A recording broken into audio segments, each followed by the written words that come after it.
Welcome, LA. It is an incredible Thursday morning, and man, we got so much to talk about here on Derek and Decker on the Fan LA. Hopefully you're joining us at the beginning of your morning commute here in Los Angeles, California. Maybe you're listening to us live on the Odyssey app, or maybe you're looking at us live right now on YouTube, which you can check us out right now at the Fan LA. Derek Fisher, Cody Decker with you for the next 4 hours talking all kinds of stuff. D-Fish, what's up, man? What up, Dak? How you doing, bro? Dude, you know, I had a pretty good night, except for all the sports of it all. We had a lot of good sports last night. Obviously, sure.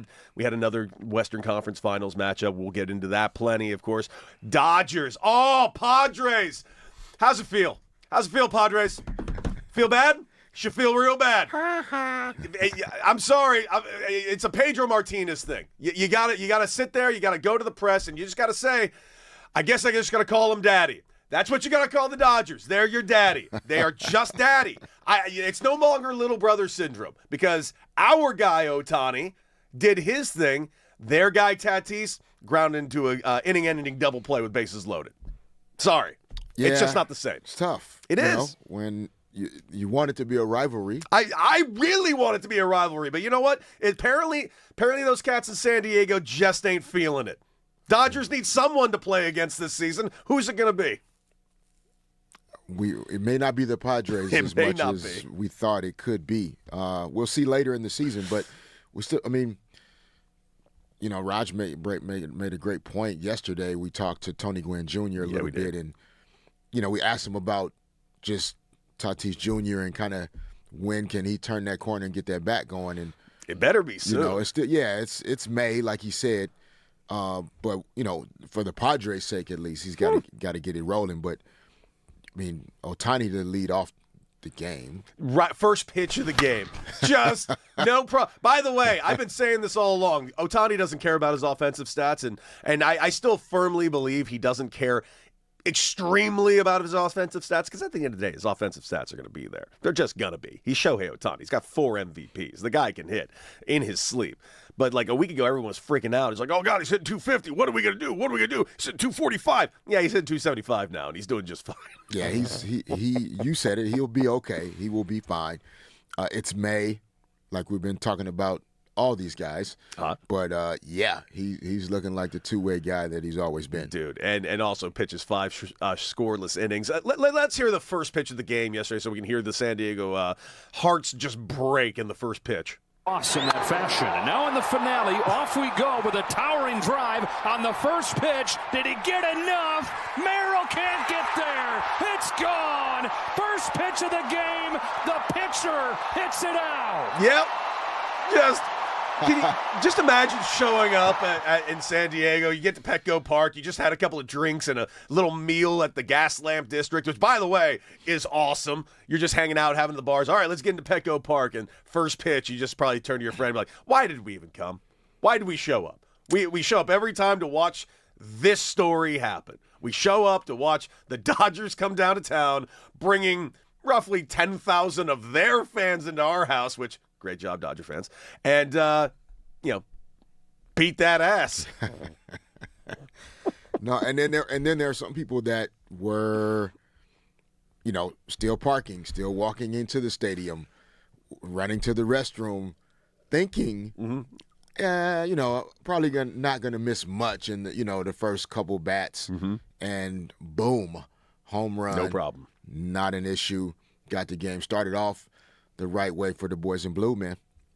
Dude, the Dodgers are just an unbelievable team. And, of course, we'll get into the Ohtani of it all as the day goes forward. But I got to ask you this real quick. Yesterday after I left here, we finished the show, right?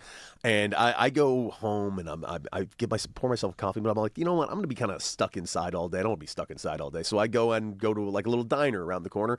And I don't know if this ever happens to you, D. I literally sat there at this diner. I got a coffee. Just wanted to start my day. Well, you know, like even though I've drinking at that point, like, I don't know, 4 gallons of tea throughout the entire show, I wanted to have one coffee on the day. The biggest pet peeve I have is at a coffee shop or a diner spot. I'm sitting there just drinking my coffee, no big deal. I make my coffee the way I like it. You know, you pour me the coffee. I'm doing some surgery on this coffee. I got some cream. I have the proper amount of ratio of what I need in this coffee. Waitress comes over, just pours more coffee in it. Ruins my entire ratio. Dude, that is you might as well spit in my face. I just spent 20 minutes like rigging this thing to be exactly the perfect chemical balance that I needed it to be of sweetness and bitterness, and you just come in and just basically kick over my sandcastle. Yeah, it's a no-win situation for the waitress, though. If she doesn't pay attention to you for 20 minutes, you're going to be pissed off about that, too. How are you? By the way, D-Fish, you go around L.A. What's it like for you going to L.A., like going to like a restaurant or a diner? Because people know you here. You got 5 rings. Everybody knows that. So, like, are you afraid to, like, do you over-tip because you know people talk here? I mean, I used to. I'm a pretty good tipper. I used to over-tip. I try to keep it within reason now, but still probably a little more than I should. Same. But it's hit or miss with people recognizing per se. Like it just depends. It's I'm pretty low key. I keep a hat on. I went to a spot the other day after the show by myself. Went in, had some salad, a couple pieces of pizza. Super quiet, chill, in and out. A lot of the staff is young at a lot of these places. Oh, yeah. So you're kind of getting away with it a little? I just look like somebody's uncle. They don't, they don't know it's me. I heard a rumor, by the way, around town. This is a rumor. Hey, Raj, I don't know if you heard this rumor, but there is a rumor going around town. I don't know if it's true. I'm hoping it's not true. And it's about tipping. And it's about our boy Luka. I'm hearing rumors. Hearing rumors around the town in the restaurant industry that perhaps our good friend Luka might be a bad tipper. Okay, and I'm going to defend Luka and my other European friends, as you guys know. I'm listening. I was going to say that. It's not a big thing. Culturally. You're like my friends in England come over like, why am I tipping her mate? She's already getting paid. Like, that's a thing. But you're not in Europe. Okay, but I'm saying you're in Manhattan Beach. I'm or giving him a little bit of defense here. That's all. That's some defense, Luka. Defense. No, he doesn't know what that word means. What are you doing? What are you defending him for? He's an offensive player. No, I'm just saying. Don't you think if you're in, especially in L.A., it's a service town. Like everybody here serving is, trying to be an actor, trying to be an artist, trying to get to their next level. And I'm just saying, maybe ingratiate yourself and tip a little bit, Luka. And by the way, allegedly, this is all allegedly. I haven't been tipped or not tipped by Luka. I'm just saying. Yeah, we hope not. We hope not. I mean, I've heard rumors about the old days of the no tipping Pippin. I mean, that's a nickname we've all heard in the past. Whether or not that's true, I don't know. Allegedly. Yeah, no, that was my first thought was the point that Raj made was like culturally, it's probably just not.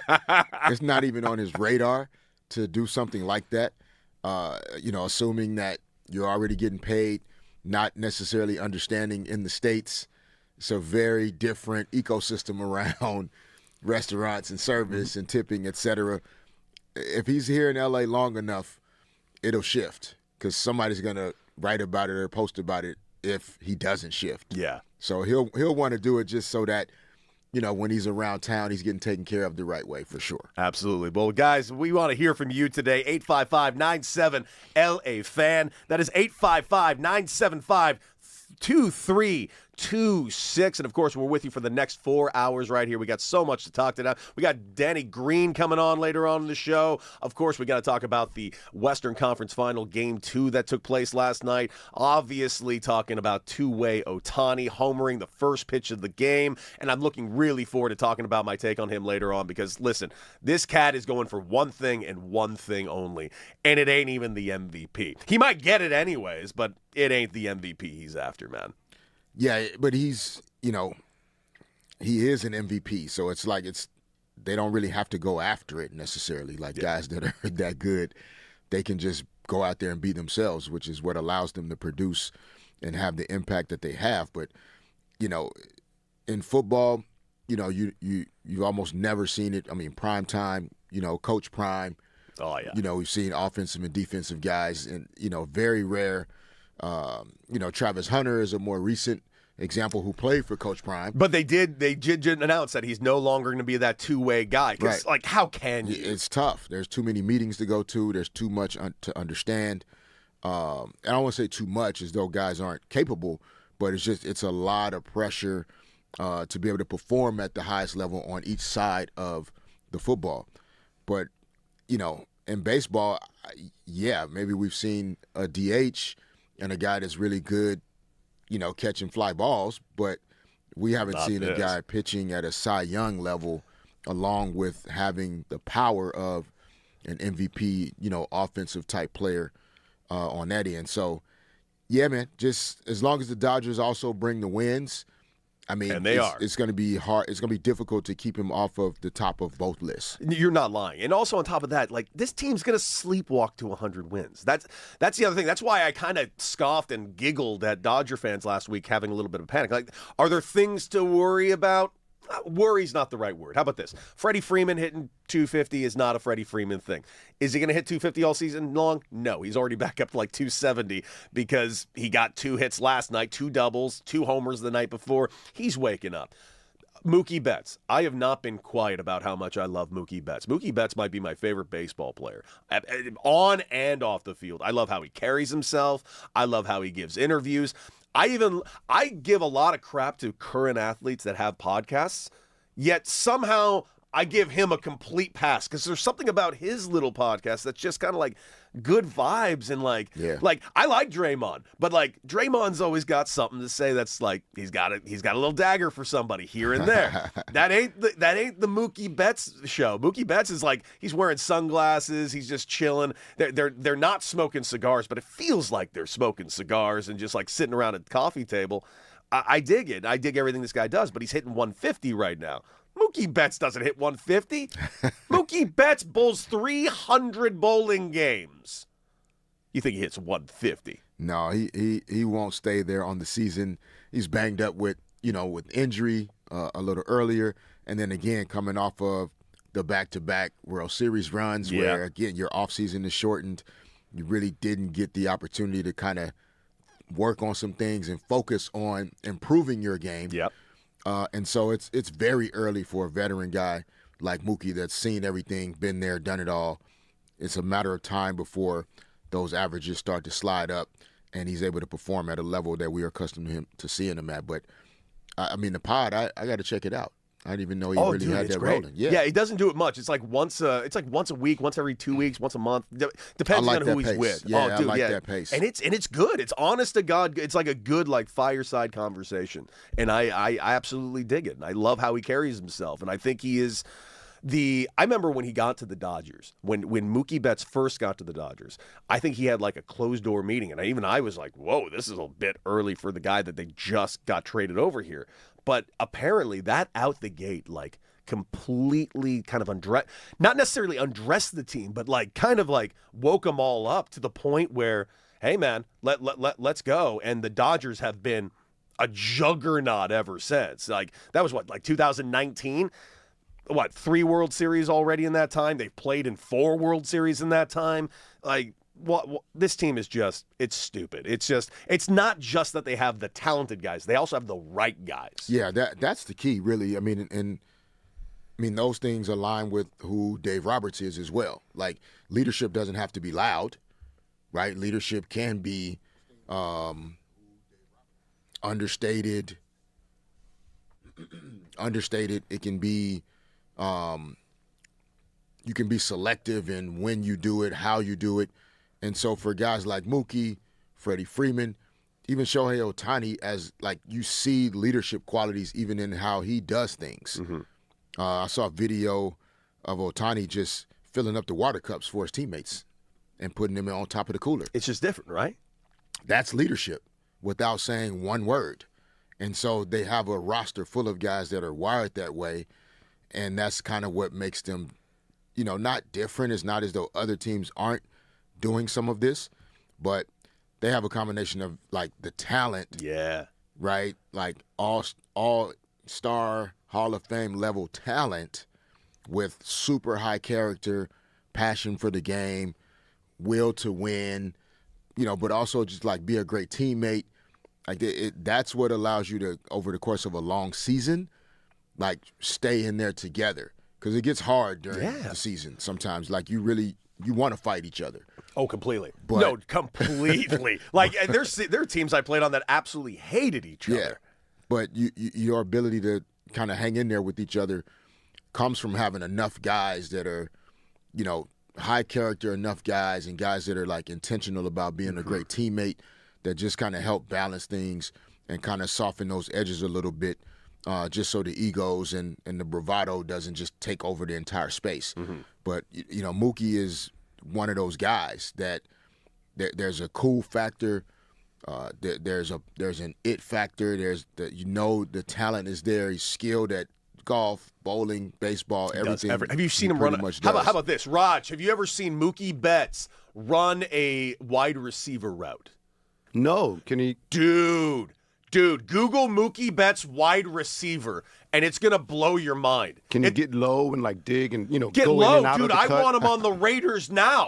Are you kidding? Get low? He broke a dude's ankles. No, we don't want him on the Raiders. We don't want him getting arrested. Let's not. How dare you? How dare you? Fernando Mendoza is gonna start like a Bible study.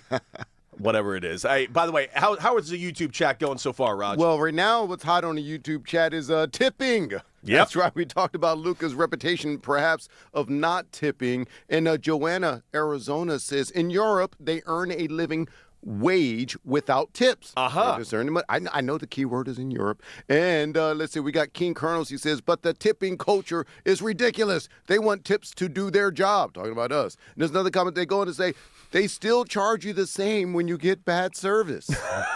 So the tips are big. But a lot of people are pointing out the European culture, and people are saying, you're not in there. You're adjust, But then people are just, some people still ain't with the tips, man. Okay, wait. I hear what you're saying. Now I will adjust my tips when the service is bad. And I often will make a point of said things. But I will still, like, even when the service is bad, I'll still tip like 15-20%. Yeah, that's good. I'm usually like a 25-30% guy. Yeah. No, that's fair. I worked as a waiter and a bartender, man. I understand that life. I'll adjust with how many free drinks I get. Like, my Smart local man. spots. Yes. Smart man. If I'm getting hooked up, I'm going to hook you up. Or I didn't know all the rules are out. Okay, that's fair. That is fair. You know what else? You know what else is fair? How badly OKC beat the living hell out of the Spurs last night. Listen, I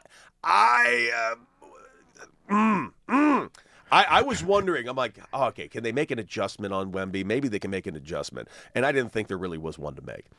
Enter Hartenstein. And, dude, what are your thoughts on that game last night? It was not the same as game one. It seemed like, I wouldn't say they stifled Wemby, but they definitely held him down a little bit. And also, I kind of dug that the rest were kind of swallowing the whistle a little bit. Yeah, it's a combination of things last night. Like, the Thunder for sure played with more force, more energy. There was more physicality, but the playoffs are supposed to be that way. So to me, that didn't really necessarily stand out. Officials do, at this time of the season in NBA, like, try to take a step back and allow the best teams and the best players in the world to kind of decide, who's going to advance. Hartenstein into the lineup was a key addition. Two things. One, I mean, he got away with a lot of stuff last night, and I'm a Thunder fan, but Hartenstein was doing a lot of holding and grabbing that it's going to end up over the course of the series. He's not going to be able to get away with that because they caught it on camera multiple times last night. So then those things are going to be watched out for, in Game 3, if he, kind of continues to, to do some of those things. But you have to give the Thunder a lot of credit for just kind of, finding a way to not get outside of their character and try to become a different version of themselves under, what was definitely a very pressure situation. You can't lose that game. So to go into a must-win situation at home, it was like an elimination game for them because going down 0-2 after losing 2 games at home, you basically have set yourself up to be eliminated. So to get into the right mindset in an elimination game, I thought the Thunder made those adjustments, got the job done there. J-Dub going out with the hamstring, concerning. Dylan Harper going out with an injury for the Spurs, concerning. De'Aaron Fox is still out. Maybe he'll be back for Game 3 But this is going to be a all-out war series, man. I mean, the Spurs responded to every single, time the Thunder tried to get separate and get up by 11 or 12. Spurs made a run, cut it to 3, tied it up, cut it to 1, etc. Like, it was the shot making, the focus level, the intensity. It's all there in this series. Yeah. Like, it was different than, like, we'll see Eastern Conference Game 2 tonight, but Western Conference, both games, like, from tip to finish, like, both teams have been completely locked in and playing at pretty high levels. What about the benches? OKC's bench, just deep. 7 points last night off the bench. Yeah. I listen, I know you kind of tamped me down the other day with the Alex Caruso of it all, but man, watching Alex Caruso have this much success over there hurts my heart. It drives me insane as a Laker fan. I'm just sitting here going like, why? Where was this? Yeah, it's but the situations that he's in OKC are similar to his time in LA, but it's a very different style of game being played, right? Like, so SGA is, the reigning 2-time MVP. Obviously, a lot of the offensive production goes through him. A lot of the shot volume goes through him. But OKC, the ball movement and the pace that they play at, the way they turn teams over, the way they get out in the open court and share it, like, that's different than, like, if, on Lakers teams that Alex Caruso was on, in particular in 2020 when they won the title, it was a heavy dose of Anthony Davis, LeBron James, and then everybody else kind of got a little bit here or there. That's not the way OKC plays now. So Alex Caruso is in a situation where, he's going to have a little bit more opportunity at times, but he's always been a timely shot maker. It's just that, right now he's locked in, man. Yeah, like, I mean, he's shooting really a 3 and he's playing tough. Yeah, too. He's shooting a 3 at insane clips, and he's always brought that toughness, that hard nose. That's why his teammates love him. That's why he's involved in all the crash dummy plays. He's on the floor. But follow-up question: You played at OKC. There's a beard guy out there that can like trim that beard up a little bit for him, right? Shape it up, like make it look a little less neck beardy. I mean, come on, it's OKC. It depends on the look he's going for. It's a look. It is definitely a look. All right. Hey, by the way, join us on YouTube, Twitter, and, of course, Twitch at The Fan LA. Of course, the chat is going wild on YouTube right now. Jeets22 says, now I could see why Sack dumped D. Fox. He's always hurt and not there when you need him. Thoughts? He says, just kidding. I love D. Fox, but it is a dumpster fire whenever he's hurt. I wanted to omit the second part and somewhat misrepresent what he said. Yeah. But he doesn't. Is he wrong a little bit? I mean, D. Fox does go down a little bit. Yeah, I mean, I think he goes down a little bit, but I don't know. Sacramento hadn't been to this point in the season, that at least in recent memory. So I'm not sure if, there were things that he missed that were that vital. Like, I don't remember him missing the playoff game when Steph scored 50 points in Game 7 in Sacramento. I don't think he missed that. No, he got a front row seat to that. I don't think he missed that. But, injuries are kind of part of the experience, obviously, for athletes. I was surprised that he didn't play in Game 1, and then I was really surprised that he didn't play last night. Yeah, but right. I think because they felt like they were playing with house money after being up 1-0, they want to almost guarantee he's going to play in Game 3. But you see, he wears the ankle braces kind of like Steph used to wear. Like, he wears the kind of like air cast almost ankle braces he might get taped and wear braces, I'm not sure. But most guys don't like to wear the bulkier ankle braces. Yeah. And he wears those. And so clearly his ankles are an issue. It's not as though this is new. But, yeah, they miss his ball handling and playmaking because part of it is they had 21 turnovers again last night after, I think, 23 in game number 1. Castle's a big turnover machine, right? Is it 20 in 2 games so far? Yeah, for Castle, yeah. Yeah. That ain't it. But We'll come back to it. We'll come back to it, man. Yes, we will, and we'll come back to it for the next 4 hours. We're off and running here on Derek and Decker on 97.1 The Fan, and we want to hear from you. Let's take a quick little break. And coming up, oh my God, it's happening. It's actually happening. He's going off into the sunset, and maybe some other people in L.A. might take notice on how they're going to do their retirement tour. Oh, it's okay. Guys, we're going to take a quick little break, and when we come back, Aaron Rodgers has finally said enough. I can't believe it either. 855-97-LA Fan. It is Derek and Decker right after this. Sweet. Yep, after 4.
4 hours talking all things sports. And our phone number, we want to hear from you, 855-97-LA-FAN. That's 855-975-2326. And yes, get in the YouTube chat, because the YouTube chat is absolutely going absolutely bonkers already, and you can find us right now at the Fan LA. But real quick, just want to give a big thank you to a few of our day one fan supporters like Kalshi and Rooter Hero. We appreciate your partnership, guys. We opened up, of course, talking a little bit about Ohtani being a two-way monster, the San Diego Padres just not being up to snuff with this Los Angeles Dodgers team, which I think is something we all in the back of our mind know. Now, maybe the Padres will get it together as time goes forward and maybe put a challenge to the Los Angeles Dodgers. And by the way, there are teams that I think can challenge the Dodgers. Now, I'm just starting to question whether or not that's the San Diego Padres. That being said, we teased it. We're paying off this tease immediately. Aaron Rodgers. Oh, it's happening, Dave. It's happening. He's finally going to ride off into the sunset after one more season. It's official. 43 is where it all comes to an end. Which, by the way, kind of wild to say that out loud. 43 years old is where it's all going to come to an end for Aaron Rodgers. He's got one more season over there with the Steelers.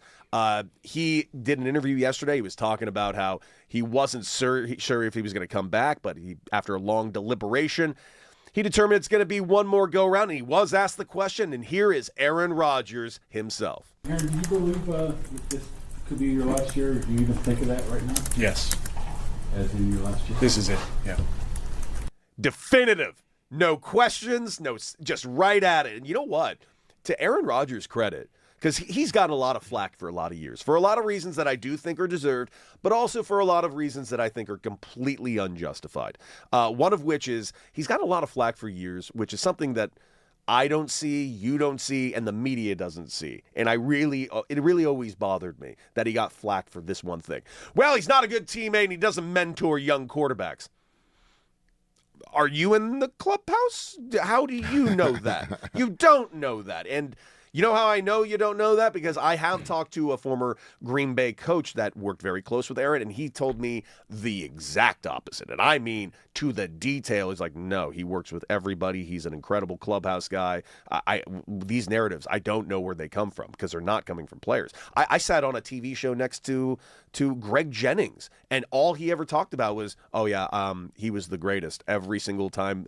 It just didn't matter where I was. The ball was where it needed to be. He was unbelievable. Like, just nothing but praise for the guy. So, what a career it's been. Is he going to win in Pittsburgh? No. Is this the most important retirement tour that we're going to get in the next year? Not even close. My question is simply this, D-Fish. Would it be refreshing if LeBron came out and gave an answer just as straightforward as this? Is this your last tour? Yes. No. No, I mean, I'm a fan of Aaron Rodgers, like, in terms of, like, his career, what he means to the game, what he's accomplished. I'm announcing it's your last year is a personal choice, yes. A professional choice, so he has a right to do whatever he chooses to do. Yeah, it's just hard in today's sports media climate to just, like, say anything that, kind of starts to take away from, the team and the group and kind of what we're about this year. Mm-hmm. And, I've never lived in the air that these Hall of Fame guys live in, and they have different considerations to make about how they handle things. But, the Steelers, like you said, they're going to have a hard time winning their division, a hard time, big time. Yeah, making the playoffs, advancing in the playoffs. So it's like every ounce of energy needs to just be on blocking and tackling and catching and receiving and all the little things. And now, for the most part, this is all people are going to be asked about. all season long. Oh, yeah. And every week. And by the way, riding off into the sunset, let's be real clear. The AFC North that they're in is nasty still. Like, you still have the Baltimore Ravens and Lamar over there. Yeah, new head coach, but who cares? I mean, it's Lamar Jackson, 2-time MVP, should be 3. You got the Bengals, and they've made some pretty nice little moves this last offseason. They look like they're a little bit rejuvenated. Joe Burrow gave an interview for the first time yesterday where he didn't look miserable and staring down the barrel of like 19 guys coming to take his head off. This team looks like they're primed to do something. And listen, the Browns do the same thing every year, but they got pieces, man. They really, really do. And hell, Todd Monken. You mentioned Sanders earlier today. His son Shador over there. Todd Monken said that Shador is coming a long way really fast, which is phenomenal news because all reports are stating that Deshaun Watson's going to be their starting quarterback. So this is a wild division. Aaron Rodgers at 43, it's not really moving my needle, my guy. It just isn't. This team needs to get younger at some point. For sure. I mean, but they have a veteran head coach in Mike McCarthy. They do. And he did win a Super Bowl with Aaron Rodgers. Granted, just strap in for this, it was 2010. It was 16 years ago. It's been a while, for sure. It's the last time. I was in rookie ball when this happened. Yeah. I am long retired. It's been a minute, but they definitely it appears they still made like their offseason additions that we know of and know the names, Michael Pittman Jr., Rico Dowdle, et cetera. Like they tried to build the team to win as much as possible now. Like, this is not like they didn't hire Mike McCarthy. They didn't, wait for Aaron Rodgers to decide this is going to be his last year in order to just kind of go out there and be like 2-15. Mm-hmm. So it sounds like they plan to be. They're going to compete. They're going to try to at least. Really competitive this year. And, we'll see how it goes. But, the announcement of your final year, I don't know. I did – my examples of guys are like Michael Jordan, Magic Johnson. Yeah. It wasn't necessarily. I think Kareem had a tour, and if Cap did it, then hey, I'm not hating on it. It's not a negative thing. I just when a team is just dumb locked in on winning a title and that's the only thing that matters, we don't need announcements. Yeah. You know what I mean? And so, but. Again, Aaron Rodgers can do what he wants to do in the NFL. Like he still can. Clearly, he still can. Yeah, he's built a lot of what the league has been about over the last 10 or 15 years. Completely. So, congratulations to him for even getting to this point to be able to say this is his last season. And hopefully he can have as healthy a season as possible. No way to stay healthy in the NFL, basically. But hopefully he can really go out on his terms physically in terms of this, possibly being his last year. That'd be nice. 97.1 The Fan LA. And, of course, we want to hear from you. 855-97-LA Fan. That's 855-975-2326. And, of course, get in the chat on YouTube right now, which is going absolutely wild. Hey, interesting story out of Colorado. I don't know if you saw this at all. And the reason why I'm asking you this is because, plane flights. Plane flights, especially professional sports plane flights. The Colorado Rockies, apparently, a coach last year, got into a little bit of hot water. He ended up getting fired about 17 games into the season because the team was off to a terrible start. But apparently, this guy, on his way out, accidentally also got 2 airline pilots fired as well. Apparently, during one of the night flights that, they always have these chartered flights. I'll give you an example. We always flew United when I was at with the San Diego Padres. We were Delta. Love that. See, and you get those nice chartered flights. And man, oh man, let me tell you all something. Them chartered flights, not bad. Pretty good meals on there. Lots of drinks. Nobody's sitting in their chairs. People are just walking around as we're taking off. I got a guy over here in the corner smoking weed. Like, it was like these plane flights. And I'm not kidding. That is true. In the plane. Our flights weren't that good. Mine was, and granted, my team was terrible. We were awful that year. Man. I know, it was crazy. I was like, wow, you guys get swept and you do this every single flight? This is wild. Anyways, this guy, apparently, in this one particular United flight, the captain gets up and decides to go to the restroom. And during that time, whether or not he was inebriated or not is not the case. He was served alcohol. They have announced that. But they did not say he was inebriated. But apparently while the pilot was off in the restroom, he came into the cockpit, sat in the pilot's chair while the flight is happening, and got photos. And those photos got the pilot and the co-pilot fired. Pilot had no idea this happened, by the way. Co-pilot probably should have done something, stepped in, not allowed that to happen. Yeah. But that's what took place. My question for you is this. I mentioned to you my flights. By the way, again, I am not kidding. Guys are just in the back drinking, standing the entire flight, just shooting the breeze. I'm not kidding about the guy in the corner smoking weed on the flight, blowing, and he was blowing it into this contraption, like this big metal contraption that he was blowing the air into so it would dissipate the smoke. Wow. It was amazing. Okay. It was, and he even said to me, he looked at me as he took a puff, he's like, Dak, this is big league stuff right here. What were your guys' flights like? Were they apparently not as awesome as mine? No, they were Well, not. you should have been on the 2015 Padres. They were not. They were not like that. Yeah, I mean, on the charter flights in pro sports, like some of the smaller details aren't, held as your backpack doesn't have to be all the way under your seat. Yeah. And your seat back chair doesn't he didn't even have to be in our seat. Yes. Your seat back doesn't have to be all the way up. You know how the flight attendants can be hella rude. They walk by and push your button and your seat pops up even while you're trying to sleep.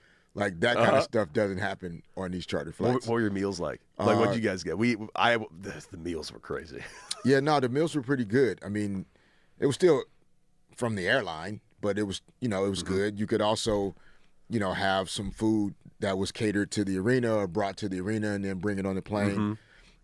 So it's definitely not your typical, Delta Airlines flight. No, it's very much a nicer experience. Did you have anything for the rookies to do that they had to do? Because I had to get multiple bags and fill them with beer, and I had to carry the bags of beer both onto the bus and the flight. And my job as the new rookie, even though I was 30 and older than almost everyone on this team, I had to serve everyone beers and on both the bus and the flight. Yeah, I mean, I can't even barely remember my rookie duties, but they were. Yeah, I used to bring Nick Van Exel.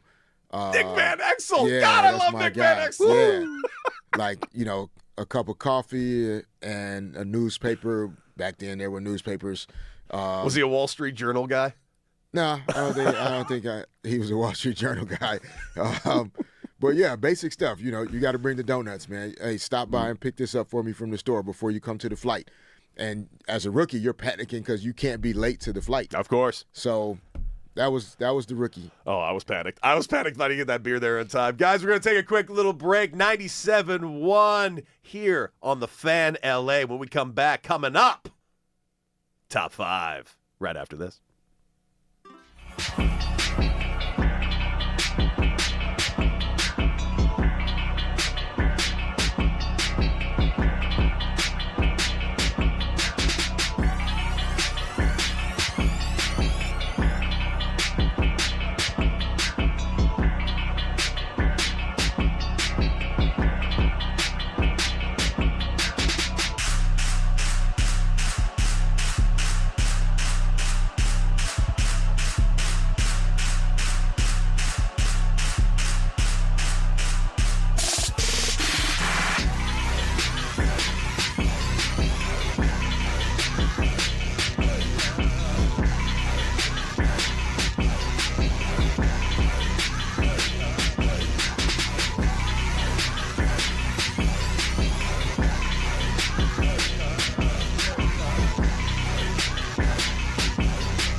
Hype Man Raj. What up, fellas? Talk to us, Raj. Oh, man, I can't wait to get into these hazing stories you guys have either participated in or witnessed. We'll do that another time. But, gentlemen, we got a birthday in the house. That's right. Happy birthday to you. You know, Derek, I had to teach some people what that song was in the bar. I'll talk to you about that later. But anyway. Wow. Yeah, you know. They didn't know that version? Hanging in Redondo Beach. They did not know. It is Biggie's birthday. And so, gentlemen, it got me to wondering, boy, I got to get this straightened out. I got to reach all the way over here. Who are your, now not the best, everyone can argue the best, who are your top 5 rappers? Top 5. Derek, give me your number 5. Your top 5. Oh, man. Give a damn what nobody says. It's yours. That's tough. It is. It is. You've had all morning. It ain't that tough. Give me number 5. Right now, I'll go with Drake at 5. Okay. Drake at 5. Okay. Have you listened to any of the 3 albums that he has recently released? have. Okay. I have, yes. Okay. Real quick, 1 to 10. Now, where are you ranking it? Or in terms of rating, star rating? Drake? Yeah, this last album. Oh, this last album. Albums. I'll plural. go 8. Okay. Okay. An 8. All right. All right. All right. I'll have to get into it. Well, I'm really glad you went Drake first off the bat. Okay. What do you got, number 5? Tell me, does Drake have a Pulitzer Prize? Oh boy. Because Kendrick does. Kendrick coming at number 5 baby. for you. Okay. Kendrick number 5. That's right, folks. It is Biggie's birthday, so I'm getting the guys, Fisher and Decker's top 5 rappers. Fisher, number 4 for you, Fish. I got Kendrick at 4. Okay. Okay. I'm happy now because All I right. was worried that Kendrick wasn't going to be on the list. Yeah. I was like, oh, you're the Drake guy. Okay. If you're listening, Kendrick, you got some love on the morning show at 97.1 The Fan, LA for you. That's right. He's Kendrick, man. Okay. All right. Who's your number 4 then? Dude, I can listen to him anytime. I listened to him on the golf course just the other day. Okay. Public Enemy. Any day. Ooh. I love me some Public Enemy. I've got Chuck D's number. Him and I talk back and forth. He's a big Knicks guy. I will get him on. He'll be up early, so Let's hopefully go. I want that's Chuck my D on dude. this show Okay, immediately. Yeah, I've got. I showed him a picture. I've got their first album. The big picture, like framed on my wall, their very first that many people don't even know about. I've got that up there. Dude, if I was a Major League Baseball closer, I would walk out to the mound to the song "Shut 'Em Down." That's what everyone should be walking out to. Oh, I like. All right, that'd be points for sick. you. Oh, Derek, you better follow up with something nice at number. What are we at? Number 3. What you got? I'm going with Pac at 3. Okay. Tupac number 3. There you go. Okay. All right. No West Coast love. Number Tupac. 3, I'm staying West Coast. How can I not throw Snoop Dogg on this list? It's Snoop. Okay. I can listen to Snoop. Doggy Style alone, just that album alone, Just I can alone. listen to any day. All right. There you go. All right. What do you got? What are we at? Number 2? Yeah. All I'm right, going Fish. with the birthday boy at 2, man. The Notorious B.I.G. I love it. Oh, I see, love it. that's that East Coast bias because you was in Arkansas, the bridge to Memphis, putting Biggie over. Okay. Why do you have Biggie over Tupac? And that's okay. It's your list. Yeah, that just, for me, Pac was aggressive for me. Yes, he Whereas was. at the ages when I was listening to Pac when I was younger, like I wasn't on that level of. Right now, I probably would. Like, I'm riding with Pac now. But I feel his scope was wider. Like, he talked about mom. He talked about uplifting people in the hood. He talked about people with, young mothers. Yeah, more than Biggie just talked about robbing people and shooting. That's it. Yeah, one gear. And he did it well, but that's all Oh, he did He said he so had well. One Right, hit. Let me get Oh, wait, did you say one hit for Biggie? No, I said one gear. Oh, okay, One thank year. God. I got a No. little scared there. No, I'm not doing that. All right, give me your number 2, Deck. I mean, dude, I grew up in the early 2000s, late 90s. Eminem was everything to us as a kid, man. Lyricist. Every single album was a celebration. Every Slim Shady LP, every Marshall Mathers LP, leading into the encores, the guy couldn't miss for a solid 15 years. I'm going Eminem. Eminem on there. Okay, Derek Fisher, your number 1 rapper. We're doing their top 5 rappers because it is B.I.G.'s birthday, and as you know in this show, we do celebrate birthdays, so it would have been up there. It would have been his 50-something's birthday. But what do you got at number 1? My number 1, man, West Coast hip hop kind of, raised me in a lot of ways, but not the Pac version of it. It was more It was the Ice Cube, Eazy-E, NWA version. Oh, that wasn't aggressive? You said Tupac was too aggressive. Oh, this ain't too aggressive? Yeah, nah, this is not, because this was more about in the hood what actually was going on. Sure. That was more of my experience of knowing what that was like. No, of course. So I'm going with Ice Cube today, man. All right. I'm going with Cube today, bro. Ice Cube. And shouts out to you, Cube. If you listen, of course, Ice Cube, you can hear him. He will be in studio next week here on 97.1 The Fan on Derek and Decker. So make sure you tune in next week. We're getting Cube in the house. Cannot wait. All right, your number one rapper. It's on his list, and I hear what you're saying with the West Coast guys that you grew up with. Uh-huh. I grew up on straight up Me Against the World. Yeah. I grew up on All Eyes on Me. Yeah. Tupac, to me, is number one. I love his flows. Yep. I love, and it's not only just, it's also his cadence. It's also just the way his voice sounds when he's, to me, he's always been untouchable. I know that's just my opinion, but I can listen to Tupac anytime, day or night. And that's just it. And you know what's funny? As on this list, I was trying so hard to find my favorite rap song and album to get on this list, and I couldn't do it. Couldn't do it. Because Mighty Souls of Mischief only released really one good album, in my opinion. And it's amazing, but Pac's got like 10. I got nothing. Yeah, that's great. That's great. You okay with this number one? Yeah, or was it too aggressive? No, I'm good with it. Yeah, it just Ice Cube, not America's Most Death Certificate was just like that album, front and back, the storytelling. By the time I get to St. Louis, all that was just amazing story. Dude, can we actually have a conversation about something? Because I'll freely admit this, I do have a blind spot when it comes to my rap history and my rap game. Sure, I'm not a big East Coast guy. Like, you notice that Biggie wasn't even on my list. I like Biggie, but it's never been like, oh, I got to listen to Biggie. Like, every list you ever see has got Jay-Z at the very tippy top. Yeah. Guys, yell at me. I don't get Jay-Z. I like it. I can work it. I'll yell at you after off air because he's on the list. I know for he is. Sure. I know he is, but it's for some reason it's just a timing thing. Like if you ask somebody for their top 5 a year ago, 5 years ago, 10 years ago, the list is very different. Yeah, you know what I'm saying. But Jay-Z is on the list. No question. I by the way, I'm not saying Jay-Z sucks. That's not what I'm saying. Oh. I just like Chop there's that something up about it there, media people. that I don't get. There's something about Jay-Z that never spoke to me. I don't know what it is. No, that's maybe fair. it's just the East Coast of it all. Yeah. Again, timing wise, that's what I'm saying. Like for me, it was like Cube, Snoop, NWA, all right, E40 and the Click, like true West Coast hip hop, like was kind of what was most impressionable to me, even though I was in Little Rock. Like that Little Rock. That phase is that time. the one? Is that Little Rock where they had that bridge? Dude, it's the most famous The bridge. bridge is not in Little Rock. In America. The bridge is on the eastern part of the state. That's right. I'll show you But some hey, bridges you guys in Little Rock. you guys shared something earlier. I want to hear a little bit more about. You talked about rookie hazing, some things you had to go through or that you've done to others. So I need to hear. So Derek, you said you had to carry newspapers for the great Nick the Quick Van Exel. Cody, what are some of the things you've done or had to do as a rook? When I was a rook, I mentioned the beer thing, right? So I had to go to a store after the game. I remember it was my first series up. I was in Arizona. I had to go across the street to like a CVS, get a bunch of beer, put them in little bags, take them on the bus, then take them on the flight. Then after I was done with the flight, where I got probably, and by the way, it's not just me. They poured drinks down my face in that plane flight. That they were. It's your first flight deck, yeah.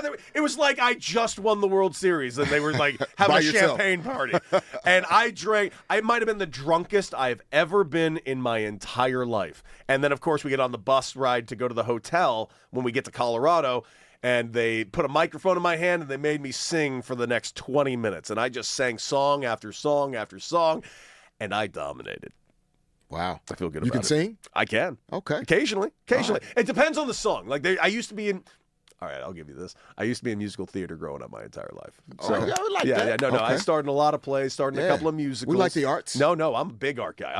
When I was living in New York for the last 3 years, I went to 55 Broadway plays. Like nice. I'm a big play guy. But yeah, Daddy can sing. Daddy's got some pipes in the right tones, in like the right level. I feel you. Yeah.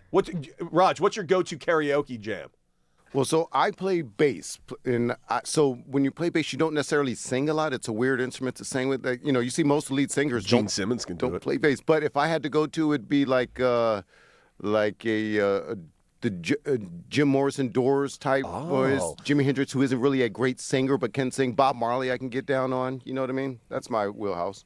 What about you, Fish? You do any karaoke? If you do, do you dominate? What? Nah, I'm not a karaoke guy. Like, you could catch me, like, maybe if there's karaoke and, like, we're at home in the privacy of our home, maybe. But even then, like, I'm more the DJ than I am going up to be the karaoke guy. Okay. I'll help find the music.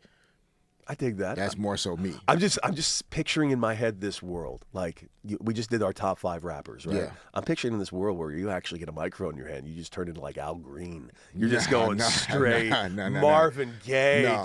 If I'm on karaoke, it would probably be more. It's going to be a rap song or a hip hop song. I'm not singing anything. Boo! Wait a second. Just because you play bass, that's your excuse, Raj?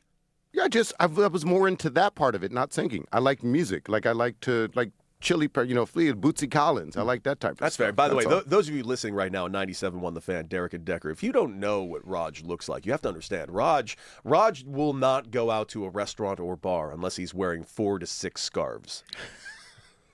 He's like Johnny Depp when we were still allowed to like Johnny Depp. He's like that. Oh, man, Roger, I got to pull up and see this scarf game, bro. Dude, he's got like a shrine of Lenny Kravitz at his house. I did not know. He's got leather pants. He's that guy.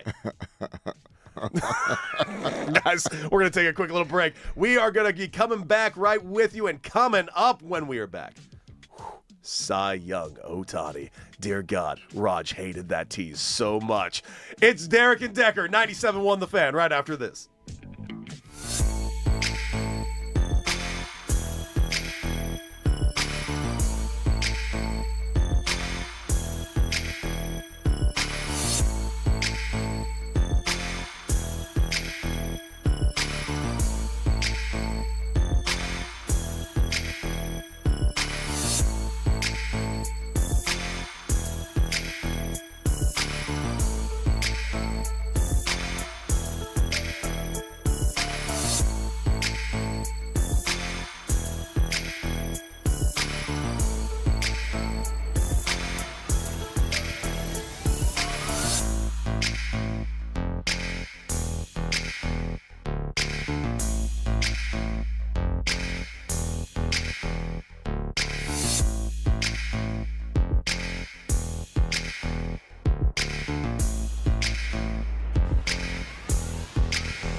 Welcome back, 97.1 The Fan. It's Derek and Decker live with you for the next 3 hours right here in sunny, beautiful Los Angeles, California. And of course, hopefully you're listening to us right now on 97.1 The Fan on your morning commute, or maybe you're taking us on the go on the Odyssey app, or maybe you're watching us live on YouTube, Twitch, and Twitter, where you can find us at The Fan LA. Of course, the chat has been absolutely killer today. Not to mention, on top of that, our phone number is 855-97 LA Fan. That's 855-975-2326. We want you guys to be a part of this show, so give us a call. And a big thank you to a few of our early fan partners like Next Gen and DraftKings. We appreciate your support. Derek Fisher, Cody Decker, D-Fish.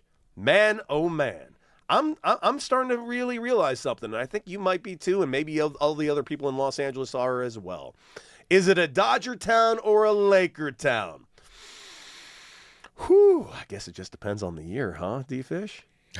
Because right now, dude, this is Dodger town, it seems like. And I love my Lakers more than just about anything, but this town seems to love them some Dodgers, because that Shohei Ohtani is doing things that will never be done ever again. Then again, I say that right now.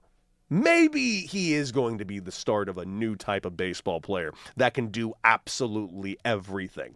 I'm just willing to believe, no, this is a one-of-a-kind unicorn, because I've never seen anything to this caliber of a guy that can do what he can do on the mound and can do what he can do at the plate. For instance, yesterday, he pitched on the mound, 5 innings, scoreless. Oh, but let's just take a look and listen to the first pitch of the game last night. Awesome in that fashion. And now in the finale, off we go with a towering drive on the first pitch. Did he get enough?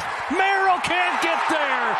It's gone. First pitch of the game. The pitcher hits it out. That right there from Spectrum TV last night, Shohei Ohtani, first pitch of the game, goes yah-yah right away like it's nothing, 1-0 lead, and ladies and gentlemen, that's all a Shohei Ohtani in the year 2026 needs, because he goes out there and throws 5 scoreless innings, taking his ERA from 0.84, which was way too high for him, because now it's 7.9. 0.79 ERA. He's got the best ERA in the game by almost a full point at this point, and he's pitched over 55 innings. The man is... It's almost like a lazy thing. It's like, God, can you believe that Shohei can do that? But no, I still cannot believe that Shohei Ohtani can do all of these things, D-Fish. Why can't you believe it, bro? Because I've never seen anybody so good. But I've never. It's insane. It's just like, truly. I'm trying to think of. I can't think. I can come up with one. Like, what would be the basketball equivalent of a Shohei Ohtani? Because I have said in the past, it's like Shaq and Steph, but the same guy.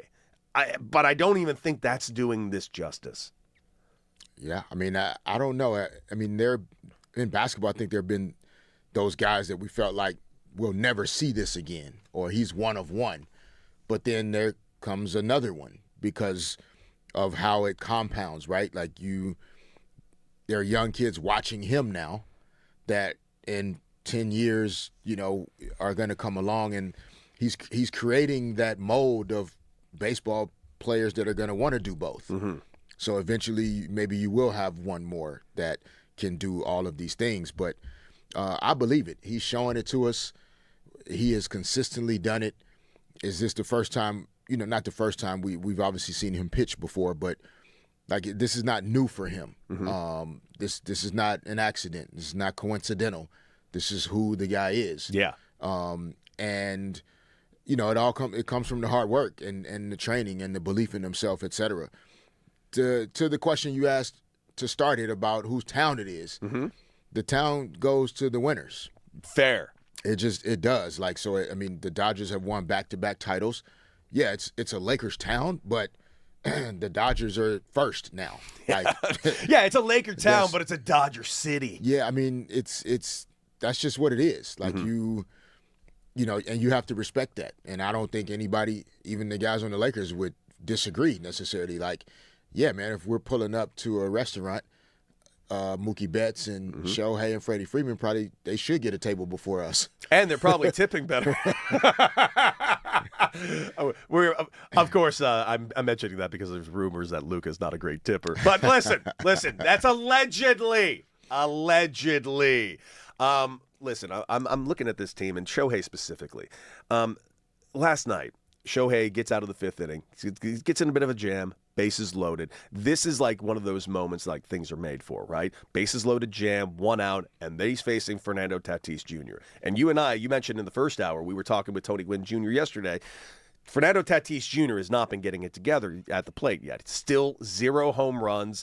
And, Rodgers has been throwing out a couple of little facts about our guy down there in San Diego and Fernando Tatis Jr. It ain't a coincidence. Listen, as a guy that got drug tested a whole bunch when I played, a whole bunch, never failed one. You know why? Didn't take any of them drugs.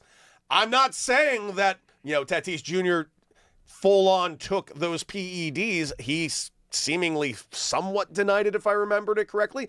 But there is a drug test that exists. Hey, Raj, what are those numbers, Fernando Tatis Jr., since that drug test came out? Well, OPS before and after, and that's on-base percentage plus slugging. Mm-hmm. It's about 100 less. It's a huge drop-off prior to the PED testing or getting busted, and then post-PED. And by the way, 0 home runs this season for your supposedly slugging outfielder / infielder. 0 home runs. I'm saying not a coincidence in my book. It must be nice that you're getting paid roughly $400 million. Oh, I'm sorry. I'm going a little too far. $340 million. To be a slap hitter. Hey, singles are nice.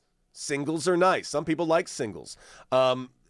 This team, I actually do want the Padres to continue being good. I think they are the team in the West specifically and give the Dodgers a hell of a challenge, along with the Arizona Diamondbacks. But I don't think it matters. Shohei Ohtani's now coming alive. He's also hitting .272. Oh, he's also now hitting in the games that he's pitching in now. We'll find out if he's in the lineup tonight. I'm assuming he's going to be because he's swinging the bat pretty damn well. The one guy I got my eyes on, waiting for him to turn it around. There's just one guy now because now Freddie Freeman's starting to swing the bat after these last couple of days after an 0-16 run. Mookie Betts. You're next on the list, baby. He's hitting 194 right now, but 2 hits last night. And you and I talked about it a little bit in the first hour. Mookie Betts is going to end up doing Mookie Betts things. Yes, he will. That's who he is. Yeah, he's a winner. He's a winner. Veteran players, veteran teams, and baseball seasons are longer than basketball seasons in terms of the total number of games played, but in basketball, like you saw it even with the Lakers this year, right? The post All-Star push that the Lakers made, the month of March that they had, right? Veteran players, like over the course of a season, it's not an intentional, conscious thing of like, hey, I'm gonna wait until a certain date to start, improving my performance or playing better or getting locked in more. Yeah.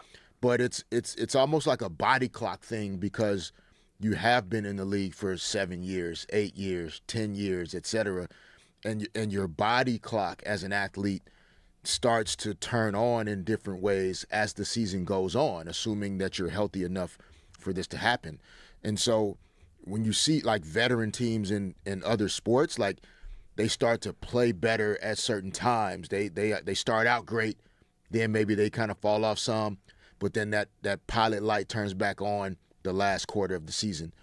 I would assume in baseball, you can tell me if it's different, for veteran baseball players, there's no way I'm as excited in early May about the season as I will be in July and August and September. 100%. Like 100%. But I do think there are certain teams that kind of buck that system a little bit. This Dodger team being one of them. And I think it's not necessarily... Yeah, they can still win games, but individually... Yes.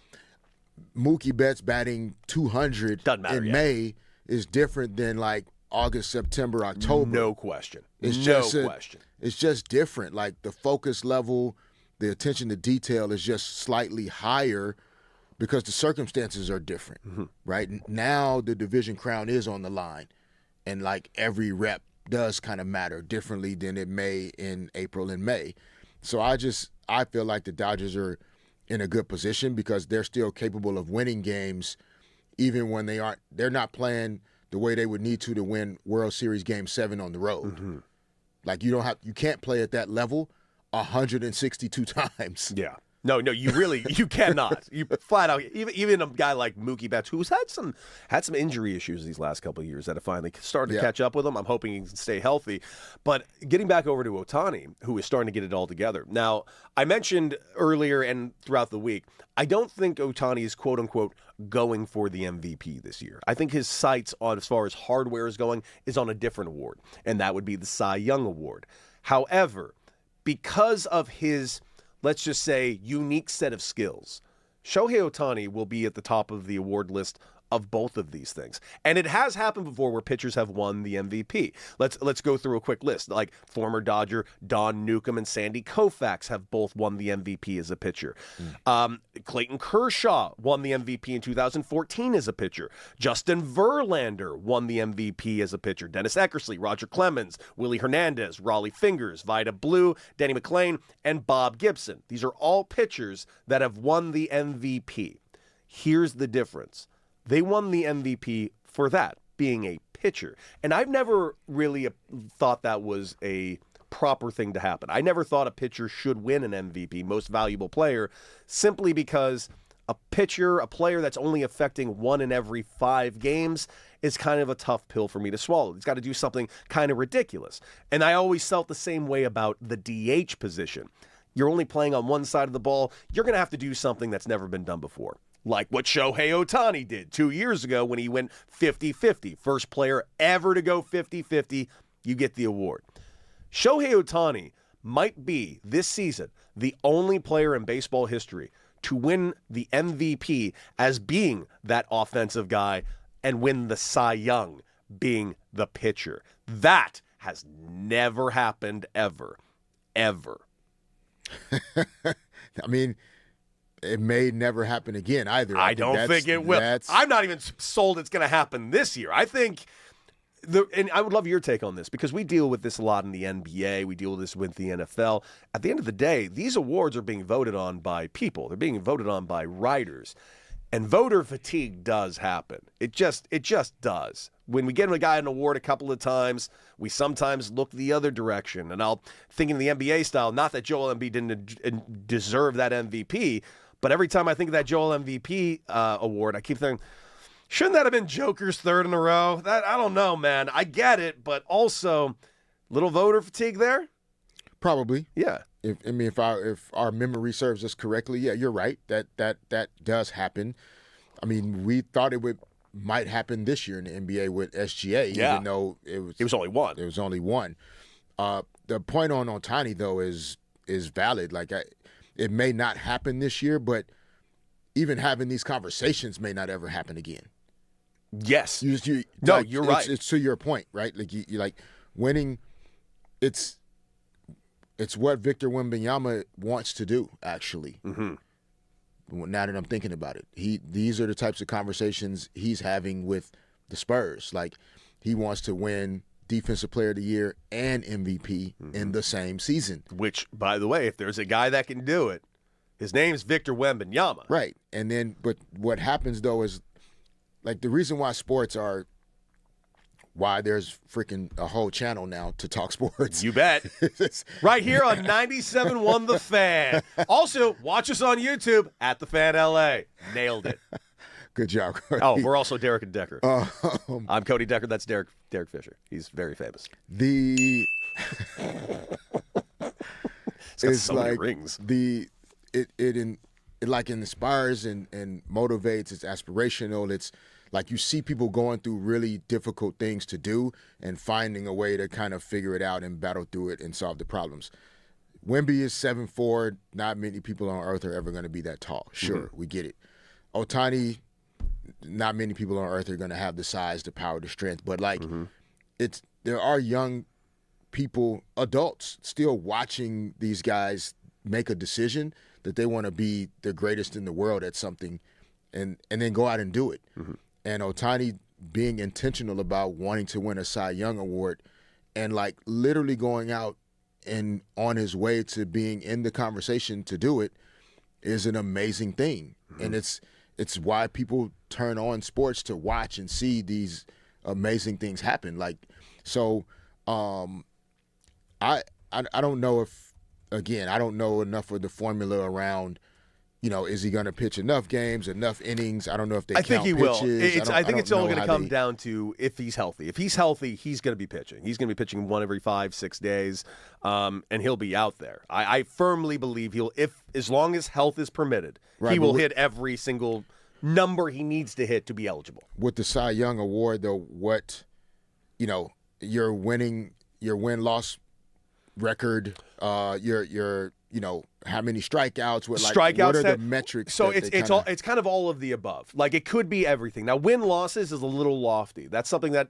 the pitcher doesn't have a ton of say in. Say he goes out there and throws a 9-inning, 1-run game. They lose 1-0. Basically, it's what happened to Paul Skeens last year. Paul Skeens wins the Cy Young last year. Very deserved. He had like a 500 record because he played on the Pittsburgh Pirates. Understood. And that's just unfortunate. And where you have also strikeouts, you have WHIP, you have ERA, you have innings pitched, as you mentioned. High leverage spots can be mentioned, how many times you got in and out of situations. Walks can be brought in. It's just kind of an all-encompassing type of thing. Understood. That makes sense. So then, he definitely has a chance to. Oh yeah, because I'm looking at the win-loss thing as a basketball player. Mm-hmm. Like you can't win the MVP if your team is 500. I get that, right? But in baseball, it's different, and rightfully so. The way you just explained it, I got it. We can move on. Yeah, absolutely. Thanks, absolutely. teacher. You're welcome. I taught D-Fish something. That's so cool. Hey, we are, of course, live here on 97.1 The Fan. It is Derek and Decker live here all the way to 10 a.m. We're going to bring in Raj real quick. Raj, what up? How's that YouTube channel looking? How are the comments? I say, Raj, blow out the smoke. Can we try that again? Then get back on the Can we air. try that again? All right, here we go. We're going to our hype man, Raj. Yes. Hey, Raj, how's the YouTube channel? Oh, let me tell you, man, it's busy out there. It's busy out here in them streets. They are very active. We put a poll up. You asked the question, so Max over there put the poll up. Is this a Dodger or Laker town? Now, it's a wipeout right now. 72% of the people are saying Dodger fans, only 28 Laker fans. Oh, Derek, don't cry. I see that tear coming out. It's 74 to 26 now. Oh, it's getting worse. But it may be because of the time of the year, so let's be real. But anyway, some of the comments. Michael, K. Ford, I don't know what that says, D something. I don't want to say something bad. The Lake Show. Way bigger than the Dodgers, and he says it's not even close. But let's see. Joanne in Arizona says the Dodgers are worldwide, especially in Japan. That's a good point. All of our games are in Japan. Angels had that going, too, when they had Ohtani. All the games were telecast. The Lakers have Japan. that going. I'm about to say. Rui Hachimura. Yeah, that's baby. right. All right. Pride of Put us Tokyo. on the map. Put us on the map. Hachimura. Which is King Colonel says Dodgers town. The Lakers are fun, but they're too volatile. Plus, more games in Major League Baseball fans to enjoy. Fair. More games than in baseball. Also, more games to bore them. That's what a few of my friends say. It's like, damn, there's so many games. Listen, as a baseball guy, and I mean that from the bottom of my heart. Yeah. Make it 150 games. Dude, you don't need 160. Well, what difference does that do? That's all right, still sorry, fine. Make it 130 games. Yep. I'm fine with that. I don't cut out a month. We don't need we don't need all of this. Yeah, you don't need to go up into the NFL season. That's now, granted, it's never going to happen because Major League Baseball, probably compared to all the other sports, NFL and NBA. And correct me if I'm wrong on this, Fish, because Major League Baseball is so married to their record books. Like, they can't get over their record books, man. And revenue. TV revenue, they're never giving that up. Yeah. But those record books, man, Major League Baseball lives and dies by them. Yeah, the NBA used to, but I think it's evolved in terms of the record books part and just, the 3-point shots, the analytics, the numbers, the play-in tournament. Like, so there's an evolution there. But the revenue, though, to the point Raj made, like the revenue part is key. That's why it's still 82 games. Yep. Way it goes. Speaking of revenue and after those 82 games, we're now in month 4 of the NBA playoffs. Stop it. Stop it. We've reached month 9 of the NBA playoffs. Listen, Western Conference Finals, game 2 last night. Wemby. That first game, you and I came in here screaming banger, one of the greatest games we've ever seen. Good Lord, what a night it was. Last night, I would not say a banger of a game, a solid game, but with the Spurs, when their little injuries that had popped up all of a sudden, with the two teams actually that had some injuries, a couple guys left the game last night. Which team do you think's more equipped to go a little shorthanded? OKC. Yeah. Yeah, depth, right? Yes, both teams have depth, but where the Spurs, at least at the moment, are limited is, De'Aaron Fox, their starting point guard, ankle injury, missed game 1 and game 2. And in both games, you've seen the Spurs really struggle to take care of the basketball, which everybody in the world does against OKC. They're so physical and disruptive on the defensive end. But then they're, the guy that not should have been Rookie of the Year, but played at a Rookie of the Year level, in particular in the second half of the NBA season, Dylan Harper, he also went out with an injury last night. So I saw that. Essentially, they're two of their most effective ball handlers, playmakers, decision makers, and they both scored the ball really well. And they're both left-handed, which also provides a little bit of, not necessarily an advantage compared to right-hand players, but it's a different, just like batters in baseball, like it's a different way to have to consider pitching to a left-handed player versus a right-hand player, et cetera. It's the same thing. So I think OKC is just better equipped. J-Dub went out with the left hamstring strain, but A.J. Mitchell has arguably been their first or second best player throughout the entire playoffs. He'll get more opportunity. I think OKC can weather the storm if one or two guys are banged up more so than the Spurs. Yeah, and also I also want to say congratulations to OKC because the amount of times that SGA hit the ground last night really worried me. Just every single shot just landed on the ground. Raj, I played a super cut of SGA shots last night. The flopping was real, man. Oh boy! And by the way, yeah, I always say I notice it when I'm watching it, and sometimes I do, and sometimes I don't. I didn't notice it as much last night until I saw this supercut of all of his shots last night, and I'm like, oh my god, it really is this bad. But when you do the supercut thing, it's just like a highlight tape. It looks like you do highlights of a player, and it looks like they never miss a shot. Yeah, they miss shots, right? Of course. The supercut flopping thing is like, I mean, there were one or two of them. He fell with very little to no contact. Some of the other ones, there was contact that he embellished. Yeah. I mean, there's a couple, man, he folds up like a chair. It's just like, who shot him? Is he okay? Oh, God. Well, listen. Security. We're going to be on this all day long, of course. Keep you updated and give you more talk about Game 2 of the Western Conference Finals. Not to mention tonight, Game 2 of the Eastern Conference Finals that we'll get into later on. But when we return, we will be talking about a good man named Sean McVay. And you know what's good about Sean McVay? He's not just the best coach in the NFL. He learns from his mistakes. What am I talking about? We shall discuss right here on Derek and Decker.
Welcome back. Derek and Decker here on 97.1 The Fan, Los Angeles. And, of course, you can give us a call, 855-97-LA-FAN. That's 855-975-2326. We want to hear from you, and not to mention where the chat is absolutely live on YouTube. You can check us out there at The Fan LA, including Twitch and Twitter.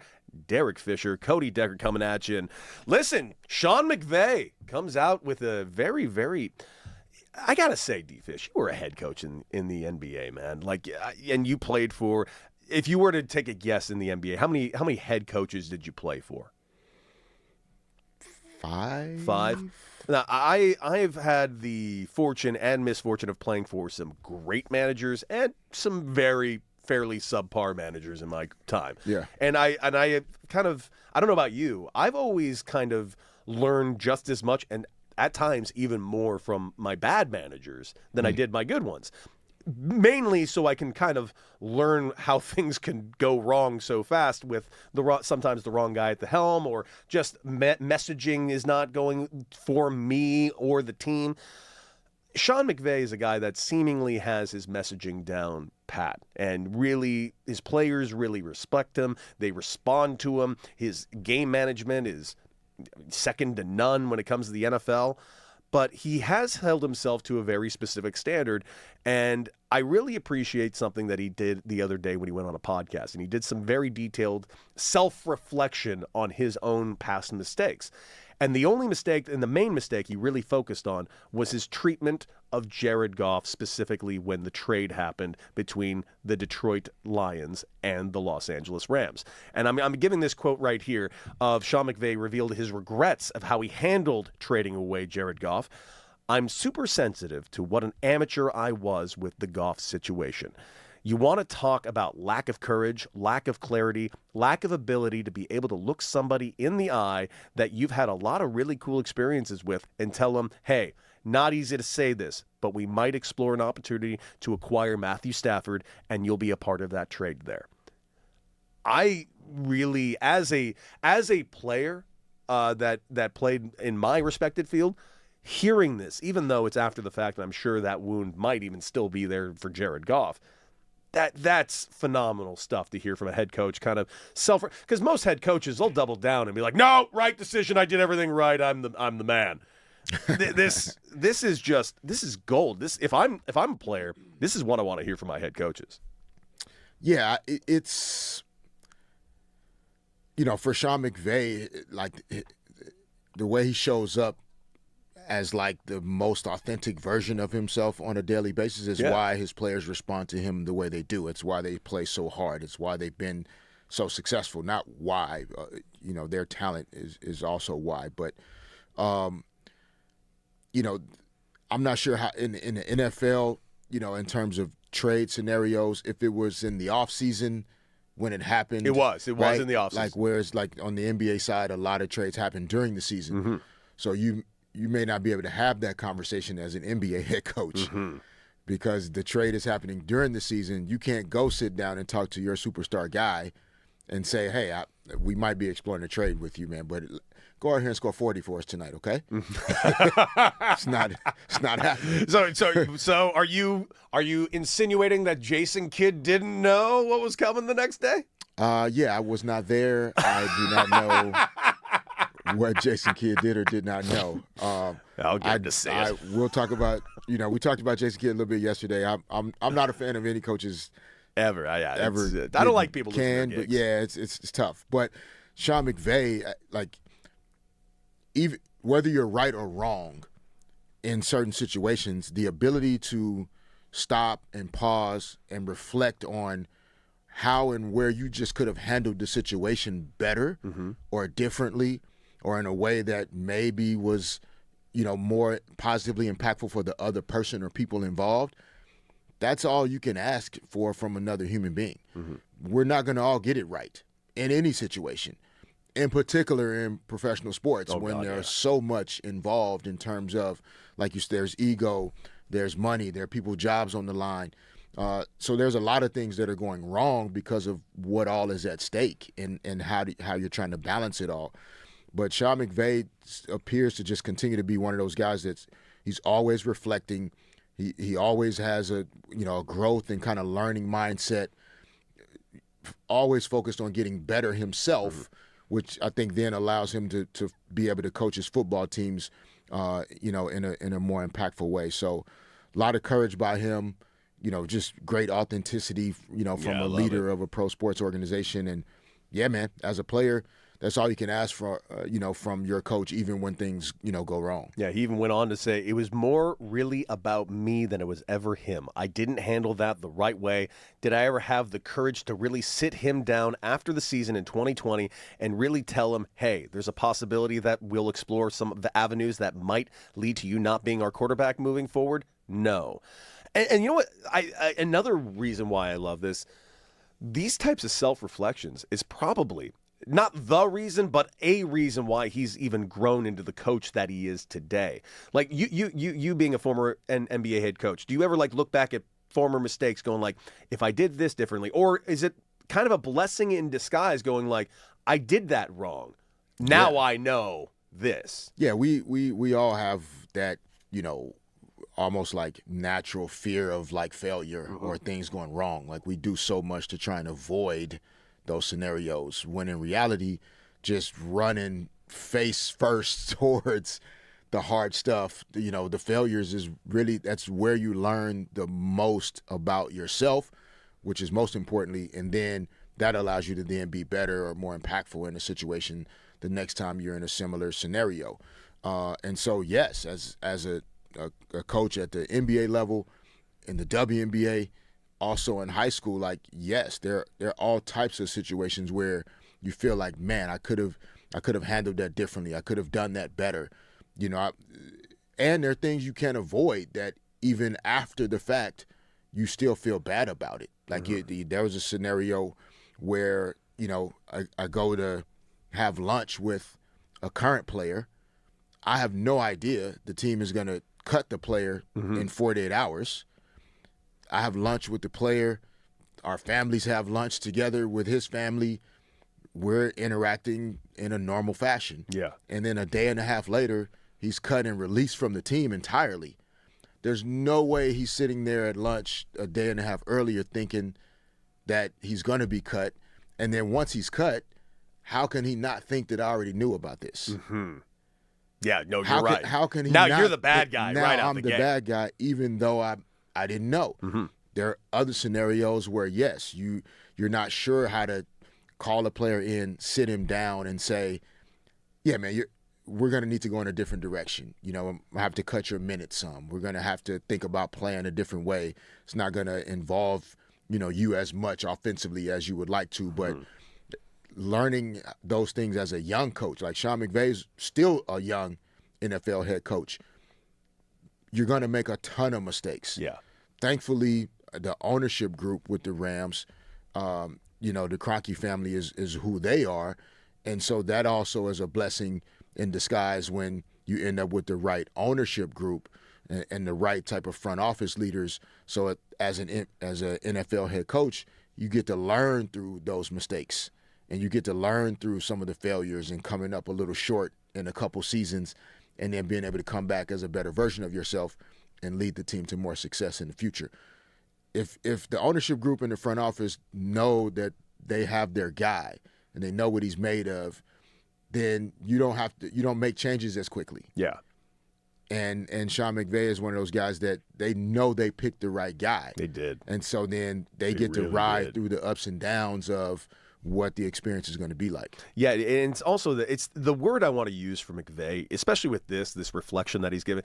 It's accountability. If there's one thing I want from my head coach, no matter where he is, it's accountability. And I not to throw this salacious story out there, but the exact opposite, I feel like what we're getting out of New England, with the Mike Vrabel situation. I understand how you've decided to handle this, but the lack of accountability you've taken is kind of a problem. And honestly, seemingly more people are upset about the lack of accountability than the actual quote-unquote crime you committed, which doesn't really affect your football team at all, but your behavior and actions after that certainly do. The immediate denials and all of this, where Sean McVay just gets right in front of it and says, I did this, I messed up. I need to learn from it. I just think we need more of that in our sports and our head coaches. No, I 100% agree with the accountability part. I would disagree in terms of the scenarios are different. They are definitely different. Vrabel's is, I would say, it appears to impact his professional life because we know about it. But in reality, it's a personal life. Private situation. Completely agree with that. Yeah, it's our business because he coaches the New England Patriots, but it's not really our business. Completely agree. The accountability may be happening professionally inside of their building. We don't know what he and Robert Kraft have talked about. We don't know what conversations he's had with Drake May and the leaders of their football team, the conversations he's had with his coaching staff, whether he's apologized, taken accountability, responsibility for those things internally, but publicly, my personal life is a private thing that I don't have to take accountability to fans for making a personal decision may or may not be in alignment with who I am. No, you're right about that. But from a football perspective or professionally, Sean McVay is able to go out and say openly, publicly, I take accountability for not handling this situation very well in regards to our football team and our players. That's different from an accountability perspective, even though, like I said, I agree with parts of what you're saying and would add other things to it in terms of like the situations being different. Of course, and they are absolutely different. Make no mistake. Guys, we're going to take a quick little break. When we come back, let's get to some of your calls, 855-97-LA-FAN. But also on top of that, it's time for us both to call our shot. We got a Game 2 tonight, baby, and we're going to talk about Game 2 of the Eastern Conference Finals right here on Derek and Decker, 97.1 The Fan, LA. I'm back.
Welcome back, 97.1 The Fan LA. Derek and Decker live here in sunny Los Angeles, California. And of course, Raj, what do you got? Oh, no, I need you to hit the music bed on time. A little bit, that delay there, I don't really like that gap. So go ahead and hit that on time for me next time. You got it. I'm the one engineering back there. That's what's happening.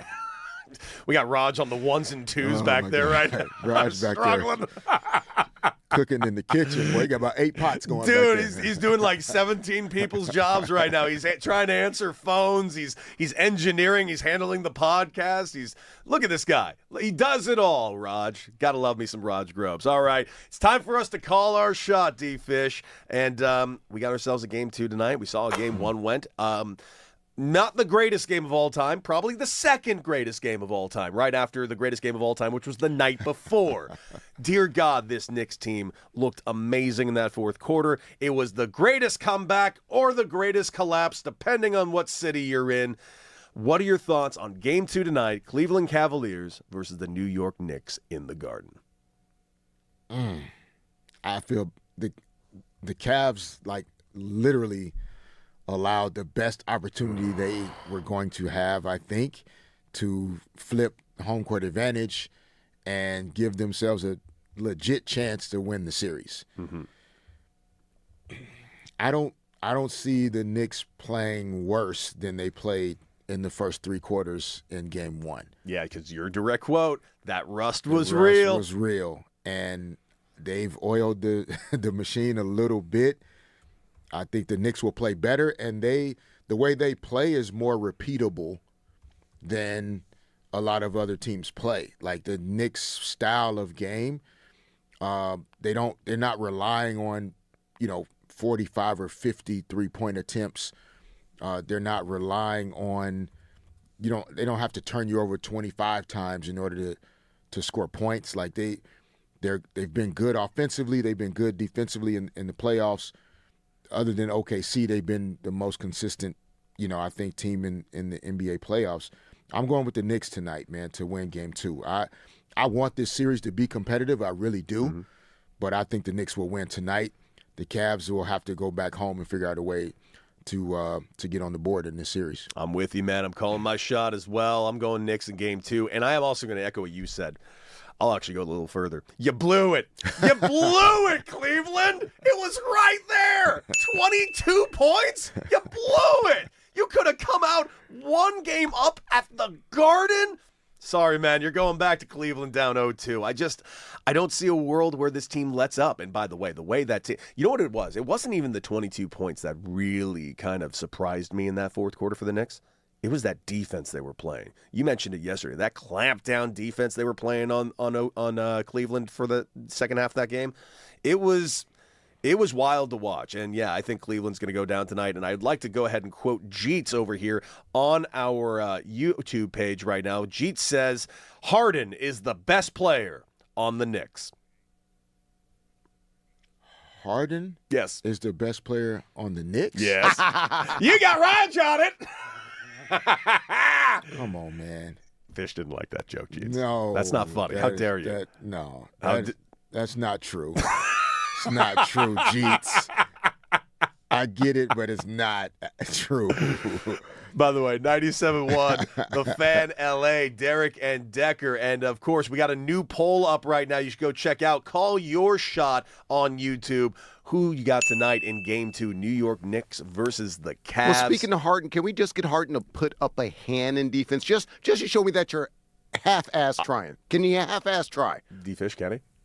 Well, he is trying. No, come on, man. I'm talking about put a hand up. I Those know hands were down a little bit. Raj, what? He's trying. Trying what?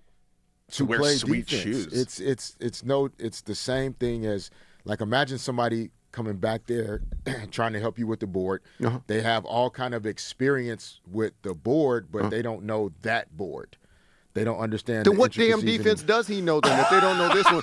Derek, you cannot tell me. Keep it real, because you were a hustle player. Yes. You told me your combine experience. You wouldn't even expect to get drafted, but you showed effort. You got on the floor for every loose ball. I've seen you play defense. Even if it's a bigger guy, I saw you at least try. Right. Can I get half? You telling me he's trying? That's me, right? Like it. So James, it's just something you can't teach. That's just what it is. James has not been that or had to be that in order to be who he is. So he doesn't have as much ability or skill to do the things. Derek, that is not skill. That is just effort. That is just heart. But Derek, he can do this, right? Like this? Like he throws hands and stuff? Like that? Like that? Yes, he can. Oh, yes. but can he do that tonight? His arms do go up. I'm just trying to let you guys know. Well, let's get some go-go gadget arms for James Harden tonight. So Derek, as a coach, I mean, obviously, is it something that, all jokes aside, can you just, some players have it, some don't? Is it that? Like he just doesn't have it within him? Or have you had people that just, hey, just show me some effort and that at least gives me something? Yeah, it's like anything else, right? On a scale of, 1 to 10, let's say in basketball, if a guy has 5 different things that we need him to do or we ask him to do, and he's an 8 out of 10 in this area, 7 out of 10 here, 9 out of 10 here. He's a 10 out of 10 in this area. He's 3 out of 10 here and 2 out of 10 here.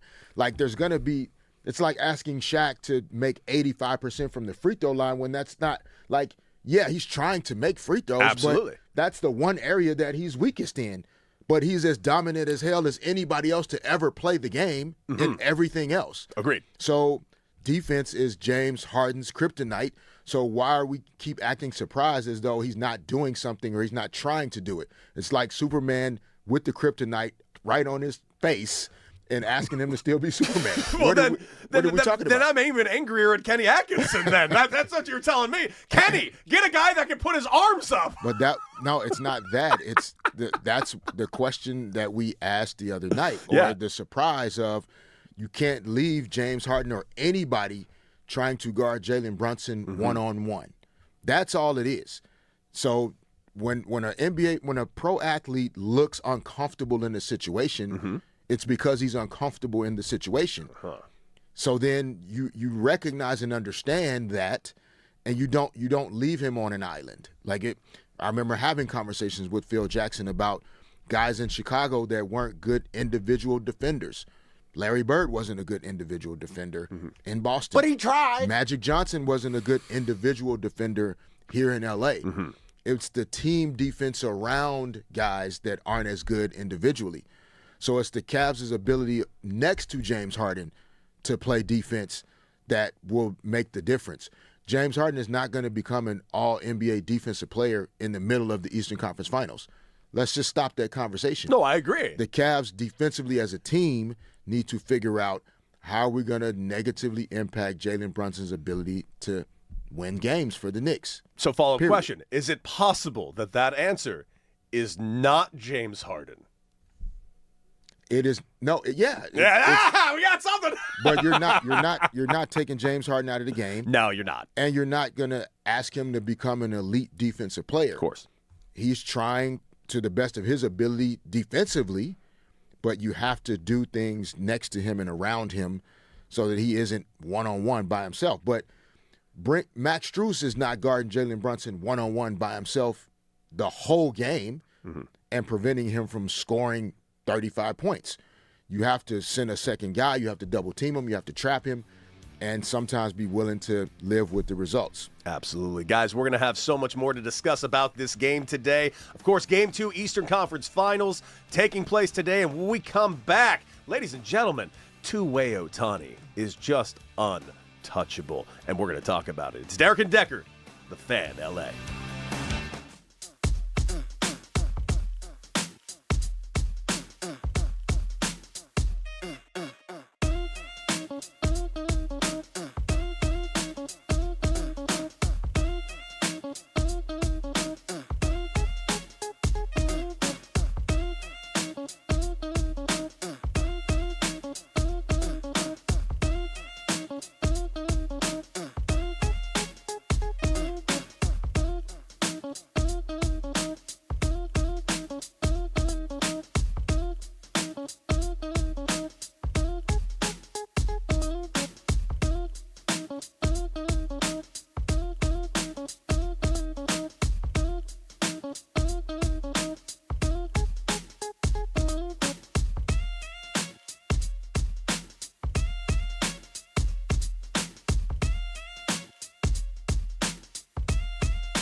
855-997-LA fan. That is our phone number, 855-975-2326. It is Derek and Decker live here on 97.1 The Fan LA. And of course, we're live for another 2 hours. We've talked about the Eastern Conference Finals. We talked about last night's Western Conference Finals game. And of course, we've done a lot of talking about the game last night in San Diego. The first place Dodgers getting it done against those, yes, second place San Diego Padres. It was a hell of a matchup.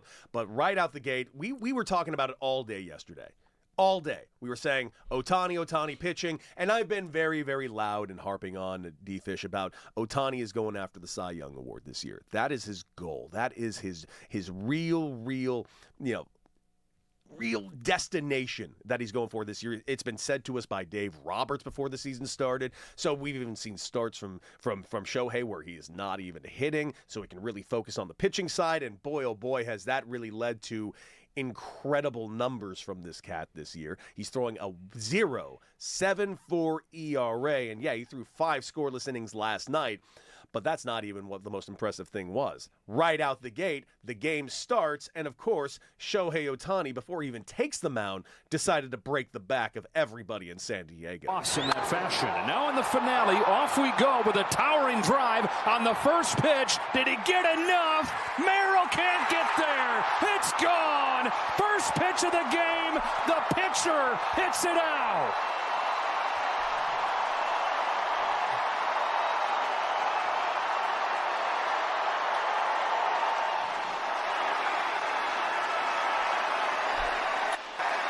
That right there from Spectrum TV. Of course, Shohei Ohtani homers not in the first at bat, first pitch of the game. D-Fish, is there like a basketball equivalent that would be like, that would just be devastating to you, that just takes the wind out of your sails, the first play of the game like that in an NBA game? I mean, I played with 2 guys that did that to everybody, basically. where Shaq just physically, just dominated people and broke their will right at the beginning of the game. God. The ball just, you throw it in, he takes a power dribble and just destroys the rim, the opponent's face, everything that comes with it.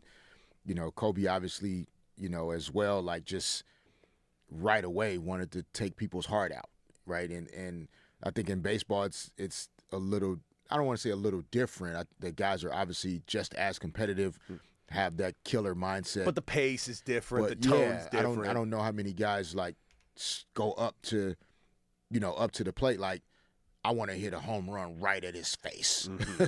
Like, I don't think that's the thought. I don't think you hit home runs by trying to force home runs. It's actually incredibly difficult to do that. Right. So I think that's what makes it so unique in baseball. Like there's a level of patience required in order to do some of the amazing things that baseball players do. Because if you try to force things to happen, that's how you hit into a double play. That's how you do things that don't work out for the team. You end up trying to make a throw that you shouldn't make, hit the cutoff guy instead of trying to throw the ball yourself all the way from the outfield. So those things I feel like make baseball just so very different and unique in terms of the decision-making. But Ohtani's ability to separate out being a good hitter in baseball and then what it takes to be a good pitcher in baseball that's one of one. It is one of one. I think in basketball, currently we're seeing Victor Wembanyama show similar ability to be like the defensive player of the year type guy and the best player on the floor offensively at the same time. So I don't know. I hope for everybody's sake this isn't necessarily a common occurrence, because a lot of coaches are going to be in trouble if you got to play against these kind of guys. A lot of coaches are going to be in trouble. But also on top of that, like the Ohtani of it all, just watching what he does on the field day in, day out, it's breathtaking to me, and I just don't understand how we're even here. That being said, he goes out there, and you mentioned double plays and trying to force things. Well, the fifth inning came along, and of course Shohei Ohtani runs into a little bit of trouble, gets bases loaded, 1 out, and of course our star here in LA on the mound facing their star down there in San Diego and Fernando Tatis Jr. And boy, oh boy, did Fernando Tatis Jr. absolutely piss off everybody in San Diego. First pitch swinging, ball roughly 4 inches off the plate, immediately grounds into a double play. And that's one of those things, that pressing, because Fernando Tatis Jr. is having a rough start to his season. He has 0 home runs. They are paying him $340 million to hit 0 home runs right now. So he's pressing, to your point. Gets a double play. Shohei gets out of the inning. No runs scored. Shohei's incredible 0.84 ERA turns to a 0.74 ERA. And let's not mince words here. This guy's going for that Cy Young. If he wins the Cy Young, I don't know how he doesn't win the MVP. I don't know either. We talked about the metrics before and what all goes into those decisions around the Cy Young Award. And then, obviously, like MVP those metrics are different, in a lot of ways. Mm-hmm. It's going to be hard as well to keep him out of both conversations because most likely the Dodgers are going to win 100-plus games, most likely, throughout the season. So you're talking about anywhere from the best record in the league to maybe the 3rd best record in the entire Major League Baseball world. And so your team is winning, they've won their division. Your metrics in terms of Cy Young pitcher are as high as or as low as anybody's. Very much are. He's got like 54 Ks right now. He's mowing everybody down. He's pitching very efficiently. I thought pulling him in the 5th inning was absolutely the right move. He was starting to get a little erratic. His sweeper was kind of coming off the plate a little bit more. But at the end of the day, this guy's giving you this type of performance on the mound. And, now his bats start to come around again. Of course it is. He is still, by the way, the odds-on favorite to win the MVP. And as of right now, not the odds-on favorite in all books right now to win the Cy Young. He is in some, but that Paul Skeens is still lying around as well. And make no mistake, people are actually trying to make the argument that Paul Skeens should also be up for the MVP. All of you, stop it. Stop it. I understand that 10 years ago, our guy Clayton Kershaw got himself an MVP as a pitcher. I understand in 2011, we saw it with Justin Verlander. I understand we saw it with Roger Clemens at one point. I understand Don Newcomb and Sandy Koufax back in the day have wanted as pitchers. The MVP ain't a pitcher award.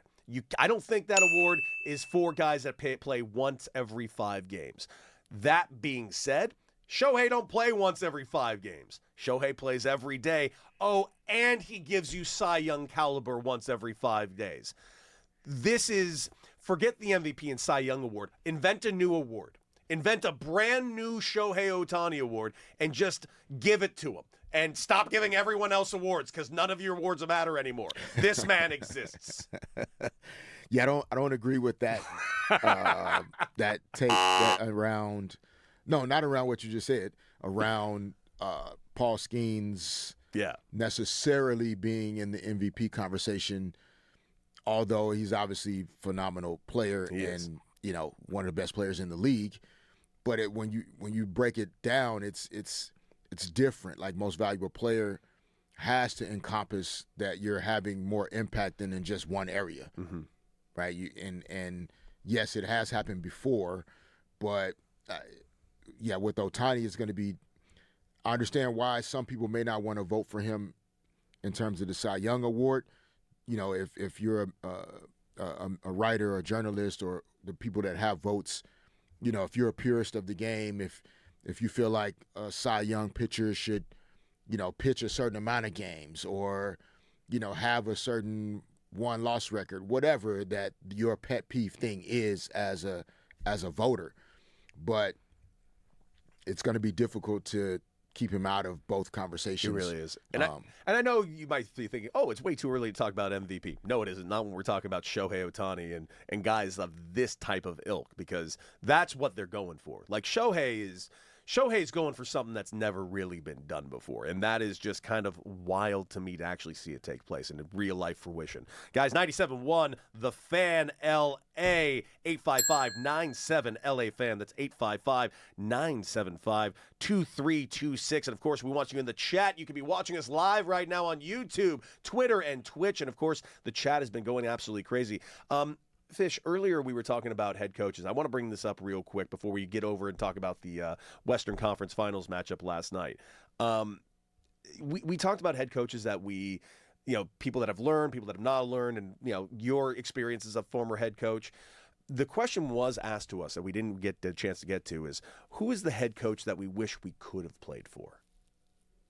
I have two. Okay. I'll choose the one that was still coaching when I was playing, and that's Greg Popovich. Okay. I was a free agent in 2000, the summer of 1999. I was a free agent, and took a trip down to San Antonio. Visited the team, drove around San Antonio like Greg Popovich and I, literally in the car, driving around the 210 loop in San Antonio. And just talking about the possibilities. And ultimately, I decided to re-sign with the Lakers. Don't regret that in any way, obviously. But the relationship between Pop and I from that point, the respect level just grew immensely. He's the type of coach that I think I would have continued to grow playing under, learning from.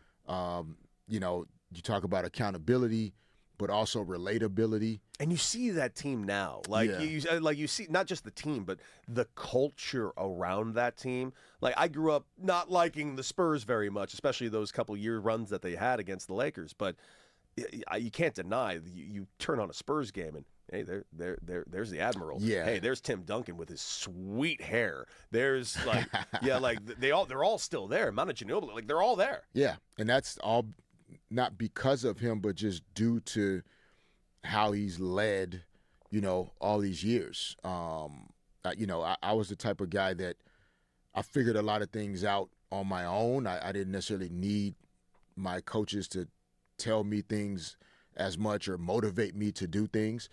But I feel like playing for Greg Popovich, you would have gotten both. Like, you would have gotten the tough love, or the love and tough of accountability of coaches, but you also would have been able to go to dinner together, have a glass of wine, and just talk about life and what's going on with you personally.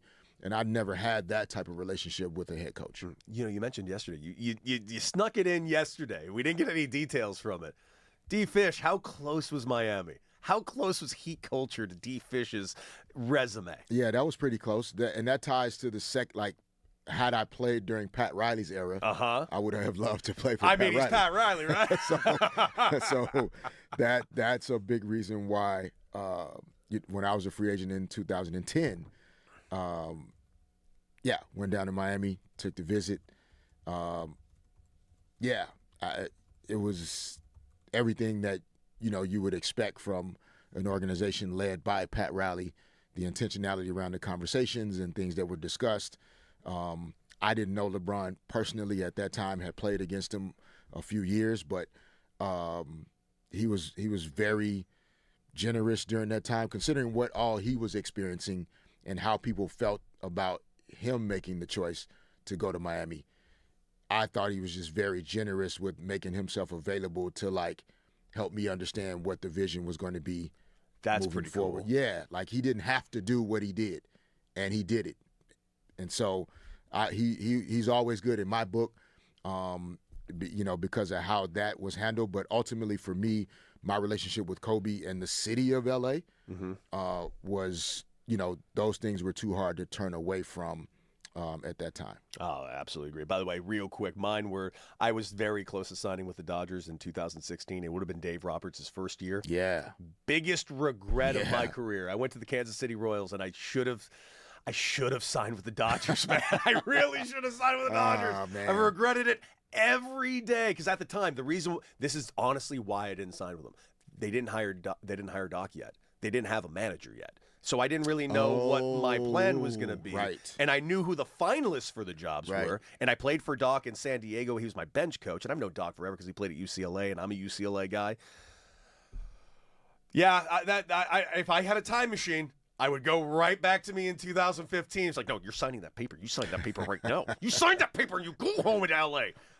What a mistake that was. It's okay. You didn't know who was actually going to be in charge, so it makes sense. Yeah, hindsight's always 20/20, isn't it?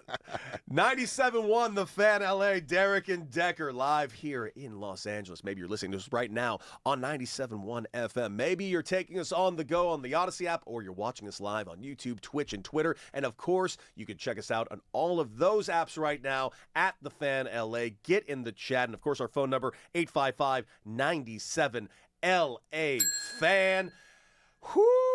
Boy, oh boy, did we have ourselves a Western Conference Game 2 last night. Let's go ahead and hear the two-time MVP and the work that he did last night. Kane waiting. The action begins as the clock hits 10. Gilgeous-Alexander on the attack. Holmes back and hits. And that, of course, was one of the two shots he took last night where he didn't fold like a chair on the ground, like somebody had stabbed him 19 times. So good job, SGA. That one shot. Yeah, no.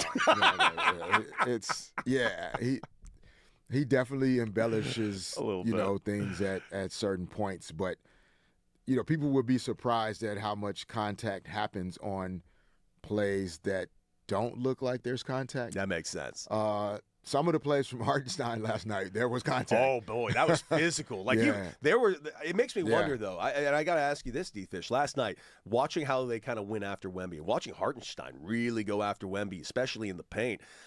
There's a lot of holding going on, but I kind of really dug the refs swallowing the whistle, letting these guys play hard. I'm really digging this series right now, man. Yeah, we were able to see that from home, like from the camera angles that NBC has, but referees can't see all of that. Fair. Like that's a replay from a camera angle that the referee in that split second he's looking at something else. She's looking at a different play, or there's two other guys that are holding. I don't see that holding and that holding. And so Hartenstein's just like, it's almost like he can tell the teacher's not quite looking at his desk.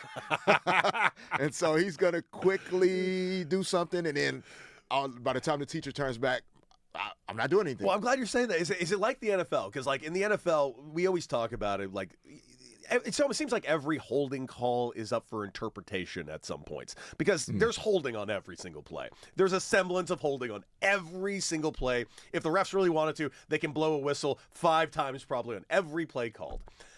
Is it like that in the NBA? Is there just holding happening at all times? All the time. That's what I figured. All the time. And it's like you're hearing it now, like a lot of NBA coaches and players are saying, well, Oklahoma City fouls every time down the court, and they're not going to call all of them. Well, they're just physical. You can't call all of them. The Boston Celtics in the late 2000s when we were battling those guys, Tom Thibodeau was kind of their defensive coordinator type guy, and that a lot of the kind of zoning defensive principles in terms of like man-to-man but shading over, but then like the physicality when people are cutting through the lane, they're getting elbowed and chucked and pushed in the back. But they can't call everything. There's a reason why, like all pro sports are trying to reduce the amount of time their games last in order to fit into the broadcast windows. Absolutely.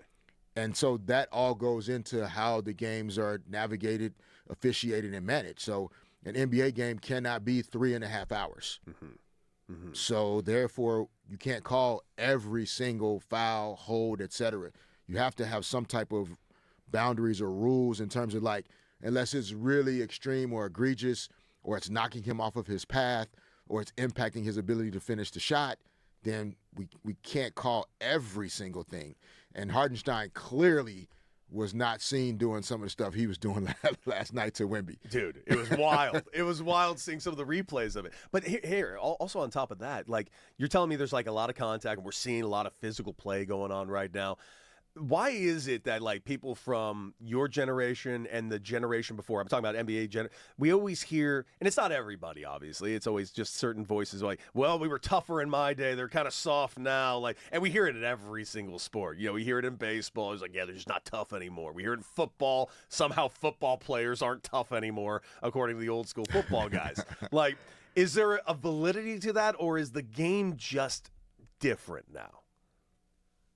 Well, you know me, I'm a both guy when it comes to that. I don't I try not to fall into this category of like it has to be one or the other. Yeah, you're more nuanced when it comes to this. Yeah, like sure, it's like maybe we're not as tough as the guys that played in the 70s and 80s in the NBA because yeah, it was different. Like guys in the 70s, 80s smoked cigarettes at halftime. Yeah, they did.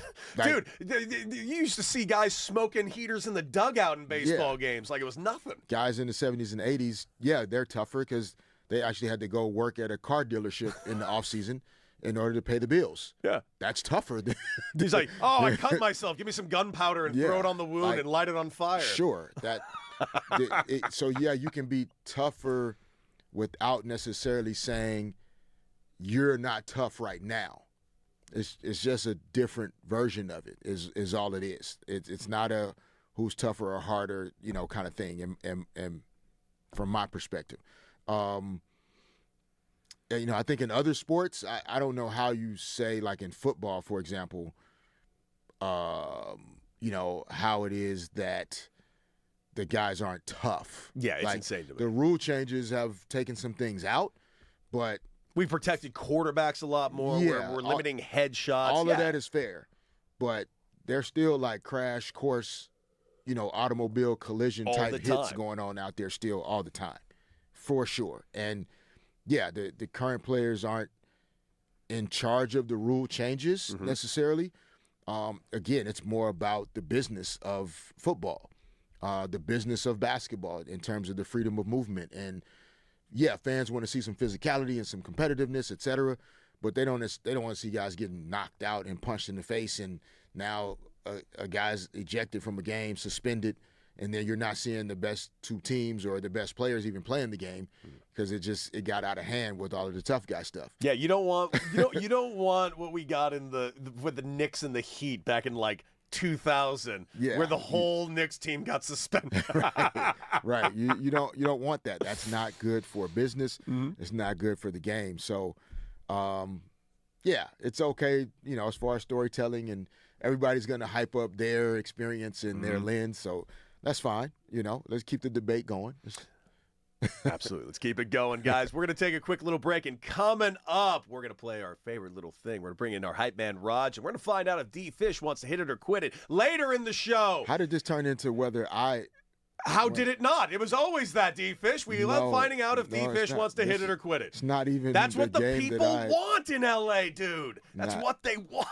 We need it, Derek. We want to hear it. Later on in the show, we got ourselves Danny Green, 3-time NBA 3 rings. Fish, do you just look down upon him? Danny. 3 rings. God, Danny. Pick it up. Guys, we're going to take a quick little break right after this on 97.1 The Fan LA.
That's You got to right. turn your mic on. We're bringing in our hype. Yeah, if that's on me again. It's all on me, Raj. Bring in our hype man, Raj. Raj, talk to us. What's up, boys? Some things I need to know right now. Over in Boston, Jaylen Brown. As you know, he's been speaking a lot about, since the season ended. Well, word on the street is he's being linked to both the Hawks and the Clippers as potential trade destinations. Derek, those two destinations, would you like to hit it or quit it for Jaylen Brown? I mean, for me, it depends on who's involved in the trade, to be honest. I mean, the way my brain works, I would need to know what picks are involved, what players. If he's coming to the Clippers, is Kawhi Leonard leaving or staying, all of that? I like the Atlanta Hawks look.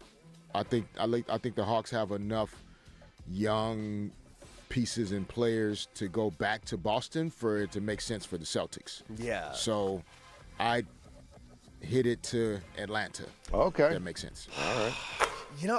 I would love to see him come to the Clippers, but again, like he said, where does Kawhi go if that happens? And also on top of that, I'm going to quit it because why would the Celtics do this? The guy carried the team at an MVP level without Tatum the entire season. The lost year that it was supposed to be for them, and they finished second in the Eastern Conference. And yeah, of course, they got bumped out early in the playoffs. But again, this was supposed to be a nothing year and kind of run it back for next year. I don't see a universe where they move them. Okay, all good, and my stuff was deleted. Hey, Michael Wilbon rebukes ESPN for covering irrelevant Aaron Rodgers like he still matters. Now, this was, of course, before he admits that, before he told us he's going to be retiring. But is ESPN doing too much, man? Hit it or quit it with Aaron Rodgers? I mean, I quit it in terms of I don't think Aaron Rodgers is irrelevant. If you're a starting quarterback in the NFL, you're not irrelevant. Mm-hmm. If you're a future Hall of Fame quarterback in the NFL, you're not irrelevant, even though you're not you're not the guy you were 15 years ago. I'm going to hit it, but I actually do agree with Fish a little bit here. He's not irrelevant. I do think that is a oversimplification and kind of just on one side here. I think there is nuance to this. I think Aaron Rodgers is a guy that gains a lot of attention, whether it's for a good reason or a bad reason. Do I think talking about Aaron Rodgers as if this was 2010 Aaron Rodgers is absolutely a waste of our time, and ESPN has been doing this for the last several years? Yes. On that respect, I will absolutely hit it. But Aaron Rodgers can still play. He's still on a team that was in the playoffs last year. He's worth the conversation at least. All right. Hey, a caddy, I know you guys love golf. He got fired for his golfer who missed a tee time at the PGA Championship. So he took the hire. So hit it or quit it for the caddy getting fired when the golfer missed his tee time, Fish.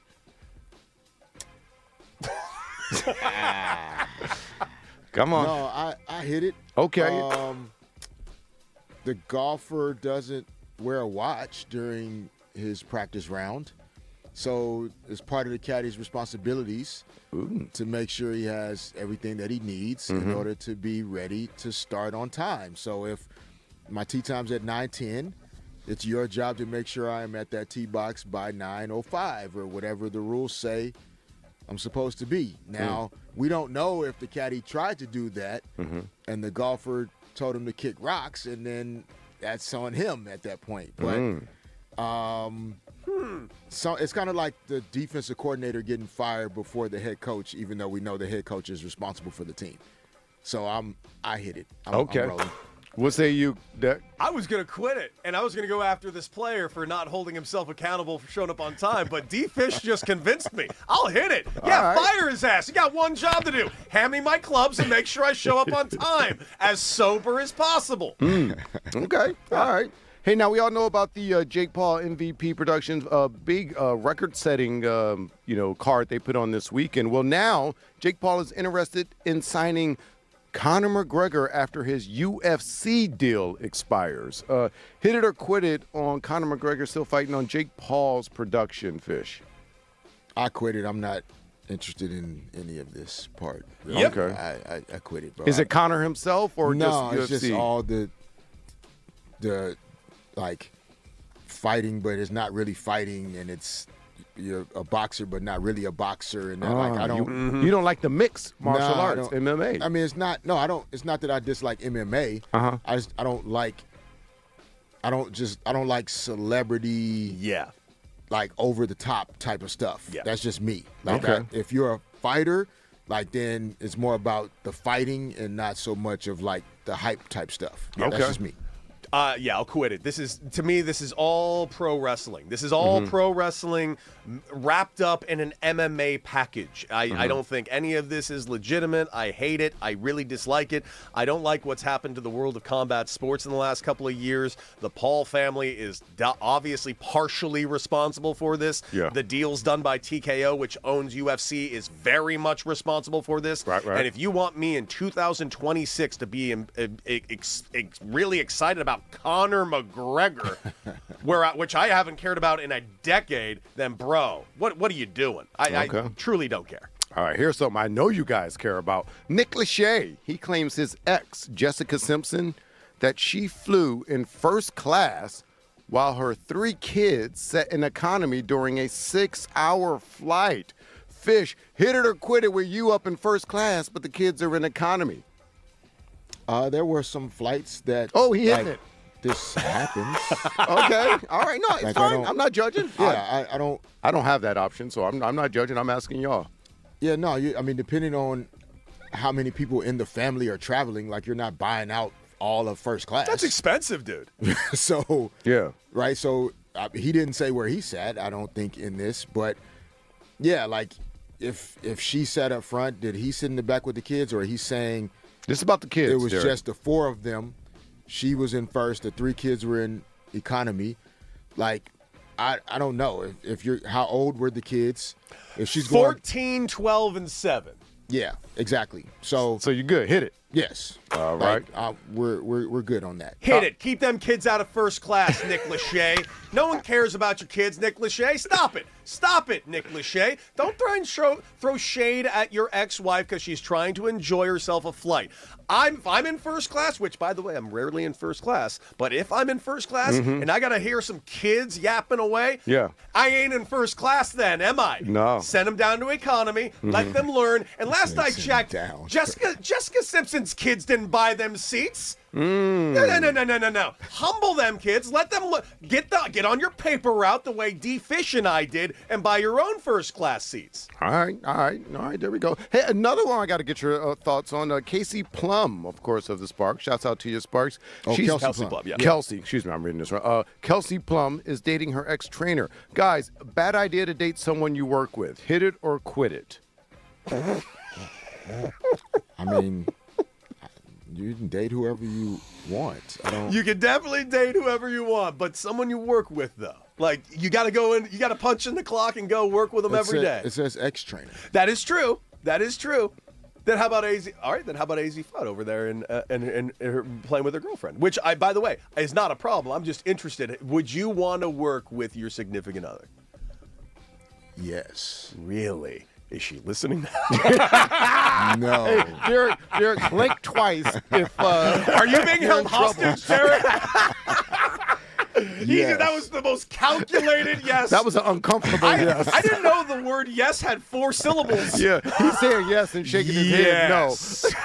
I was thinking about what time in the morning it is, like, they're on their way to school or not. All right, I actually have a real quit it. I have done that. I strongly suggest don't do it. Okay. It's my suggestion. If you value your relationship, marriage, and or anything, okay, don't do it. All right. Hey, another relationship type question here. Hollywood legend Paul Schrader admits he created an AI girlfriend. Follow with me, D. He created an AI girlfriend, but she dumped him for being too nosy. Hit it or quit it on asking your AI girlfriend too many questions, Fish. I pass. The dude made an AI girlfriend, and he drove her so nuts that she broke up with him. That's how bad do you gotta be that you couldn't even create a bot to like you enough? Oh man, I'm gonna hit it. Clearly, I'm on the AI side on this one. You would have fired him. I mean, come on, what are you gonna do? I mean, if you break up with Paul Schrader, you break up with Paul Schrader. All right, fair enough. Well, that was hit it or quit it, guys. Appreciate the honesty. And just so you know, kids, if you're Derek Fisher's kid, you will be sitting in economy. That's what we got out of that. What's coming up next? What's coming up, ladies and gentlemen, right here on Derek and Decker? Hey, that irrelevant quarterback, that stupid, irrelevant guy over there in Pittsburgh, who is not all that irrelevant. Guess what? He is coming back to Pittsburgh, but guess what? He also made another announcement. Get ready for Retirement Tour 2026 coming your way in the NFL season. We're going to talk about that, plus your calls, 855-97-LA-FAN, and get in the chat. It is Derek and Decker right here on 97.1 The Fan.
101 The Fan LA. Derek and Decker with you.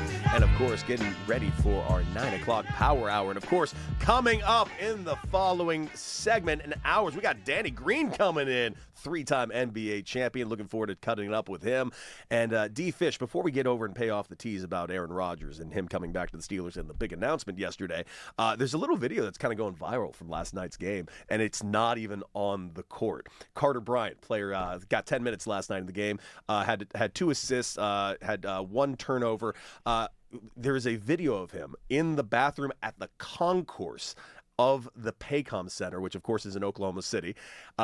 He's in the concourse bathroom. Who's taking video in the bathroom first and foremost? I will say it's unique. I will say he's in full uniform, and this is mid-game. He runs up to the concourse, uses the concourse bathroom, and came back down to the bench. And, yeah, a guy does have video from inside the bathroom of him doing this. Yeah, but it's he didn't go up to the concourse like the bowl. Like okay, where'd he go? In OKC, when you're leaving the visitor's bench, like the locker room, the visitor's locker room is like a half a mile around the corner. Oh. So there's a little like kind of lounge bathroom area right as you exit the court to the right that's across from like the chairman's club. Okay, or like so like the high-end spot. Yeah, the high-end spot. And there's a bathroom section right across from that. So he probably just ran into that one real quick. Otherwise, it was going to take him 5 minutes to go all the way to the back and come back out. Dude. But that part is not the issue. Who's taking video in the bathroom? I will admit, if I was there, I would have probably fumbled to get my camera phone out too. What do you guys think?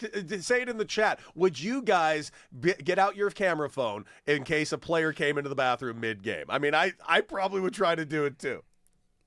Okay. I didn't say I'm right. I just said I'd probably try to do it too. Yeah, no, it makes sense, though, in that building, that's the closest bathroom to get to. I'm surprised, like, the usher or security or whatever didn't, once he kind of ran in, they didn't try to go make sure it was cleared out, especially for that reason, because that could have gotten really uncomfortable, and a situation definitely could have jumped off with a player mid-game just trying to go take a bathroom break. Yeah. And somebody pulls out a camera. By the way, people in the chat completely agree with you. Weird behavior filming players in the bathroom, and Joanna in Arizona immediately says, no! Like, think about that. Like, that could have gone all kind of ways. Oh, yeah, it could have gone bad real quick. But luckily it didn't, and I'm glad he was able to get back to the court. All right, let's pay off that tease. Aaron Rodgers coming back over there to Pittsburgh. It is official. He is going to be a Pittsburgh Steeler for 1 more year, and I want to specify that. For 1 more year, he is calling it a day. He officially was asked the question by the press corps, and he gave a very stern answer. The question was simply laid out: are you coming back? Is this going to be your last year? And he didn't even try to beat around the bush. Yes, this is it. This is it. At age 43, getting paid $25 million this year.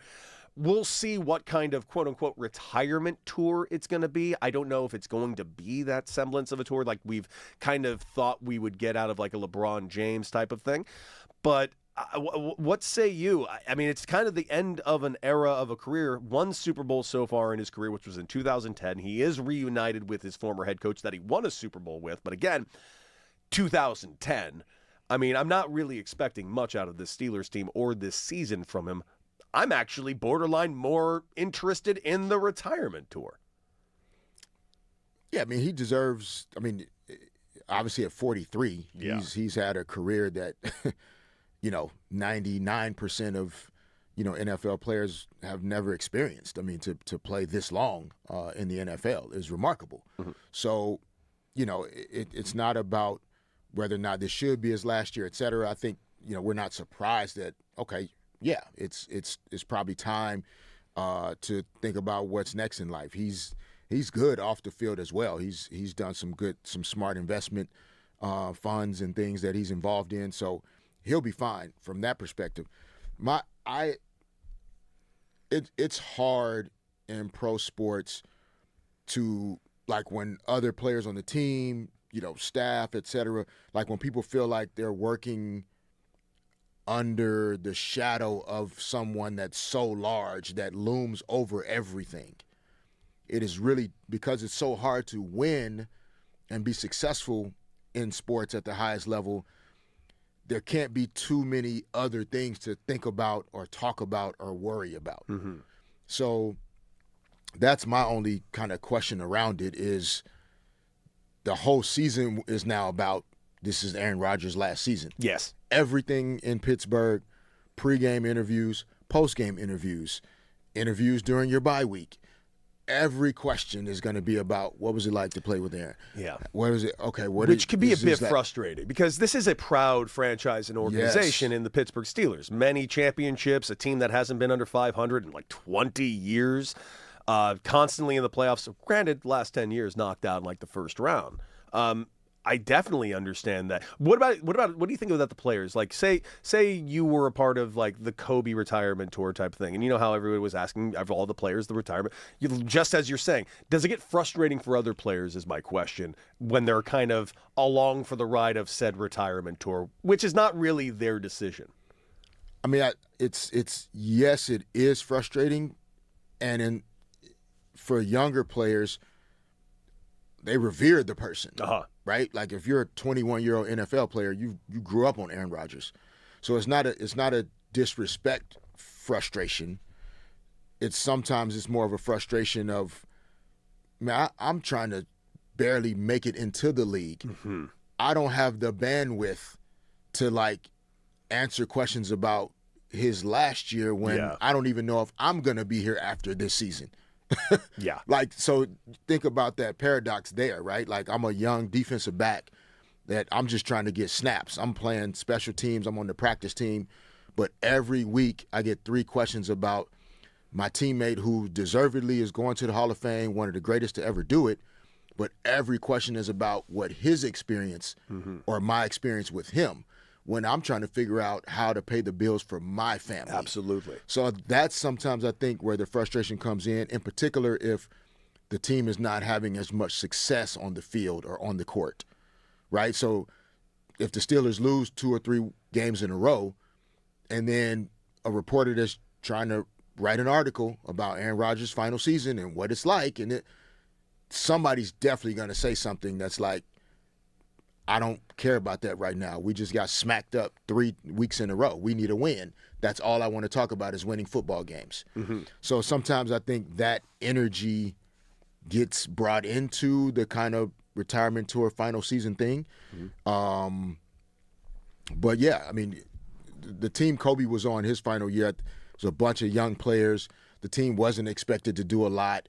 But it also like, it weighs on the organization as well. Like it's because it's hard to turn the page and try to build for the future. It's hard to convince a young player that like he's the franchise now or he's the guy that they want to build around when everything is about the older guy that's still here. So it's always going to happen in pro sports. I'm not saying we can eliminate it, but it is difficult. It's why sometimes great veteran players have been traded away from teams before you get to this point where the shadow looms so large, we can't focus on blocking, tackling, special teams, building winning habits because all the questions are about the shadow and not necessarily the little things it takes to win football games. And by the way, those of you driving around Los Angeles, 97.1 The Fan LA, be real clear, we're talking right now about Aaron Rodgers, but I know where all your brains are going in the exact same spot that my brain is going. You know, there's also that aspect because the parallels to LeBron and a potential retirement tour here. Here's why I wouldn't like a retirement tour for Aaron Rodgers over there. He's not like a career-long Steeler. Like he's a Packer for all those years. He was a Jet for a couple of years. Now he's been a Steeler for 2 years. LeBron, you know, obviously most people when they think of LeBron, they think of him probably right out the gate as a Cleveland Cavalier. Some might think of him as Miami Heat. And probably younger people, because he's been here for now 8 years, think of him as a Laker. Is there something about a retirement tour for a player that it is kind of important that they played for that one franchise the whole time? Because I'm thinking about those retirement tours that we've seen. Derek Jeter, lifelong Yankee, got that retirement tour. Big Papi, David Ortiz, got that retirement tour. Did Shaq get a retirement tour? I don't think I remember him getting one. Not that I recall, but I don't know if Shaq announced before his final season, this was his final season. Mm-hmm. Right? Unless you're, going into a season when you say it's your final season, it's like last season was probably your final season. Yeah. The season that already passed. Yeah. And this one's like a formality where you're just kind of getting your roses type of thing. Yes. And the reason why I frame it that way is I'm looking at LeBron and the Lakers. The Lakers, a proud franchise. A franchise that's not looking to have a down year this next year. It would be kind of strange and a borderline distraction if we had a retirement tour for LeBron while the Lakers are trying to overcome this insurmountable mountain that is OKC and the Spurs. That's what I would think. I don't know if LeBron would be interested in having something that takes away from like the laser focus of trying to win a title. I don't. And I can't imagine I don't know. It is a new ownership. I can't imagine. I can see the new ownership liking and not liking it at the same time. Liking it because, well, there's a lot of money to be made off this, obviously. Not liking it because it's not about the Lakers getting into the finals. Yeah, they'll figure out a way to do something, and not LeBron and his team and family will be involved. Like maybe you do it in a way it's around very specific dates, and it's not every single night. You come to some agreement that like, okay, we're gonna do something, in Cleveland, in Miami, and in LA, and that's it, right? Like everywhere you go, a video jumbotron thing and roses and flowers and a speech and like you're not winning a championship in that year. It's kind of like the nights that it was championship ring night, right? Those games are hard to win because it's opening night at home. You're getting a championship ring for what you did last season, but there's somebody here tonight that's ready to kick your teeth in and win a game. Yeah, and that extra motivation of them putting on the jewelry in front of you. Right, and so it makes it harder to focus on the task at hand when you're still doing things that are in celebration of something that already passed, so to speak, or something that's coming in the future. So that's where I think sometimes the retirement tours are tough when there's winning expected at the highest level, because now you're bringing in another variable or something that has to be managed, and that just takes away from winning to me. Absolutely. But, Aaron Rodgers, LeBron, those guys are, that's rare air. They can do what they want to do. That is factual. That is full-on factual. Guys, taking a quick little break. Coming up, 3-time NBA champion Danny Green joins Derek and Decker live right here on The Fan LA. You want to stick around for that. 97.1 The Fan LA. Derek and Decker right after this.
855-97 LA Fan. That's 855-975-2326. Welcome to Derek and Decker for our final hour of our 4-hour extravaganza. And of course, Derek Fisher, 5-time champion. Cody Decker, just a guy who was fairly subpar at hitting baseballs, and all of you. And of course, we want to hear from you. We are live not only on 97.1 The Fan LA, but also we are live on the Odyssey app. You can also check us out live right now on Twitter, YouTube, and Twitch at The Fan LA. Get into the comments section because the comment section has just been going off this entire time. A lot of people thinking that, the retirement tours are just a waste of time over there in the comments section. Some people don't even know why Aaron Rodgers is taking the Wilbaum approach. Why is we talking about irrelevant Aaron Rodgers?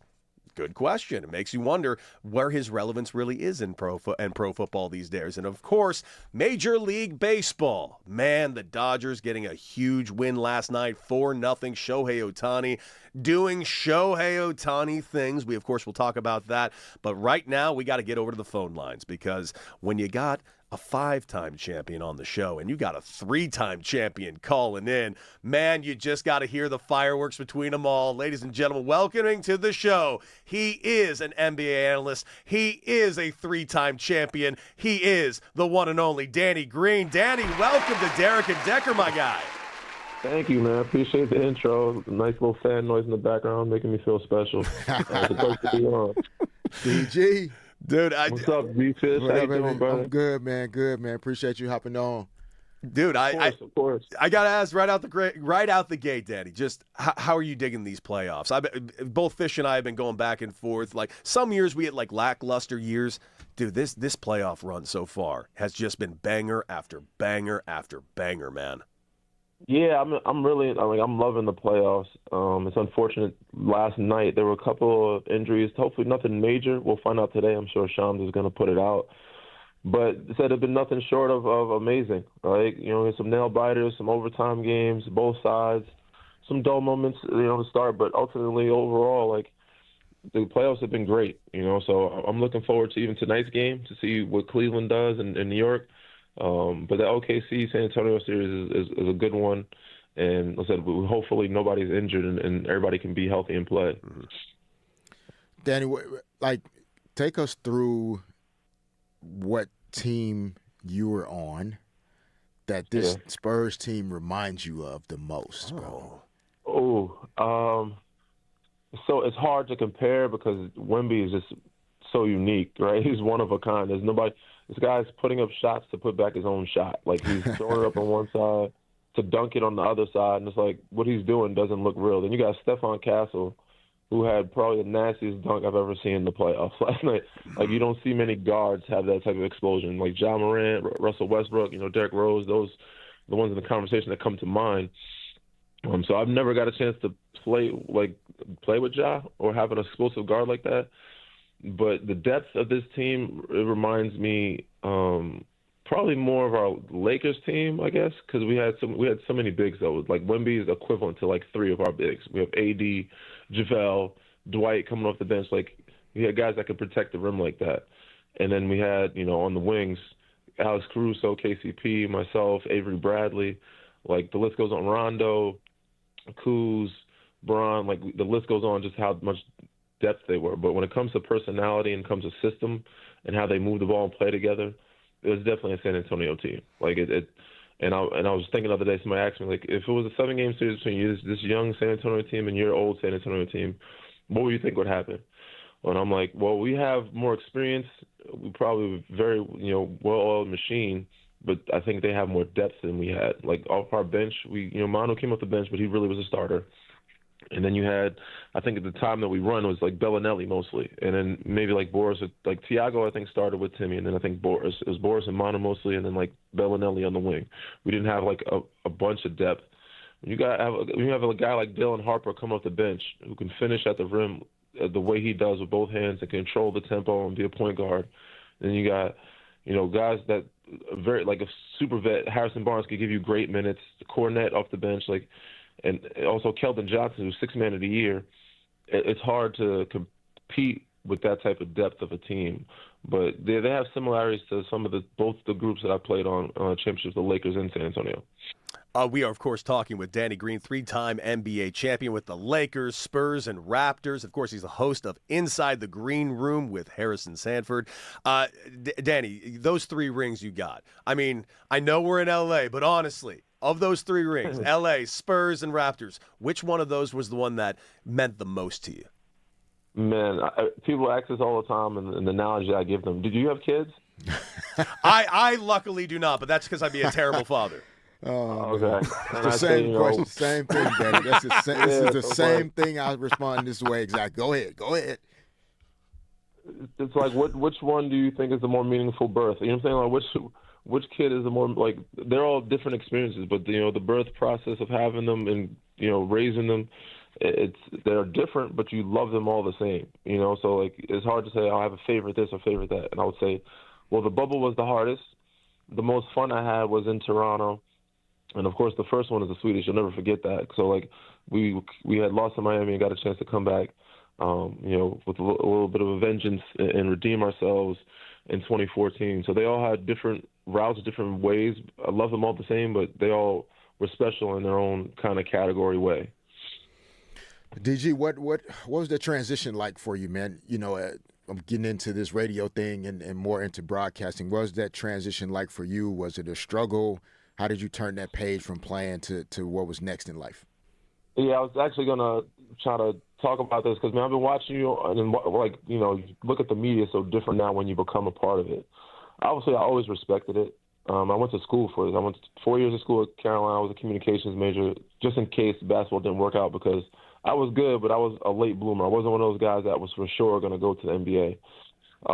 And I had started the podcast with Inside the Green Room Harrison about almost 8 years now. So that helped me with the transition and going to the Sportscast EU in Syracuse. That's where they did it at the time. Now I think they moved it to USC.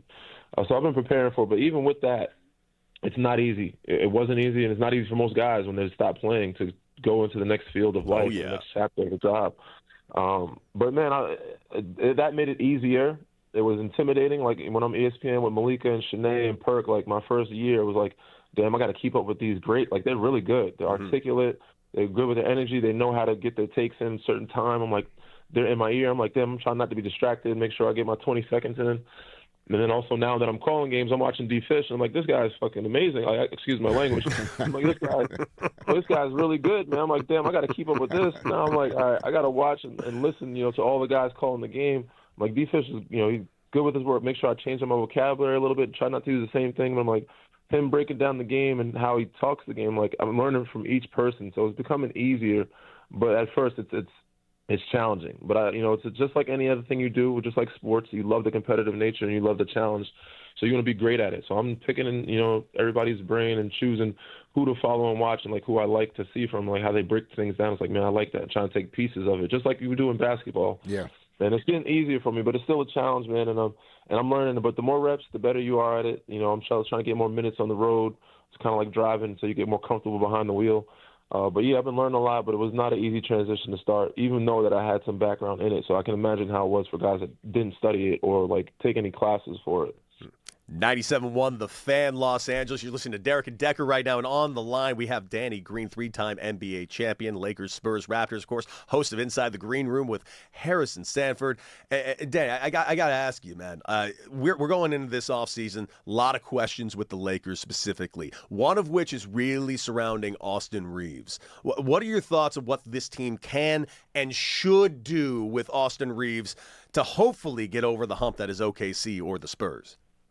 Oh, man, this is a tough question because I like Austin a lot. I think he's very talented. I think he's an amazing player. He's incredible. He's taking leaps and bounds. Each year he's getting better, which is like hard to do when he's like year 5 or 6. Like he's got some years in now, year 6 or so.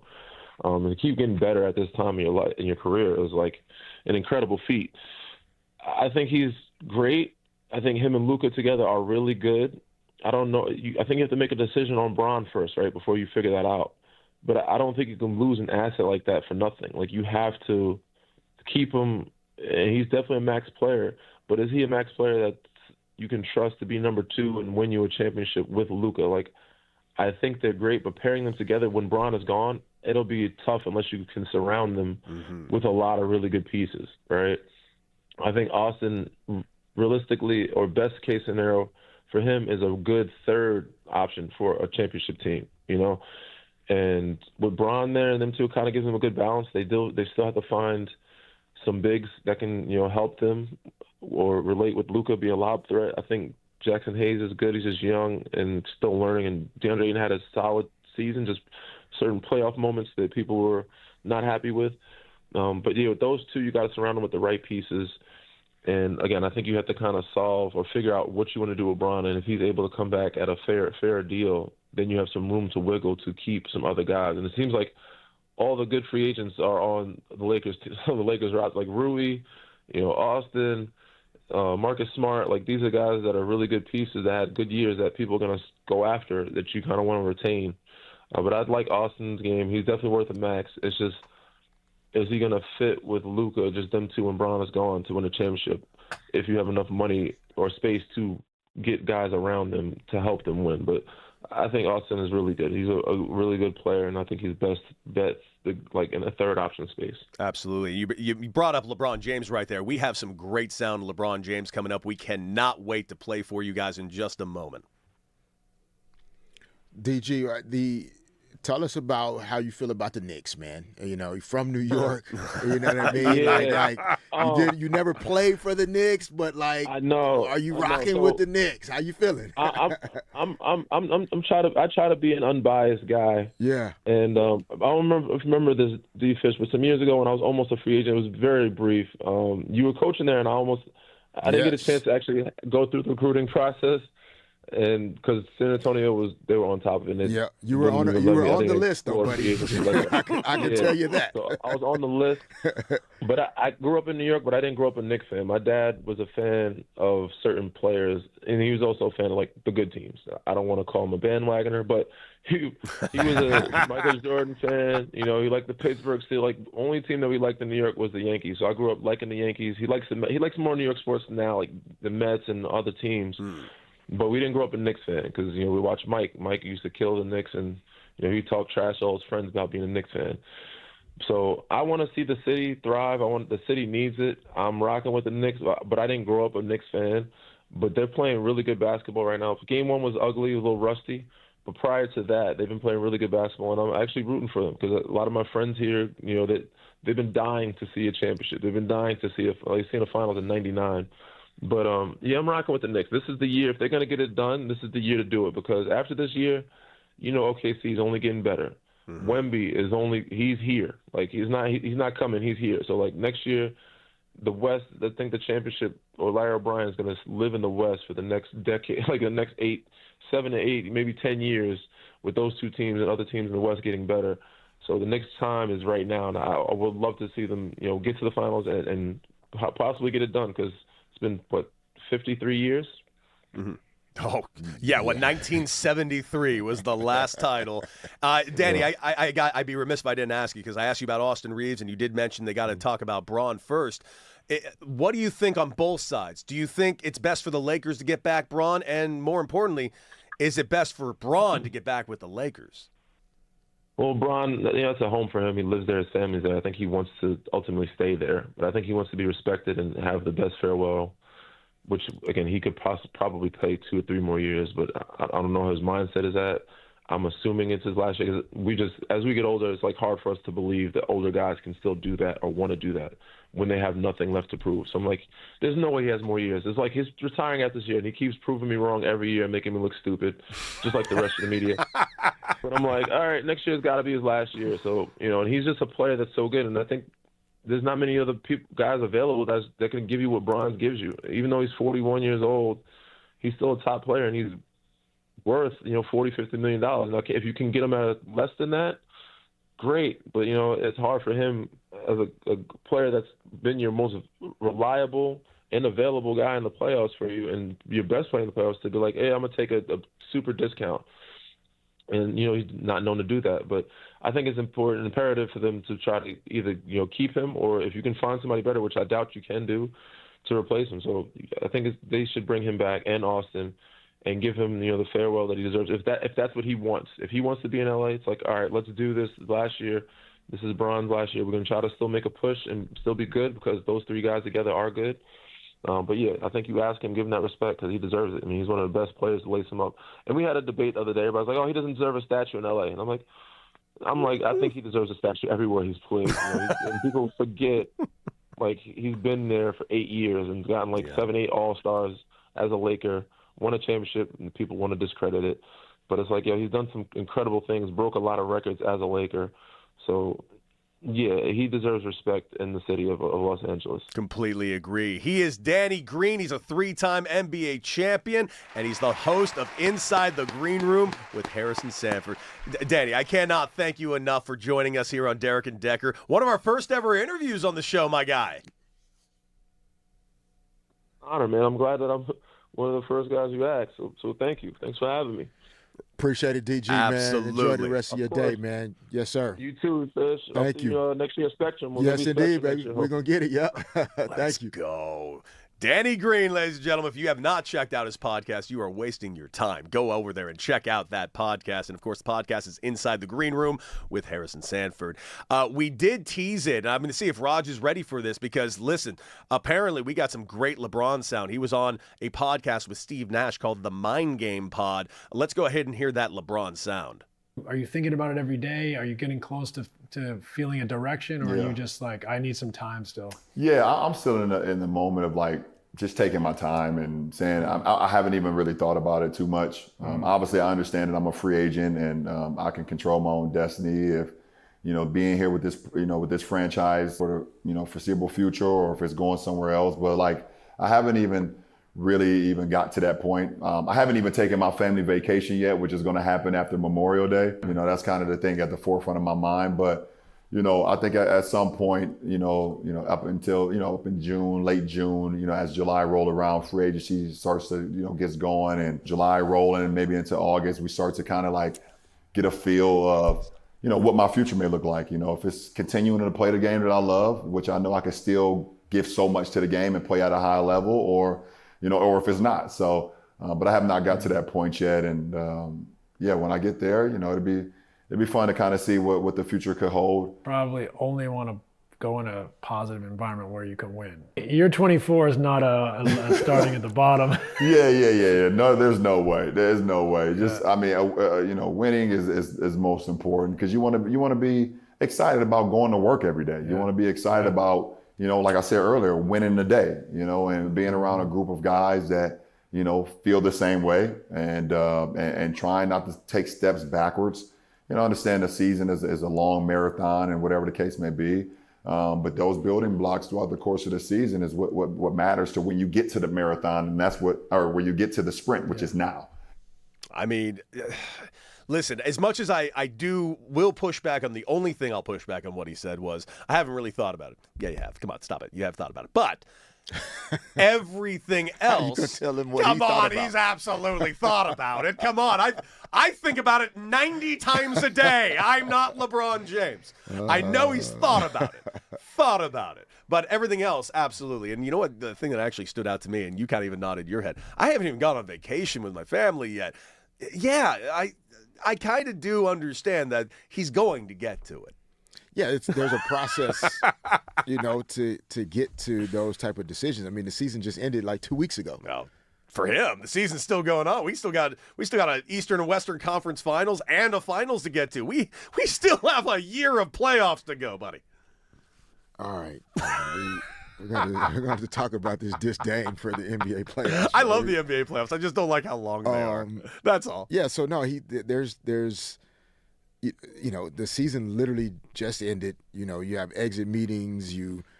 It takes a while to even just decompress from what you just experienced before you can then start to think about what's next and what the future will hold, et cetera. Has he thought about it? Yes. But has he decided what those thoughts mean?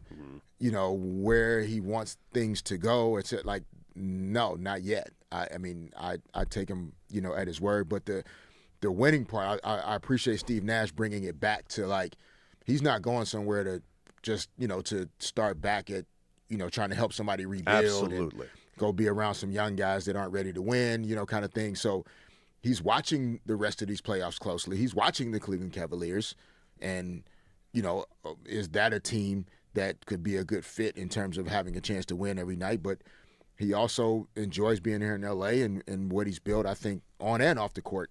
The Lakers are in a position to build a team that can win a title. Like the cap space is there, the roster flexibility in terms of who's a free agent and who's not is there. But convincing LeBron that you can do that before he signs but then you still having enough money to get him to sign. That's the tricky dance. Because that's the other thing about going back to that. It's not just about the win. You've earned this money. You're not going back to your rookie deal either. No, I get what people are saying. It's not about a need for the money, but it's about what your value actually is. And you know, in real estate, for example, right? Like we feel like our house is worth $1 million, but what are people willing to pay for it? That's what it's actually worth. Yes. LeBron is one of those guys whose house is worth $1 million, but he's actually worth $1 million. Yes, if not way more. Right. Yeah. So I mean, and that's just for a round number. But it's you can't sell your house for pennies on the dollar when it's just worth so much more than that. A wealthy person would donate their house to charity before they sell it for nothing. Like they wouldn't just give it away. You're right. It's, you know what I mean? So LeBron can't give away all of the value that comes with having him on your roster, what he does. The production level is still there. It's not a ceremonial like, oh yeah, we have LeBron, he's going to sell tickets. No, he's going to arguably be the first or second or third best player on your team at 42 years old next season. And he's going to sell tickets and jerseys and whatever documentary he's working on. You're going to have the most nationally televised games, which then goes into more branding, marketing, et cetera. So he's producing at a level that means he should get paid X amount. Austin Reeves is going to get $40+ million a year for his production. Why is LeBron supposed to take less for his production? Yeah, you're going to tell me there's a universe where Austin Reeves makes more money than LeBron James. It's a little, I will admit, that's a tough pill to swallow for me. It could happen again. LeBron could look at the team and see, hey, if I take this amount and we re-sign Austin and we get this guy and that guy, we can win the West. Okay, I'll do that. But until then, no. I totally agree. And by the way, we're going to break down more of that LeBron sound on the podcast, Mind the Game pod that he did with Steve Nash. And we're going to talk about so many other things. Plus, your calls, 855-97-LA-FAN. Also, go check us out at The Fan LA on YouTube, Twitter, and Twitch. Get in the chat. We want to hear from you. We're going to take a quick little break. When we come back, more of that LeBron sound and just more LA sports, people. It's Derek and Decker, 97.1 The Fan. Need parts fast?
Welcome back. 97.1 The Fan LA. It's Derek and Decker coming at you live right here on your favorite LA drive commute on 97.1 FM. And of course, you can take us to work on the go on the Odyssey app and the iHeart app. And of course, you can also check us out live right now. You can watch the video and see our very, very handsome faces on YouTube, Twitch, and Twitter. And of course, that site is at The Fan LA. We are right now, after having a great conversation with three-time NBA champion Danny Green, we got into some sound from LeBron James. Apparently, LeBron James went on the Mind the Game podcast with Steve Nash and had a very revealing conversation. Here's a little bit more of that LeBron James sound. Another part of the equation is family. I mean, your kids have grown up for the most part in LA. Yeah.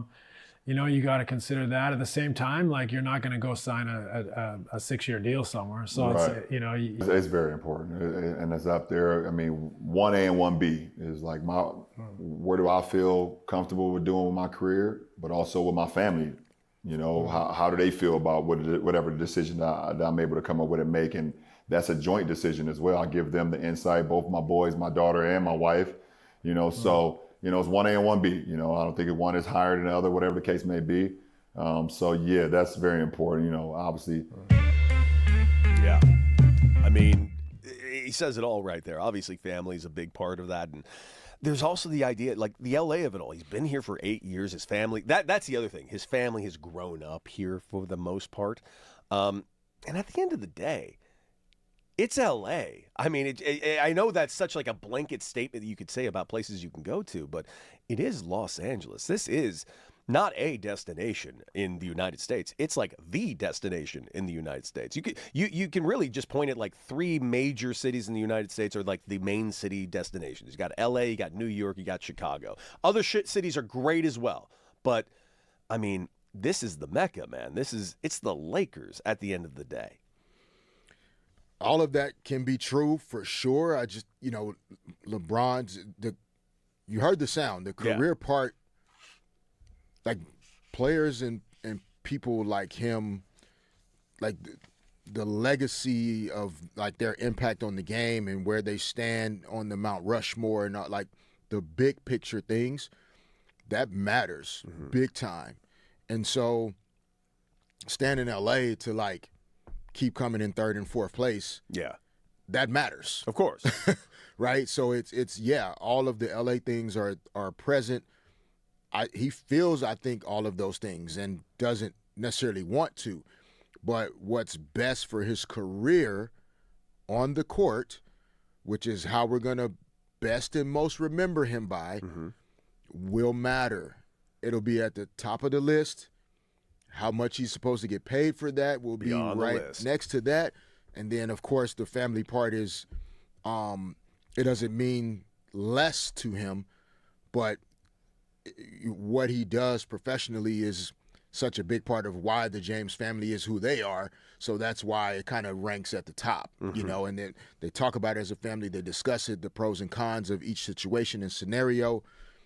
I believe he wants to remain in LA as a Laker, but the organization will have some things to do to just kind of assure him that this is the right venture to be a part of. It's just like an investment, right? Like there's certain economics and certain data and certain things that you have to show people if you want them to invest in what you're doing.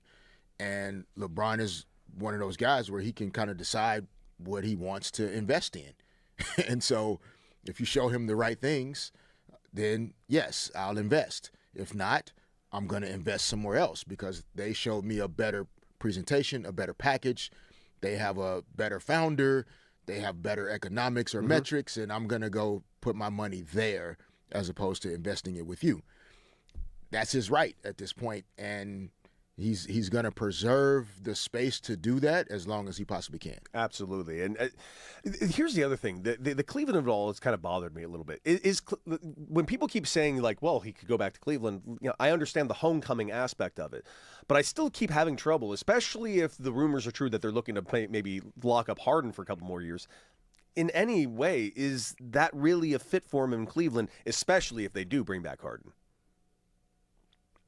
I don't I don't believe so. But it, bringing back Harden, but is Jared Allen or Evan Mobley part of a deal or a transaction? I think even in this series and even in the playoffs thus far, like James Harden is a much less impactful version of himself without the basketball in his hands. Mm-hmm. So, if you re-sign James Harden and then LeBron joins in free agency and Donovan Mitchell is still there, I don't know if those three guys fit as well together as LeBron, Luka, and Austin Reeves. Especially now that they've played together. They've had experience together. Right, would fit well together. But you also then have, the ability to make it out of the East. I mean, LeBron is smart enough to look at what's happened and sees Cleveland and says, okay, so they're in the Eastern Conference Finals right now, and I'm not there. Yeah. They were up by 22 points with 7 minutes to go in the game, and I'm not there. I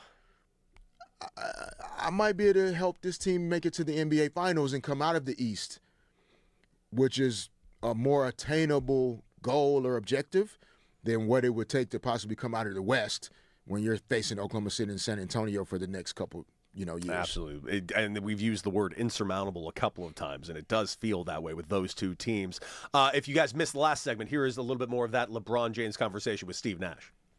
Are you thinking about it every day? Are you getting close to feeling a direction, or are you just like, I need some time still? Yeah, I'm still in the moment of just taking my time and saying I haven't even really thought about it too much. Obviously, I understand that I'm a free agent and I can control my own destiny. If being here with this with this franchise for the foreseeable future, or if it's going somewhere else. But I haven't even really got to that point. I haven't even taken my family vacation yet, which is going to happen after Memorial Day. That's kind of the thing at the forefront of my mind. But I think at some point, up until, up in June, late June, as July roll around, free agency starts to, gets going, and July rolling, and maybe into August, we start to kind of get a feel of, what my future may look like. If it's continuing to play the game that I love, which I know I can still give so much to the game and play at a high level, or if it's not. So, but I have not got to that point yet. And yeah,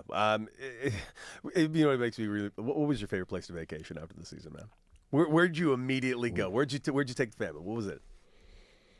Well, I was kind of like a work and vacation guy, because in the most off seasons for me were shorter. I played on.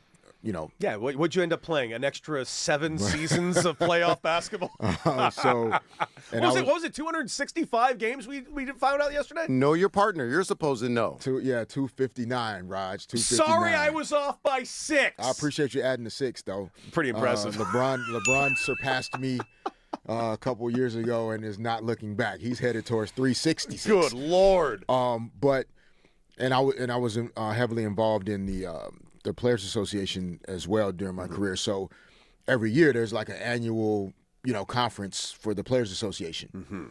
And it used to be at a destination, Puerto Rico, Bahamas, et cetera. So it was kind of... You guys did that right. Yeah, it was kind of a combined, all right, I'm going here.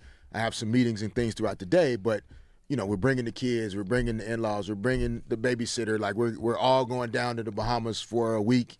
And, that was kind of the vacation, because then I didn't like to travel as much in the off season when it was shorter, because I wanted to make sure I was ready for the season coming up. And at that time, a lot of the hotels and resorts didn't have the higher end fitness centers the way they do now. Yeah. You couldn't maybe hire a private trainer at the resort that could help you work out. And yeah, I wasn't gonna fly a trainer down there from LA, to the and overpay somebody to come down. So yeah, it was more of a work/play trip. Love it, absolutely love it, guys. 97.1 The Fan LA. It's Derek and Decker, and you know what? That Shohei Ohtani did some stuff last night. Take a look at this clip. In that fashion. And now in the finale, off we go with a towering drive on the first pitch. Did he get enough? Merrill can't get there. It's gone. First pitch of the game. The pitcher hits it out. Chef's kiss. First pitch of the game for the pitcher, Shohei Ohtani. That was the hottest play of the game from Next Gen, the next generation of home comfort. Guys, we're going to take a quick little break. Coming up, final segment. You know what that means. It's time for some crosstalk. That's right. We got Brock and Alex coming in to set up their show and wrap up ours. It's time for Derek and Decker right after this.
Welcome back, 97.1, The Fan LA. Derek and Decker finishing out our final segment of the show. And yes, we want to give a big thank you to a few of our early fan partners like NextGen and DraftKings. We appreciate your support. And of course, you can give us a call at the same number as always, 855-97-LA-FAN. And of course, checking us out live on YouTube, Twitch, and Twitter at The Fan LA. The chat has been absolutely killer all day. And it's time for our favorite segment of the day. It's Crosstalk, because we got our mid-morning show.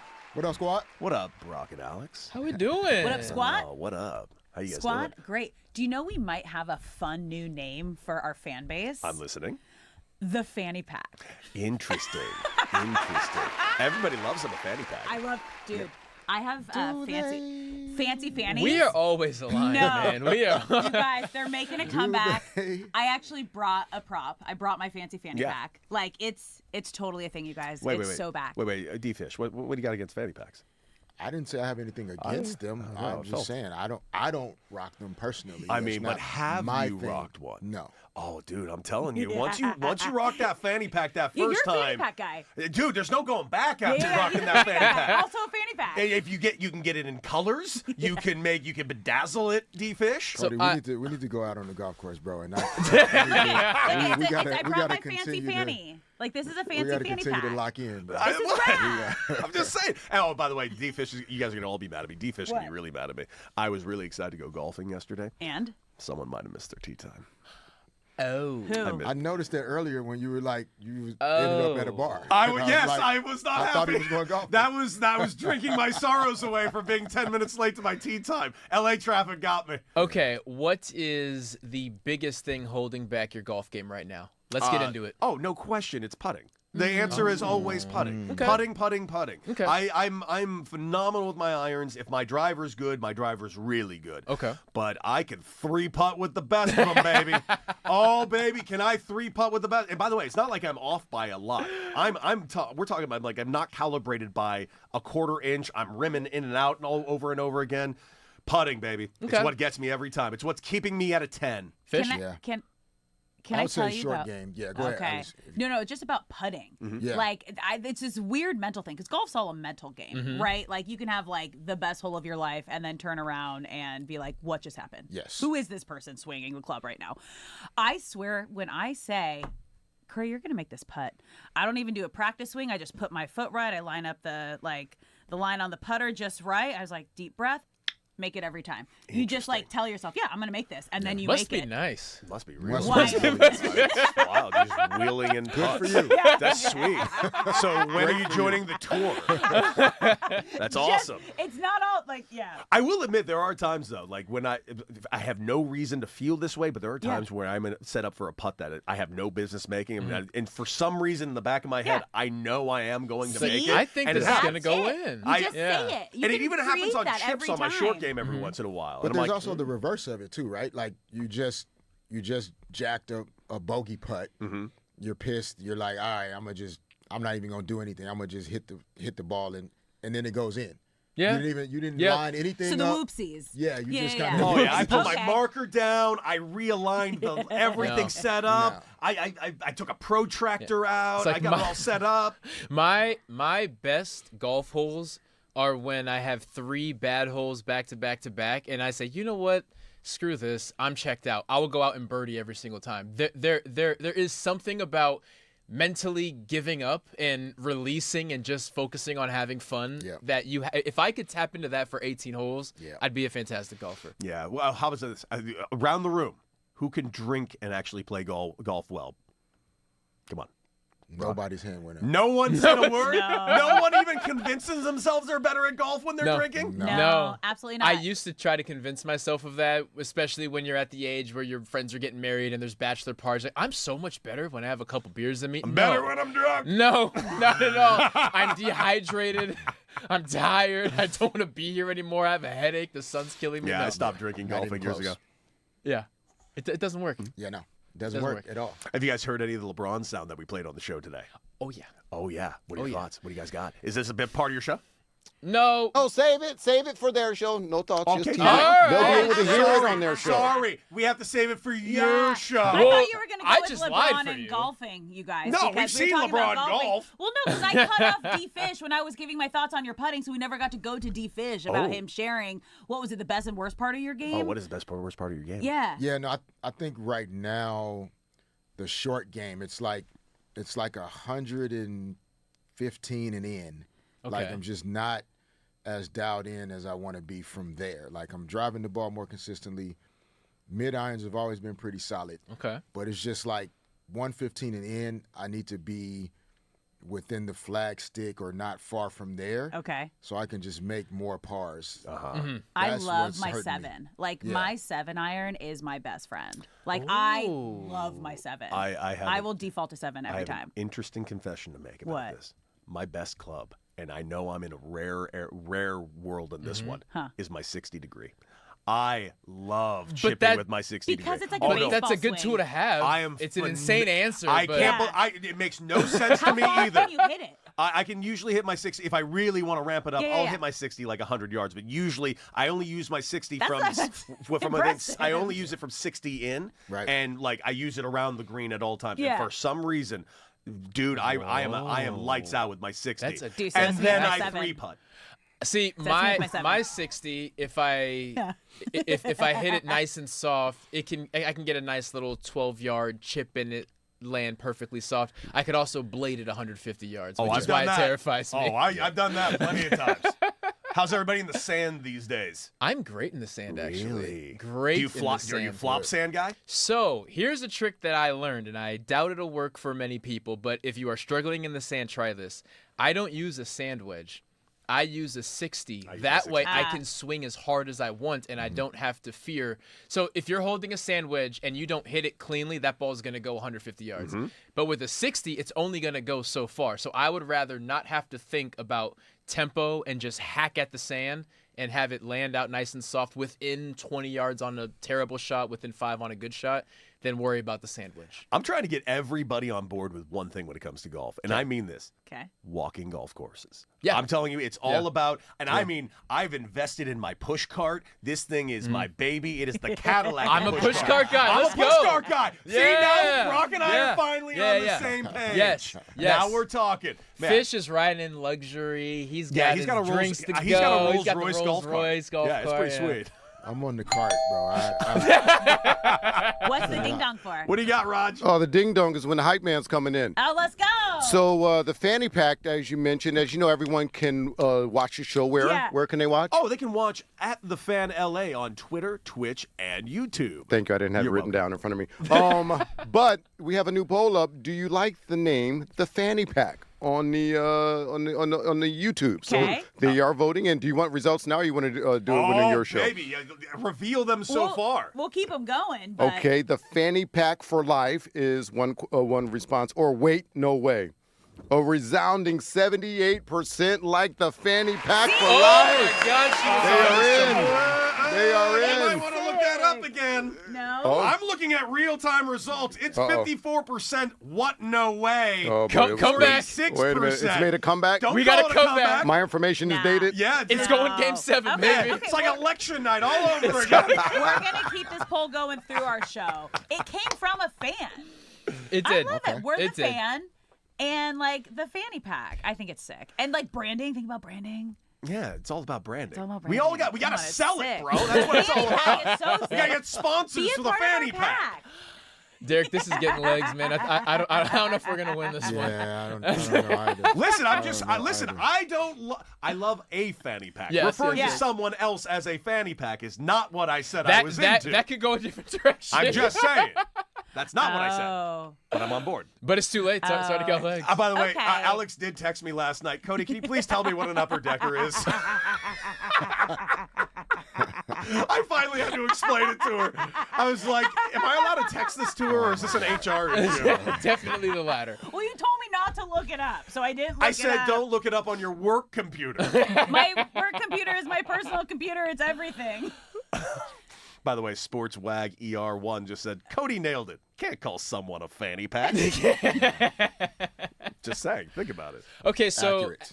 as a collective, they can be the fanny pack, but we all agree as individuals they need to have a better name than, like, you are not a fanny pack, but you're part of the I guess fanny it would pack. be what? Would they be the fannies? That's not going to work That's well. not better. That's not going to fly. That's a step backwards. That's not going to fly at all. Yes. So, good luck, gentlemen. Good luck, everybody. It's not bad. I mean, it's not great, Alex. Yeah, I don't know. So what are you guys looking don't forward to know. talking about on the show today? Well, LeBron, the media savant that he is, blessed us with a whole lot of things to dive into with his podcast with Steve Nash. Shohei Ohtani is back in action, better than ever. My God. God bless him.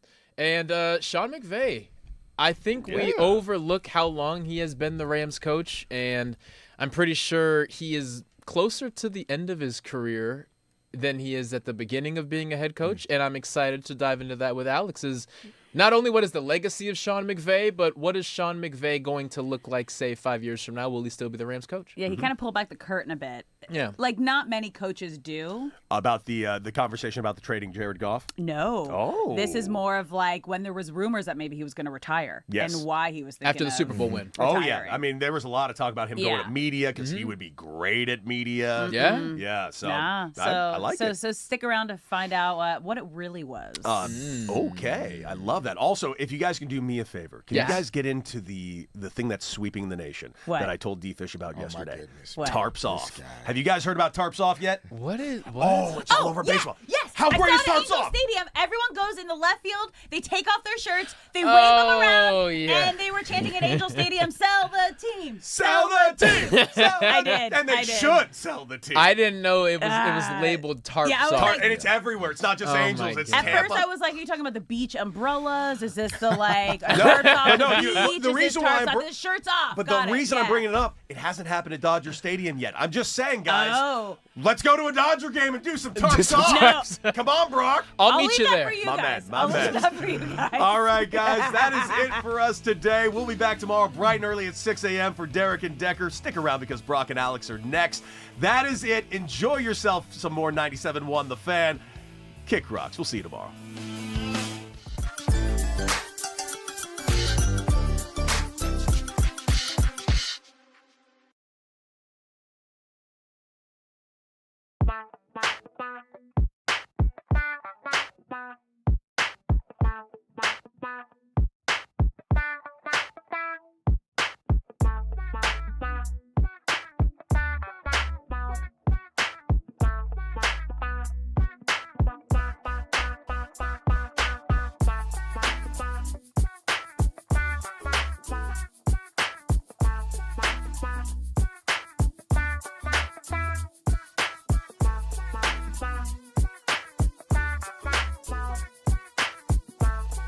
Bye.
to Brock and Alex on 97 on the Fan. I'm Alex Curry here with Brock Farine. We are so excited to be hanging out with you today, whether you're listening on the radio, on the Odyssey app, or you're watching us live on YouTube, Twitter, or Twitch. We appreciate you being here. We want you to be a part of the show and a part of the conversation. So if you're watching us, get in that chat section on the live streams. If you're listening to us, you can call us at 855-97-LA-FAN. We want you to be a part of the show. And we got so much good stuff to get to today.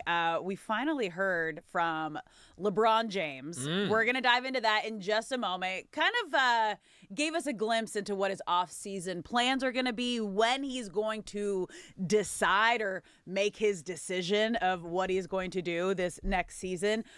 We also heard from Sean McVay on a podcast, and we really got a behind-the-scenes look, pulling back the curtains inside the mind of Sean McVay, and it really makes me feel lucky that we have him as a head coach on the Rams. And you guys, Shohei Ohtani put on a show last night. It was everything and more that the Dodgers needed to just put a little bow and take that series down in San Diego against the Padres. But we're feeling good today, Brock. I'm feeling fantastic. This is going to be a wonderful show. LeBron always blessing us with some stuff to talk about. And with the Western Conference Finals going on, it is impossible not to watch through the context of the Lakers. Yeah, and that's tough. I'm excited that the NFL season is 100-something days away, but let's be honest, it's a 365-day-a-year behemoth now. Yeah. And I'm excited to talk about Sean McVay as well. This is going to be a great day. Yeah. I want you to bring up something yesterday, because I love when we can shout out people that we may not know their names yet, but they're part of our daily routine. Yeah. On your commute in, you always pass by a guy who is selling art on what street? Oh, my God, on La Cienega, you guys. Okay. Every day on my drive-in, it is the coolest thing. I texted it to the group, and I took a photo. I'm going to have to tweet this out because please. His art just keeps catching my eye. It's like this rad, what is it, like rainbow spray paint stuff he has going on. Did I send it to you? It looks awesome. Shay? You did. I will. Shay definitely has it. Yeah, but I think I sent his handle. I tried to slow down enough to get his handle. So I'll tweet it out because there was a rad, Star Wars. You guys, it was a Star Wars one. It was a Star Wars one. Okay. And so I have to scroll up so far. Oh, here we go. I got it. Yeah. Okay. So I'll put it out there, but Tukey artwork. Yeah. At TOOKEY artwork. And it is just, you guys. Shout out Tukey. It's so sick. He's just, I don't know if you can see this, but what camera I put this towards, but he is just posted up, painting live, out full on art fair just on the street corner. On the side, but look how sick that one is. Yeah, that's dope. It's so sick, really you dope. guys. So, yeah. Yeah. I also want to hear about rad, whether it's LA artists, rad LA restaurants. One of my hobbies is food in terms of cooking and then going out and trying really incredible restaurants. That's one of my favorite things to do for date night. And we're living in the mecca of food and culture. It makes nothing drives me crazier than when I want to get together with friends. Maybe it's a birthday, maybe it just happens to be Tuesday, and someone wants to go to the same restaurant that we go to all the time. No. I mean, I'm not going to lie, you guys, I am a creature of habit, and I have the same spot that I go for sunset drinks. Okay, see that's sunset fine. Drinks that's on fine. the pier. Vista in Hermosa Beach is my jam. You're on the sand. See, they have drinks, amazing cocktails and appetizers and food. Drinks, I feel having the watering hole makes it better. Okay. But food, I'm all about trying something new, and if it's bad, it's bad. If it's good, we'll throw it in the rotation. But I never want to just be eating at the same place every single Thursday night. I can't do it. We are surrounded by so much good food. Do you go out on school nights? Yeah. Good for you. Yeah. I mean, I'm in bed by 11, but sure. Yeah. No, that's going out on a school night. Okay, then yes, I you go definitely out on a school night. And we are so close, you guys. Summer is just around the corner, and this is officially going to be the summer of LeBron James. We are on LeBron watch. It is what it is. And I made a comment about this yesterday, that this is a very similar situation to what we saw with Aaron Rodgers. Over the last 3 years, I think now he's kind of made everybody wait to decide, okay, am I going to play one more year? Am I going to retire? And yesterday, not just LeBron James, but Aaron Rodgers announced yesterday that this was going to be his last season. So now we're going to see the farewell tour of Aaron Rodgers this coming NFL season. And LeBron James on his podcast with Mind the Game with Steve Nash kind of gave us a glimpse into his offseason and his future in the NBA. Do you have the sound? No way. There's no way. Just, I mean, winning is most important because you want to be just taking my time and saying I haven't even really thought about it too much. Obviously, I understand that I'm a free agent and I can control my own destiny. If being here with this franchise, for the foreseeable future, or if it's going somewhere else. But like, I haven't even really got to that point. I haven't even taken my family vacation yet, which is going to happen after Memorial Day. That's kind of the thing at the forefront of my mind. But I think at some point, up until, up in June, late June, as July roll around, free agency starts to, gets going. And, as, July rolling, maybe into August, we start to kind of like get a feel of, what my future may look like. Yeah, he's going to stretch this out, you guys.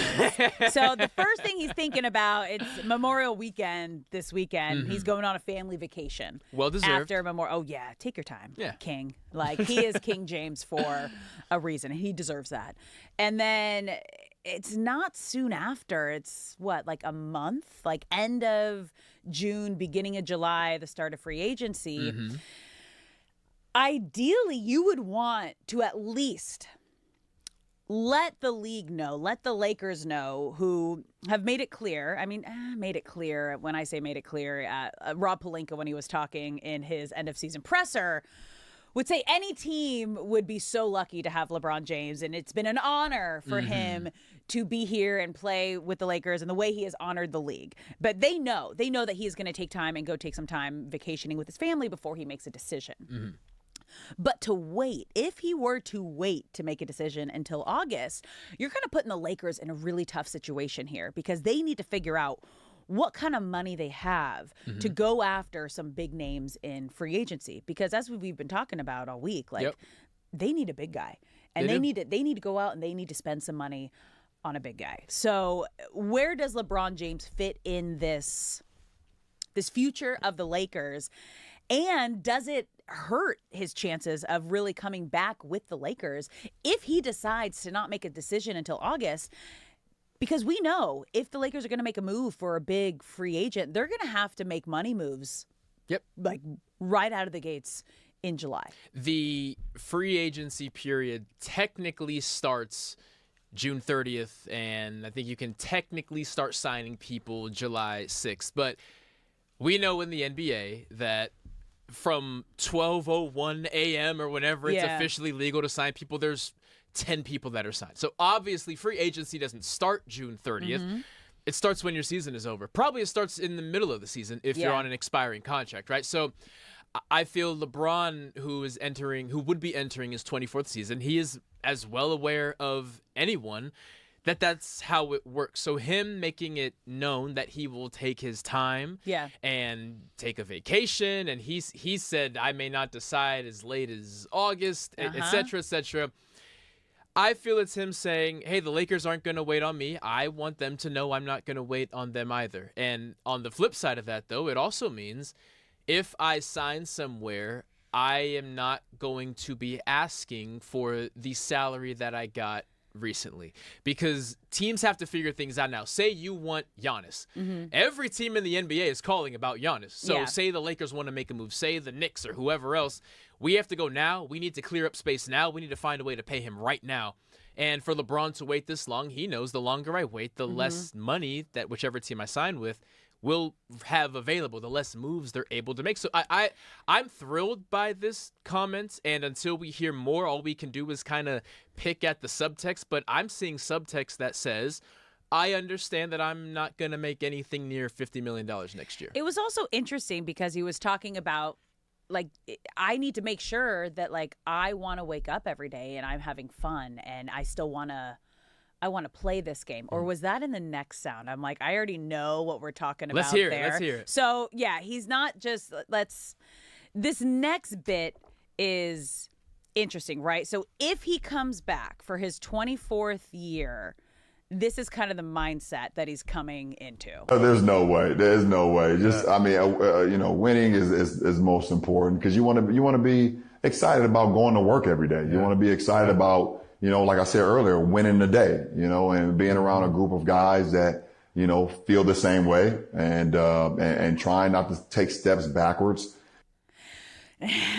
So there's a read between the lines here, right? So this makes me actually ask, does LeBron want to be a part of the Luka-led Lakers? And does he believe that the Lakers can be a contender? So if he's coming back for his 24th season, it's going to have to be with a contender. Mm-hmm. And as we're seeing right now, I mean, that in the West is OKC and the Spurs. I don't see any scenario where they're going to mess up what they have going right now with their young crew to bring in, one of the greatest of all time for a farewell tour and just mess with the chemistry. I don't see that happening.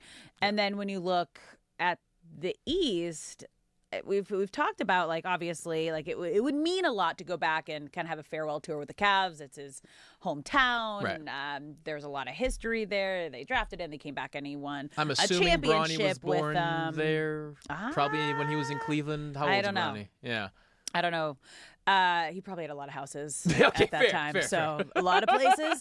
And the Knicks, I don't know if I really see it happening there. So it's going to be very, really interesting. So I think he's putting himself in a position where, again, as one of the greatest players of our time, he deserves to take this time and he deserves to decide where he wants to finish this Hall of Fame career.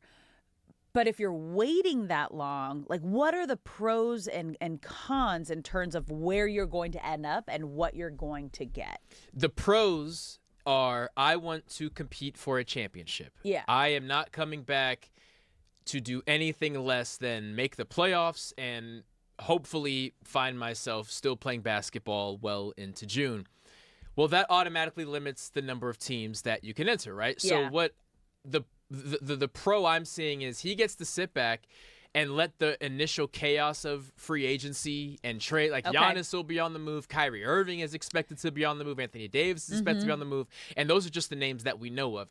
So if LeBron wants to sit back and just see who lands where and then make my choice over where I fit in best. See how the dominoes fall. That is the pro. But again, the flip side of that is you're only doing that if you are accepting I'm playing for the least amount of money possible. And again, LeBron, I feel, would help his legacy by playing for the least amount of money.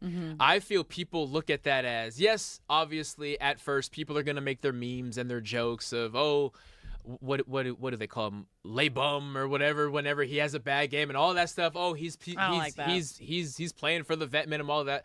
He doesn't care about that. No. What he does care about is being remembered as one of the best. And I feel him entering any locker room, hopefully the Lakers locker room, saying, pay me whatever you have left. I am just here to win, could be one of the best parting gifts that he could ever bring LA or wherever city he ends up at. Yeah, it's really interesting because he also kind of talked about OKC in this podcast and what he saw. And hearing LeBron talk about, obviously, the defending champs, the back-to-back MVP kind of puts into perspective kind of where he's at when he's looking at where he's going to end up.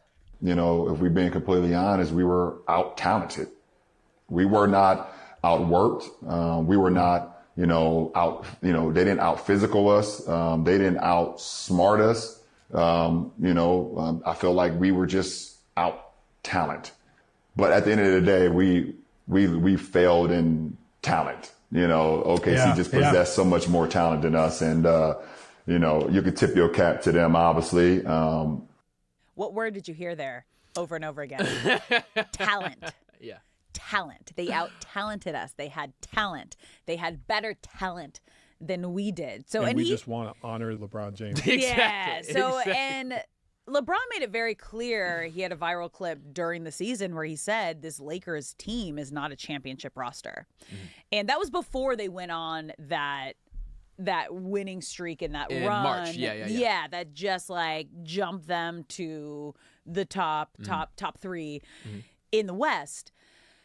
And so we saw potential. We saw what this team can be. I think it gave Laker fans hope of, okay, maybe this can work. Maybe this combination of Luka Doncic at number 1, Austin Reeves at number 2, and LeBron James, one of the greatest players ever, is able to kind of, you can put him anywhere and he's going to be great. And there's very few players that can do that. We've seen that with Mookie Betts as well on the Dodgers. Like, put him in the infield, put him in the outfield, doesn't matter. He's just going to succeed. They're just incredible athletes. And obviously we know that of LeBron James. But when you hear him talk about that during the season of, this is just not a roster that's going to win a championship. And then you hear him talking about the defending champs in OKC and the difference from when they got swept is the talent to talent. So to your point, I kind of like that perspective as why he's going to wait so long. He's going to take a seat. Step back. He's going to sit in his comfy little chair and he's going to see, all right, Lakers, what are you going to do this offseason? What are you going to do in free agency?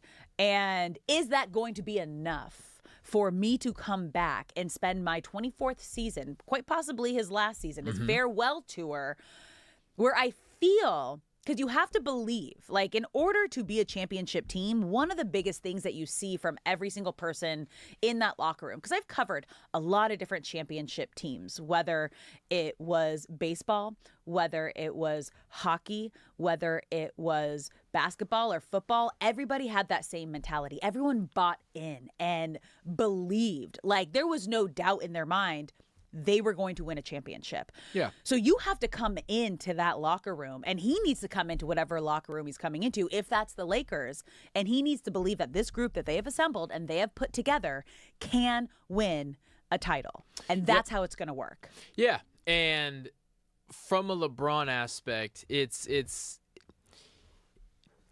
yes, he will always be remembered as a Cleveland Cavalier, but again, he wants to be remembered as a great first. And then you think, okay, yeah, he was a great Cav, he was a great member of the Heat, he was a great member of the Lakers.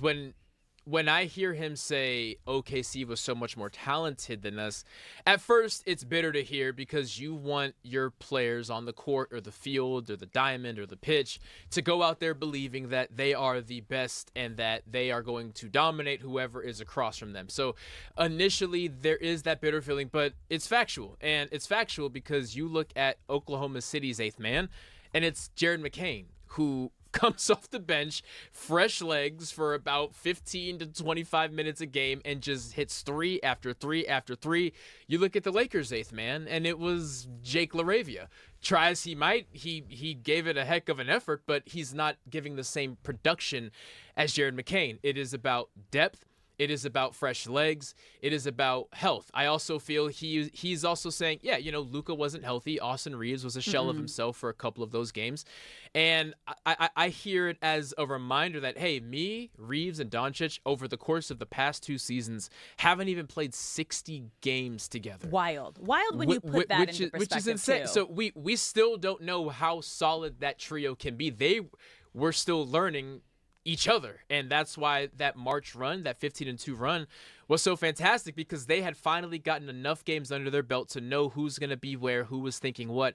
But that being said, he's also saying even that wasn't enough. So we need more depth, and I'm going to sit back in Cabo or wherever the heck I'm going to hang out and see if they can accrue enough depth. And if you have enough left over for a veteran exception for me, or maybe even 15-20 mil, all right, we're going back to Brentwood. I think the other big question is going to be, is he going to be okay stepping in and being a number 2 or a number 3? Because he ain't going to a team where he's going to be a number 1. No. And we heard his reaction in his end-of-season presser of, I have never been a number 3 in my life. So is he going to be okay coming back to whatever championship contending team, because that's the most important thing. Is he going to be okay coming back being a number 2 or a number 3? We got so much more Laker stuff to get into. You're listening to Brock and Alex on 97.1 The Fan. Make sure you're following us on all socials at The Fan LA. You can also call us at 855-97-LA-FAN. We want to hear from you. We want you to be a part of the conversation. When we come back, we got the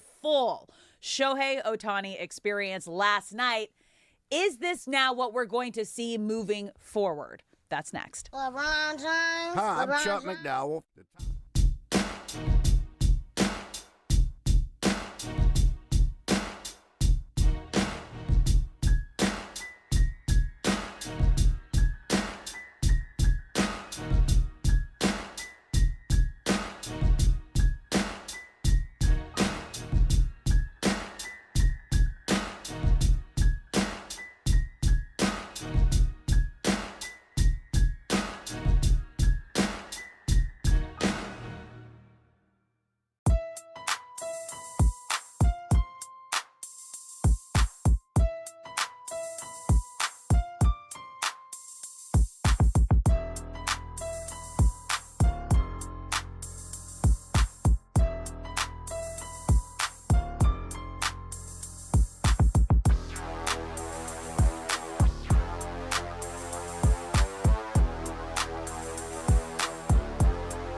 on The Fan.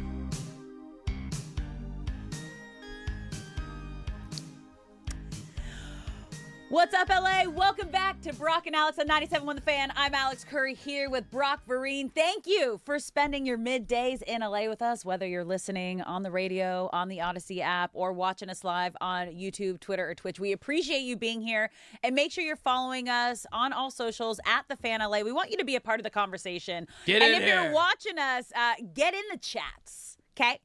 Because we're talking to you. We want to hear what you think. We want to hear what you think what we just talked about on LeBron James and how he kind of announced. His podcasts are basically announcements now. Basically like a personal podium that you can just walk up to It is. whenever So you those are want. his like personal pressers. And he shared kind of his timeline this offseason, and he's going to take his time. First, we got a vacation coming up after this weekend, after Memorial Day. And then, he's going to kind of see how everything comes together in free agency, end of June, beginning of July, and then hopefully make a decision come August. So he's just kind of seeing how how the dominoes fall with all these teams, and he wants to play with a contending team. So is that going to be the Lakers? Should it be the Lakers? Get in the comment section. Let us know what you think. You can also call us at 855-97-LA-FAN. But let's talk about last night, because we got, you guys, the full Shohei Ohtani experience. 5 scoreless innings. He lowered his ERA to 0.73. Just the way this game started. Paint the picture for you in case you missed it. First pitch leadoff home run. Then got on the mound and struck out the side. Like, even though he was a little off command-wise, like compared to all of his other dominating outings this season, he put up O's and he lowered his ERA, which is the most important thing. The most important thing. And, we haven't been blessed with every one of his outings, him also hitting. Right. So the fact that we got him in, I think it's like the first time this month that he has actually hit while he's been pitching, was just exactly what we needed to see last night. It was perfect. Everything about it was perfect. If you blinked, if you went to take out the trash cans, if you forgot something in the car, you missed that home run.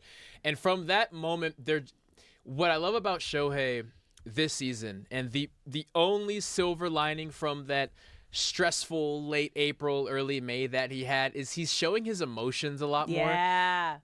And I love him allowing us that access to his stoic, reserved personality that he usually has. That first home run was electric. Pages was sitting there with the sunflower seeds ready to shower him, and from that moment forth, he was just locked in. That first inning, I love that you bring up that it wasn't perfect from a pitching standpoint. Yeah, 21 pitches is not an ideal first inning. No, and the golden number of 100 pitches, getting us to the 7th inning, that immediately kind of got thrown out. So I wasn't sitting there worried, but I was sitting there like, okay, not the perfect first inning as a pitcher, but then they go back up to bat, and clearly they were locked in from the start. Hats off to Shohei, and hats off to him and Dave Roberts, clearly being on the same page. And I do not expect much change going forward. I think Shohei is back. Yeah, I think what really... my favorite inning, and again, like, this was a nail biter. Dodger fans might not agree with me here because you're like, why was this your favorite inning? I was like literally about to throw up on the edge of my seat. The 5th inning, okay? Because it wasn't perfect, and you really saw Shohei's baseball IQ. That was runners on first and third, runners right? On first and third. Okay. And he had to be really smart about what he did in order to keep this a scoreless game, okay? And he had a ball come right back to him. You got a runner at first, you got a runner at third. What he did is he looks at the runner at third, kind of holds him for a second like he's going to throw him out if he tries to go home, then spins and throws out Castellanos at second base, and it saves a run. And the next big situation, so that was the first, like, that takes, takes guts. You got to be quick about it, That's too. IQ. It's a quick turn, look, quick, get him out at second, because you don't want to miss getting an out. Right. You don't want to load the bases for Tatis. So the next situation, Tatis Jr. is up. They only have one out, and you're like, okay, this is... not great. He's been slumping, and maybe this is the time where he comes through and Tatis just blasts a home run. I really hope that's not the case.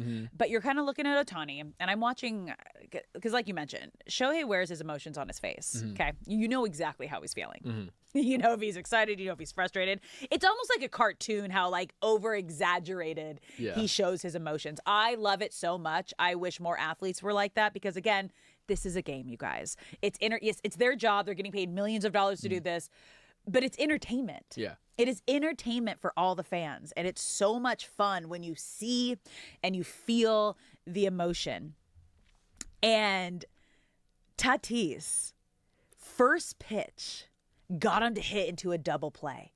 And the emotion on Shohei Ohtani's face was just absolutely insane. Like, he just went ham. It was like, yeah! Looking at everybody else, like, at that point, it was like, okay, we know that was it. But, like, the way that you held on in that inning saved the game. There were so many possibilities for the Padres to capitalize and get a run in. And this is the rubber match game. And this is a game that determines who is going to be first in the NL West, because it has been a neck and neck race every single game for the last couple weeks between the Dodgers and the Padres. And we've been talking about the rivalry all week. But that moment with Shohei Ohtani in the fifth inning was everything. So special. It was everything. It really was. And it's proof that he's the heartbeat of this team, because how you can tell who guys rally around is when something major happens for them. Are they celebrating from afar, or do they run over and celebrate with him? Him screaming and throwing his arms. You see Mookie run into frame. You see Max Muncy run into frame. They're all celebrating with him and having his back. And I love that you bring up the momentum of it all, because the biggest difference I saw from last night as opposed to game one where they lost 1-0, every time they got some kind of momentum in game one, Mookie gets thrown out stealing. Freddie gets caught stealing. Something would immediately crush that momentum, whereas last night, it was the exact opposite. Yeah. When things looked like they were going south, when you got runners on first and third, twice Mookie Betts turns a double play. Twice Freddie Friedman gets up and fires off 2 doubles, even though he had a cold streak for most of the month of May. Like, I love Shohei Ohtani, I love Mookie Betts, I love Freddie Freeman, but as a collective, even though this is a team full of superstars, as a collective, when everything is gelling at the same time, I'm reminded, okay, this is Dodger baseball. Yeah, and we have a moment for Freddie, because we didn't fully dive into the situation that he was in coming into the game 2. I'm like, what's today? Game 2, right? Because he was, like, I think 0 for 16, I think, heading into that game, and he was sick. I think they said he had a fever. He wasn't feeling well. So his dad, you guys, drove him to the game. His dad drove him to work. And we know the special moments and relationships that we've seen between Freddie Freeman and his dad. The iconic Grand Slam Statue of Liberty in the postseason a couple years ago, immediately runs to his dad through the netting. It's just we know what family means to Freddie. And when his dad was there and he was slumping, and then he gets 2 home runs yesterday, you're like, okay, that was what we needed to kind of turn things around. And then that was game 2. Game 3, the rubber match game for the Dodgers to win, was that 5th inning with Shohei Ohtani. And I want you guys to listen to this, because the emotion was everywhere. Listen to this call. Ground ball to short. That's the second one. Came to first 2, and 5 scoreless for Shohei Ohtani. Wow, he walks the high wire in this one and keeps the Padres off of the board. Yeah, walking the high wire is a good, you're flirting with danger there with every single batter he faced. The craziest thing there, that sounded like a home game. I had to remind myself, because whenever I hear Joe Davis, I assume it's a home game, not always. Well, the cheers in the background. Yeah, just hearing that crowd pop was like, oh yeah, they were in San Diego. Whoops. Yeah, no, but we heard when we talked to Jose Mota, who is obviously on the road with the Dodgers, a part of the Spanish broadcast for the Dodgers. He told us that Padres were limiting area codes of where people could buy tickets. So Dodger fans could not buy and take over Petco Park because we've seen that in the past. They found a way.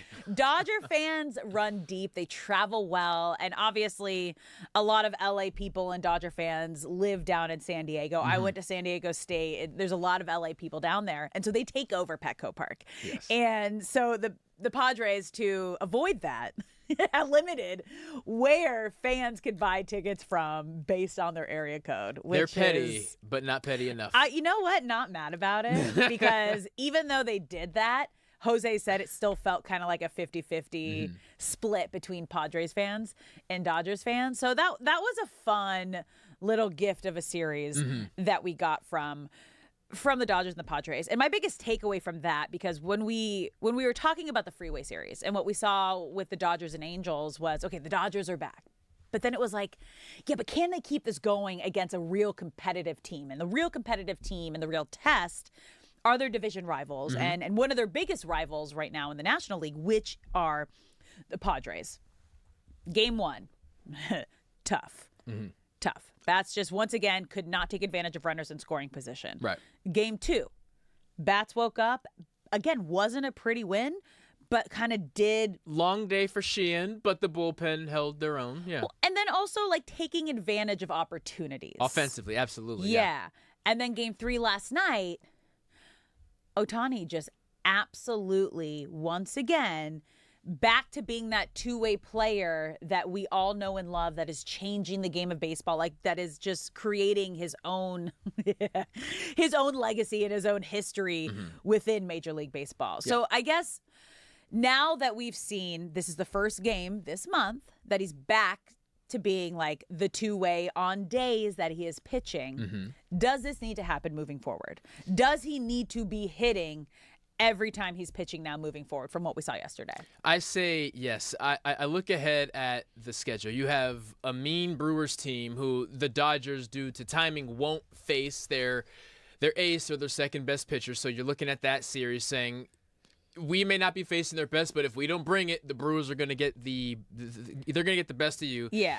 Then you have the Rockies. On paper, that should not be a difficult series. Then you got the Phillies. Phillies are always in the playoffs for a reason. Phillies have come alive since the change at the manager position. The Phillies are going to be no joke. Then you got the D-backs, the Angels, and the Pirates, the White Sox, and really for the next 50 or so games until they face the Padres again, 30 or so games until they face the Padres again, games that should be manageable. I say that to say, for the they should win. Yeah, for the first third of the season, they face the toughest series that they're going to face. So you let Shohei go out there and swing, and even if it gets cold again, you would rather.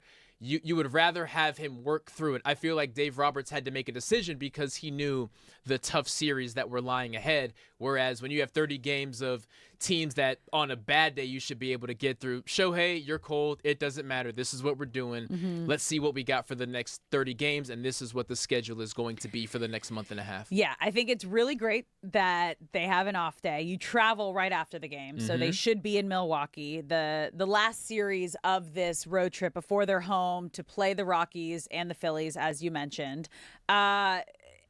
Ohtani is so hot right now. He is 13 for his last 24 at-bats. And let's just relive that moment that started the game yesterday, jumping on the first pitch of the game. And here we go. First pitch from Randy Vasquez is swung on, hit in the air to deep right center field. Merrill is back at the wall. He will leap, and it is gone. Home run for Ohtani on the first pitch of the ball game. I got to tell you, I love a leadoff home run because that just sets the tone. It does. For the entire game, especially when you're on the road. Because, again, did you hear those cheers? Pretty loud.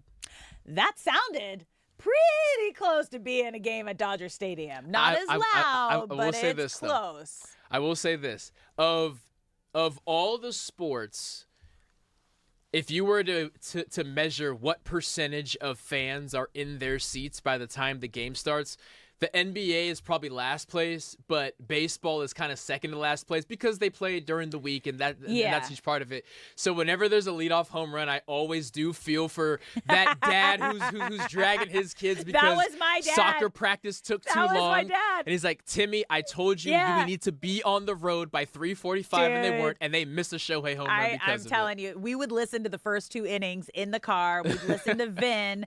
We'd usually, like, my dad was great because we had like one of those premier parking spots, so it was like park, walk right in, you're in your seats within 10 minutes. But yeah, we were getting there in the 3rd inning. And there's 4 kids and dad and mom. It's a lot. To be fair, when we were growing up, baseball games were like 4.5 hours. So you didn't need to be there for all 9 dude, innings. When we were growing up, when I was covering the Angels, I think they averaged like 4.5-hour games, you guys. The pitch clock has been the best thing to happen to baseball in the last 10 years, besides Shohei Ohtani. Because Shohei Ohtani is the best thing to happen to baseball in the last decade.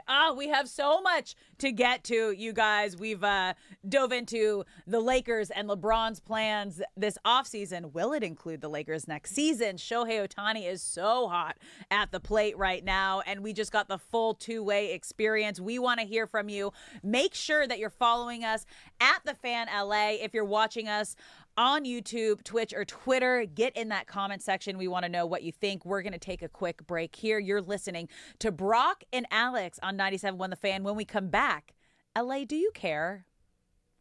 Find out next. Breeze Airways gets it.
What's up, LA? Welcome back to Brock and Alex on 97.1 The Fan. I'm Alex Curry here with Brock Vereen. Thank you for spending your middays in LA with us, whether you're listening on the radio, on the Odyssey app, or watching us live on YouTube, Twitter, or Twitch. We appreciate you being here, and we want you to be a part of the conversation. So get in the chat if you're watching the stream, or if you're following us at The Fan, slide into our DMs. And be a part of the conversation, because this next segment is going to be real fun here, LA. It's a game we played the other day called LA, Do You Care? And we're going to go through some of the hot topics just around the sports world. And if we care, we're going to dive into it. And we're going to bring in producer Shay for this segment. I'm building some music for this. Don't worry, guys. We're gonna have some fun with this and all that. The salsa. I like the salsa for this too. Don't worry. We'll get it back. Don't worry. But Shay getting the shoulders loose. Seriously, every time that song plays, I came in on Sunday to put in music for this show, and that song was like stuck in my head, and on the way home I was just bumping that. But anyway, LA, do you care? Let's get right into this.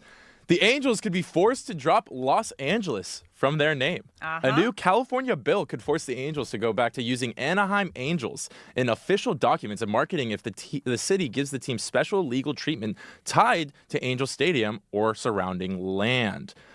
This is pretty deep. It's Assembly member Avelino Valencia is pushing the bill and says the Angels get help from Anaheim on selling, leasing, or redeveloping Angel Stadium, and they're basically not giving them any credit. Yeah. So LA, should we care? Yes. Or do you care? I care. I care. And it was really weird because I was a part of the team, covering the team when they went to the Los Angeles Angels of Anaheim. Oh, what and an on era. the broadcast, we couldn't say Los Angeles Angels of Anaheim. We couldn't say LA too Angels. much, We couldn't say Angels of Anaheim. We could just say welcome to the Big A. That's all we said.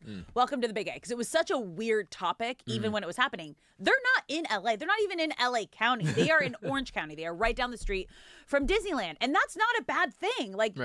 Have pride of the area that you're in. They were the California Angels. I wouldn't even be mad for them to go back to be the California Angels. That was all the gear that I wore, the CA, because that's the OG logo.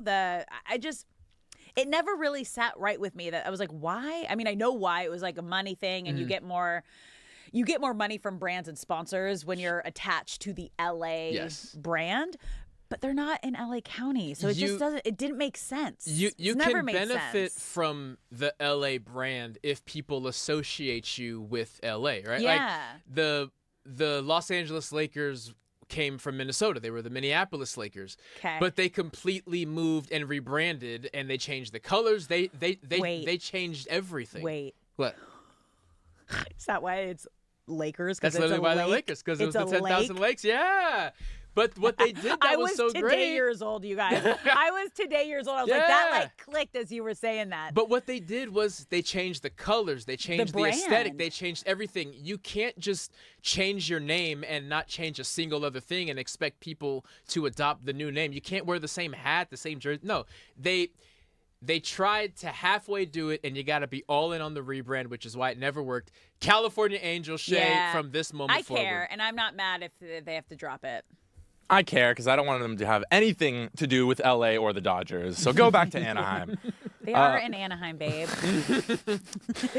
On to the next one. As we can tell, Aaron Rodgers announced his retirement. Yeah. Our homie, Bridget, announced it on the show yesterday. Yeah, Bridget Condon. Thank you, Bridget. Shout out, NFL Bridget. Network reporter. She was actually doing the breaking news and was with us moments before she went on air, so we might have gotten it before she went on air. She had to dip, actually. Yeah. She had to dip a little bit early for that. Love But that for us. so Aaron Rodgers announces his retirement tour. Aaron Rodgers says, this is it. The 42-year-old Steelers quarterback told reporters that this upcoming season will be his last in the NFL. Obviously, I can go deep into his career and who he is, but everyone knows who he is. Do we care? I care. I don't. You're one of those. I love that. Let's hear your case. I love how everyone is just so they're so jaded because he's drawn this out for the last It's like the fourth season. Is it the fourth? Like the so. 3-4 season, we had the darkness retreat. Am I gonna come back to the Packers? Am I gonna go somewhere else? Then I went to the Jets, and then am I coming back after the Achilles injury and all these things? You know what? If it's if it's a future Hall of Famer, one of the all-time greats in any sport, and they decide that they want to have a farewell tour, I like when they announce at the beginning of the season because you kind of know this is going to be the end. And then it gives an opportunity for fans who are a fan of him or maybe didn't get a chance to play him. When he comes to town and he's playing their team, you can go and you can watch it. I think it's a respectable, even though I know it's a personal move and it's a very like selfish decision, I think it's really awesome for the fans. I feel that Aaron Rodgers' career will not be entirely appreciated until he is retired for a couple years, or maybe even at his Hall of Fame ceremony. Like the Caleb Williams, the Patrick Mahomes, how the position of quarterback has changed is because of Aaron Rodgers. He redefined the quarterback position. That being said, because the past 4 off seasons have all been about Aaron Rodgers and not about his ability to be a great quarterback, but about stuff, I am a little jaded, but I am anxiously waiting and ready to celebrate when we get a couple years removed and we can look back and say, thank you, Aaron, for all that you've done, and to this day, one of the most talented quarterbacks to ever play football. All right, guys, on to the next one. Yeah? I like Aaron Rodgers. I don't really have any issues with him. I like his little dark cave, whatever. Well, he lives, I think he lives in L.A. He's in Malibu during the offseason. Yeah. He's here. Yeah, he's always out here. One of us. He's a California kid at heart, so we always root for him. I think he's like greatness. Bay Area, I like weirdness. He's weird. Like, I'm all for it. Oh, definitely weird. Yeah, I'm all for it. On another big name in sports, Caitlin Clark. Injury report controversy. Okay. The Indiana Fever may have violated league rules with how they handled Caitlin Clark's availability before Wednesday's game against the Fire. League rules say teams have to submit player availability by 5 p.m. the day before a game, unless it's part of a back-to-back. Clark did not practice Tuesday, which should have been reported by Indiana, but the Fever waited until the very last second. People are saying maybe it's to fill out the stadium and sell tickets because Caitlin Clark is the biggest name. Yeah. LA, do you care? I don't care. Here's why I care. Okay. There's been a couple moments where we say the WNBA has arrived. Yeah. Caring about injury reports, the WNBA has arrived. Okay. You know what I mean? Well, it's Caitlin Clark. There's the WNBA and then there's Caitlin Clark. True. And the way they've been handling her fame and her name brand within the W, I don't think they've been giving her the credit that she deserves for how she has elevated the entire league. Like, she has made the WNBA, like on sports talk shows, right when she came in, they were in the A block. You would have never. And when I'm talking about that, the A block is the first thing that you're talking about right when you open the show. That's the biggest news. She made the WNBA the biggest news when she got into the WNBA. She's selling out arenas. She got them more money. She's the main reason she got them more money, that they got private planes. They were flying commercial, you guys, before Caitlin Clark got there. She absolutely changed the league. So if, she was injured and we didn't really know when it was going to happen and they wanted to use her name to fill that stadium, like, so be it. Whatever. No, Whatever. my biggest gripe with girl. the Caitlin Clark entry from Iowa to the WNBA is the diehard WNBA fans who have been around and watching and appreciating the sport forever. Well, what about Asia Wilson? What about Candace Parker? What about Maya Moore? Like, they're great. Why can't they all be part of the same thing? Why can't Caitlin just be showing new eyeballs to a sport that other women have helped make great? How like you said, how we've handled her entry into the WNBA limelight, been a big mistake, but I hope we're on the back end of it. And you know what? Like, fans got to watch her career from college. That's a huge and we part were of it. invested in college. And when you bring a fan from college to the W, that is a fan for life for the W. So what she's done, not only for the league, but for women's sports, give the woman her flowers. Okay? Who cares if she's hurt or Who not? Who cares if she wants to sit for a moment? Hour 2 coming up next. You're listening to Brock and Alex.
on The Fan.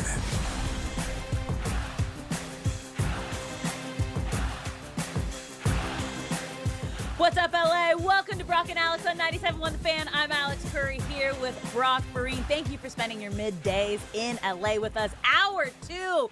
Whether you're listening on the radio, the Odyssey app, or watching us live on YouTube, Twitter, or Twitch, we appreciate you being here. And we want you to be a part of the conversation. So if you're watching us, get in the chat. Let us know what you think.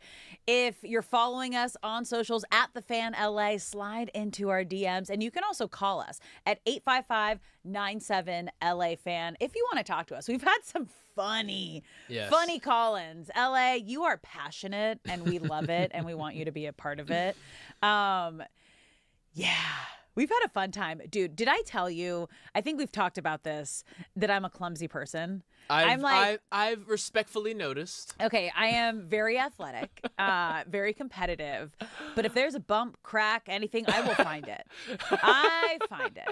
And I have to tell you guys, I have to confess, last night, so I got back, I'm like solo parenting, my daughter's in her little playpen, and I'm like, oh, I got to put my Gracie up somewhere. And we've since moved things around the living room that are in different places just because every couple months you're moving different like baby play stations. Yes. And so our coffee table is now kind of over in our music corner where like we have like our shelving and where I put like our awards. Because we talked about this yesterday with D-Mac and Ryder, like, oh, where are you going to put it? You should leave it here. I was like, no, I got a spot for it. So I was thinking about it and I was like, oh, I got to go put it up.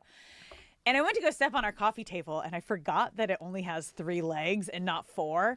So when I stepped on the part where where there wasn't a leg, I went down for the count, you guys. No. But I'm really good at falling. So this is the positive thing. My mom used to always tell me, she's like, you tripped all the time, but you became a professional faller. Like, you're not going to get hurt. Like, I'm going to tuck roll. And roll. Whatever you got to do, I'm not going to get shoulder hurt. Take it, yeah. But yeah, no, I sliced. I don't even know if we can see it. I sliced like you my got the whole... bit. Oh my God, you do have the size. I came down on the shelf. Like, I was like, well, got to brace my fall here. And my arm like went all the way down the corner of the shelf. I was like, all right, I'm bleeding there. Didn't break the guitar, thank God. Good. I'm okay. I look at my daughter. She's kind of like freaked out looking at me. I'm like, Mom's okay. Everything's fine. I'm just bleeding, but we're going to be okay. But just weird? A professional faller. Yeah, isn't it weird that clumsy isn't something you grow out of? Like, no. And anyone in my life that is clumsy has been clumsy their whole life. And I look at them like, hey, man, we're in our 30s. You're still as clumsy as ever. I guess this is just something that you just...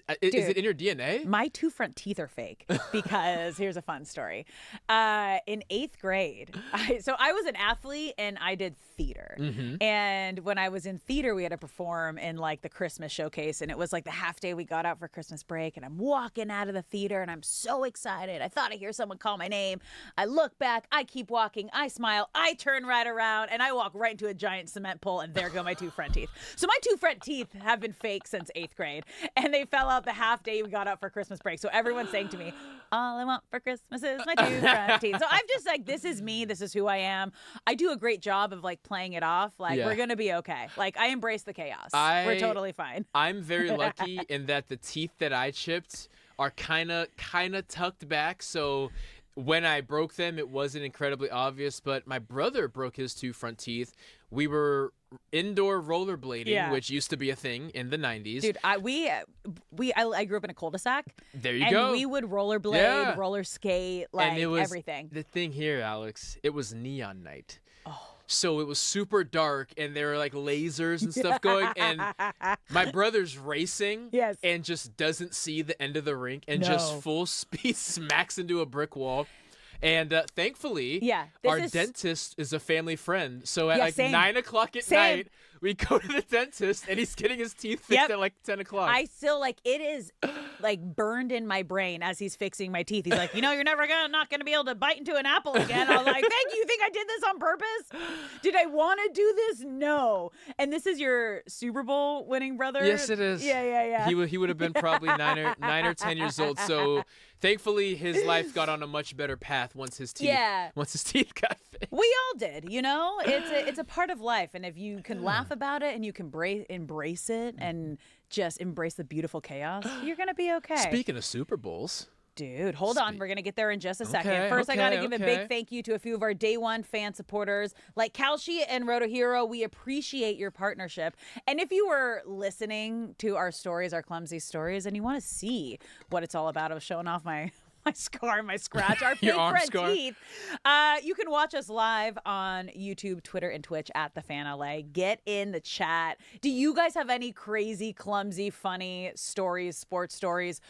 We want to hear about it. But let's get back to that lead-in that Brock just gave us. Speaking of Super Bowls, I just have to say, we have been so lucky, Brock, as fans in LA, to have teams that really have become the standard for players and franchises and fans of what they want to be a part of, right? I mean, you can start with the Lakers and the Showtime Lakers, and then you go to Phil Jackson and Kobe and the Shaq Lakers, and then with the Dodgers, we've seen it now with Dave Roberts, and they're in the midst of a dynasty.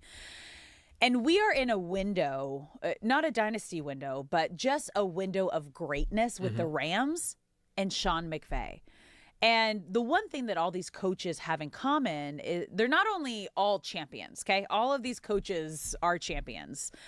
But they also have an honesty to them, not only to their players, but with the media. And I think there's a deep respect when, as a person, as a leader, you're willing to admit when something goes wrong and take responsibility. And it really makes them relatable and respectable when you're able to show that vulnerability. So before we dive into this, I want to play the sound of Sean McVay. He was on Bussin' with the Boys, and he was talking about that season after the Rams won the Super Bowl in 2021. They had a really tough season after that, and he almost quit coaching. Take a listen. It took that 5 and 12 year where you're really getting broken down, and I'm almost quit coaching. And you could use the narrative that I was going to go to media or whatever, but like the truth would have been I was quitting because I couldn't handle the losing. It was almost like a scarlet letter. I mean, there was moments that you think about it, it's like so crazy to me. I was like counting down the days for that season to be over.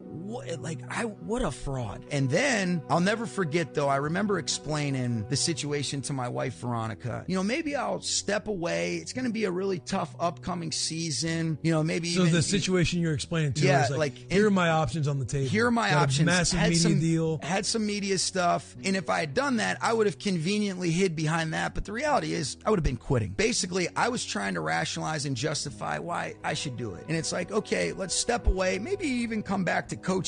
And it coincided with her being pregnant with our oldest, Jordan. And I remember I was explaining it, and she just kind of looked at me, and it was very loving and supportive, but it was like, man, this is only coming from your wife, where it really landed the punch. And she's like, you know, that never really sounded like the kind of leader you wanted to be. And I was like, boom. It hit me like a ton of bricks. And I also remember thinking to myself, the most important thing I've always wanted to do was be a father and be a husband. And I'll never be able to look at my little boy when he grows up and goes through adversity and say, do as I say, not as I did. And that was when immediately you're like, I'll never be able to live with myself if I did this. Shout out to supportive partners. But thank you, Veronica. So did she save the Rams' future? I'm ready for the Veronica documentary at this point. Yeah, with Sean McVay, because that right there shows you how important it is when you are an elite athlete or coach or someone that is so consumed with your job that your partner understands to the point where they go, oh, that means I'm going to get to have you back more? No. They look you in the eye and they tell you what you need to hear without actually making the decision for you. And by her telling him, well, that doesn't sound like the leader you want to be, is just like, I get chills thinking about it. Like that's awesome. That's how you cut deep to someone. It is. And it's impossible not to listen to that. And to your earlier point of really appreciating Sean McVay, and when you lay out the Sean McVay story, you realize how even if he decided to call it quits today, how much he's given. Like, let's remember, he was hired as a 30-year-old. He turned 31 2 days later. So by the time the season started, he was 30. He was 30 years old when he signed a contract to be the head coach of the LA Rams. He's entering his 10th season. He's only missed the playoffs twice. He's been to 2 Super Bowls, won one, lost one. And at 40 years old, He's accomplished more than most NFL coaches will ever accomplish. He is widely seen as a guru of offense. Him and Shanahan and Kubiak, their system is the system across the NFL right now. I would say 25 of the NFL teams right now run the same system, and it's McVay's system that he's tweaked from Shanahan, who tweaked it from Kubiak. And to have that kind of mark left on the NFL at 40 years old is miraculous. It really is. I mean, it's wild because, as you just said, we all know Sean McVay is the new standard of coaching. Mm-hmm. Like, everyone comes from the Sean McVay tree. Did you have an exact number that you just gave of how many coaches? Do we know how many coaches come from the Sean McVay tree? Because, I mean, they all kind of come together from Shanahan and McVay. There's got to be like a 6 degree of separation from the Sean McVay and Shanahan tree. So I would describe it like this. Mike Shanahan, famous Denver coach. Yeah. And Gary Kubiak, who is also a famous coach. Them two were at the top, and they come up with their version of this West Coast offense, wide zone, heavy play action system. Yeah. Coming from there is Sean McVay, Kyle Shanahan, and Matt LaFleur over in Green Bay. And I would say of the 32 offensive coordinators in the NFL, at least 25 of them stem in some way from that tree. Yeah. It's fascinating. It's wild. And to be that kind of a influence, not only on the team, but on the entire league. The league, yeah. And then to be aware, right? Because we just heard the sound of Sean McVay sharing, that after that Super Bowl year, and then they had that really tough and ugly 5-12 season with the Rams, he was counting down the days till the season was over. And we all know that feeling. Like, that is a very relatable feeling. It's so rare for a coach to say that, too. Yeah. Well, that's why he's showing authenticity, and he's being vulnerable in a way that is showing people, like, it's okay. We've all been there. We've all had those thoughts, even when you're at your dream job. And even when you just reached the highest goal of your dream job, which was a Super Bowl the season before, people still get in these moments, and we're all human. Yeah. And to have a leader like that, and for him to recognize and to be aware of that, is such a lucky opportunity for this Rams franchise to build what they're building right now. Yes, and as a head coach, to know that clip is going to be out there, if you admitting that you were contemplating quitting, it goes such a long way with your locker room. Your players will respect you so much more, because the prototype image of a football coach is I'm a hardo. I get here at 5 a.m. I bring my sleeping bag because I don't even know if I'm going home. And he might. We don't know. And sometimes that happens. But to also be out there and say, yeah, I was close to quitting as a head coach, but I would not be able to look myself in the mirror if I did. And it was actually my wife who pointed that out to me. Yeah. As a player, okay, if this season gets rough, if I'm going through something tough that is not even football adjacent, I know I can knock on Sean McVay's door, Coach McVay's door, and talk to him about it, and he's going to understand where I'm coming from. And that level of vulnerability pays in dividends across the marathon that is an NFL season. You're listening to Brock and Alex on 97.1 The Fan. And we're talking about Sean McVay and the Rams, and the moment that in 2022, after the tough season, when there was a possibility that he thought he was going to walk away and he was going to quit. And his wife actually, said to him, that doesn't sound like the kind of leader. Build a statue of Veronica. Veronica deserves a statue. A supportive partner on both sides, let me tell you from experience, is like the best thing that you can have in your career if you want to be successful, and the best thing that can happen in your relationship, because what happens off the field is going to directly affect what happens on the field. So then that, like, hearing all this too, and knowing that the thought had already crossed his mind, because we talk about this with players. The moment you hear a player thinking about retirement, he's already 1 foot out the door. Right. Obviously, I don't think that's the case with Sean McVay, because They have the reigning MVP in Matthew Stafford. They were a player 2 away from making it to the Super Bowl last year. They are the Super Bowl favorites heading into this season, with once again the Super Bowl being at SoFi here in LA. The last time that the Rams won the Super Bowl, it was here in LA at SoFi. So it just kind of feels like all the stars are aligning for Sean McVay and Matthew Stafford and this team that he has constructed and he is building. But it also makes me think and question that once Matthew Stafford is done, does that mean Sean McVay is going to be done? Because he came back and he did the thing, and if they win another Super Bowl, is he going to, I guess go back to that thought and go back to that conversation of, what is next? I feel it is important to come to terms that Sean McVay is not going to have some Bill Belichick story, meaning not in terms of success, but in terms of length. Yeah. Bill Belichick is going to coach until he drops dead on a football field because that is who he is through and through, and he can't imagine being someone else. He's coaching at North Carolina right now, and if North Carolina moves on from him or he moves on from them, he's going to coach somewhere else because that is his identity, and that is a great thing, and he's maybe the best coach that's ever coached anything because of it. That's not Sean McVay. Again, he was 30 years old when he was hired. That's so young. He's 40 That's years so old now. young to be a head coach. And the idea and that so rad. Yes, and the idea that he's going to coach in the NFL as a head coach for 30 more years, I feel he's made it pretty clear. Yeah, I'm here for now, but I'm not going to be here 30 years from now. So it is fair to ask, are we closer to the end of the Sean McVay era than the beginning? And I feel absolutely. And he's done so much. It also bears mentioning the tough task that lies ahead because the 2 years that Sean McVay and the Rams have not made the playoffs came off of Super Bowl appearances.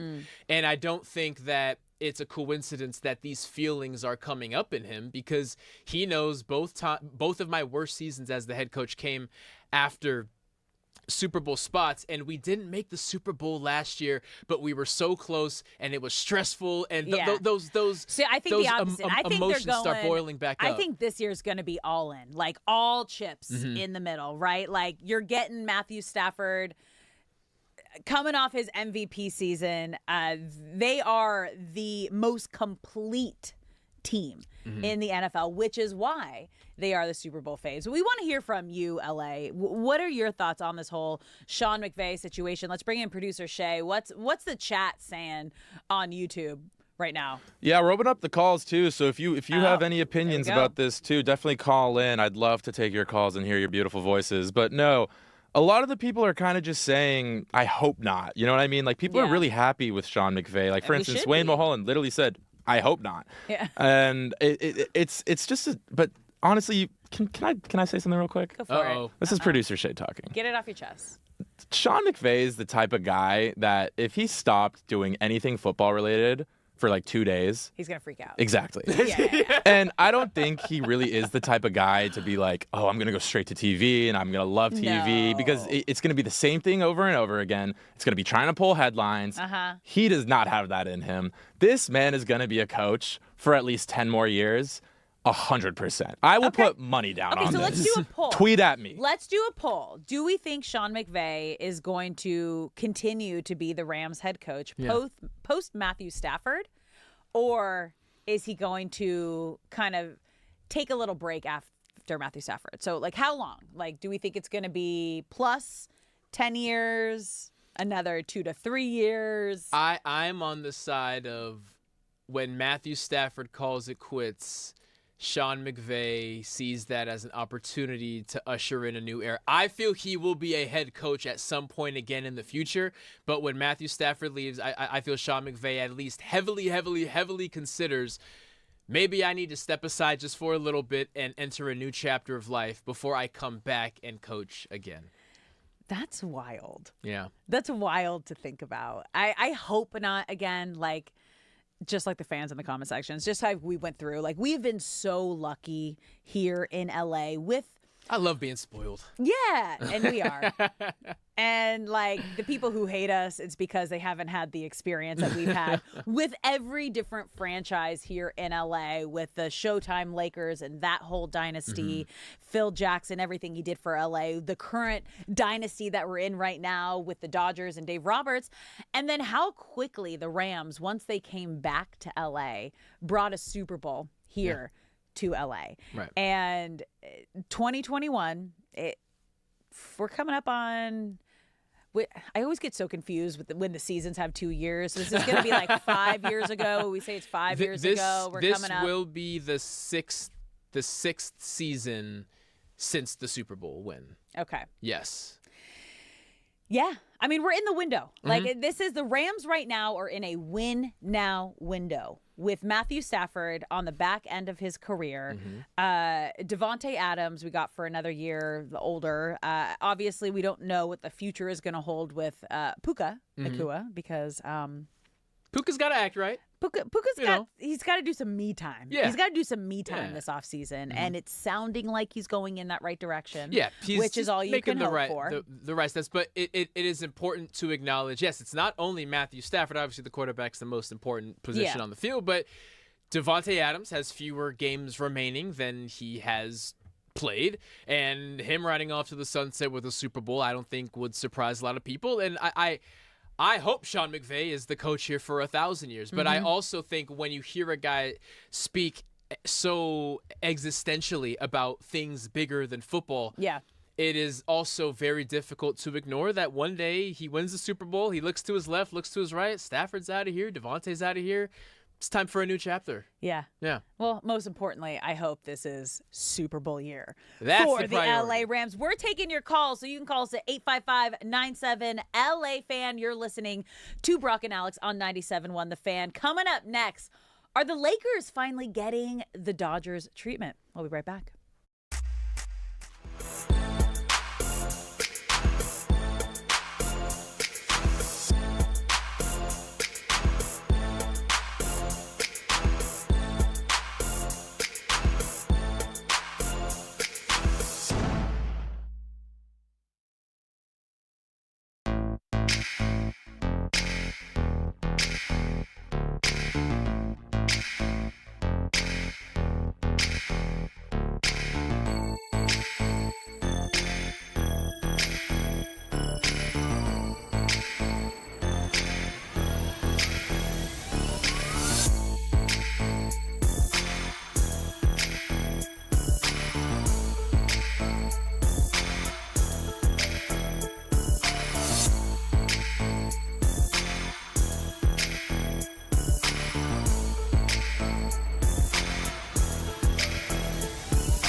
back to Brock and Alex on 97.1 The Fan. I'm Alex Curry here with Brock Vereen. Thank you for spending your middays in LA with us, whether you're listening to us on the radio or the Odyssey app, the iHeart app, or watching us live on YouTube, Twitter, or Twitch. We appreciate you being here, and we want you to be a part of the conversation. So if you're watching us on any of the streams, get in the chat, and you can also call us at 855-97-LA-FAN. We want you to be a part of the conversation, and we actually have someone calling in right now. Mitch from New Jersey, what's going on? How's it going, Alex, Brock? I hope everything's well. Thanks for taking my call again. I want to see. I'm not a big Ram fan. Okay, but let him stay. You're not building ditches. You have plenty of time. Great vacation time. Great pay. Hyde Riley's still working. Why not you? I mean, really? Has he won too many Super Bowls? No. Has he been in too many? Does February really interfere with his plans? I mean, that's the goal. I wish my Rays had thought about signing him years ago. Too young, maybe that was a bad, but sometimes it works out to the better. So, I like I love how we're all seeing the big picture here, right? Like Sean McVay is saying, I don't know if I'm going to do this forever. I flirted with not doing it, and then he said I'm back in, and now he's saying back and forth. But I love Mitch just putting it in perspective of. So let's if you weren't here in the last segment, Mitch is calling in. We were talking about Sean McVay and his future with the Rams and how he recently went on a podcast and shared that he actually was in not a great place in that 2022 season when the Rams had the big drop off after their Super Bowl win, and he was counting down the days until the season was over, and he debated leaving and not coaching anymore, taking a step back. And he wasn't having fun. He said it was just really, really tough for him. And his wife kind of put it into perspective and was like, that doesn't sound like the kind of leader you want to be. And he realized, I would just be quitting and I would just be walking away. So Mitch was calling in and saying, like, what, is it not enough money? Have you won too many? Have you won too many championships here? And the answer is no.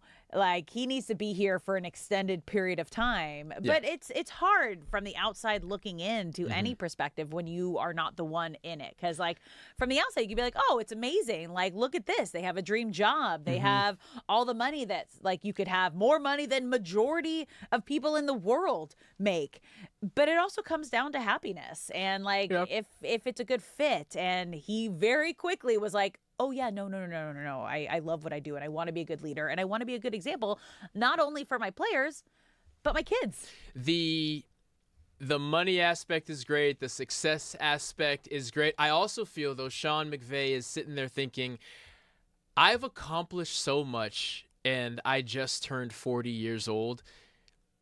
Does that also unlock a part of you that wants to see what else you can be great at? Maybe it is TV, radio. Maybe it's not media at all. Maybe it's just I have a whole nother life left and I want to explore those things. And if I want to come back to football ain't going anywhere. I'll get hired tomorrow. So Sean McVay has not announced that he wants to leave. Of course, we're just exploring these options because it is very clear to see that his connection with Matthew Stafford and just the structure of the Rams, if he were to regain the old feelings of is it time to move on, a Super Bowl this year opens up that window of opportunity. But thanks to Mitch, we always appreciate when he calls in. Thank you for calling in, Mitch. Okay, now let's switch gears to the Lakers, right?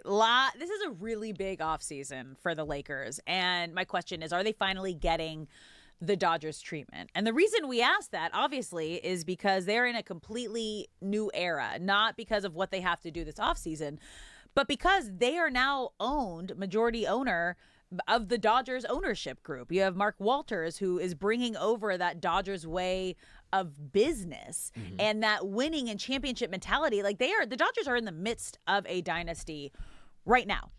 And the Lakers just got bought by that ownership group. I mean, Jeannie Buss still has a little bit in there, but majority of the ownership is the Mark Walters group.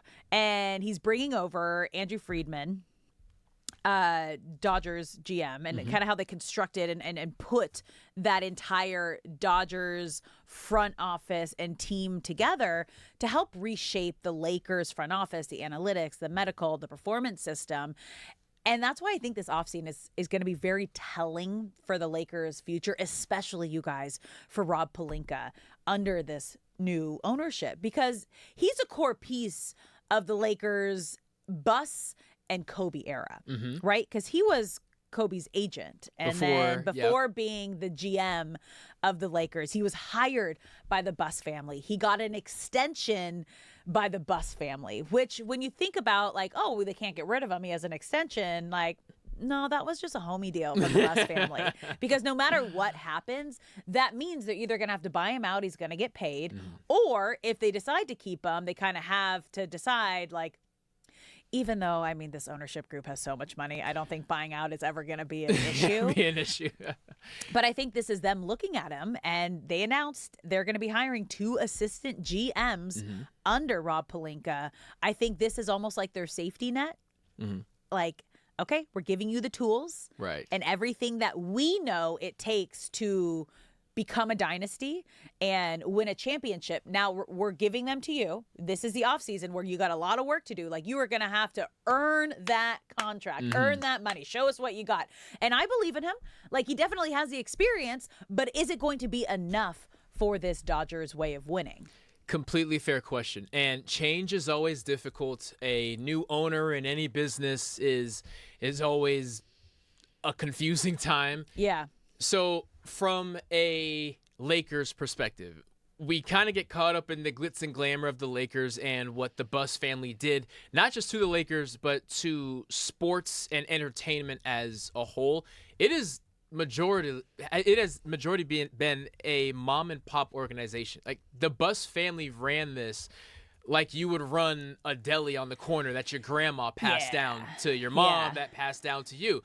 So in comes the big money, Mark Walter, who says, I bought the Dodgers a little over a decade ago. I threw a bunch of money at it. I didn't run it like a mom and pop. I ran it like a corporation. And now that I own the Lakers, that's how we're going to run things here. So as far as the Bus family, Jeannie Buss, as we understand, is the only member of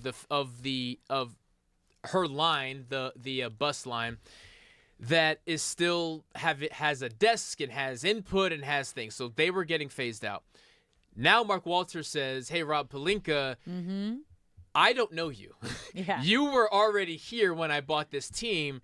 This is a tryout. So what does Mark Walter do? He relies on what he does know. Andrew Friedman, who runs the show for the Dodgers before the Tampa Bay, and Farhan Zaidi, who used to be the Dodgers GM 2014 to 2018, and now works for the Dodgers again as a special assistant, but he spent time with the A's and the Giants. He brings in 2 of his baseball guys to facilitate the interviews that Rob Pelinka is orchestrating for his assistant GM. So we ask, are the Lakers becoming the Dodgers? Mark Walter thinks that he can just run it the same way. And we have no proof as far as if that's true or not. But this is a big experiment. And as great as it can go, this also could be a disaster. Yeah, but in the sense of when you're taking like a family-run business, and I kind of compare this to, if we're going to do baseball, the Angels and the Dodgers. Okay. Right? Because the Angels is still very much a Artie Moreno family-run business, and he's kept it that way from day one. And then you have the Dodgers, who was it was a nasty, wild transition when it was the family business sold to then this may have ownership been some group. Bankruptcy here and there, you know. Yeah. But now it is run like a Fortune 500 well-oiled machine. And because of that, they are in the midst of a dynasty. And so when you look at it that way, it's not rocket science. Okay. What it takes to build a championship team and franchise starts from the ground up, and it starts taking care of your product. And what's your product? Your product are your players. So they're talking about like not just the people behind the scenes, but they're talking about updating the facilities, the way that they train the players, the way that the players recover. And we kind of saw this with Kobe Bryant separate on his own than the Lakers. Because we all knew the crazy stuff that Kobe was doing, but he was kind of doing that on his own. So it's almost kind of bringing that mentality of we need to think out of the box. And we need to bring that to the Lakers way full time. And you guys, we want to hear from you. So you can call us at 855 LA Fan. You can also get in the chat if you're on YouTube. Producer Shay, what are they saying on YouTube right now? I'm honestly interested by this because yesterday our guys, Bill Ryder, they were saying JJ Redick's here to stay and Pelinka might also be here to stay. But our chat is thinking very differently. Okay. Mike Gonzalez, de Los Angeles. Pelinka, a lame duck. Dead man walking over there on the clock with a clock emoji. I love the clock emoji. Dead Meow 5, our favorite. What's up? Pelinka seems to be too dumb to realize that until he gets out of the LeBron business, he is set up to fail.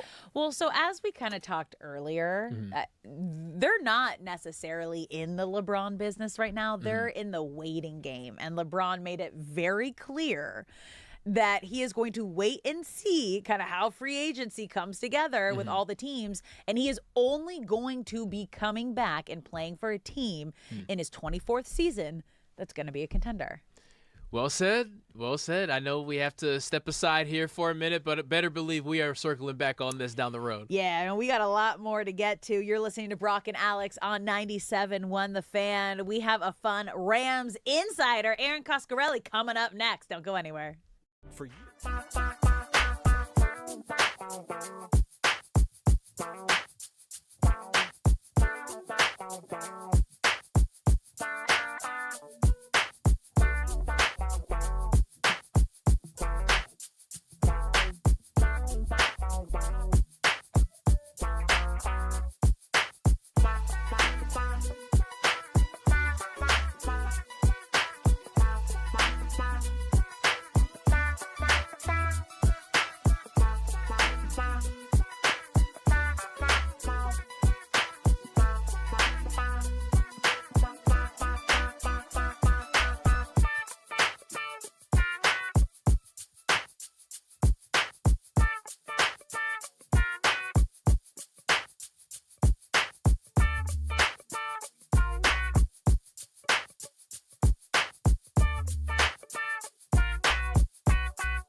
Don't be left behind.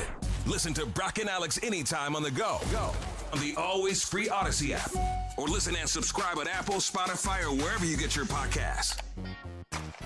What's up, LA? Welcome back to Brock and Alex on 97.1 The Fan. I'm Alex Curry here with Brock Vereen. Thank you for spending your middays in LA with us, whether you're listening on the radio, the Odyssey app, iHeart app, or watching us live on YouTube, Twitter, or Twitch. We appreciate you being here, and we want you to be a part of the conversation. So get in that comment section. Follow us on all socials at The Fan LA. Slide into our DMs. Let us know what's up. But right now, I am so excited for our first guest of the day. She spent over a decade covering the NFL. LA native, one of my favorite humans in the biz, current Rams insider and host of the Believe Network, Erin Coscarelli. Hi, you guys. Right back at you, Alex. Also an LA native. You and I have been doing this thing for so long. It's so fun. I love your show. Thank you guys for having me. We're so happy to have you. Here. And hopefully we get you a lot here because you are our little Rams insider. And there has been so much going on this week. Like, especially with the Sean McVay podcast that just came out. What was your biggest takeaway from McVay admitting that he almost quit after that 2022 season? Yeah. I mean, how transparent and vulnerable is a guy like that, and how great it sets up the locker room in terms of just having that emotional connection with players. Look, that was I forget how long, but it was such a great dialogue for him to have because, as you know, LA is aware that whole situation that he has to navigate as the head coach and dealing with, the future while also preserving his relationship with Matthew Stafford, it is no easy feat. Yeah. And he on that podcast or that clip that he did admitted, hey, I was, first of all, not having a great night. He called himself an energy, like a vampire energy. And us in his presser did notice his energy dip. But and then, of course, the media firestorm after that. Les Snead, Sean McVay, they're not getting along. Yeah. There's internal fighting. Could there be a marriage divorce? I mean, it was like, I saw it. It got totally taken out of context. And in my opinion, to sort of preserve the fans freaking out, I'm like, look, if we had just swapped that 29th pick that they ended up using for Trent McDuffie on secondary help, I mean, this guy's won the Super Bowl, and we swapped it where Ty Simpson gets picked 29th, we probably wouldn't have had this huge freak out. But what I love about what McVay does, he really leads the way. Like he had moments of inserting humor. He's self-deprecating, and exactly like what you said, Alex, he admitted he wanted to give up coaching after that 5-12 season, and I think that's huge. He had that whole situation with Jared Goff kind of create tension, and he's just, whenever he's at the podium, he's always the first to admit he didn't do it right or he didn't put his players in the best situation, and that's why he says accountability is a big thing. He's kind of the example for his players. Erin, as we sit here, a little over 100 days from the start of the season, what excites you most about this Rams season? Of course, they are the Super Bowl favorites. Of course, if they make it to the Super Bowl, it will end up being a home game. But is there something about this roster as it is constructed that excites you most? Yeah. We're not, who's counting 100 days away? We cannot wait for kickoff. First of all, 7 primetime games. I had yesterday on my show, I know, Reggie Scott, who's their sports medicine sort of performance director, and just sort of biohacking the thing that the Rams do, and he tries to get when he has players in his building, is consistency and routine. This schedule for the Rams is everything but consistency. So much just strategy in the way of making sure these guys are hydrated on a plane, rested on a plane. Like, they get a whole wellness program that they're doing now, obviously. But when it comes to what I'm most excited about this roster is, like, and Alex, you've seen it, just how innovative the Rams are with their offense, right? We had Puka go down with injury, and then they started rolling out 12 and 13 personnel ahead of that Jags game in London. And then, boom, guess what happened? Round 2, 22 tight ends, most selected overall in the draft, but certainly in the second round, to me says that what the Rams do on the field offensively, for sure, the rest of the NFL takes note, right? So the Jags are doing the same thing. I just think every single game this season is must watch. And how will we see those tight ends? Because now they have like 900 tight ends on the roster. How will we see that? It's crazy because not only does Sean McVay kind of dictate what is going to be the next future of the NFL in terms of on the field, like it's 6 degrees of separation of the Sean McVay coaching tree, like around the NFL and what you've said. But how have you seen just up close what he can do, not only for the players, but everyone that's leading the players, that's around him in the staff, that really makes the Rams the standard for the rest of the league? I mean, that's such a good question, right? Because they just continue to do things that are unconventional, right? They don't send guys out to the combine. Mm-hmm. He much prefers staying at HQ and watching game tape. But the other thing that I feel like the Rams do so well is they're a culture-first organization. Mm. So regardless if the guy has incredible talent, it's the off-the-field intangibles that, for instance, let's take this, right? So you very rarely see rookies hit the field. Blake Corum barely got any starting time as a rookie 2 years ago. Terrence Ferguson very rarely, certainly like down the stretch, we saw more involvement. But they do not rush guys out when it comes to, obviously game day, game speed, NFL speed. And to me, I just feel like the Rams continue to become unconventional when they dice up, every single team that they're going to play. And that division, there's a reason the Seahawks got scheduled the 2 of the last 3 weeks of the season. They know it's going to end up coming down, right? I mean, that's right. So in the NFC, it's the Seahawks, it's the Rams, maybe the Eagles, but the NFC is going to be loaded with firepower, and the Rams having the Super Bowl in their backyard. We remembered what happened last time in 2021. Let's go. Against the Bengals. Let's go, baby. So, yeah. Aaron, voluntary minicamp is underway, which means training camp is really only a month and some change away. And by the way, anybody watching or listening, if you want behind-the-scenes looks at that training camp, be sure to follow Aaron at Aaron Coscarelli. Is there a certain player you are most excited to see hit the field, whether it's a new addition, a young player, or maybe even a player that's been here a while that you're looking for? Who are you locked in on for those first couple of training camp practices? Ooh, that's so good. I got asked this question the other day because, and it's sort of in line with what makes the Rams so, intoxicating, right? They have so many unique NFL offensive packages, and that wide receiver 3 seems to be the biggest issue. Sorry, by the way, I'm outside. Let me you sound great. You sound Taking in the elements. I live in LA. What can I tell you? So that wide receiver 3 is a big question mark, right? Uh-huh. Who's it going to be? Are we going to see Terrence Ferguson become more of like a hybrid? Okay. I think the big thing for Rams fans, I feel like, Brock, you're secretly asking because you want to know who to pick when it comes to fantasy football. And I got maybe, Aaron. Don't air my stuff out. but check out. But I will be keeping an eye on the packages with Terrence Ferguson now his second year. Remember, they hold their rookies. They do not start them because they're like, we want to make sure we can trust you. The big thing I think for us is going to see how will that wide receiver 3 shape up, because or will they pick up someone in the trade deadline.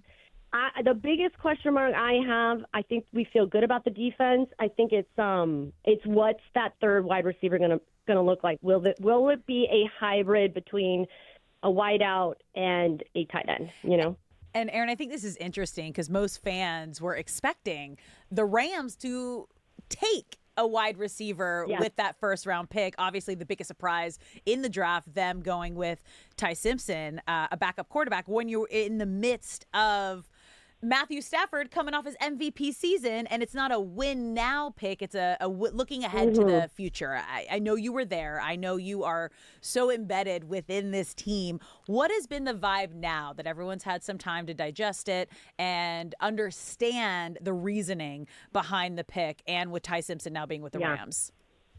You're hitting the nail on the head, Alex. I think it caused a flurry of reaction when the Rams opted not to get an immediate contributor at that number 13 overall, right? Guys like Mekhi Lemon, who, by the way, went to the Eagles, or Cardale Tate, who could have been an immediate impact player. But remember last season, so they had sort of a vertical threat in a guy by the name of Tutu Atwell, and the experiment didn't work. They paid him $10 million, and, he kind of, some of the parts of the season he had a healthy scratch. So why? Like, what was going on?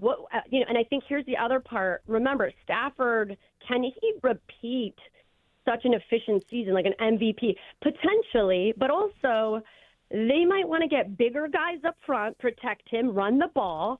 And I think when it comes to not selecting more of a speedy wide receiver, they may want guys to just keep Stafford upright. So blocking 13 personnel, I just think they know something more than we do. Yeah. And the fact that they didn't get a guy, they're happy with the running back room. They're happy with clearly their wide receiver room. But I will say, I think to me, if any of those guys go down, which we saw with Puka and we saw with Devontae, it does impact the efficiency of the offense. Uh-huh. So we don't know. But they do have guys on the roster. They do have depth. It just may not be a wide receiver that we thought. It could be a tight end. So, and they did. They selected Max Clare at number 2, in the second round. How will he be utilized? I really don't think he's going to see a ton of, playing time necessarily, but we just don't know. And I think that's the part that's exciting about the Rams this season is either way, it's going to just get your popcorn ready. It's going to be good, pure entertainment. So. Aaron, one final one for you. Thank you so much for your time. Let's fast forward to the end of the season. The confetti is falling. The Rams have won the Super Bowl at home for the second time. Love that. Matthew Stafford says, I'm retiring. God. Is Sean McVay retiring as well? Oh, man, that's such a good question because I asked this yesterday to a someone very close to the Rams organization. And I said, this makes sense. It's like, it's kind of like the Peyton Manning. He wins the Super Bowl, he goes off into the sunset, and, Hall of Fame locked up. I just think, what the maturity that we've seen from Sean McVay after he's had his second kid, he attributes so much of his success to his wife, which I absolutely love hearing him do that, right? I'm obsessed. Because she takes care of she keeps McVay energized for his guys. And the thing that I think, even though that's such a great way to end, potentially, in my opinion, he loves, now that he has young boys, and he said it in that interview, that interview that we were talking about that he recently did. He said, I want to impact young players, and he does. And I think that's why he's now evolved and matured. Outside of just winning and losing, it's more for him, like, how can I actually, help and impact and coach and mentor? One of the things that he said that I appreciate too was he was not obviously he played football college, but he didn't have the necessary tangibles to be a pro, and instead, me, what I find, Aaron, most we love you so much. We got like 5 seconds here. So you think he's staying? You think he's staying? We love you so much. Staying. We got to get you back on. That was Aaron Coscarelli. You're listening to Brock and Alex. Coscarelli. Broadcasting live.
Weekdays in LA on 97.1 The Fan. What's up, LA? Welcome back to Brock and Alex on 97.1 The Fan. I'm Alex Curry here with Brock Marine. Hour 3 today is just flying by, you guys. We're having a blast. Yeah, whether you're listening to us on the radio, the Odyssey app, the iHeart app, or watching us live on YouTube, Twitter, or Twitch, we appreciate you being here. We've been taking your calls.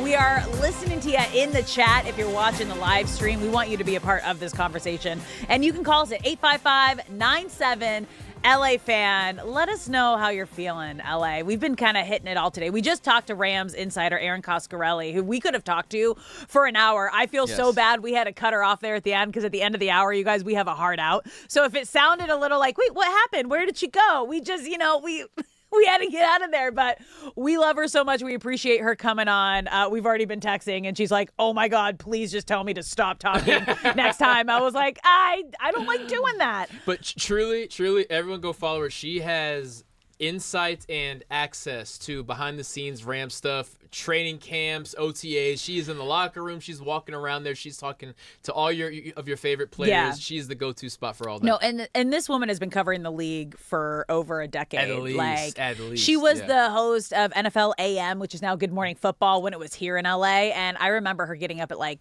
1, 2 in the morning. I'm like, girl, more power to you. When you live on the West Coast and you do East Coast shows, done that before. It's morning show people, especially, dude. It is a different beast. Mm-hmm. Derek and Decker, we love you. We love your show, our morning show. But yeah, do you think he made his tea time? Cody, who is the Decker of Derek and Decker, made a tea time yesterday. Did not make it. You think he's golfing right now? You think he made it? Did he say he was going to? I kind of blacked out towards the end of that conversation. When we're in that last minute, I'm like already thinking of my show and not thinking about what he's saying. So I'm sitting right next to him. I'm like, he's doing a long spiel. I'm gonna get in my head. He said he was making a tea time. Me and Derek were not convinced that he was going to make it. So I'm excited tomorrow to find out if he did. Honestly, he's probably downstairs in the gym listening to us because that's what he does. That's what he does after the show, I think. Big gym guy, yeah. But we've had a great show so far today. As you just heard, we were talking to Rams insider Aaron Coscarelli about just the whole Sean McVay situation and how he's really changing the game and changing the league, and the whole coaching tree within the NFL is 6 degrees of separation from Sean McVay. So whatever he does, he's kind of like ahead of the curve and setting the trend. He's the trendsetter. And the reason we were talking about it, because he was just on a podcast where he was very vulnerable and very open. And a lot of people fear vulnerability and sharing, maybe times when you weren't at your best. But honestly, I think those moments are what make great leaders. Yes. And we've seen that across the board because we've been so lucky here in LA to kind of be the standard for teams throughout our lifetime, whether it was the Showtime Lakers, right now the championship dynasty Dodgers, and then Sean McVay, and who brought a championship here to LA in 2021. The last time the Super Bowl was in LA, and now the Super Bowl, you guys, is back in LA this year. So what am I saying? I mean, we'll say Vegas is saying it. They're the Super Bowl faves. Everybody's saying it. You're telling me there's a chance. And I'm saying if it's happening this year. Matthew Stafford coming off an MVP season. They have the best constructive team. Yes, it's like 5th hardest schedule in the league. We'll dive into that a little later. But they'll go for it. They're going to go for it. But we're going to get back to the Lakers. And it's kind of been the summer of LeBron James, right? That's kind of what we have been talking about a lot. And that's really been the focus. But should that be the focus now under this new ownership? And there's a lot of things to unpack here. And the reason we're unpacking them is because LeBron James on his podcast, Mind the Game with Steve Nash, LeBron James kind of gave us a glimpse into what his off-season decisions and his future in the NBA is gonna look like. So take a listen to what LeBron James kind of shared with the world. Just taking my time and saying I haven't even really thought about it too much. Obviously, I understand that I'm a free agent and I can control my own destiny. being here with this franchise, for the, foreseeable future, or if it's going somewhere else. But like, I haven't even really got to that point. I haven't even taken my family vacation yet, which is going to happen after Memorial Day. That's kind of the thing at the forefront of my mind. But, I think at some point, up until, up in June, late June, as July roll around, free agency starts to, gets going, and, as, July rolling and maybe into August, we start to kind of like get a feel of, what my future may look like. August? Pretty late. Did I just hear? I mean, I heard that whole thing, but the last thing I heard was August. He's making his decision in August. You guys, free agency kind of, behind the scenes starts that last week of June, and then that first week of July is when, like, legally it becomes official. So teams need to know what you're working with right around that time. So kind of what I take from that is LeBron James is kind of waiting to see what teams do in free agency. How good of a roster are you going to be able to construct and put together to create a championship team? Because as we're seeing in the Western Conference Final right now, the two best teams in the West, quite possibly in the entire league right now, are OKC and the Spurs. Yeah. And they are young, they are athletic, they have real-life Space Jam athletes on their team. I'm talking about Wemby. Of course. Of course we are.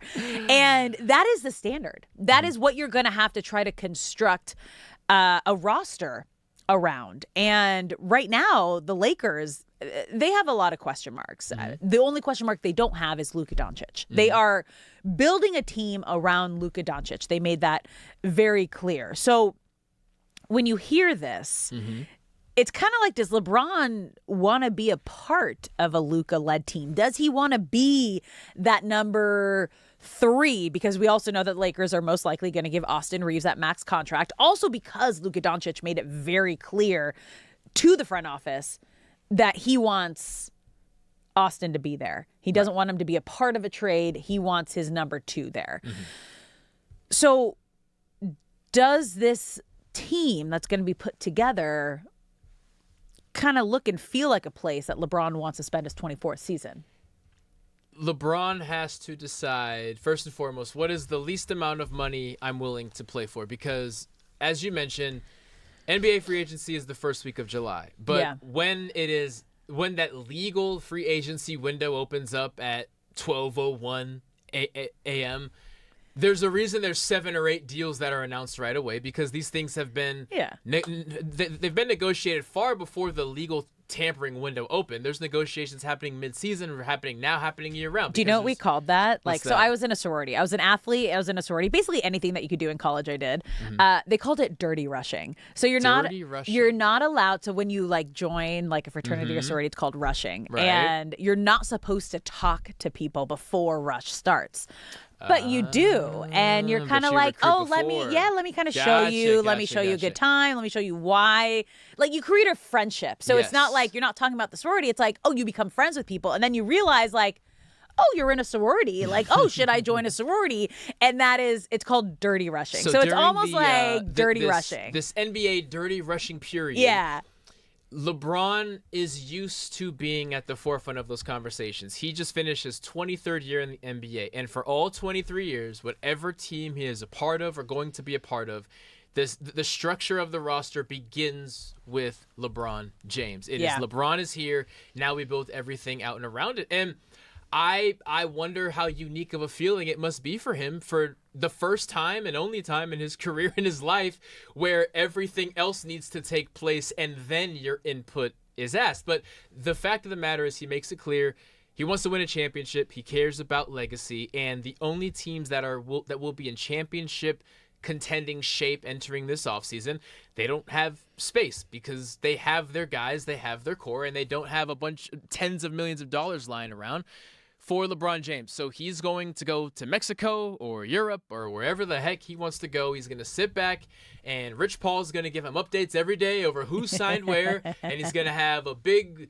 whiteboard over his favorite teams and who's signing who, and that's when he gets to sit and decide, I want to go there, and there's my second option, there are my third option. Of those 3, who's willing to open up the bank account, who has enough money left over. But that's how he has to approach it, because by waiting this long, him saying he's willing to wait until August. By waiting that long, the 30 teams in the NBA have to decide right now, hey, if we want Giannis, we got to go get him right now. If we want to trade for Kyrie and extend him, we got to go get him right now. So LeBron is admitting, I'm not going to make $50 million next year, but I am going to weigh my options and see how the cards are laid out before I pick where I can benefit most. You know what it's giving? What's that? It's giving Aaron Rodgers the last 3 to 4 years, where we were on like Aaron Rodgers Watch, and now we're going to be on LeBron James Watch, the summer of LeBron, which, by the way, like, the king deserves it. He deserves to take as much time as he needs to decide if he wants to play. Because he was also asked by Steve Nash on their podcast, you know, if he comes back, what's it gonna take for him to want to come out and play every day? There's no way. There's no way. Just, I mean, you know, winning is most important, because you want to be excited about going to work every day. You want to be excited about, you know, like I said earlier, winning the day, you know, and being around a group of guys that, you know, feel the same way, and trying not to take steps backwards. And we just want to honor LeBron James. So he wants to play for a championship contending team. So that's basically the 4 teams that you see playing right now in the conference championships. And you mentioned, like, I don't know if they're going to have the money if it's OKC or the Spurs.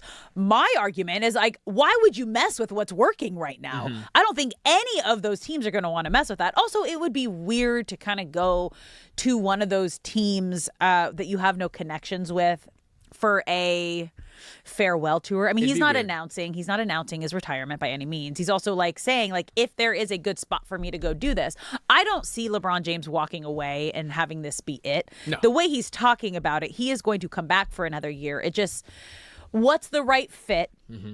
What's the ego hit of money that he is going to take? Because you guys, the money that he's making on a yearly basis in the NBA is not paying the bills. Like, this man is a billionaire. He's making probably close to $100 million a year in ad sales and everything like that. Like, there is so much more that goes into this for LeBron James. So, as he said, you want to go to a place where you feel like you're winning the day. I love that mindset. Like, where is a team and a place I'm going to go to that's not only like championship contenders, but like you're excited to go to work and you feel like you're winning the day. I want to give a big thank you real quick to a few of our early fan partners like Next Gen and DraftKings. We appreciate your support. And a big thank you to the fans. If you're watching on YouTube, Twitter, or Twitch, get in the chat. We want to hear from you. Producer Shay, is the chat going off right now? How are people feeling about LeBron James and the Lakers? Let me list off a couple. Okay. Abba Manon, Lakers need to move on from him. Dead Meow 5, Lakers would be dumb if they wait till August. No Drink Rob, yeah they do. I'd use up the cap space he took up. Mark Walters, please move on. Disconnected 5495 said that. And then Greg Sauces says, LeBron wants his farewell tour. Yeah, and he deserves it. He deserves it. But, like, the fact that he wants to be on a championship team and do a farewell tour and, like, there's a lot of criteria, like a lot of, like, yeah, it's like checklist. when you want to go to dinner, you ask your partner, hey, where do you want to go to dinner? I want seafood. Okay, that kind of narrows it down a little bit. I want to dine outside. Okay, that narrows it down a little bit. I want to get dressed up. It needs to be fancy. Okay, there's 2 places we can go. That's what Bron is doing right now, and he's earned every single bit of it. LeBron will have his farewell tour because he's earned it. It's just fascinating to see someone who has always held all the cards to now have to have the cards dealt before he decides where he wants to go. Another thing that he mentioned in this podcast episode, he was very prevalent about talking to Steve Nash about the season is a marathon and the playoffs are a sprint. And that seems like just some NBA athlete jargon, but let's remember this season. Regular season was filled with ups and downs for the Lakers, and then once they finally start grooving, they ran into injuries, and LeBron was asked in the Rocket series, hey, you've been the third option. We need you to be the first option again.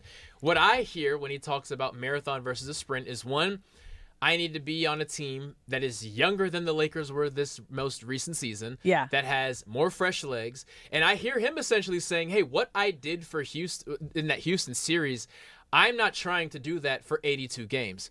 So if you're the Lakers, if you're any other team that is a contender, I hear LeBron admitting maybe he doesn't want to be the third option, but at least he is here saying, hey, man, the LeBron James that can dunk from the free throw line and do anything and play 42 minutes for 82 games, he's gone. So I'm very excited and very aware of what LeBron, I feel, is saying without directly saying it. And a guy who's always been at the forefront of media and PR and had the world circled around him, I feel like he's actually, in this interview, he's acquiesced a lot of that power and influence that he usually carries. I have never been more convinced that he's going to be a Laker. Whoa. Yeah. All right. You're listening to Brock and Alex on 97.1 The Fan. If you're watching us on YouTube, Twitter, and Twitch, be a part of the conversation. Get in the chat. You can also call us at 855-97-LA-FAN. We're talking about LeBron James, who on his podcast yesterday was kind of talking about his future. And he's really going to wait and see what happens during free agency before he makes a decision, and said possibly August, he would be making the decision, which, like, when you look at the other side, it kind of puts a chokehold on the Lakers because you don't necessarily know what you're building around. And I think they have to go into this offseason with the mindset of, okay, we got to put together the best roster possible around Luka Doncic and Austin Reeves. And we know LeBron James is going to be floating up here. He's going to be watching our moves. But if you're not going to let us know if you want to be a part of this and if you're going to come back and for sure be a part of this Lakers franchise, we gotta just keep moving forward, because train keeps moving forward. Our goal here right now is championship. We got to get back to the Lakers way, and especially we got to build a roster that can compete and hopefully beat OKC and the Spurs. And there's a lot more riding on the line for the Lakers this year, not just because of Luka and Austin and LeBron and the decisions they have to make, but it's going to be very telling for the Lakers' future in the front office, especially for Rob Pelinka right now, because Rob is part of the old ownership group, and he was a part of the Kobe Lakers. He was Kobe's agent before he became the Lakers GM, and he's a part of the Buss family, right? And with this new ownership, the Mark Walter Dodgers powerhouse ownership, who is in the middle of a dynasty with the Dodgers, they're trying to turn the Lakers into what they used to be, but not the mom and pop way, but the Dodgers powerhouse way. So every single move this season, this offseason, is under a microscope. I mean, they're looking at hiring 2 assistant GMs under Rob Pelinka. So do you think this is more of a safety net in case, like, Rob doesn't do the things that they're hoping that they do? Or is this giving him the tools and resources that they think he's always needed and never had? I feel that those two are actually two sides of the same coin, because if I'm Mark Walter, I can see it as one of two things. Like you just said, you need more help and you don't realize that you need it, to me is the same thing as you need to prove to me that you are the man for the job. The Lakers were a mom and pop organization, despite the millions and billions of dollars that they made, despite the sold out arenas and the jersey sales and the primetime TV slots and the documentaries. It was a mom and pop shop. And now Mark Walter comes in with big money and he's handing over a ticket to that deli that's been in your family for 60 years and saying, hey, we want to franchise this. We want to make this a corporation. We want to make this a big thing. And whenever new ownership comes in, everyone's job, whether you are on the court, on the field, or in a press box, in the media side of things, or if you wear a suit and tie and decide who's on the team and who isn't, your job is up on the table and you have to prove it. So if you're Rob Pelinka, it's not that you're planning for a life without the Lakers, but you are saying, this is my go time. This is my Super Bowl. If I want to remain an executive at the Lakers, I have to nail this, and I have to prove that these 2 assistants that they're going to hire under me aren't going to be the new me going forward. There's a ton of pressure on Rob Pelinka, and Mark Walter's doing what he knows. He's bringing in his baseball guys. He's bringing in Andrew Friedman. Wild. The Dodgers. I can't blame him for that, because, hey, it worked over here. maybe it'll work over here. And bringing in executives from other sports isn't this rare thing. Bob Myers, who was calling the shots with the Warriors, was brought in for the Washington Commanders when they were looking to hire head coach. Okay, that was going to be my question. I was like, have we heard of this before, of GMs from other sports coming to other, like, if they've had a lot of success in one sport, hey, let me show you my ways and what I've done. Obviously, it's a different game, but this is what works in terms of the winning way. What is common is you hire a third party. So say I'm running a black water bottle sports team, and we know that... He's holding his drinking bottle, you guys, if you're listening. That's where that came from. And we know that Alex Curry runs a consulting firm that helps teams, regardless of sport, find their coach. You hire a third party. Like when USC or UCLA needs a new head coach, they hire a consulting group that knows these things, that keeps track of who's available, who's the hot name of an assistant out there who's available. But what you don't often see is, no, we're going to keep this in-house. I'm just going to hire my people to do this. The only recent example I can think of is Bob Myers going from the Warriors to help out his buddy Adam Peters and hire and make the Washington Commanders hire. So it's not entirely rare, but it is far from the norm. Yeah. But I guess when you put it in that perspective, if you're hiring like a consulting group anyway, who's going to be the best consultant at that position? Someone I already trust. So, yeah, but also someone who knows what it takes to be a championship level in that position, but has an outside perspective. Yeah. Because it's like, I don't necessarily know the ins and outs of like your sport, and who knows, they might, but I know what it takes to win, and I know how, like, the hard decisions you have to make, and sometimes saying goodbye to star players that might just not fit the system that you're in right now. So you know what I would compare it to super quickly is, if you're making soup and every time you add something, you take a little spoon, you sip, you take a little spoon. Sometimes you just have to tell your wife, hey, can you come taste this? Because I've been tasting it for an hour. Yeah. I'm blind to it. Sometimes you just need fresh eyes or fresh taste buds to say, this is what you're going wrong and this is what you need. And that's what Mark Walter feels would serve the Lakers best. I love soup. I love that you brought that in as a comparison. Broccoli cheddar, favorite growing up. Okay. Oh, yeah. Okay. I'm a hot and sour soup guy. Whoa. Yeah. I love soup I'm season. hot and sour. Okay. I miss it because I get too hot, so I'm not going to have it during the summer. Summertime soup is insane. Summertime soup. What's it called? Gazpacho? Is that the cold soup? That's the cold soup, Yeah, yes. no, I don't know if I'm into that. But fun fact, you guys, I drink my soup out of a coffee mug. Insane Yep, decision. You heard it here first, and I think it's perfect. We'll be talking about that later. You're listening to Brock and Alex on 97.1 The Fan. We're going to step away here for a moment. When we come back, we have a great baseball insider, Alden Gonzalez, to talk some Dodgers with us. We'll be right back.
What's up, LA? Welcome back to Brock and Alex on 97.1 The Fan. I'm Alex Curry here with Brock Vereen. Thank you for spending your middays in LA with us. If you're listening on the radio at 97.1, the Odyssey app, the iHeart app, or watching us live on YouTube, Twitter, or Twitch at The Fan LA. We appreciate you being here. We want you to be a part of the show, so make sure you're in that comment section.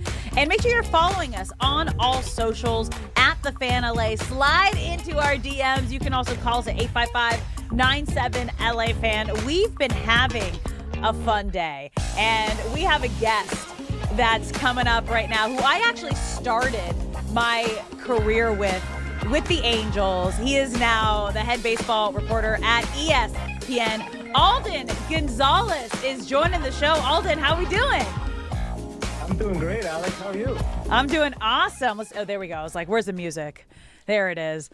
Alden, let's start with last night's game, because we got basically a Shohei Ohtani show, the two-way star that we know and we love, hitting that first pitch, leadoff home run, 5 shutout innings. Is this now that, because obviously he had a couple games where he wasn't hitting while he was pitching, after last night, do we got to get him back to in the lineup every time he's pitching? I think that's the message that Shohei was trying to send. Yeah. He's been very polite in how he's talked about this whole days off when he's pitching thing. But I think it's pretty clear to like anybody who's followed him that he wants to be in there and hitting as often as possible. And I think too, like, so if you saw like a few days ago, the Dodgers flipped Shohei Ohtani and Emmett Sheehan in the rotation. Yeah. Shohei was supposed to pitch Tuesday. He ended up pitching on Wednesday. And the reason for that is because the off day is on Thursday. And I think the Dodgers have realized that the toll on his body is not as much the same day. It's the day after. Got it. Maybe that'll maybe this will influence them a little bit more to change gears. Yeah. Dave Roberts has said like the entire time, like they just got to read and react. But if he keeps doing stuff like this, especially when the offense fails to score runs when he's not in the lineup when he starts, like I could see them being more willing to put him back in there on his start days. So can you confirm, like, this is a Dave Roberts decision that he's not hitting on days he's pitching, and not Shohei saying, I need a little extra rest today? This is a Dave Roberts and the Dodgers as a whole decision. It's not a Shohei Ohtani decision. He's gone along with it. He has said the right things. He has said that he understands. He has not said he agrees with it, but he said that he understands why they're doing it. But it's definitely a Dodgers decision. Alden, as Dodger fans, we've only really known Shohei to be perfect. So in the late April, early May, when he first showed signs of being less than perfect, there was absolute chaos. How much concern was there actually within the locker room? Of course, Dave Roberts made the decision that he made, but what was the level of panic in the Dodgers clubhouse?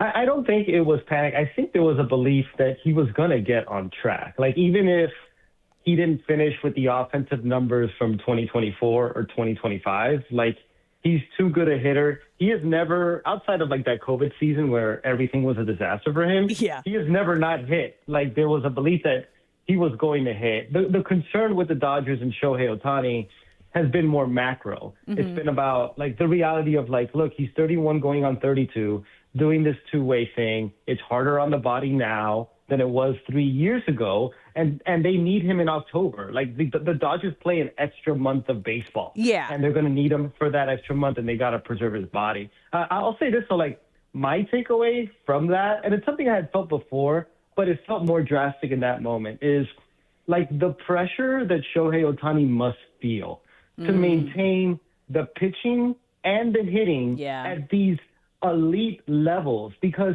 anytime one of those drops off even slightly, he is facing these questions about should he give up pitching, or maybe sometimes should he give up hitting. It's almost like he has to live up to like this impossible standard that he has set for himself in order to be allowed to sort of do this two-way thing. I cannot imagine the pressure on that. Dude, and it's not just here in the States. I mean, there is an entire broadcast dedicated to him, obviously now with Roki and Yamamoto as well, but dedicated to Shohei Ohtani for the country of Japan, literally watching every single movement that he makes. But I want to get to last night again, because even though it wasn't one of his best performances on the mound, I think it was one of my favorites because of what he was able to do in that 5th inning, because that was some high IQ baseball to keep it a scoreless game, holding the runner at 3rd, throwing out Castellanos at 2nd, and then also with Tatis. That was like a mind game moment of Shohei Ohtani, and you could see it in his emotion after. What was your takeaway from that 5th inning? I think the 5th inning was sort of a good encapsulation of his start overall. He was talking about after the game about how he was kind of worried going into it because he did not feel right on the mound. And Dave Roberts said that he called it kind of a gutsy performance because he just didn't have his best stuff. Now, granted, best stuff is 96, 97 with his fastball as opposed to 98, 99 with his fastball. But I think it just shows you a lot about him and his evolution as a pitcher. I think, look, the surface level numbers say it. His ERA is 0.73. Insane. But if you watch him, he's just a much more refined pitcher than he was even last year, coming back from a second elbow surgery, but definitely 3 years ago. His ability to command so many different pitches gives him so many different options in a given start if one of them is not working right. So Wednesday, it's heavy fastball sweeper. He throws a lot of sweepers to right-handed hitters. And Fernando Tatis Jr., it's no secret. This has been a bad offensive year for him. Yeah. He has yet to homer. He's way out in front. He's clearly trying to pull pitches into the air because it's the thing that he hasn't been able to do. And so what does he do? First pitch sweeper on the outside corner. Yeah. And Tatis is out in front, ground into an inning-ending 6-4-3 double play. Alden, Shohei is not the only batter who had a bit of a cold streak. Kyle Tucker started the season about as brutal as you can. He's the second biggest signing behind Diaz. People wanted Bellinger. They spent more money for Tucker. He's batting second. And I want to say 3 weeks into the season, he gets bumped down to 4th, 5th, 6th, back up to the 4th spot now. What can you say about the motivation of Kyle Tucker and how dynamite he's been in the past couple weeks? Yeah, it's been good to see. I don't think he's fully clicked yet. He's been good. He's been better. I mean, he's better than this. Kyle Tucker is one of the highest paid players in baseball because they think he's an MVP candidate. He's not. He hasn't hit an MVP candidate yet. And I think even when he was struggling, the at-bats were pretty good. He wasn't chasing a ton. He was running into some hard outs. And so I think just some of those hard hit balls are falling in for hits now. We haven't seen Kyle Tucker sort of fully unlocked yet. And I think at some point, if he stays healthy, we will. I keep waiting for the Kyle Tucker from, I forget what year, I think it was 2024 with the Astros, where he was the best player in baseball for the first half until he got hurt. That's who Kyle Tucker is. That's why the Dodgers wanted to give him as much money as they did. You brought up Cody Bellinger. I think the appeal of Kyle Tucker was that they could get him on a short-term deal. Cody Bellinger was going to be a longer-term contract. The Dodgers didn't want to do that. They want to eventually carve a path for their young outfielders.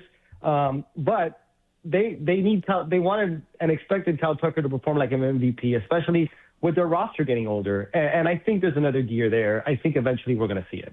So question, obviously, we've spent a lot of times in clubhouses, and we know the history between the Dodgers and the Astros, but has Kyle Tucker settled in to this Dodgers clubhouse? And do you think that has any effect on his performance at the plate right now? Has he fully felt comfortable behind the scenes?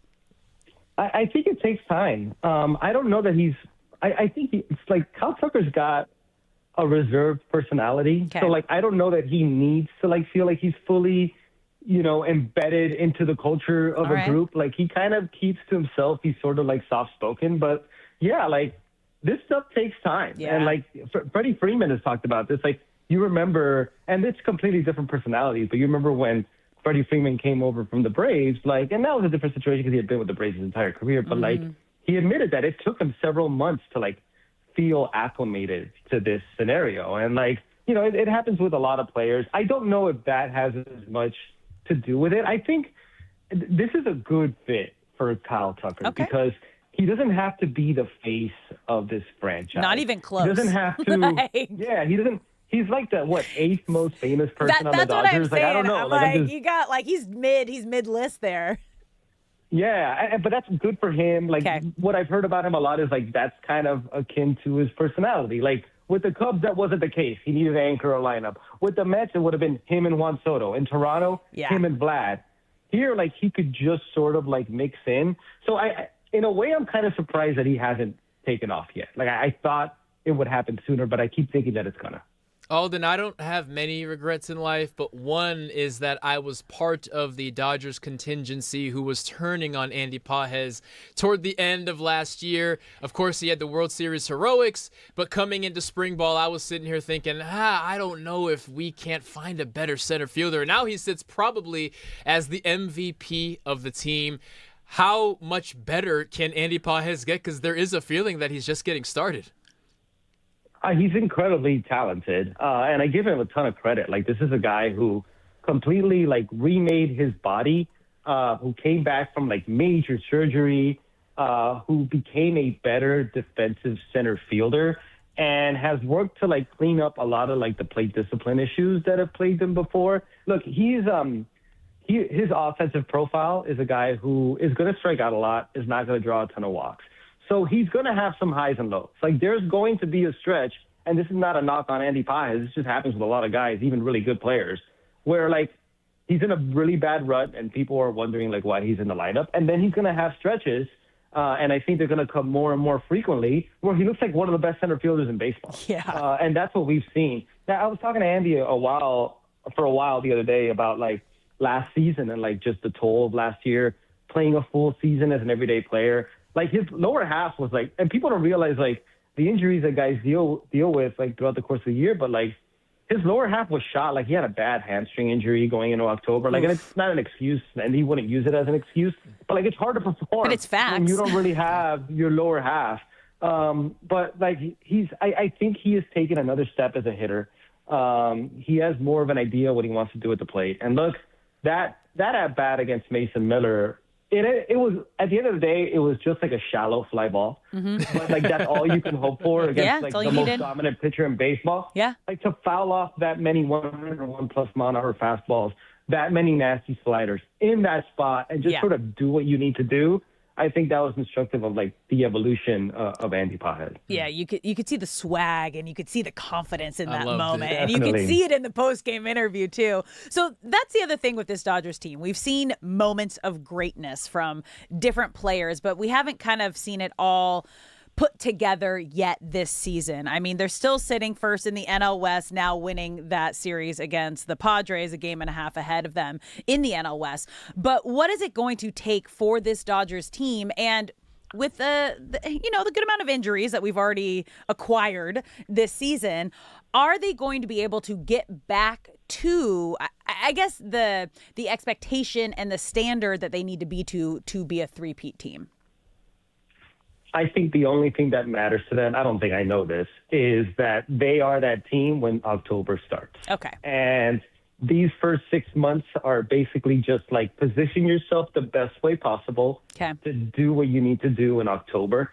And I think, look, they've every team has had injuries, Alex. There's no excuse for that. But I think when Mookie Betts gets going, and we started to see that on Wednesday. Yeah. I think their offense is going to look different. Mookie Betts is still very much a catalyst for this offense. But, I mean, I think what you've seen with the Dodgers is that, and this is sort of what makes them special, especially in the regular season, is that they just know how to navigate a game, right? Mm-hmm. So Edwin Diaz is out. They don't have their closer. Their bullpen has put together, they have somehow figured out a way to put together 29 consecutive scoreless innings. It's incredible. And you have Blake Snell and Tyler Glass now out. But I guarantee you that Emmett Sheehan and Justin Robleski and Roki Sasaki, who by the way has been better, is gonna keep them in games, and their offense, even when they're struggling, they're gonna find a way to rally late in games. It's just what they do. But in terms of the full throttle Dodgers, and they won't admit this, and they may not even acknowledge it to themselves, but I just don't know that they're ready to kick it into gear in May. Yeah. It's just not.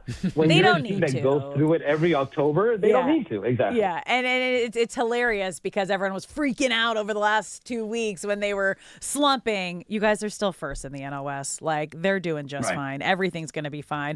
Alden, we appreciate you so much for coming on. That's Alden Gonzalez from ESPN Baseball Reporter. You can follow him at Alden_Gonzalez. Always love your insight. Appreciate you coming Thanks, on. Alden. Thank you all. Thank you. Pleasure. All right, we'll talk soon. Yeah, there's a lot. There's a lot to unpack here with the Dodgers, but I like him like kind of putting everyone at ease of, you guys, it's the Dodgers. They don't kick it into high gear until we are like the back end of the season and gearing up for the postseason, because it doesn't matter. All that matters is that you get to the postseason and then you win a championship. And that is the Dodgers way. You're listening to Brock and Alex on 97.1 The Fan. A big thank you to a few of our day one fan supporters like Calci and Roto Hero. We appreciate your partnership, and we appreciate you, the fans at home, hanging out and listening. We want you to be a part of the conversation. So if you're watching us on YouTube, Twitter, or Twitch, get in the comments section. Let us know what you think about all of this. You can also call us at 855-97-LA-FAN. When we come back, we got a fun little segment because it is almost 1 o'clock. So Brock is going to spill the tea. Stick around to find out what it's about next. This is an important notice to all U.S. taxpayers.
What's up, LA? Welcome back to Brock and Alex on 97.1 The Fan. I'm Alex Curry here with Brock Vereen. Thank you for spending your middays in LA with us, whether you're listening to us on the radio, the Odyssey app, the iHeart app, or watching us live on YouTube, Twitter, or Twitch. We appreciate you being here, and we want you to be a part of the conversation. So get in the comment section.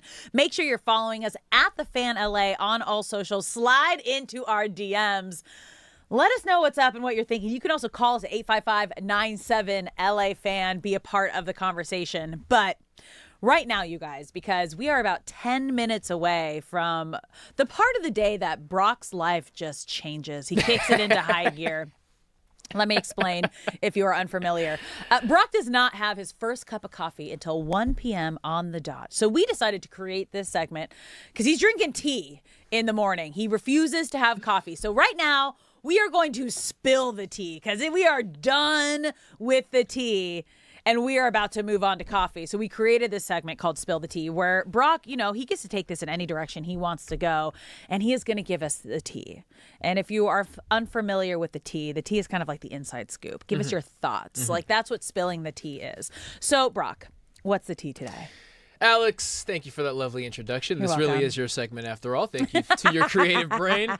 The tea today, I realize, needs to be coffee related because that's how we got here in the first place. Now, I'm not old, but I'm old enough to remember where a standard cup of coffee was $2. You could walk in anywhere with $2 and get a cup of coffee, and if you drink your coffee there, you could probably get free refills. Now, a cup of coffee, you're lucky if it's less than $6. So I want to give a tip to anyone out there who is looking to save money on coffee because there are free cups of coffee everywhere with those with eyes to see. I'm going to give you 3 locations. 1, hotels. You can always get a free cup of coffee at a hotel. Walk in confidently. If there's not coffee right in the main lobby, find someone with a lanyard around their neck. I guarantee there's some kind of work conference going on. Just walk in, follow the people with the lanyards, and I promise you there will be a big tub of coffee waiting for you wherever they are.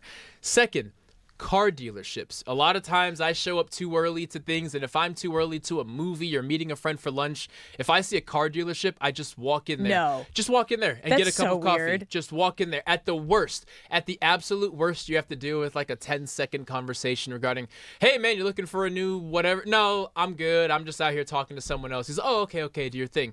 Free cup of coffee. Last place, this one takes the most effort. Any premium retail, like your Williams-Sonoma, your Sur La Table, one of those places, you have to look the part. Wait, this one's going to take effort. You said retail, and you're going straight to cooking, which I love. Yes, I was thinking like shopping. Because like clothing. These places have high-end coffee machines, and if you stand there long enough like this and look at it and kind of tilt your head back and forth, someone's going to walk up to you and say, hey, would you like to try our new $5,500 espresso machine that I know you're not going to buy, but I'm trying to sell it? You would say, yeah, you know what? Let me go ahead and try one. Free cup of coffee. So those are the 3 places, and I will be having my first cup of coffee here in about 9 minutes. Dude, that is wild. Okay, I will give you because I have a... And that's the tea for today. Yeah, where I get my car, my dealership has like... I think there's a Starbucks in there, and then they also have the coffee machines, which are like the nice high-end coffee machines. I give you a hard time, but you guys, on show days also, I don't drink coffee, but I have a decent amount. Earthly route. I have a decent amount of caffeine. I'm hitting 200 milligrams of caffeine. So don't worry. It's still getting in my system. I'm just going the yerba mate route opposed to the coffee route. So it's still so funny to me that you don't have coffee. Like you do have it, but like you're like picking it up into high gear at 1 p.m. Work days, I pick it up in the afternoon. So that's the tea. So if you're watching us on YouTube, I want you to get in the chat here. Is this a normal thing? Are you guys having coffee middays? Where do you go and find the weirdest cup of coffee? Because that's what it is. When you say like $2 for coffee, I'm thinking like a diner. Like if you're going to like an old school, which I love diner breakfasts. Like if I'm doing breakfast, oh my gosh. So my girlfriend got me these 2 from, is it Café Du Monde? Like in in New Orleans. In New Orleans. And so I have 2 of like the old school diner Café Du Mondes. Like one's white, one's turquoise. You guys. Those diner they mugs don't are the hold best. Much. They don't hold much. No. It's like a third of what a big coffee cup does, but it's They're honestly like the right 6 amount. pounds. They're bulletproof. So, I'm gonna bring one in tomorrow. I'm gonna bring them in tomorrow so we can like understand. What was that, Shay? What are those like powdered donuts that you have with it? Beignets is what you're looking for. The powdered donut. The powdered. I mean, it's a deep fried dough. Yeah. Powdered donut. Yeah. So what are the fans saying on YouTube? Yeah, so 10 more minutes for Brock to have his first sip of coffee. That's from our friend Dead Meow 5. Yeah. Thank you, Dead Meow. It seems like he's people, listening. after just 3 days, They people get it. already know. And They get it. The countdown has begun. That first sip. Greg Sasa said, smack that teacup. Yeah. Did he? Did you smack? And he also said, I thought the best part of waking up was Folgers in your cup. If they sponsor the show, sure. Yeah. Oh my gosh. If we get a coffee sponsor, you guys, let's do it, because that means Brock is going to have a sip of coffee before 1 p.m. Never. I'm going to be a bad Never. influence here. So I'm a A great man has to influence. have a code, and that is my code. On a work day, we are not touching it till 1 p.m. 5 more minutes, by the way. I did 4 minutes and 30 seconds. No, absolutely insane. And I'm such a coffee snob, you guys. So when I got my last, like my before this daily show, when I was at FS1 hosting Fox Bet Live, you know, I was like, oh my gosh, this is so sick. Got my own show. I'm going to get myself a gift. You know, people might go and get like fancy things. This is very fancy to me. I went out and I got myself a Breville espresso machine, you guys. That was my gift. Moly. That was my gift to myself when I got my big show. For those who don't know, that's like saying I got a Lamborghini the other day. Ooh. It is the Of the Lamborghini coffee. of the espresso machines. Yes. My espressos are like so perfectly creamy that I refuse. Like, I don't like getting coffee at other places. I don't like getting coffee out. I've never had the coffee here because I know mine is so elite and I'm so specific with my beans. You set a standard? Yeah. My God. No, what I are we am. talking about? Coffee snob. Is it that much of a difference? I'm not a coffee drinker. Yes. It is. Yes. It is a pretty. Because you also get to pick like I don't know what they mean, but it's like how big the grind, like how much of the mush comes Where the out, beans how are much of the from. phone. Yeah, but I also like low acid because it hurts my belly, so I get these low acid beans from Guatemala. So Guatemala beans are low acid? Yes, they are. Not all, but some. That's good You enough. guys, like, I'm very particular in everything Can I you do. get really, Knowledge right now. really fancy with like the latte milk and stuff, or are you just a shot of espresso? No, shot of espresso. So I either do a dirty chai, Okay. which is a shot of espresso in a chai latte, but I'm like also like very like mainly dairy free. So I do the Laird's coconut creamer, the vanilla coconut creamer, elite creamer. Okay. You guys, if you want, I like anyone who comes over, I'm like, can I make you a coffee drink? Please tell me how delicious it was, because I know it's delicious. But I'm also like, you know, my mom's a chef, my sister's a chef, so I grew up in like a very like detail matters, and it's like an art. Cooking is an art. Making drinks are an art. Like, I love making cocktails. I love like giving people's gifts and like making everyone else feel happy, and then I sit there and I like wait for the reaction. I was like, so how was it? Was it amazing? What is, if you were sitting here right now with either of your family members that are professional chefs and they say, I will make you anything right now, what are you requesting? Oh my gosh. It's weird, but like I love eggplant parmesan. Okay. I love eggplant Yeah. parmesan, and then I want lemon squares. I want like lemon. It's my birthday next week, so like now I have to think about it because my mom always makes us like what we want for our birthday brunch, dinner, everything.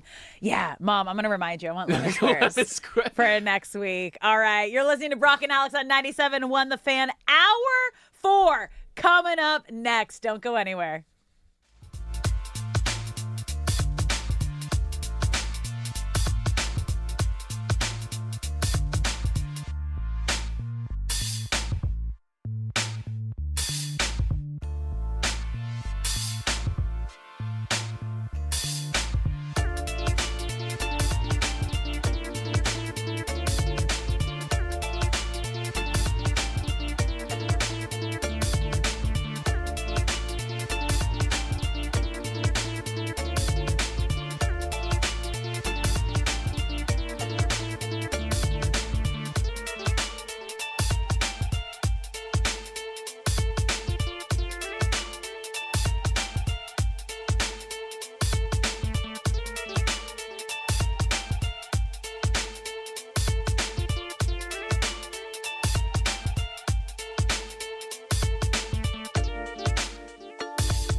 Padres in LA on 97.1 The Fan. What's up, LA? Welcome back to Brock and Alex on 97.1 The Fan. I'm Alex Curry here with Brock Vereen. Hour 4, the Power Hour. We have been having a day. It has been a time. Thank you for spending your midday in LA with us, whether you're listening on the radio, on the Odyssey app, the iHeart app, or watching us live on YouTube, Twitter, or Twitch. We appreciate you being here, and we want you to be a part of the conversation, so get in that comment section. You can also call us at 855-97-LA-FAN. We're taking live callers, and we've been talking about it all today, you guys. We dove into LeBron's comments. He went on his podcast, which is basically like his PR, his own little personal presser where he gets to personal presser. I love that alliteration. Tell everybody, how he's feeling, what his off season is going to look like. And you know what? The king is doing king things. He is going to go on vacation after Memorial Weekend with the fam, and then he said he's going to take he's going to take a step back. And he's just going to watch what all the other teams do and what they do during free agency, which could be a good or a bad thing for the Lakers, because they're going to have to make some money moves this offseason, especially Rob Pelinka under the new ownership. What is he going to put together? So we really dove into that. We dove into Shohei Ohtani back doing MVP things as a two-way player last night and winning the Padres series. Now, producer Shay was telling us in the break there's something funny, because remember, this is a rivalry that we all love now here in LA. I think the Padres thought this was a rivalry longer than LA fans did, but now that we're kind of neck and neck in the NL West, we've had moments in the postseason with the Padres. We can say that this is a rivalry, especially since Jose Mota gave us this little insight that the Padres put a zip code, what is it called? Zip code blockade? Yeah, on buying tickets because they didn't want it to be mainly Dodger fans at Petco Park during the series, which I love so much because you know what that means? We're in your head. They feel us. We're in your head, San Diego Padre fans. I love that so much. And they actually, Shay, what did you say? They have a funny new food item? Yeah, I mean, I saw this earlier, but shout out to ConRob734 for bringing it up in the chat again. Okay. So they have this burger, for real, we live rent-free in the Padres' Yes, minds. we do. But they have this burger at Hodad's stand, and it's the...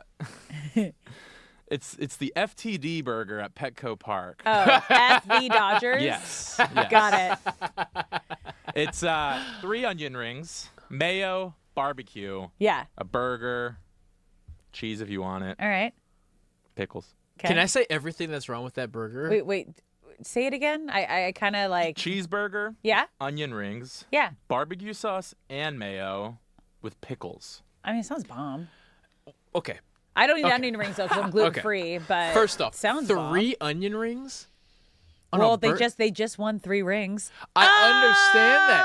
No, but it's the FU Dodgers, and they're putting 3 rings on the burger. Did they even realize that they did that? Because that's the dynasty of the Dodgers right now. Say thank you very much. So first off, for thank you for doing recognizing that. our 3 rings. I'm fine with eating 3 onion rings separately on a burger. Yeah. The economy of the bite, too much of that is onion ring. I'm eating mostly onion ring when I bite into that burger. Second, do mayo and barbecue mix?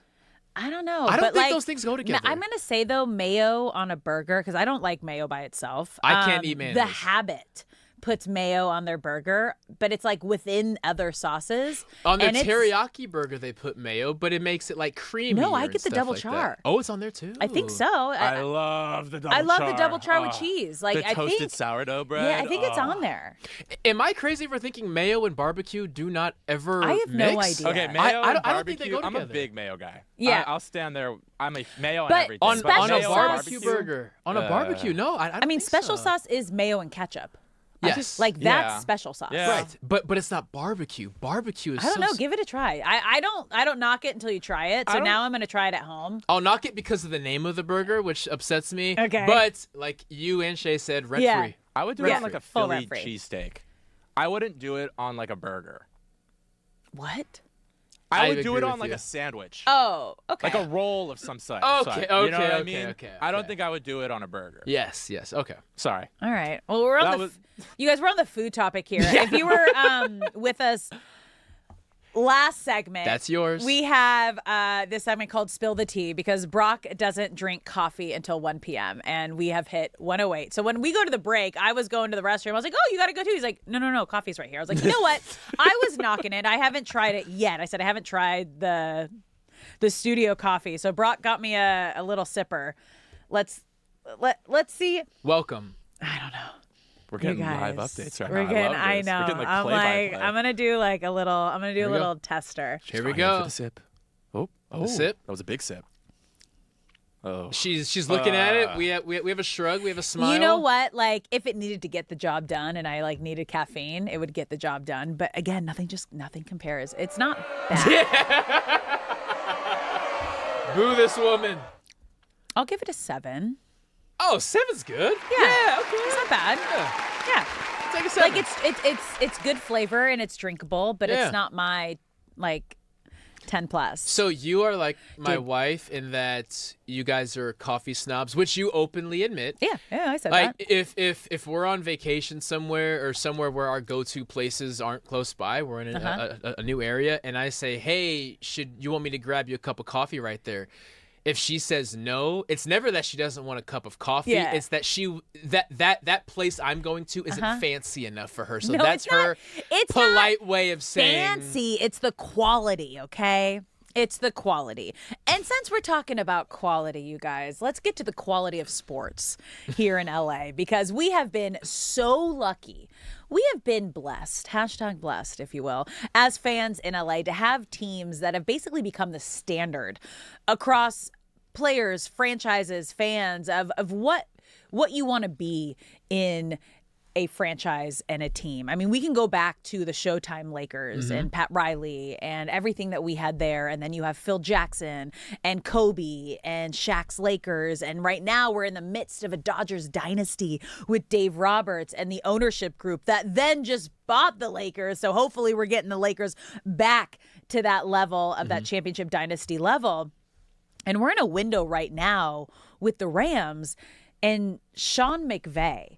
And we've seen it. I mean, we only have one ring from the McVay time here with the Rams, but we have been in the conversation almost throughout his entire tenure, minus that the post Super Bowl seasons. There has very obviously been like a post Super Bowl slump, but everything that these coaches have in common that I love, it's not only championships, you guys, but it's their honesty and their vulnerability, and it's not just with the players, but they share that with the media. And when you have a leader that's willing to admit when something is going wrong and they take responsibility, it makes them relatable, but more importantly, respectable.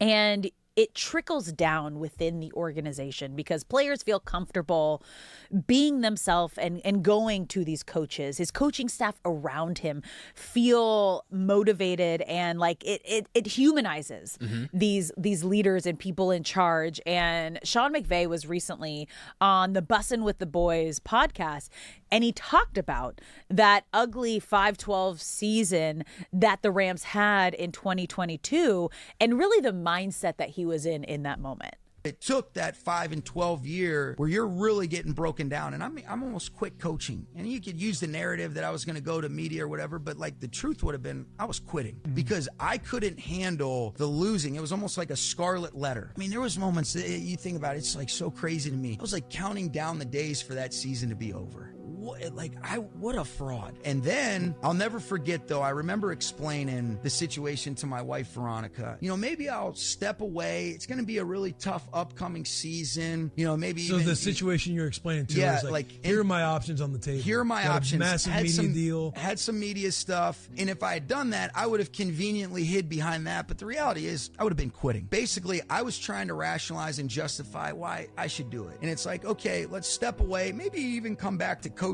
And it coincided with her being pregnant with our oldest, Jordan. And I remember I was explaining it, and she just kind of looked at me, and it was very loving and supportive, but it was like, man, this is only coming from your wife, where it really landed the punch. And she's like, you know, that never really sounded like the kind of leader you wanted to be. Bars. And I was like, Bars. It hit me like a ton of bricks. And I also remember thinking to myself, the most important thing I've always wanted to do was be a father and be a husband. And I'll never be able to look at my little boy when he grows up and goes through adversity and say, do as I say, not as I did. And that was when immediately you're like, I'll never be able to live with myself if I did this. Shout out to his wife. Thank you, Veronica. Build the statue. You have my full support until the end of your days for what you've done. She is the reason that he is still here coaching the Rams, and that comment. And this is why it's so important to have a supportive and motivating partner that isn't, necessarily telling you what to do, but telling you what you need to hear and pushing you in the right direction. Totally. She said to him, that doesn't sound like the leader you want to be. Ooh.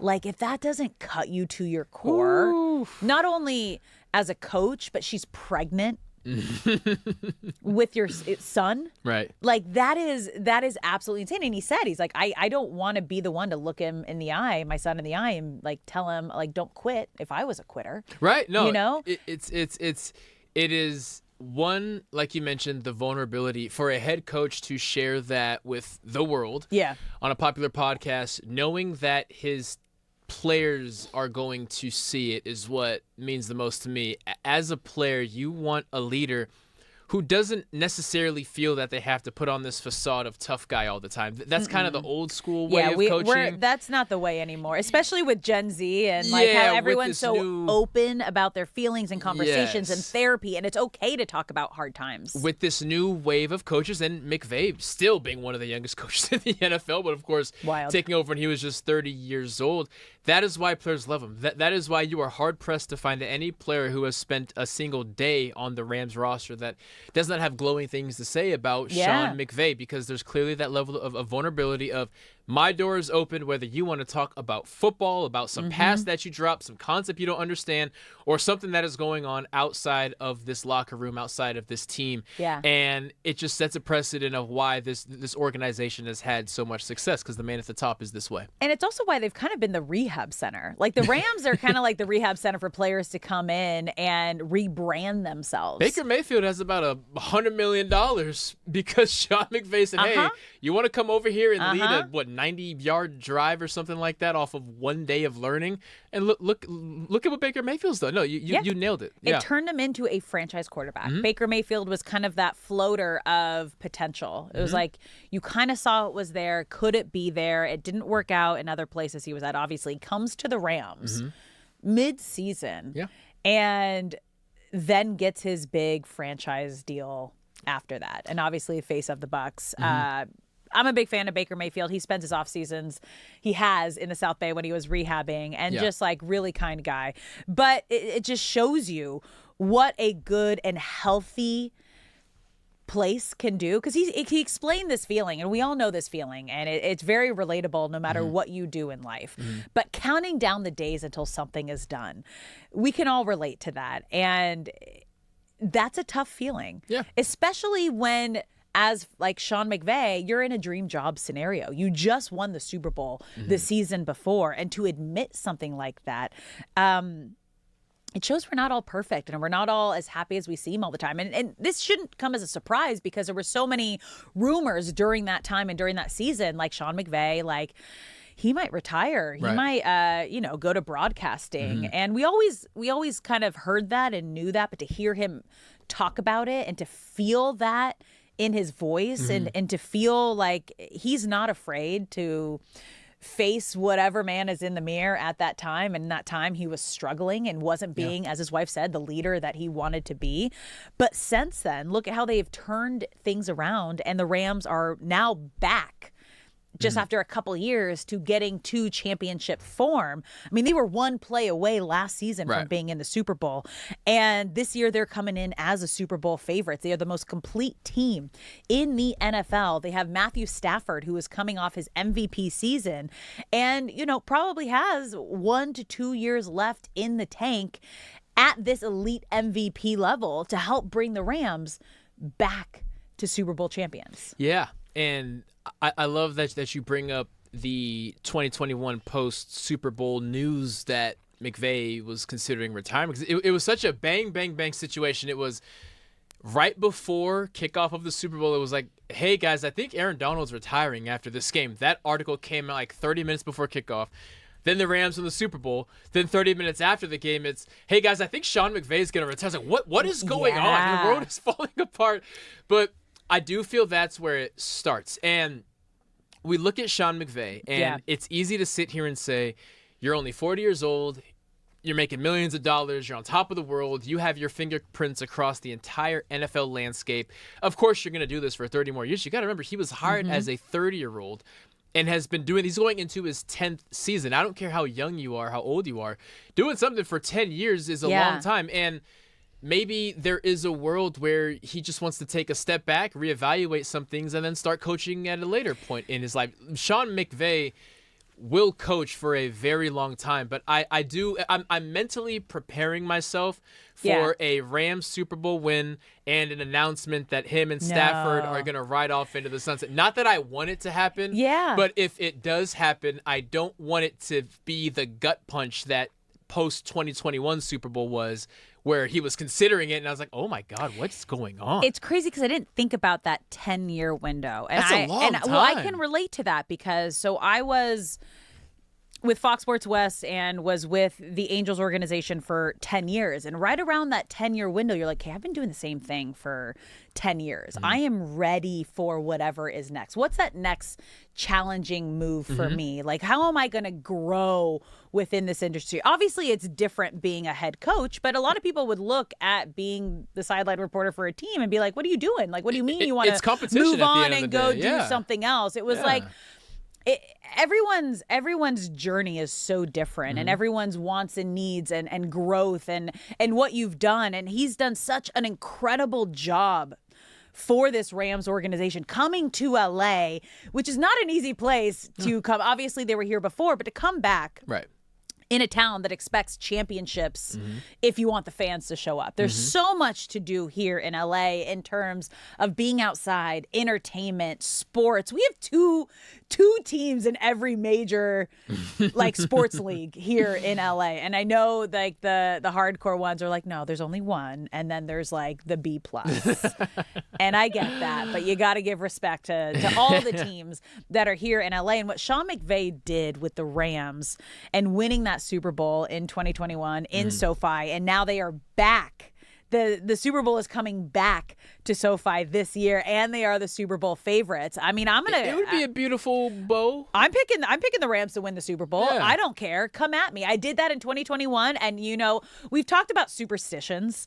I forget what crosstalk we were talking about it with. Baseball, probably. Okay, so I'm not super superstitious, but if I say something at the start of a season and it happens the way I think it will, and I feel like that same feeling, I will double down on that for the next year. I'll give an example though, like for like yesterday and today. So like I wore Dodgers blue yesterday after they won, and I was like, you know what? I got to keep wearing blue so they can win this series. Okay. So if I wore blue yesterday, then that means if I wear blue today, they're going to keep this winning streak going. So it's just like a weird mental, it's not like all the time kind of a thing, but that was a little off topic. But back to Sean McVay and the Rams. You think that if they win the Super Bowl this year, he could step away? I don't want to say retire. It would definitely, because he's young. He's right. No, I feel that if you do something for a decade, no matter how much success you have had, you could be on top of the world. He could have rattled off 10 Super Bowls. Yeah. Eventually, you want a challenge. I think we always talk about the competitive spirit of athletes. Yeah. Coaches have that same competitive spirit. Coaches want challenges, and you could sit here and say, well, you didn't win the Super Bowl every year, so you're still challenging yourself. But sometimes you just want something new. And I feel that this will be Matthew Stafford's last year, especially if they win a Super Bowl. I feel that makes sense. I feel like if there were to be a changing of the guard with the Rams, winning a Super Bowl at home with a quarterback and maybe Devontae Adams goes off as well, this would be the perfect time for it. And not that Sean McVay is putting a middle finger up to the Rams saying, I wanted to go be ESPN reporter and then go coach somewhere else. No, sometimes you say, this is the end of a chapter. And since Sean McVay has let us in on his world and letting us know that sometimes he thinks about the end of that chapter, it would be the perfect storybook ending to take time away and then come back as a new man in a new place. So again, I don't want it to happen, but I can completely relate and understand how just because people would want this job doesn't mean I should do it forever. Yeah, it's something in every aspect of life. Just because it's your dream doesn't mean it's someone else's dream. He is living his dream right now. Sometimes you want something new. LA fans, we are not saying he is going anywhere right now, but the fact that he was having a conversation, because when you hear players mention the word retirement, you're like, oh, they're already one foot out the door. They're already thinking about it. And then you kind of have to rethink the future of these players. So the fact that he had that moment, I mean, it was 2022. The brutal season after after they won the Super Bowl. 5-12. And after they were last year, and I think obviously Matthew Stafford announcing when he won his MVP, we're running it back. It's like, hey, we got nothing to worry about this year. This year, Rams fans, it is Super Bowl or bust. And that's the mentality they're going in. That's the Vegas thinks as well, because they're the Super Bowl favorites. The Super Bowl is back here at SoFi in LA, which is so exciting. They're starting the season in Australia. You know our feelings about that. It's, that's what I forgot to ask Erin Coscarelli. We had Rams reporter insider here, and she was talking about the training staff and how much work goes into making sure the routines are so locked in during the season. I totally forgot. I wanted to be so what's the plan for Australia?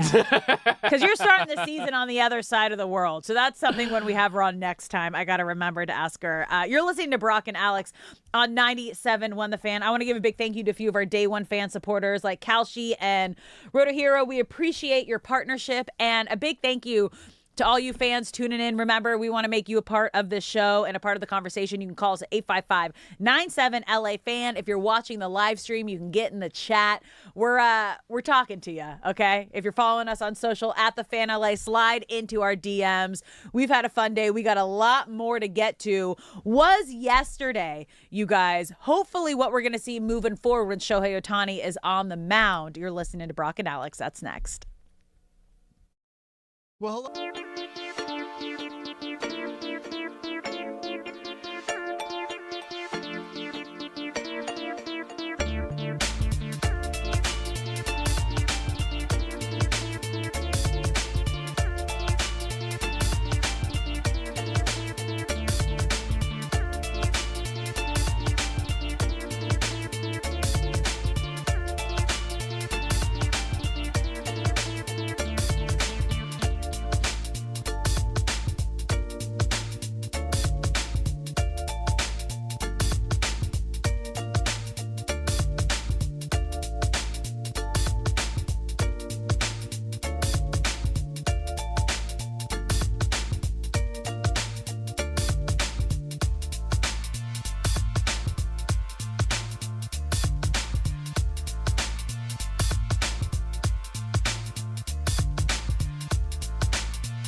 What's up, LA? Welcome back to Brock and Alex on 97.1 The Fan. I'm Alex Curry here with Brock Vereen. Thank you for spending your middays in LA with us, whether you're listening on the radio, the Odyssey app, the iHeart app, or watching us live on YouTube, Twitter, or Twitch. We appreciate you being here, and we want you to be a part of the conversation. So get in the comment section. Follow us on all socials at The Fan LA. Slide into those DMs. Let us know what you're thinking. You can also call us at 855-97LA Fan and be a part of this conversation. We were just kind of talking about how lucky we are as fans here in LA to really be the blueprint of greatness.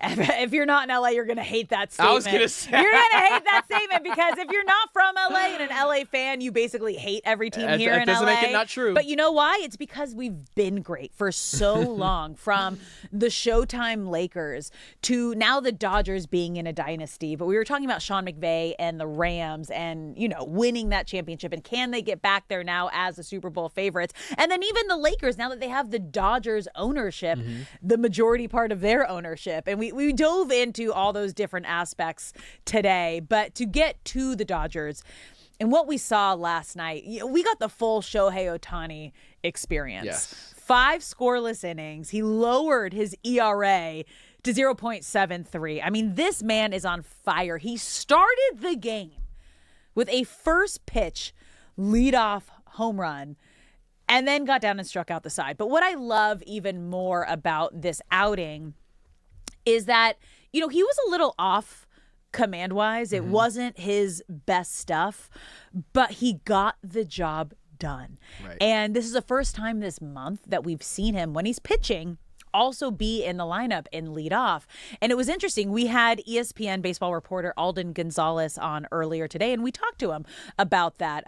This was a great, full Shohei Ohtani MVP two-way experience, leading off with a home run and then putting up 5 scoreless innings while he's pitching. So moving forward, is this what we're going to see? And he kind of went into detail, and he kind of dropped, Shohei Ohtani has been, he's been respectful of Dave Roberts' decision. So then I asked him, has this been, a load management choice by Shohei Ohtani or Dave Roberts? And this is what he had to say.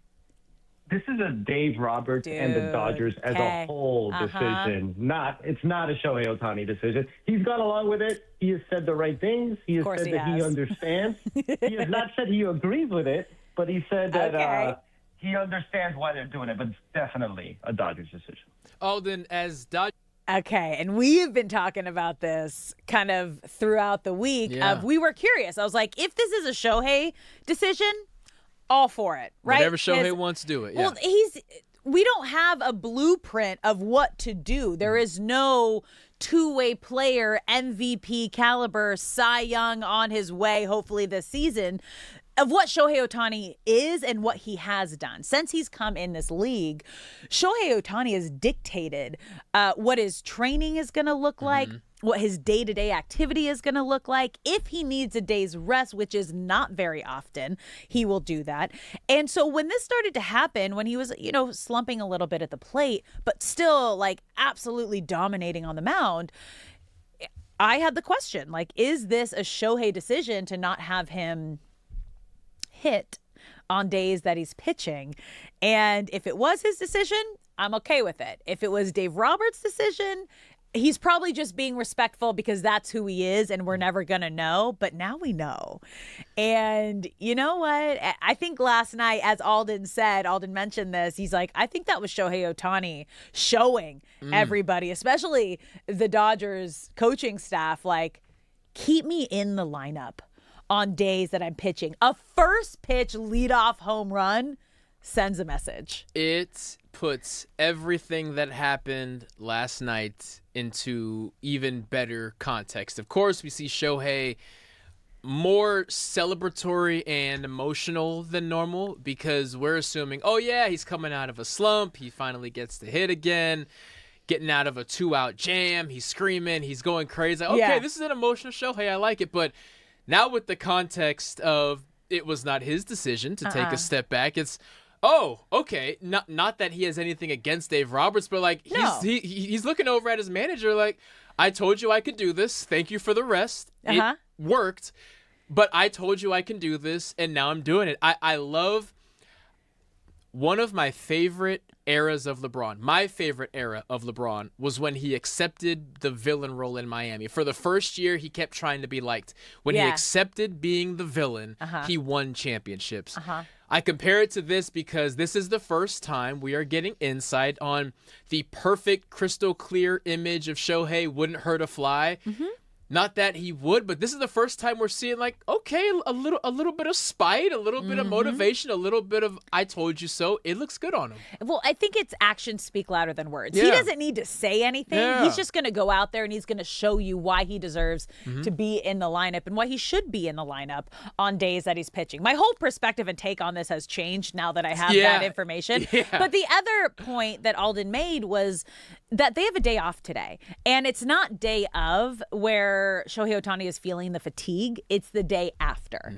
So I think I know when he was with the Angels, they kind of lined him up to pitch on Sundays. The daytime was a little better because then he had the rest of the evening. Now that I'm saying this out loud makes sense. He had the evening to rest because Sundays are usually day games. So if it lines up that he's going to continue to be able to pitch on days before they have an off day, I think it's going to be just fine to have him in the lineup. It's also tough, though, like during that little stretch when he was struggling and you're having other guys hit very well, you want to try to get them in the lineup. But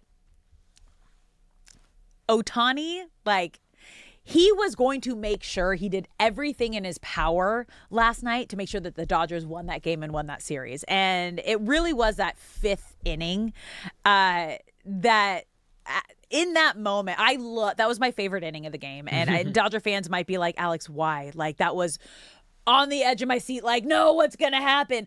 But what I loved is that he wasn't perfect. And what he did was he really showed his baseball IQ, because when they had runners on first and third, ball was hit back to him. He takes a moment, pretends like he's going to throw, holds the runner at third, then turns around, throws out Castellanos at second base. Okay. And then you have Tatis in the next situation coming up with a runner on first and third, only one out. And Tatis has been struggling, but this is the perfect moment in time for a star player to get out of a slump. Right. You're facing the face of the league, the unicorn, the GOAT, Shohei Ohtani, who, as we all saw, was not having his best stuff. His command was a little off. He was working to get every single out, which is still crazy that he went 5 scoreless and lowered his ERA in that situation. Disgusting. But you could see on both of their faces, it was starting to become like a little mental mind game. Like, who is going to win this matchup right here? And you kind of had that feeling, whoever won that matchup, it was going to win the game, right? Because if Tatis finally got his first homer, then they're right back in it. Right. But if Ohtani shut it out, that kind of momentum really shuts down the game. And I want you to listen to this moment. And when we were in the 5th inning, okay, and Tatis is at the plate, there's only one out. You got a runner on first and third, and Ohtani got the out. Take a listen. Ground ball to short. That's the second one. Ken to first, 2, and 5 scoreless for Shohei Ohtani. Wow, he walks the high wire in this one and keeps the Padres off of the board. Yeah, he really did. That's a crowd pop right there. Walking the high wire, like, that was risky. But you know what? He got the job done. And what you couldn't, like, you're hearing the audio, but if you watched that moment, that was a winning a postseason game reaction from Shohei Ohtani. The emotion that he had on his face, the feeling that we all felt just watching the broadcast because we weren't there, obviously. And then, as you mentioned, you could hear the crowd.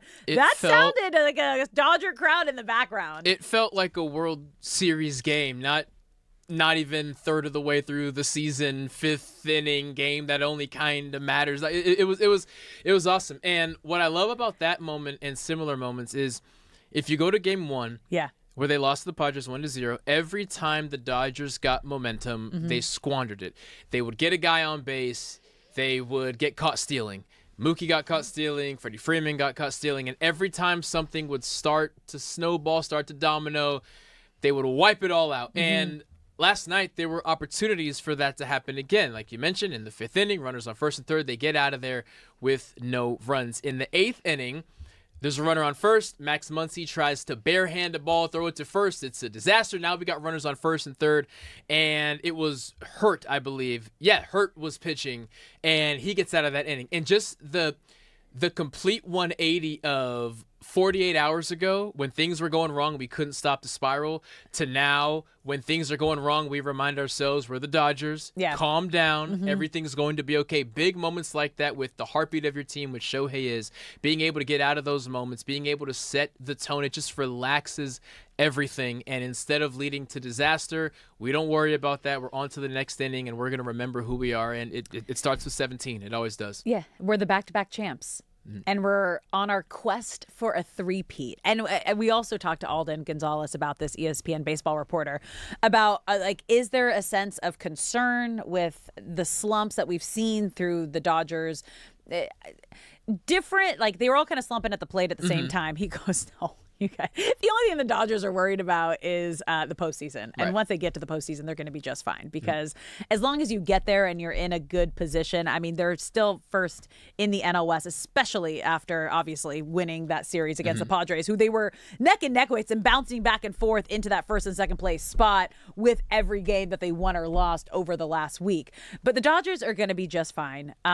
They have a day off today, which, as we're learning, it's a day after that the Dodgers are concerned about, with Shohei Ohtani pitching and hitting in the same day. But he proved to everybody last night, and I think that was a message, that that's what needs to happen, and that's what he wants to happen, is him hitting on days that he is pitching. And that was so much fun to watch and see, and let's just hope that that's the norm now. Message sent and message received. All right, we're going to take a quick break here.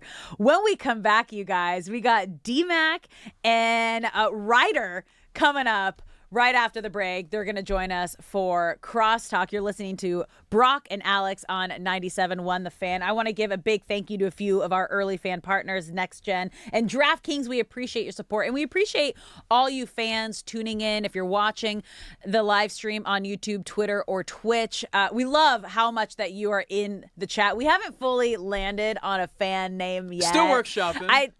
Now that I understand the fanny pack, I like talking about it like the fanny pack, but when we were on Crosstalk this morning with D-Fish and Cody Decker, and he's like, you can't call someone a fanny pack. I was like, I mean, you can, but I kind of understand what they're a fanny. I get it. Okay, guys.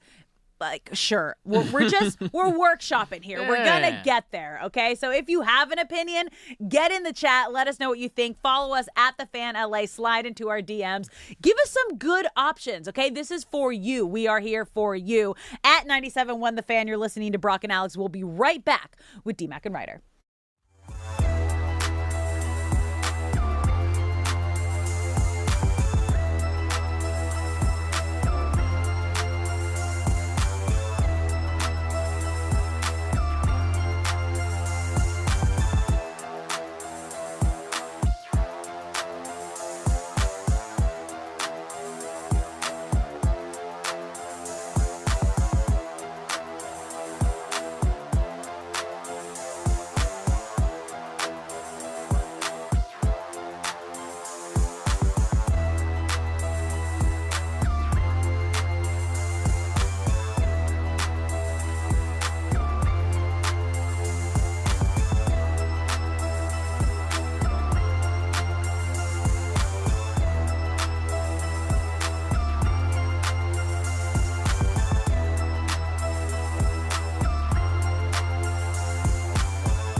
What's up, LA? Welcome back to Brock and Alex on 97.1 The Fan. I'm Alex Curry here with Brock Farine. And yes, you are seeing a full table if D-Mac is actually in the shot because we got D-Mac and Ryder coming up next. Get on in. Yeah, this is crosstalk. I did that for your sake. Am I cool? Yeah. No, you're cool. So now it's too close. You guys. You get in.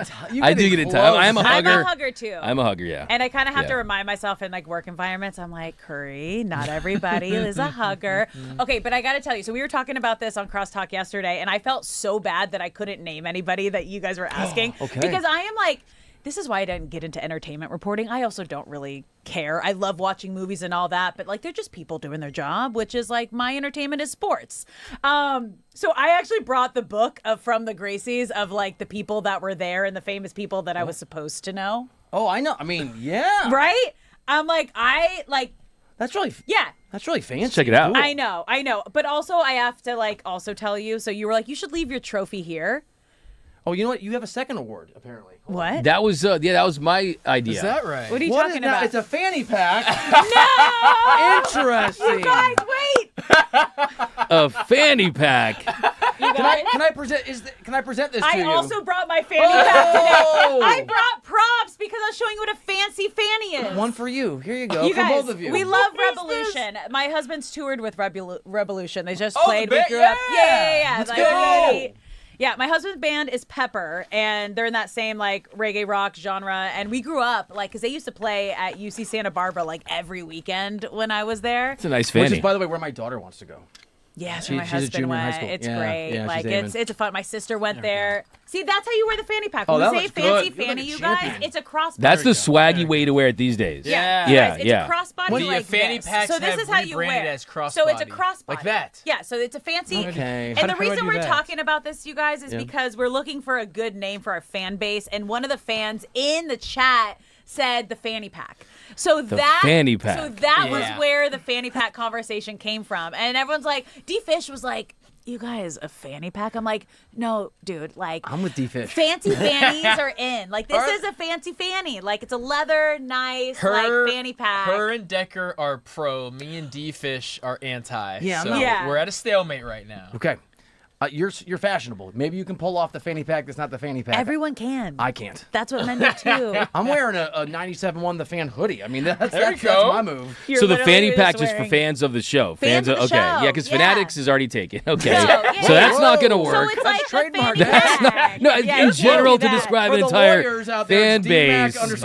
Okay. Yeah. The fanny So- pack. I got to warm up to that one. I'm trying to think of what else I have a we could question roll for with. you. Yeah. It's like a pack of fans. Yeah. Is that what we're doing? While we Yeah. workshop, okay, well, here's the biggest issue though. You have the fan base, and then you have the name as individuals, right? Like I am part of the fanny pack, but I am a fanny, and that cannot fly. We can't call them fannies. Look, I love the wordplay. I'm a wordplay guy. I'm a pun guy. It's one Yeah. of the 238,000 reasons I love this dude. Okay. But I don't know about the fan. Okay, so if you guys are the punny, fun, like We like the guys, puns. so start thinking of Okay. good names. So we've brought it in the chat, and we're asking everyone in like in the YouTube chat to like come up with This is your world. some ideas. This is where you live. The So gears are start- turning. The gears yeah. are turning. How about the fanny pack? What do you guys? See? No. The gears are Where turning am as he I? Who are repeats you? the name. By the way, Is that one taken? Yes. This Has happened someone on the show already yesterday. submitted that one? I said something, and 3 minutes later, you're like, that's good thought, but what about this thing Yeah. you just said? Speaking of, Dude, that's like gaslighting right speaking there. of What do you mean? I just yesterday, said that. No. Can you Yeah.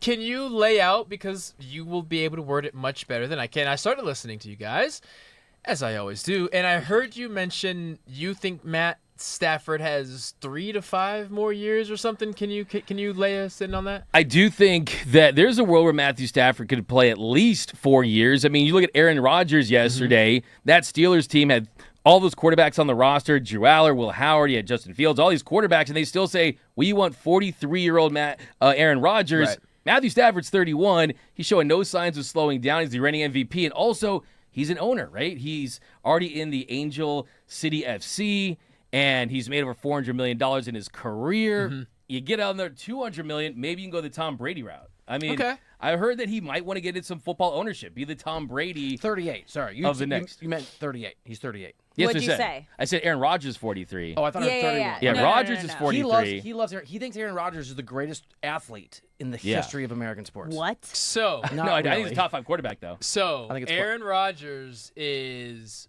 So we had this conversation earlier because the Aaron Rodgers retirement announcement maybe didn't get the pop he thought it would, but it's because of the fatigue of every offseason for the past couple of years. Yeah, summer of Aaron Rodgers. However, on Aaron Rodgers' watch. I do firmly feel once he's retired and has his gold jacket, people will look back and realize the state of quarterbacking right now in the NFL is because of Aaron Rodgers. Like Pat Mahomes, Caleb Williams, those are guys who came up watching Aaron Rodgers and realizing, oh, I don't have to either be a running quarterback or a pocket quarterback. I can bring that athleticism to the quarterback position. So I'm there with you. He is shockingly underappreciated. However, it is his own fault because he does like to also, I'm just gonna ruffle say, some feathers. 1-4 in NFC Championship games. Yeah. Several examples where he had the opportunity to be the quarterback we know his talent can be. Let's just leave out the fact that he is a Super Bowl MVP. I mean, ask Dan Marino how much you would like to have one Super Bowl. One is better than none. I'll give you he's better than Dan Marino. Is that what you're looking No, for? I'm not looking at that. I'm just saying that when you're looking at the grand total of his accomplishments, 4 MVPs, all-time leader in QBR, passer ratings, the counting stats, and also forget the stats. Eye test the master cut of Aaron Rodgers. Let's put Aaron Rodgers' 10 best throws against every quarterback in the history of the game's 10 best throws. Who wins the highlights there? It depends when the throw is, dude. So his best throw, in my opinion, the greatest throw he ever made. I think it was my second ever NFL game, where he is being tackled. He's rolling out to his right. He's being tackled, and he fires the ball like 40 yards on the money to the end zone. And I don't even remember if it counted or not. There may have been a flag, but that was my moment of realizing, oh, my God, this might be the best quarterback I have ever seen in my life. You were playing That's awesome. that game. This would have been 2014. So is this an Aaron Rodgers stan? I'm not an Aaron Rodgers stan. I think so. He is a California kid. I think that Aaron Rodgers is basically the Clayton Kershaw of NFL quarterbacks. That's a terrible. That's a fact. I can prove it to you though. Okay. So Clayton Kershaw, Clayton Kershaw has his titles, right? Yeah. But when you look at kind of the one title that was taken from him in 2017, probably would have won the World Series MVP if the Dodgers win that, either him or Jock Peterson, but still could have been in the mix. Clayton Kershaw is the best regular season pitcher of all time, but his postseason ERA is not there. I think you could say the same about Aaron Rodgers to a degree from a talent Totally standpoint. different sport in terms of impact of an individual I player. think in fact, on first of all, you outcome can of actually playoff make the game. case that Aaron Rodgers is going to be higher on the all-time quarterbacks list than Clayton Kershaw on the all-time pitchers list. What?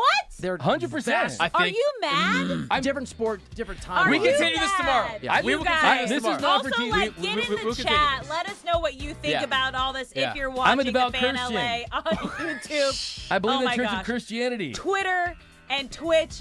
This has been Brock and Alex on 97.1 The Fan. Stick around because D-Mac and Ryder are coming up next. If you loved any bit of that conversation, just get ready because there's 4 more hours of it.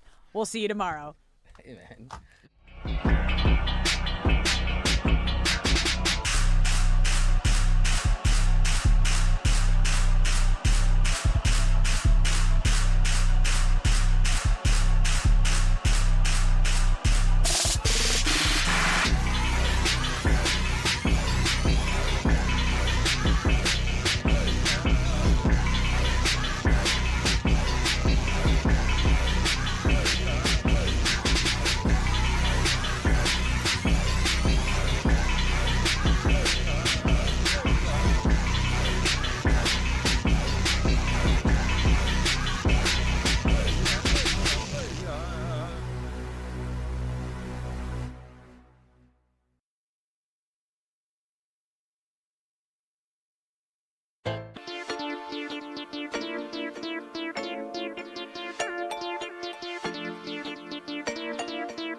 Los Angeles. He's Doug McCain. I'm Bill Ryder. D-Mac and Ryder. 97.1 The Fan LA. People that love each other fight. Sometimes I'm married. I've been married for 20 years. You've been married for a while. You meet someone who's amazing, then you realize they have this huge character flaw. Lori has some, and you do on Aaron Rodgers. We will get to that maybe later in the show. Certainly at some point. But it's going to be a recurring thing. Hey, I'm just telling you what I believe. And I think Aaron Rodgers is a top 5 quarterback, and I'll die on that hill. You have to know the people in your life can't be perfect, and you have to love them for their imperfections. I don't know which of us is accomplishing that, but one of us You're is. entitled to your own opinion on that if we you are want. misaligned. 90, no, you're not. I like it. Okay. 97.1 The Fan LA.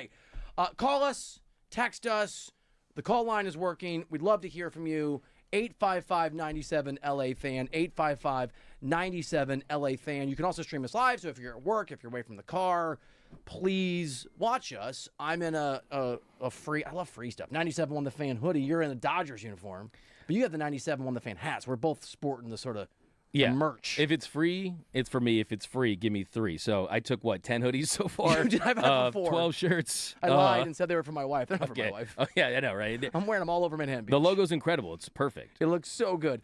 Twitch, X, YouTube, The Fan LA, The Fan LA. And get in the comment section on any of those socials. Drop your perspective. We want it to help shape the show. You can also, this is how I actually listen when I'm away from the car. You can listen live on the free Odyssey app. That's how I was listening to Derek and Decker this morning. Those guys are so funny. Brock and Alex, Midday in LA, who we just hung out with. I listened to them a little bit on the free Odyssey app. There's also the iHeart Radio app. There's a lot to get to. My guy D-Mac, who is the Dodgers expert out there, is going to cook the Padres in about 30 minutes. Do not go anywhere. And if you're a Padres fan and you love your team and you don't want to hear it, stick around. You need some truth telling from Doug McCain on your baseball team. We're going to get into Rooter Hero of the Day. We do that every single day at the end of the first hour. We'll give you some nominees. The crew will select the 4 finalists, and then we'll try to pitch you to vote over the course of the rest of the show.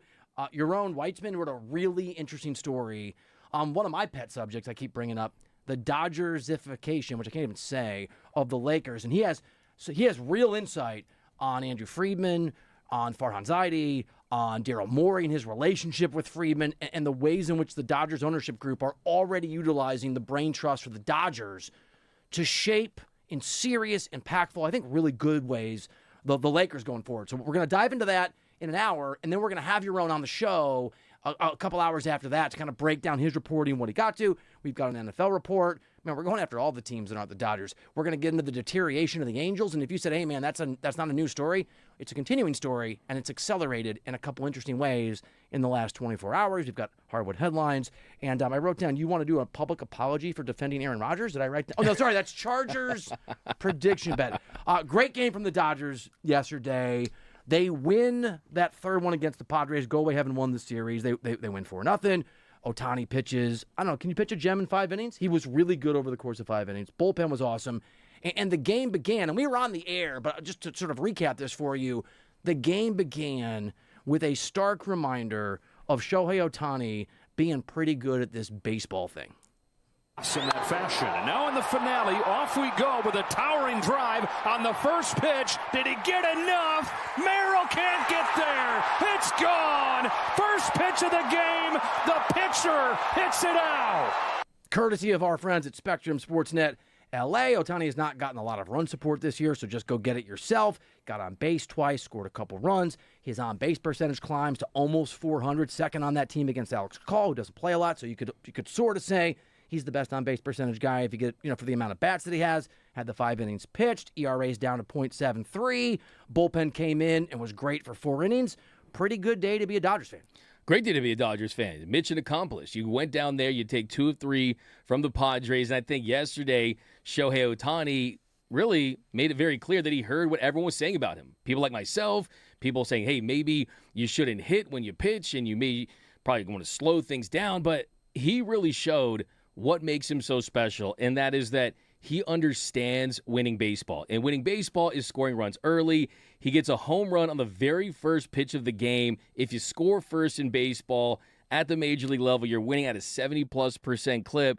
And to me, what really stood out was he didn't have his best stuff. And he said that after the game. He said that, hey, I wasn't pitching up to my standard, because you look at the strikeouts, you look at he ended up giving up 0 runs on 3 hits, 4 strikeouts, 2 walks, and 5 innings of work. But the play that sticks out was the last batter he faced, Fernando Tatis Jr., after Shohei had gone through the first 9 hitters in the order. We were talking no-hitter, maybe perfect game. Runs into some trouble there in the 5th inning. You get that bloop single by Bryce Johnson, and he had runners on the corners. And then Freddie Fermin, he walks him to load the bases. And then Fernando Tatis Jr. did something, Bill, where I think it was the opposite of what we saw from Andy Pages the night before, which was he panicked. He did panic. It looked like he just wanted to put the ball in play. It was a pathetic at-bat by Fernando Tatis Jr., who you and I have the same amount of home runs as he has this season. I was going to ask 0. It's May 21st. How deep can we hope here on 97.1 The Fan LA that Fernando Tatis Jr. goes without a long ball? I mean, can we get it? Are we going to get into June? At this point, they just need to give him some ringworm cream or something. Just let the league give it to him because he looks atrocious at the plate. But in that bat, though, it was one pitch. And you had a mound visit there by Mark Pryor, who goes out there and he has this discussion. And the very first pitch, he gets him to ground to a 6-4-3 double play. And it was the emotion that you saw from Shohei. Let's go! He was saying, attaboy. We're seeing a lot of that. We're seeing a lot, and you typically do see that when he pitches, not necessarily when he hits. And the hair the other day. The hair, just a lot of he's the full Ohtani out package. And I think the bigger question here, though, is has he done enough to say, hey, we are in a spot where you're not worried about the hitting and pitching at the same time? Because since Shohei was Can I answer that? Yes.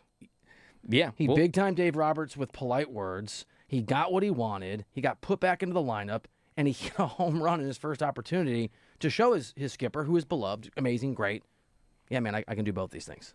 He's certainly, we know he can. Here's the thing, like he's 90% of Paul Skeens and 90% of Aaron Judge put into the same player, right? Not 100% of Judge, not 100% of Skeens. I know it's true when you say it. It blows my mind, even though we've been seeing this year after year after year. We're witnessing history in real time. We're witnessing the greatest athlete on the planet, and you're right, the bat has picked up. He's reached base 17 times in his last 29 plate appearances.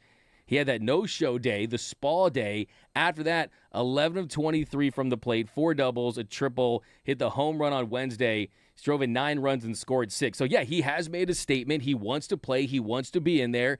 And we're seeing someone at this stage of his career that is trying to pursue something. It's obvious. The organization's made it clear. Andrew Friedman's made it clear. Shohei's made it clear. But I will say yesterday he went 5 innings. And I know that you No, you're right. He's 1 inning away yesterday for a qualify. I mean, there's a long ways to go. Get to 162 innings. But he does not. He would be the ERA leader if he qualified, if he got one more inning in there. He would. And yeah, he's 49, he's at 15. You got guys that are ahead of him on that Cy Young ladder right now. You've been calling this. You got to qualify. You got to qualify. You got to qualify if you want to win that award. But other things that really stood out in this series, of course, we can talk Shohei all day, every day, which we always will. Of course. 97.1 The Fan LA. By the way, just real quick, we're going to get into whether the Padres showed that they're not the threat they think they are. We want your perspective on that. We're doing that. Doug will walk us through it. I have a take two in about 15 minutes, 10 minutes. So call us if you're interested. Do you think the Padres are still a problem? It's only May for the Dodgers, or are they are they a paper tiger? 855-97 LA Fan. 855-97 LA Fan. It's also the text line. And the bullpen, which we talked about before the show, absolutely incredible. Fewest innings in baseball so far this year, 147 and a third, which has translated, because the rotation is so strong, to the 5th best bullpen ERA in baseball, 3.24, the 3rd best batting average against for bullpens at 210, and the 2nd best whip in baseball at 1.17. And yesterday, though, they did have to go 4 innings. They were miraculous. And it's easy to take for granted all the good things that happen, it feels like, for the Dodgers day in, day out, week in, week out. Man, Andrew Friedman is pretty good at putting together a pen. He is, and that's been the biggest difference this year to last year is they have a bullpen that's one of the best in the sport. This time last year, we were talking about how unreliable the bullpen was and all the blown saves from Tanner Scott. And I think the big statement is you got that stretch of 29 scoreless innings, the longest stretch since 1988, but also it was the 10 scoreless frames in this series. And I think you juxtapose that with Mason Meltdown Miller, who in the second game escaped, had the 2 walks, and then the errant throw to allow Alex Call to get the 3rd, and then Andy Pages, he gets the sac fly. It was the aggregate of the bullpen essentially going up against Mason Miller and the rest of that Padres team, and it's the innings. So this is the big difference between the Dodgers bullpen and the Padres bullpen, and why it was so important that we saw that in this series is the Padres are top 5 in the sport in bullpen innings, over 200. The Dodgers are towards the bottom at 157. So the starters for the Dodgers have been better. The bullpen for the Padres has been better. But throughout the course of the season, they're going to wear it down. I think, too, you just saw, the difference between the Dodgers and the Padres in this series, and especially in the Game 3 win where Shohei Ohtani went off, is they understand how to not give up at bats and execute pitches and just play winning baseball. And you shut them out after a performance from Shohei and you lean on that bullpen and they take care of business. Guys like Kyle Hurt are emerging. You've got Blake Trinan's pitching better. And I think Will Klein is someone who is making a case not to take over the It's save. a bummer he didn't qualify for the save yesterday. Yeah, 4 runs. You want to take tough. the run, but it would have been cool to have had back-to-back saves for that guy. On the road, I was inclined. I'm going to keep doing it. Inclined for that to happen. His save opportunity was declined, but yeah. Oh, that was better. I think the thing about about a cheering thing. I'll do it for you. The thing about Will Klein though is, it's a 4-run game. You're not going to get a save in the box score, but it's still a road environment in a big game in a big situation. And the thing about the Dodgers, and one thing they do just so much better than other teams, is they realize that, hey, if you don't take advantage of situations and move runners over and score runners on sac flies and you don't put yourself in big holes, you're going to be able to take it full advantage. And they did that throughout this series. And hey, look, Shohei Ohtani, what more can you say about this guy? The fact that he answered the bell like he has in the last week, it shows you that he's pushing back to Dave Roberts and the organization, that he wants to go for it. We'll get to that, I'm sure. Credit to Dave Roberts. I do think that Shohei got what he wanted, but I also think Dave Roberts motivated this guy a week ago by taking him out of the lineup on his pitching day, and there's some kind of spark that was there for Shohei to lock back in and be like, you know what, you've talked a lot about guys having to earn their spot in the lineup sometimes, and people being moved around, and Pages got moved up yesterday. In a lot of ways, give Roberts credit for requiring or inspiring Shohei Ohtani to earn his spot back in the lineup after struggling a little bit. Exactly. He did it. Exactly. And that's where you're going to see. When he's pitching. It's a long season, right? What did Tommy Lasorda say? No matter how good you are, you're going to lose 1/3 of your games. You're going to win 1/3 of your games. The games in between that matter, right? Those games in between that matter against division opponents with high stakes, you're seeing a Dodgers team that is not even close. Dodgers fans out there that are watching every night, they understand that as good as this team is from a record standpoint, they're right there with the Braves and the Rays. They don't have the best record in baseball, the best record in their division, and it's because they still find ways to win even when their players aren't clicking. You're still waiting for guys to emerge. You're still waiting for Kyle Tucker. You're still waiting for Mookie Betts, who had some much better at-bats, harder contact. You're waiting for Freddie Freeman, who had a couple home runs. So Teoscar Hernandez has been massive recently. So a lot of these guys that have gone off to slow starts are starting to awaken. The bullpen has been a night and day difference from last year. And then the starters, they're continuing to find innings out of basically their entire rotation. D-Mac and Ryder, 97.1 The Fan LA, your home for sports, Southern California. Call us, text us, same phone number, 855-97-LA-FAN, 855-97-LA-FAN. Please follow us on all socials. You can get on X, you can get on Instagram, get on TikTok, get everywhere, Threads. The Fan LA, The Fan LA. I want to get to some negative things here, just a couple, and ask you about them. But maybe we can, on the last positive thing, and a throwback to something you said entering this series. Dodgers dominated the Angels, and you made the point. It's great. Take the victories that you have. They're going to play a real baseball team in the Padres.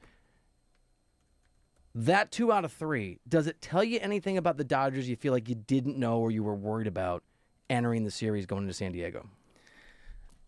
For this series in particular, I think it was just about making sure the guys that they were running out there are continuing to trend in the right direction. But I think when it comes to the Padres, I have been a loud advocate of this is not who the Dodgers are. This is an imaginary rivalry, I think, on the field. I don't think that they feel like the Padres are a team that can test them in the division. But I think that one thing you learn about this team is that they are finding bullpen pieces that they might be able to trust when everyone gets healthy. So I think the number one biggest takeaway for this entire series, and the only thing that's really important when you zoom out, is they are finding guys like the Kyle Hurts, like the Will Kleins, guys that really are auditioning for spots later. Because their Klein lineup. looked nervous 2 days ago. You made that point. Yeah. He was kind of breathing his way through that moment.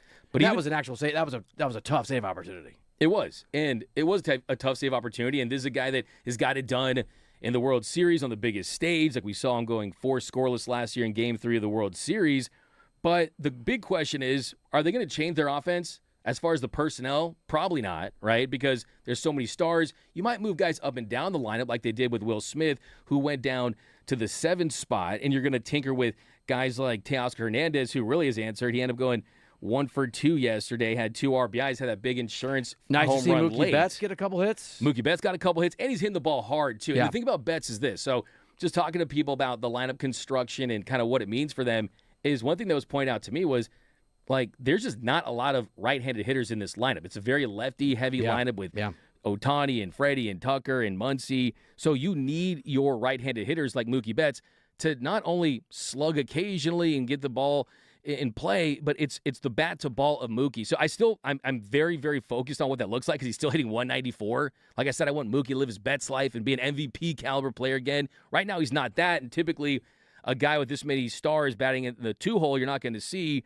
But all those guys are going to stay the same, right? And the rotation we know is not whole right now, so you can't really make too much about that. But what you can do is you can say, wait a minute. And Edgardo Henriquez, 1 inning, put up a 0, 11 pitches, 9 for strikes, efficient. That's a positive. Blake Trinan, it looks like he's getting closer to the guy that has helped this team for so many years as a high-leverage reliever. That's a plus. Kyle Hurt, I think, is one of, if I'm looking at Andy Pages as their biggest breakout star, I think underneath that, Kyle Hurt could be their second biggest breakout star this year. Like, I mean, Roki obviously has a lot of expectations, and then Will Klein. So 3 of the 4 bullpen guys that they used are guys they weren't expecting to use that might be better than the bullpen they had in place to start the year. Just think about how wild that is. D-Mac and Ryder, 97.1 The Fan LA, 97.1 The Fan LA. Let's go to Caesar in La Puente, listening on the radio. Appreciate you. Thank you. You're on 97.1 The Fan LA. Hey, you guys, welcome, man. Welcome, man. I'm so glad that we finally got our own station on FM. Let's go, and I just man. wanted to say, hey, man, Ohtani, man, for somebody to be able to do what he does, and I love Dave Roberts, man. I love Dave Roberts. He makes all the right decisions. But to deny us of watching something that probably will never be done, no, man, if Ohtani wants to pitch and hit in the same game, let him do it, man. Caesar gets it. Thank you, buddy. Caesar understands. He knows what's what. 855-97-LA fan. Give us a call. 855-97-LA fan. I did get really angry at Mookie Betts yesterday. I got really excited, and then I got really angry and texted you a bunch of swear words, and you just wrote LOL at me. When he got picked off trying to steal third base in the 7th inning, I lost my mind. Yeah, you didn't call me down. You just laughed at me. You weren't happy about that. By the way, I was very angry. Shout out to Cesar. That's where my dad went to high school at La Puente, California. Did my he really? grandparents lived there. I used to sneak into Dodger Stadium. They had this cool mermaid at the bottom of their pool. Got into Dodger baseball. Your dad went to high school there. He did. La That's Puente, awesome, dude. California. Awesome stuff. But yeah, you did text me that stuff because some of these players, when you're looking for storylines, you're looking for ways to evaluate this team. Why is he running his? I mean, dude, take the win. Take the double and see if they can. It was infuriating. Yeah, it was a tough moment. He understands what's better. I mean, his speed is not where it used to be. He's trying to do too much. He's not. And I mean, he is. I think he's trying to fight to get back and make up for lost time because he was injured to start the year because he has such a high expectation for himself. He's learning to play guitar and all this stuff. You just want to focus on baseball, right? You just want to focus on getting back to be an all-star player. I will say, I do want to say to Cesar, and this is kind of a little bit at you, and I'm surprised you didn't say, D-Mac on yesterday's show was saying he wants... I thought it. I'm not afraid. Be a good partner. Yeah, you are. No, you are. No, you're a little afraid. No, say what... You're like Aaron Rodgers in an NFC Championship game. There's a little fear there. So first, let's preface this. So say what you tell the audience what I was rumored to tell you. You told us, I wrote it down, you wanted Shohei Ohtani to give up 10 earned runs and get bombed so that we could all get back to reality. Okay, so let's preface this. Let's preface this by saying that outside of Decoy, outside of Kyoko and Toru Ohtani, his parents, outside of Mamiko and his daughter and his close family, no one loves Shohei Ohtani on the planet more than this guy. Checks notes. D-Mac. Doug McCain. Gets a little uncertain. Okay, right? All right. So, all right. What my point was there was, as you mentioned, he did go 5 innings. Strikeouts weren't quite where they have been. I believe you wanted 10 earned runs, right? And he gave up 0. So he didn't quite get you where you needed to put it into some context there, okay. The point I was trying to make was, you look at the fastball movement yesterday. Was it as sharp? he got just 2 whiffs off that fastball. The command wasn't his best. He ended up throwing 40 of his 88 pitches in the strike zone. So it was the best version of Shohei Ohtani, the pitcher. He was grinding yesterday. But he was also hitting, right? Yeah. And the way I look at it for Shohei is... Are you walking this back? I can't tell if you're walking it no, back. No, I'm not. I'm doubling down. I'm doubling and tripling down. And it's not that... Of course, I would love to see Shohei Ohtani win a National League Cy Young. And I was texting with someone with the Dodgers today about this. And they're like, yeah, we don't look at what other pitchers are doing, like Paul Skeens and Jacob Mizorowski and Christopher Sanchez. And we're not looking if he has a good chance or a bad chance to win the Cy Young. The truth is, though, 49 innings. He's looking at it, though. Here's the thing. He's looking at it, and he is imposing himself, and we know that because he started in the lineup yesterday. But this is why he's in the lineup. But this is why I would ask Dodgers fans this, though, right? And I want to see him get there. Here's the thing. We are in uncharted waters. We have never seen Shohei Ohtani. And yes, he's Superman in baseball cleats, right? Even Superman. If you get the kryptonite and the red sun, there's ways to slow him down. Don't stop Columbus from sailing. Here's the thing, Might though. be a continent over there. But the difference is, first of all, Columbus, did he even, okay, we'll get into that. No, right? It's historically inaccurate, but everyone's going to understand it. Don't try to pick on the factual historical semantics. The Peanut of Santa Maria here. Don't even okay? try. Don't even. But the point I'm trying to make here is that Shohei has never gone wire to wire, hitter and pitcher, for the entire regular season and had to pitch in the postseason because the Angels were a dumpster fire when he was there. Haven't isn't couldn't. Haven't isn't can't. But love him the way you we say saw you yesterday there is a little bit of a performance decline at times when you're managing both. And yes, of course, you get not as a hitter. That was your big thing, not as a hitter. But he hit a home run. But scored 2 runs throughout the course of a season. I think what they need to implement are the Ohtani rules. And I think the Ohtani rules are give up 10 runs. Are no reality. 5 innings, 6 innings at the very tops, around 80 pitches. If Shohei Ohtani is going to go 6 or 7 innings and throw 100-plus pitches and still be a dynamic hitter, and then you get to the postseason where... Let me give you a theory. I'm totally with you. I think that he's going to keep doing what he's doing, and if his ERA is anywhere near the .73 earned run average he has right now, he is going to, in July and August, have more innings, find maybe a start on a little bit less rest. If he is within striking distance of a Cy Young Award, whether or not Dodgers officials are looking at the other pitchers or not, Shohei is, he will make sure he qualifies. If he gives up 10 earned runs like you want in a week, it is going to be maybe he won't. So if you look at it right now, you got Christopher Sanchez, you got Paul Skeens in front of him right now, right? And he's going to pursue the Cy Young, which, look, we already know he's the greatest baseball player of all time. I only want to hear ever. I get offended. I got cornered by a guy the other day. Listen to the show. I got cornered at my gym from a guy who made a case for Babe Ruth. Well, a big case. I was like, all right, man. I get offended whenever Shohei's in the same sentence as Wembanyama or Babe Ruth or Michael Jordan. He's more like Einstein and Edison. Things we'll never see again. We're witnessing things. He invented electricity? He's electric on the mound. He's electric on the mound. He's electric at the plate, what he wants to be. Yeah. But think about this. The more you burn him to the ground every start and play him throughout the season, the harder it is to recharge. It's like your phone. If you let your phone get down to 1% battery, it takes it longer to get back, and also can do permanent damage to the lithium-ion cells in the battery, so you can never get it back to where you need it to be. I want that thing fully charged in the postseason, because guess what? Like I said, D-Mac and Ryder, 97.1 The Fan LA. You and I love Shohei in different ways. And parents are different. I don't know about you and your wife. I love him like a family member. Like you, I want what's best for him. I have 2 kids. You have 1. Lori and I both love our children. We disagree on important things. You love Shohei by protecting him, and I love Shohei by trying to set him free. And there's a different... By the way, Lori and I are on the other side of this with my son, Henry. She wants him to roam wild, and I'm like, what do you mean he's crossing Sepulveda? So I understand where you're coming from. We both love him, and we're going to see which of us are better stewards of our love over the course of the season.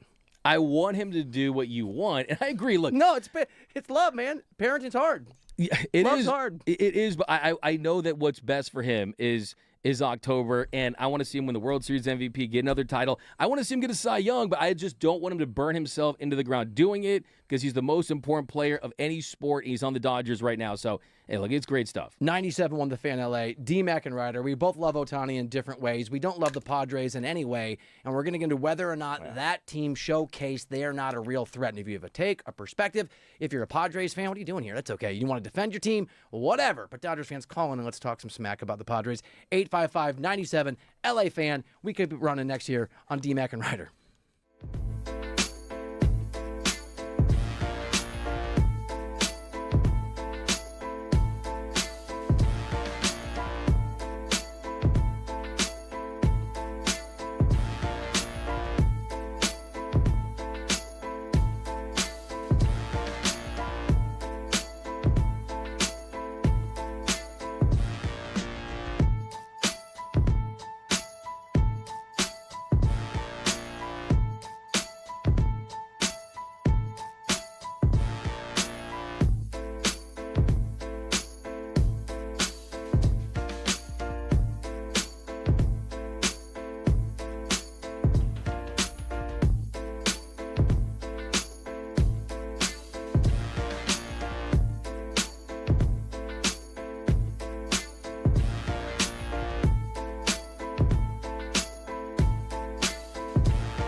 Welcome back into the show, D-Mac and Ryder. 97.1 The Fan LA.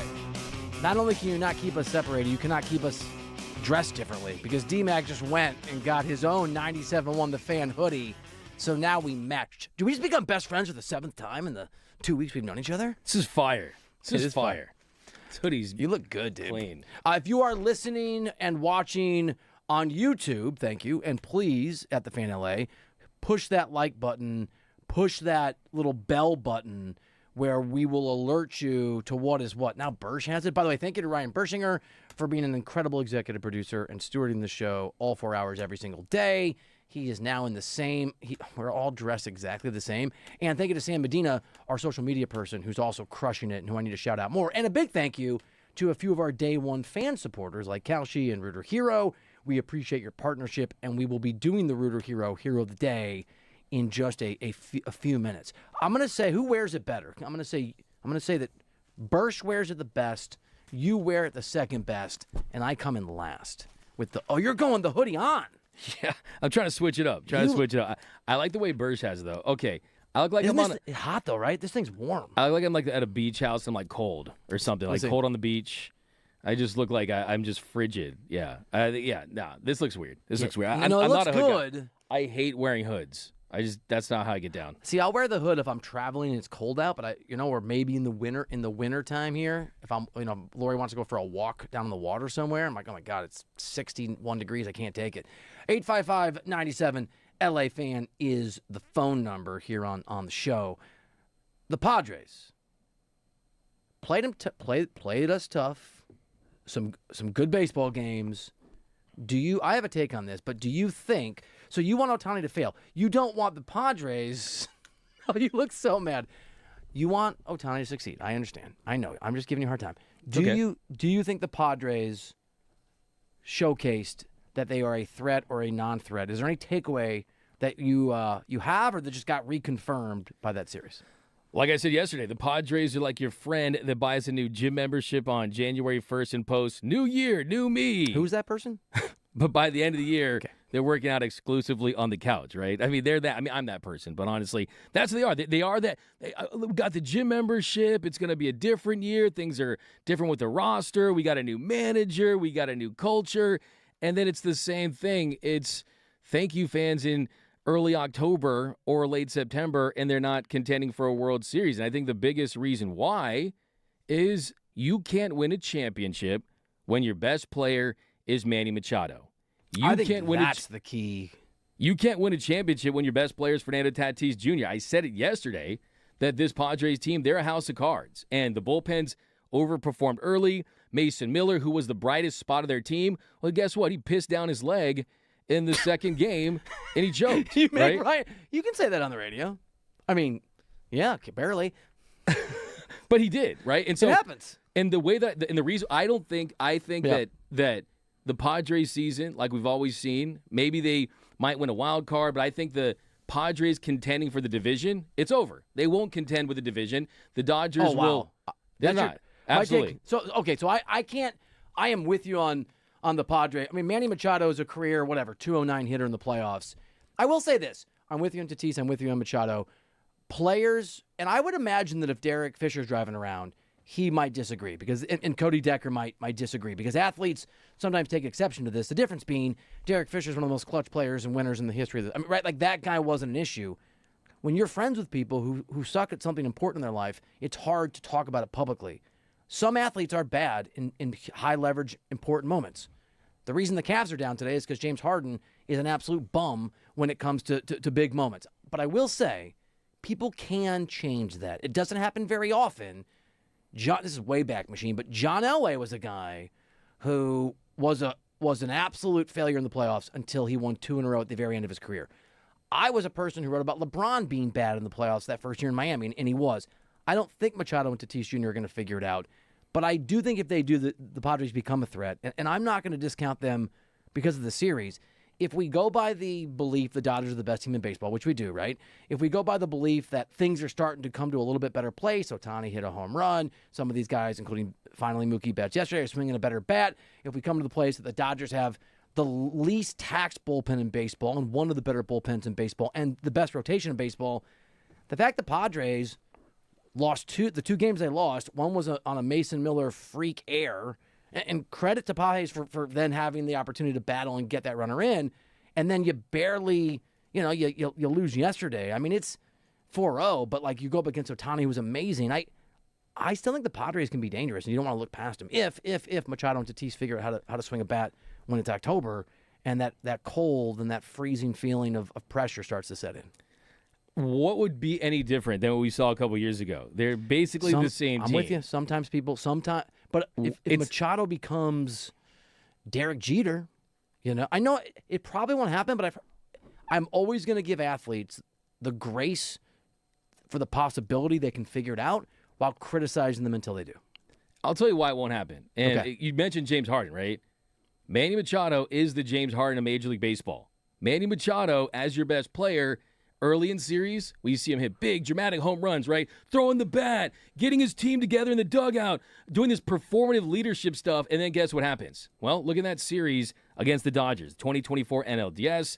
They were up 2-1, and then the Padres went 24 straight innings without manufacturing a run. In that stretch, Manny Machado, who's supposed to be their team leader, their big bat, he went 0 for 7 with 3 strikeouts in the last 2 games of that series. Manny Machado in the regular season has an 819 OPS. Manny Machado, check that, Manny Mafrado has a 682 OPS in the postseason, right? So he is one of the big playoff shrinkers that we've ever seen. He went 5 for 28 in that series with the Dodgers, against the Dodgers, hit 179, had a 500 OPS.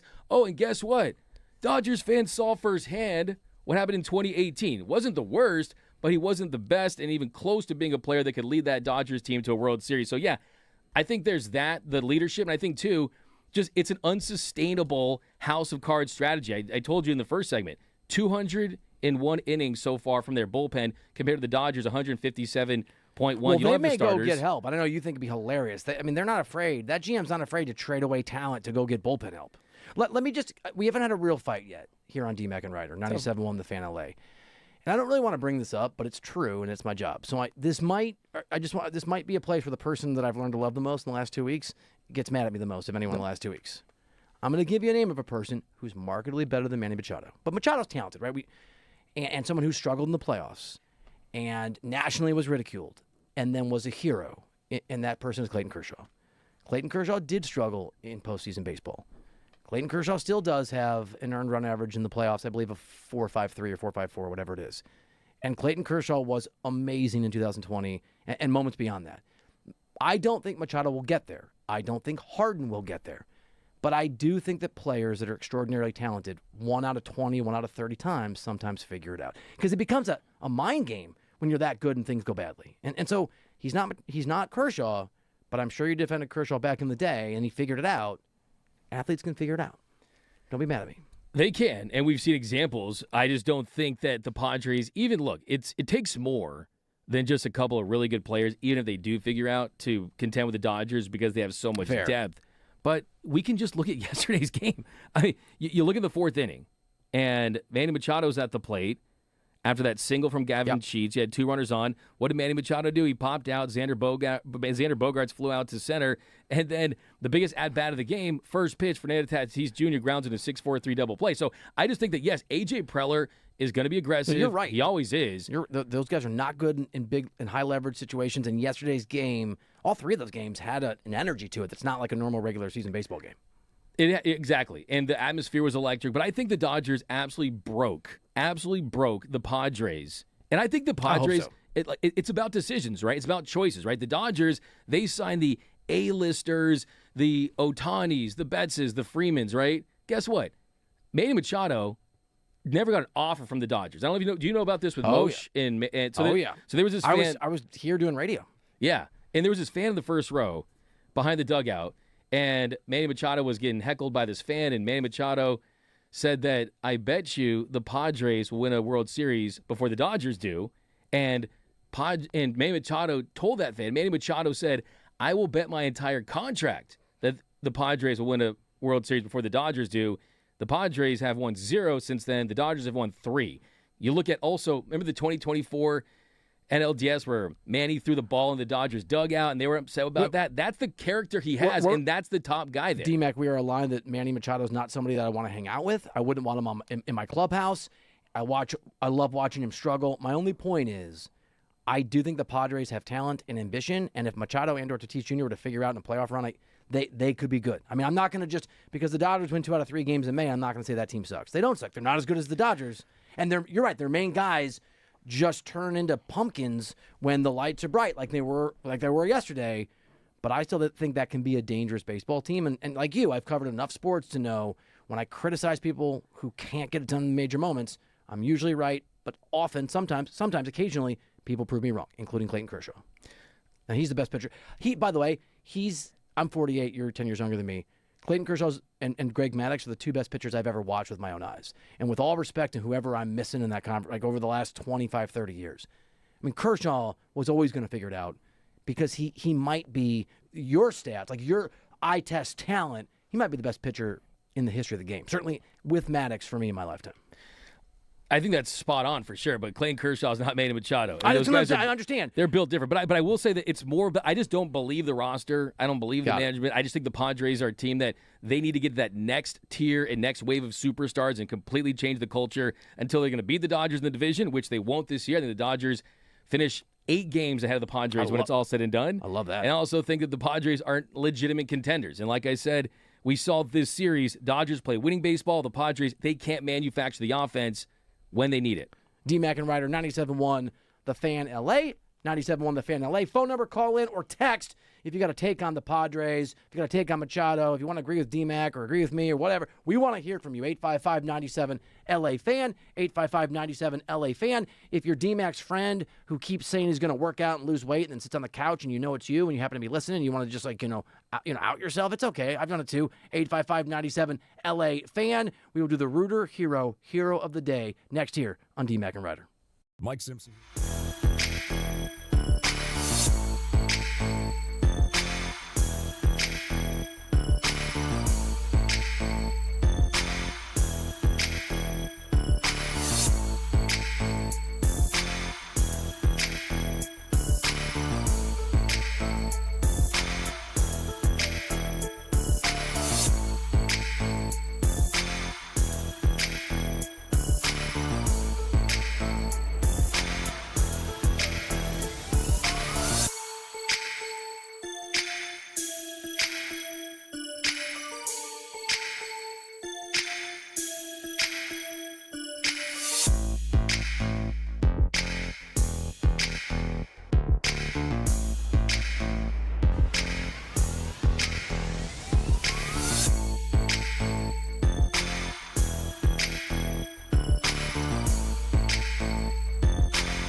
All right, welcome back into the show. D-Mac and Ryder, 97.1 The Fan LA.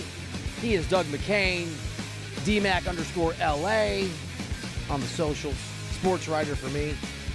Sports REITER at The Fan LA for your new home for sports talk in Los Angeles on the FM dial, on the stream, The Fan LA, The Fan LA, Twitter, Instagram, TikTok, Threads, homing pigeons. No, homing pigeons are crazy, man. I don't get it. There's some weird creatures. They can go like 5,000 miles and bring stuff back. Do not like being around those. You don't like them? No, I'm not into birds. How many times have you had a bird poop on you? 3, and apparently it's good luck. I've had a couple bird poop situations for sure. I never liked it, but I think maybe the luck is what led me to work with you. It's a butterfly effect. When's this going to It's pay a pigeon off? effect. People, a guy once saw it, an old guy's like, "You've got good luck. When's it going to hit?" Because this is pretty disgusting. It's not fun That at was all. 7 It's like years all ago. white and gross. It's not good. Yeah. That went weird. D-Mac and Ryder, 97.1 The Fan LA. It's not on me. Why am I driving? D-Mac and Ryder, 97.1 The Fan Crazy, dude. LA. Yes. Love it. It is time for the Rooter Hero of the Day. Hero of the Day from Rooter Hero. Everybody needs a hero. RooterHero.com. The way this works is you and I, and if Bursch or Sam want to jump in, are going to nominate our heroes of the day. If we have more than 4, then they will narrow it down. You go first. You rock this. My first one to go with is whoever runs the concessions down at Petco Park, Dodger Stadium South in San Diego. They introduced a food called the FTD burger. Okay. Which, you know what the F in that means, right? Yes. It was basically a shot at the Dodgers, right? And the burger had rings on it. And they're my hero because that was such a big self-own, right? If that was the Padres-themed burger, it would have 0 rings. The Dodgers version had 3 rings. Why would you do that? Why would you set yourself up for that humiliation? So I love that. I mean, I don't know if it came with a side of Padres fans' tears or whatever it was, but yeah, I cannot believe why would you an organization, a franchise with 0 rings, giving out a burger about the Dodgers that has 3 rings. Actually, it should be 9 rings because that's how many titles the Dodgers have. So good. I'm going to go Artie Moreno for my hero of the day because, and we'll get into this in about 35 minutes, Ken Rosenthal, friend of mine, former colleague, great MLB reporter, insider, reported that the Angels had an opportunity to trade with Tampa Bay. Shohei Ohtani sent him that way. Now, are you guys into alternate universes? I am. I know it's unlikely, but in an infinite number of universes, there are some where Shohei gets traded and things go well in Tampa Bay and he stays there and he's not a Dodger. So, Artie, thanks for being so bad at your job that in this universe that never had the chance to take place. Wait, that 3rd-round compensation pick didn't mean anything to you? I mean, come on now. That was that was another terrible decision by Artie Moreno. I love that pick. My next hero, someone who I always wanted to see do great, always do well, Shohei Ohtani. Oh, it's a good one. Okay. Yep. Here's the list of pitchers in the history of Major League Baseball. I see what you did because I questioned it. That have hit a leadoff home run in a regular season game. Okay. Shohei Ohtani, end of list. That's it. And he hit the leadoff home run. It was the 21st in his career as a Dodger that tied him with Jock Peterson. Only Dodgers that have hit more leadoff home runs are Mookie Betts and Davey Lope. So, Shohei Ohtani, you're my hero. You'll always be my hero. Yeah, you've never questioned him, and I don't have anything written down on the page before today's show on 97.1 The Fan LA, D-Mac and Ryder to suggest it. I don't. That's what I'm saying. I'm going to nominate NBA Twitter. I don't often love NBA Twitter, but the hatred and the anger and the justified rage toward Shai Gilgeous-Alexander and some of his teammates for the flopping and the dirty play when the Thunder already have a championship and are good enough they shouldn't have to do it, let alone get away with it, and the supercuts that are out there of SGA shooting and throwing himself to the floor. NBA Twitter, I salute you. You are nominated. That's a good one. Keep their feet to the fire, those refs. That's a good one. Next one I'm going to nominate, talking about owners, I want to give another one to Mark Walter because everything we've learned, kind of a setup for a guest we're going to have on the show a little bit later, is the Dodgers and the ownership and Andrew Friedman. It looks like they're going to rescue, and it's not going to happen overnight. It's going to probably take a couple of years, but the Dodgers and everything they built, I think they're going to bring a lot of elements of that to the Lakers. So Mark Walter, great owner, fixing both my beloved teams here in L.A. Mark Walter, he's my hero. I think the Dodgers-ification, I'm going to get that word down that I made up. I think it's going to be such an incredible impact on the Lakers. And I think it's probably going to take a while because it's a process.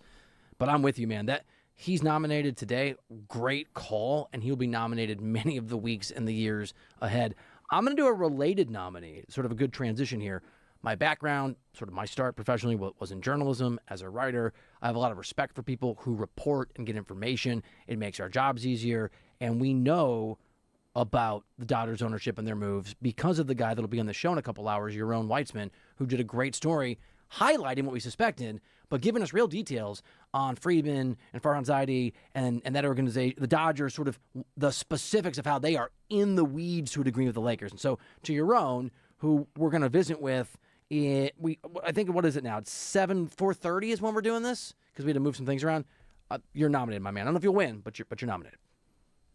That's a good one. I think we got a nice set today. I think that these are some of the best we put together all season because now we know there's a trick where you can kind of flip it and kind of make the hero that's a zero, but he's a hero for that reason. Yeah, so yeah. I like that. I like my picks. I feel confident about my picks. I think at least one of mine should win. That's just me. First time I haven't nominated a member of your family. Birch, anybody else out there you'd like to nominate or we've forgotten about? I would like to nominate the Padres front office because they might do it again. According to reports today, the Padres are looking to add a top-tier bullpen arm ahead of the deadline, which if they were to trade legit prospect capital for a reliever again, that would be really, really funny.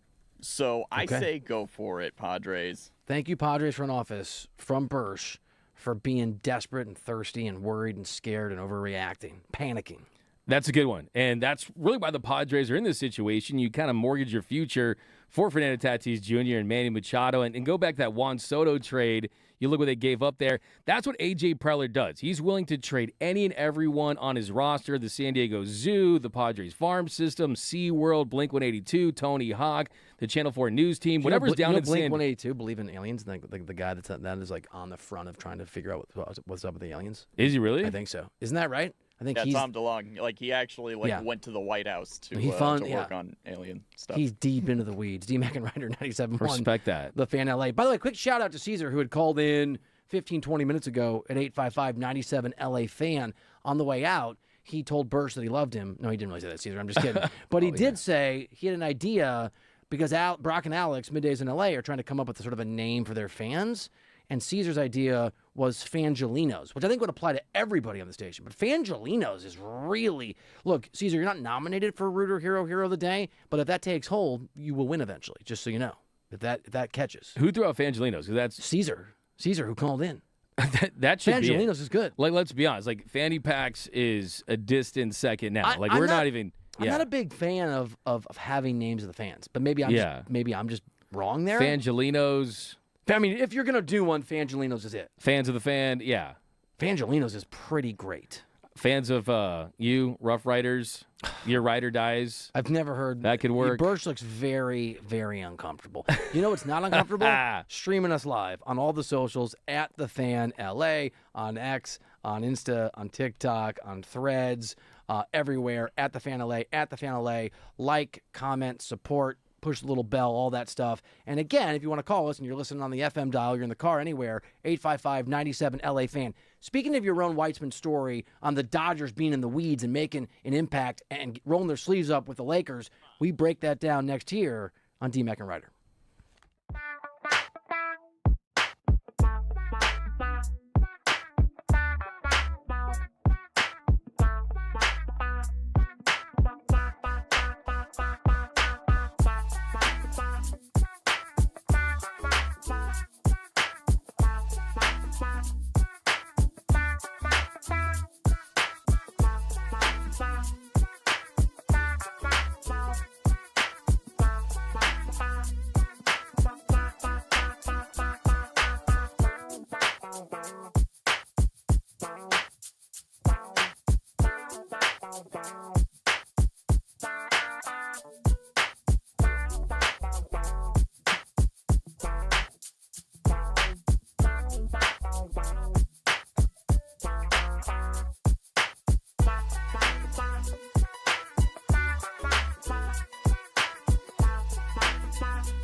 Doug McCain, and Bill Ryder. Real sports talk, real LA. Right now, it's D-Mac and Ryder on 97.1 The Fan. All right, welcome back into the show. Doug McCain, Bill Ryder. We have some very sad news.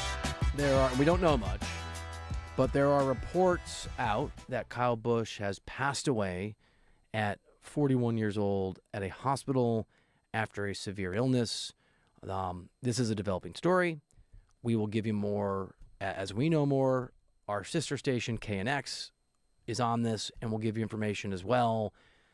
So just so you know, rest in peace and thoughts and prayers to Kyle Busch, his family, and loved ones and fans. Absolutely awful. D-Mac and Ryder here, 97.1 The Fan LA. Phone number, as you know, 855-97-LA-FAN. You can also stream us live on YouTube, on Twitch, on X, at The Fan LA, at The Fan LA. So in an hour and a half, we're going to have Yaron Weitzman on the show.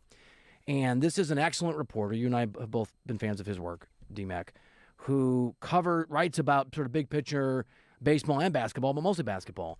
And he has a story on the Dodgers ownership group's purchasing of the Lakers and the ways in which, in very meaningful ways, I think telling ways, the Dodgers bigwigs are involved in rolling up their sleeves with trying to fix the Lakers. Can I give you some of these points? We can chop this up a little bit.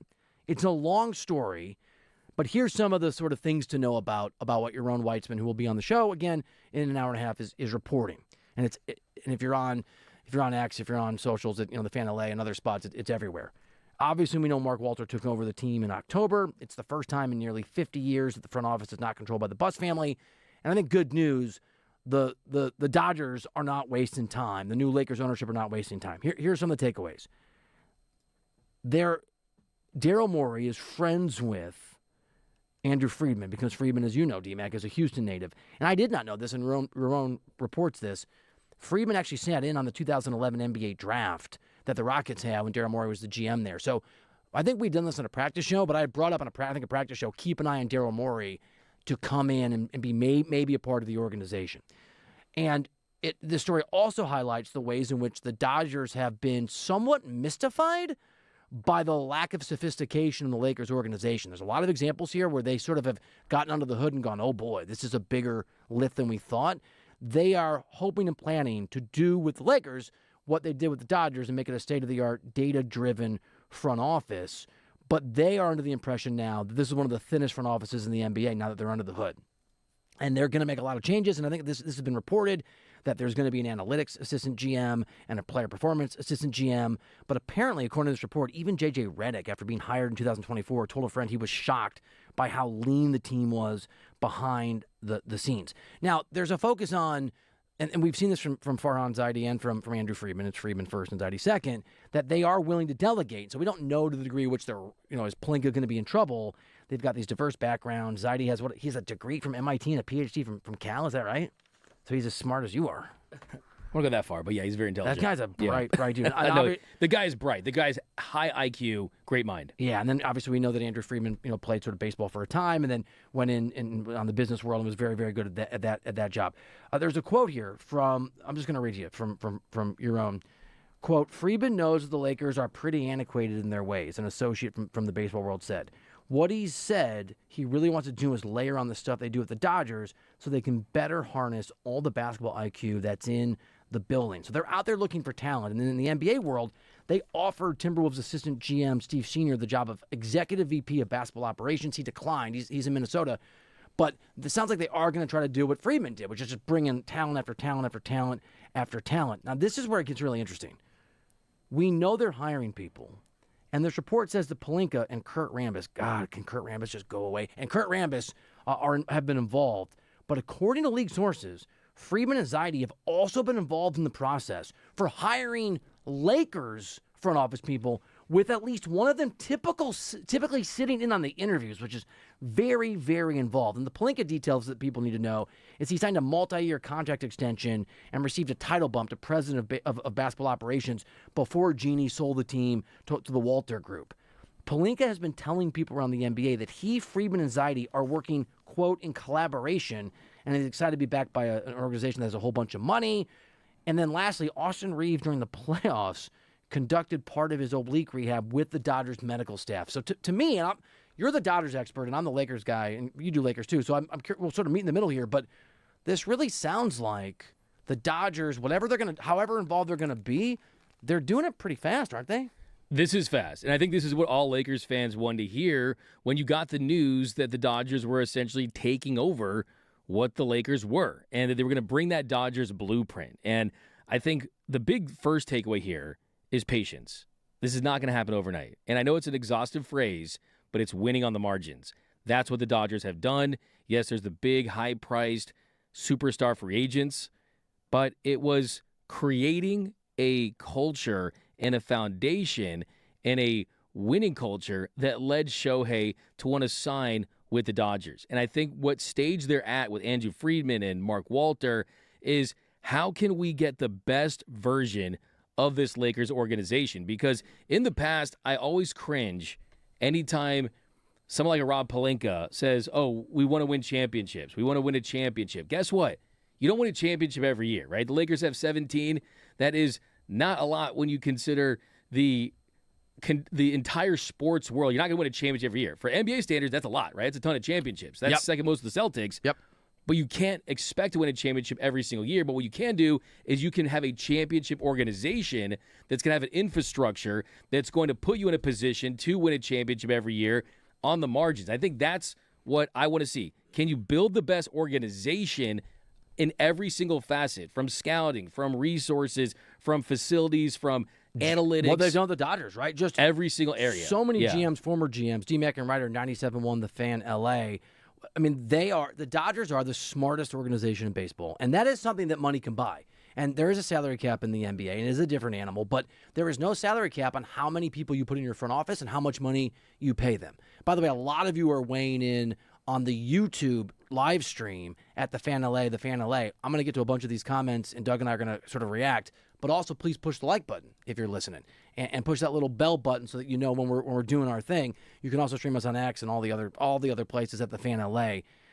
Daryl Morey is interesting, and I brought this up, and in full disclosure, I know Daryl.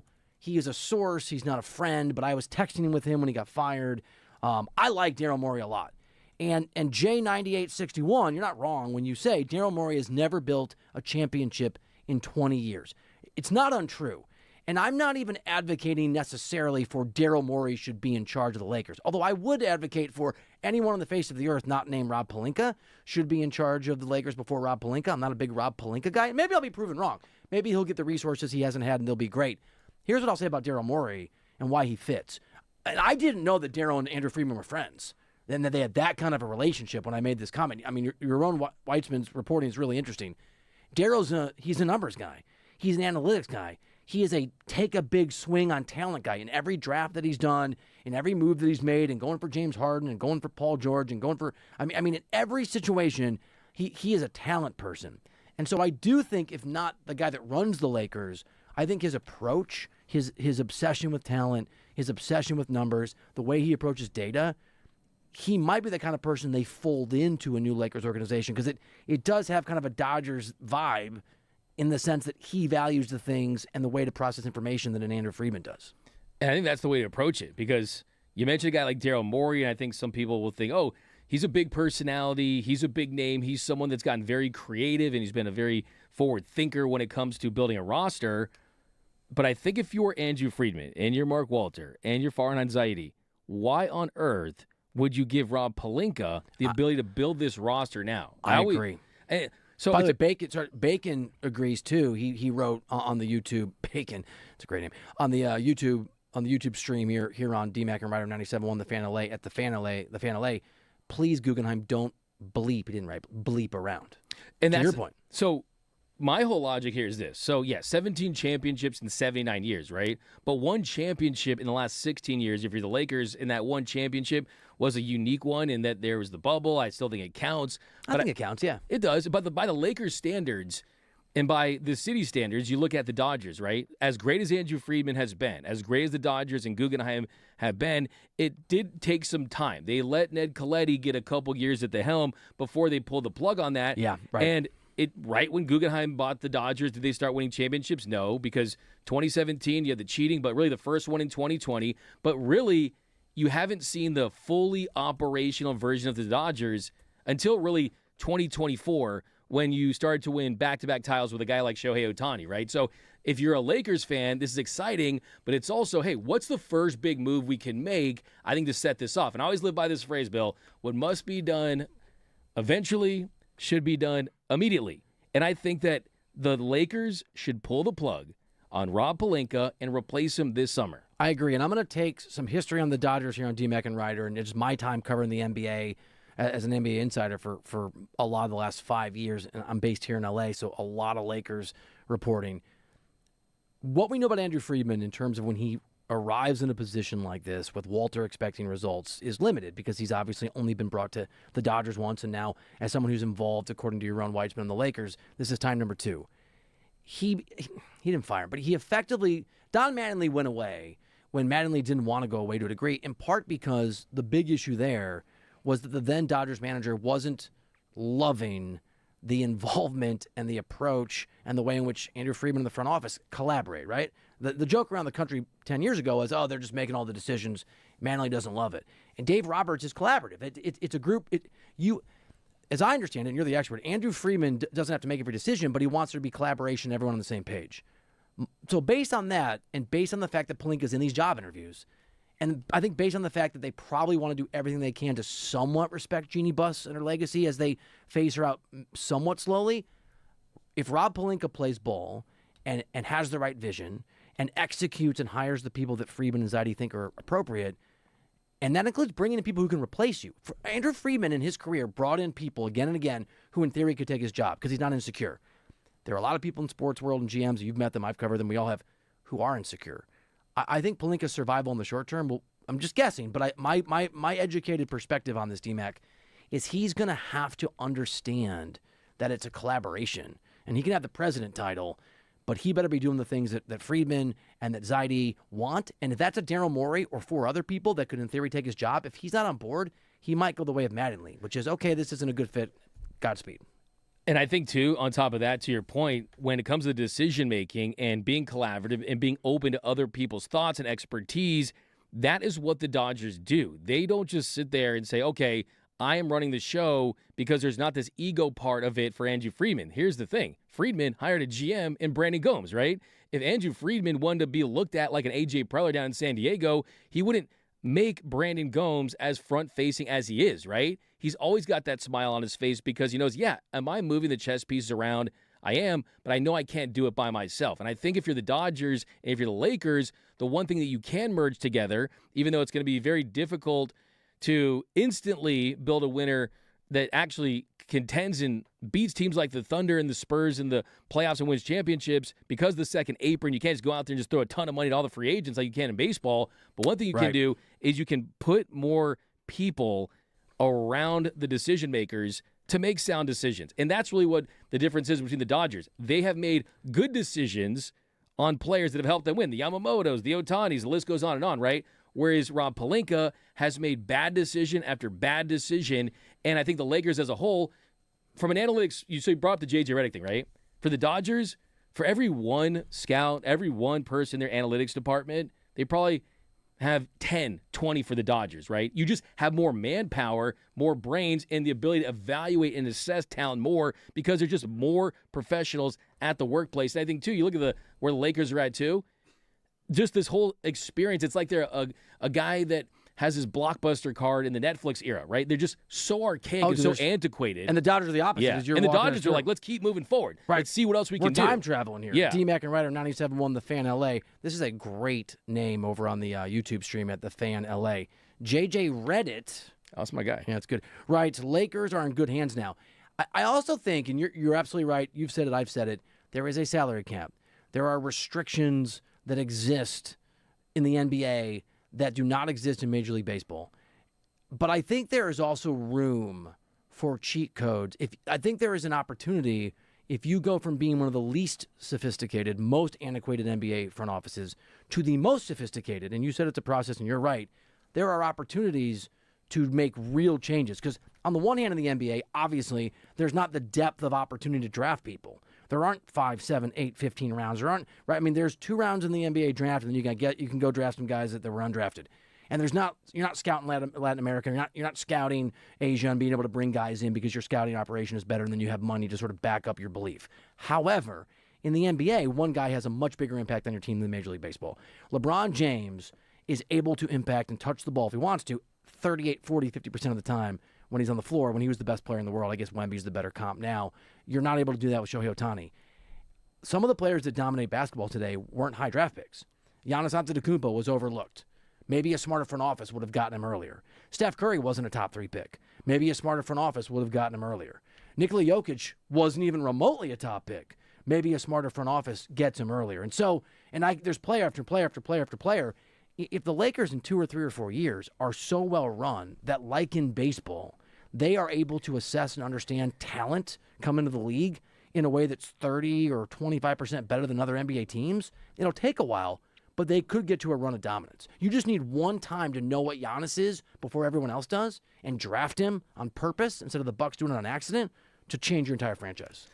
Well, and that's the thing, right? With Rob Pelinka, he's shown the ability to acquire the superstar, right? And whether or not he gets full credit for that, who knows? But the truth is, LeBron basically put himself here, and LeBron, his existence here with Clutch, got AD here, and that led to Luka Doncic, Feels like it was right? Clutch, right? Does it feel like it was Clutch and LeBron doing 1,000,000%. I mean, that was them moving the chess pieces on the board.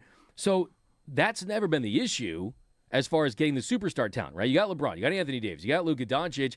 It is putting the parts around him to build that depth, to build that 4 through 11, to build rosters like the Oklahoma City Thunder. And the question I have, if I'm the Lakers right now, is if I know I have my superstar, right? I've got my son. We got the people to orbit around him. We got to get the teammates to put him into position in a tough uphill battle with great teams in front of them. Well, why would you trust a guy that has never shown the ability to put together a really, really good quality roster? I mean, outside of moves like you found Austin Reeves. No, you're right. You got Rui. But, I mean, look at this. Look at the case for Rob Pelinka, right? So he blew up the 2020-2021 team with the Westbrook trade. And one thing I hate, Bill, I'm going to get your thoughts on this. One thing I hate about this is everyone always says about the Westbrook trade and how he was not a good fit with LeBron James, which they were a terrible fit together, right? Terrible fit together. But everyone always says, wait, well, LeBron, he facilitated that move, and he met with Anthony Davis, and they made that move. For Rob Pelinka to not put his foot down and say, hey, they're a bad fit. You're right, but like the way that you have your job under the Genie Bus era, if you're Rob Pelinka, is to make sure LeBron James is happy. I'm not a Pelinka defender, but LeBron came. So LeBron came to LA for a lot of reasons. One reason is the Bus family had a history of treating superstars better than any other organization in basketball, and LeBron, I would argue, abused that, but coveted that because it was control and power. You're right, but I don't think Pelinka. And here's the other thing I would say about Pelinka, and you and I are aligned that we would like him to go away. Let's say Mattingly had stayed, right? And this is a long time ago. I mean, he was awful for the Dodgers, and he's a really nice man. But let's say he had stayed. The collaboration there might have been 1% Don Mattingly and 99% everybody else. Maybe the collaboration now is Dave Roberts. I don't know. What's the percentage? 40? I don't know what it is. You can also keep Rob Pelinka, let him make his money, let him smile like the former agent that he is, let him sort of have his impact in L.A. You can collaborate if you bring in all these people. And maybe Rob Pelinka gets to make the announcement on the decision, but maybe he's only contributing 3% of the decision-making. We don't know, but I trust Friedman to be so cutthroat that even if Pelinka's here, I don't think he'll be making decisions unless they're the right decisions. They're going to build, a structure where the right outcomes, the right decisions are going to come up, and whether Pelinka gets to keep his job or not, I don't think he'll be allowed to get in the way of the process leading to good outcomes for the Lakers, because that's been true for the Dodgers. That has been true, but also history tells us that they replaced Ned Colletti. And if you're the Dodgers and you're having this reputation of, hey, we can fix organizations, and I know I told you when I was down at the winter meetings, I was joking with Andrew Friedman. I said, hey, don't let the Dodgers offseason distract you from getting us Giannis. He had a big smile on his face, and that smile told me that he was really interested and intrigued in the world of the NBA, and that's evidenced by him and Farhan going to a lot of games. Farhan apparently in the report is such a big NBA fan. He was a constant force on the Bulls message boards. He's a message board warrior. I like that. As a lifelong message board warrior, I really, really respect that. But I just think that if you are the Lakers, you have to show your fan base, show your organization. Everyone's gone. I know you got the 5-year thing with Jeannie Buss, but the sooner she's gone, the better. The sooner I don't know. Look, here's the thing. I hear what you're saying. They've already moved on from Tim Harris, who was a very important member of he was Jeannie's consigliere, and they brought in Lon Rosen. But I think they want to, and I think they should respect Jeannie Buss. She is the inheritor of Dr. Buss's legacy, and so she gets to be an alternate governor. She gets to make decisions. I think what we're seeing is the right way to handle this. They're going to implement, this is my read from your own story, the right system in that front office while being respectful of Jeannie Buss. And that's my point I was just making. If that respect for Jeannie Buss has to mean Rob Pelinka gets to go, is this on? I have made the decision, even though it's 18 other people, to draft this person, so be it. I do want Jeannie to be treated with courtesy and grace on her way out, because her family, and full disclosure, I think she was not great at her job at the end, and she was a friend. I really like Jeannie a lot. She deserves respect, and her family deserves respect, and I think the Walter Group can do both. I think they could be very sensitive to the topic, but I also think that in her stewardship of the organization, she navigated a lot of difficult times, rightfully so, and she was able to deliver one championship.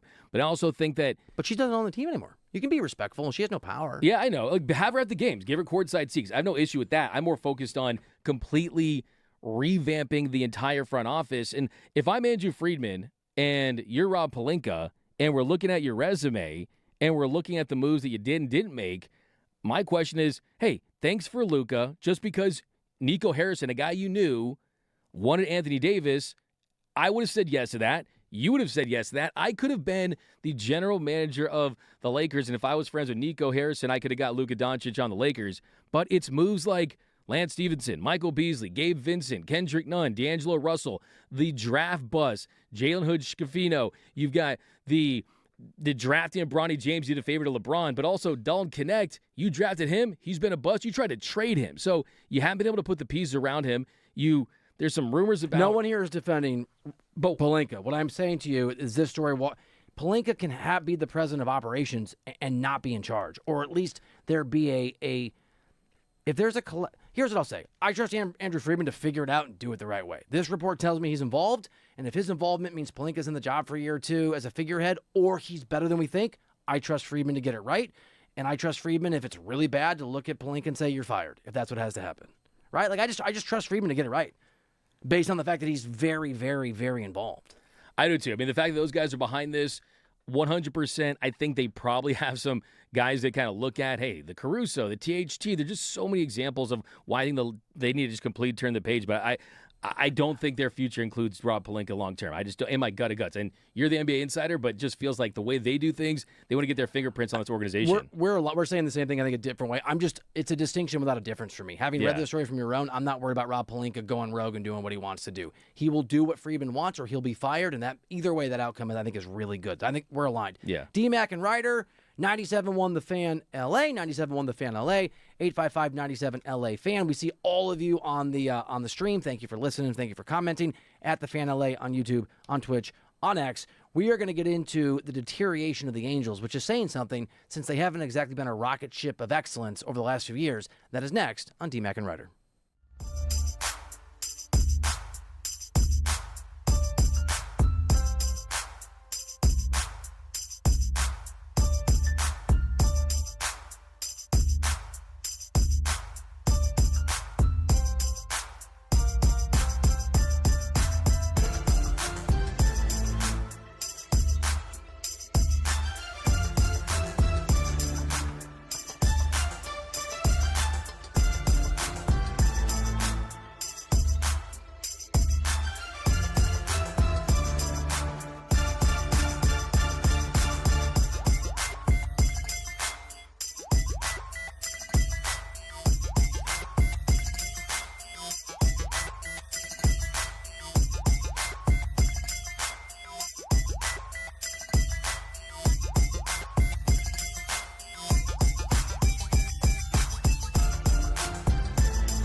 Welcome back into the show. D-Mac and Ryder, we're just glazing each other here, just telling you how much we love each other. I mean it, though. I'm not sure about you yet. I'm not sure. Your mic's off. I'm not sure about you yet. No, that's from the heart. Everything I say, don't know if it is. Every single thing I say, 100% from the heart, 100% honest. Well, I've got something on Shohei you said yesterday. D-Mac and Ryder, 97.1 The Fan LA. By the way, I just said this to you off the air. I'm just going to say it on the air. I don't even care. I don't even care anymore. I have worked in this business for a long time. I've never worked with someone as talented and as easy to work with as you are. I've had the opposite a lot of times. And if you're listening and I've worked with you, it's probably you. It is refreshing. I'm serious. It is refreshing to be working with Doug McCain. Those of you that are fans know this guy's amazing. I'm being 100% serious. Even if you went at my guy Shohei yesterday, I think you're good at your job. And this is the first radio show where I've had a co-host. So since you're the first, you are the best. You're the only one. I did it, but I'm also the worst then. Yeah, no, you're the best. But I'm also the worst. No, always the best. 10 out of 10, no notes. Incredible. A big thank you to D-Mac and a big thank you to a few of our early fan partners like NextGen and DraftKings. We appreciate your support. So when I was coming up as a writer, you probably had this too, right? Like it's always cool when you're doing content and then shows that matter at the time cite you on the air, read you on the air. Back when ESPN radio was worth listening to, Mike and Mike was a pretty good show, and they used to constantly sort of read my stuff on the air. So I'm going to quote this guy. Can I read you this thing from the California Post? Do you know Josh Cohen? I don't know him. Am I saying his name right? Sound right. Okay, I'm hoping it's Josh Cohen. This is a great story about the Angels. A California lawmaker is trying to force the perpetually godforsaken Los Angeles Angels to own up to an awkward truth. The baseball club doesn't even play in L.A. That is so well written, and they are perpetually godforsaken, and that godforsaken reality that Josh Cohen in the California Post continues. So you've got this movement. There's a bill that it would require Major League Baseball to require the franchise to go back to using the name Anaheim Angels in official documents and marketing materials, but that's only if the city gives the team special legal treatment to help sell, lease, or redevelop Angel Stadium, sort of the surrounding land, all the sort of details there. So they might lose that name, and we referenced this earlier. Ken Rosenthal reported that they're godforsaken at times, at least in the view of the fans. Owner nixed a trade that would have sent in 2023 Shohei Ohtani to Tampa Bay, which would have included Junior Caminero, which would have been him. In fact, Bursch pointed this out. Trout and Pages could have all been on that lineup had the Angels executed trades that were in front of them. And I feel bad for Angels fans. What a brutal, brutal organization. They're bad. And starting with the name. The name, they're the Angels, right? The Los Angeles Angels. You're basically the Angels. That's like if the Dodgers were the Dodgers. Like Los Angeles means Angels. So it's basically a double there. Also on top of that, here's the thing. A lot of family in the OC. A lot of friends in the OC. Me too, dude. The OC people, they don't, at least a good portion of them, want to identify as Los Angeles. That's why there's no pride there. They don't have that sense of pride. Anaheim is when they won their World Series.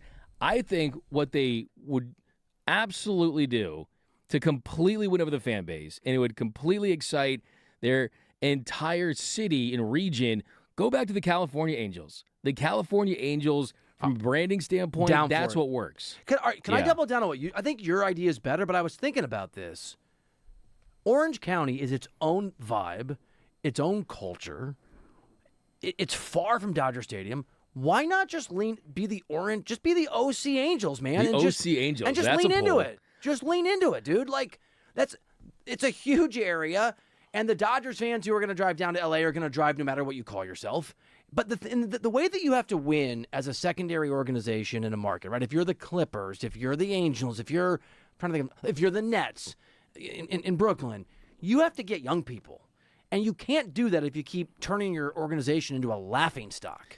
And you're not going to win Dodgers fans who are 15 years and older or 12 years and older. They're gone forever.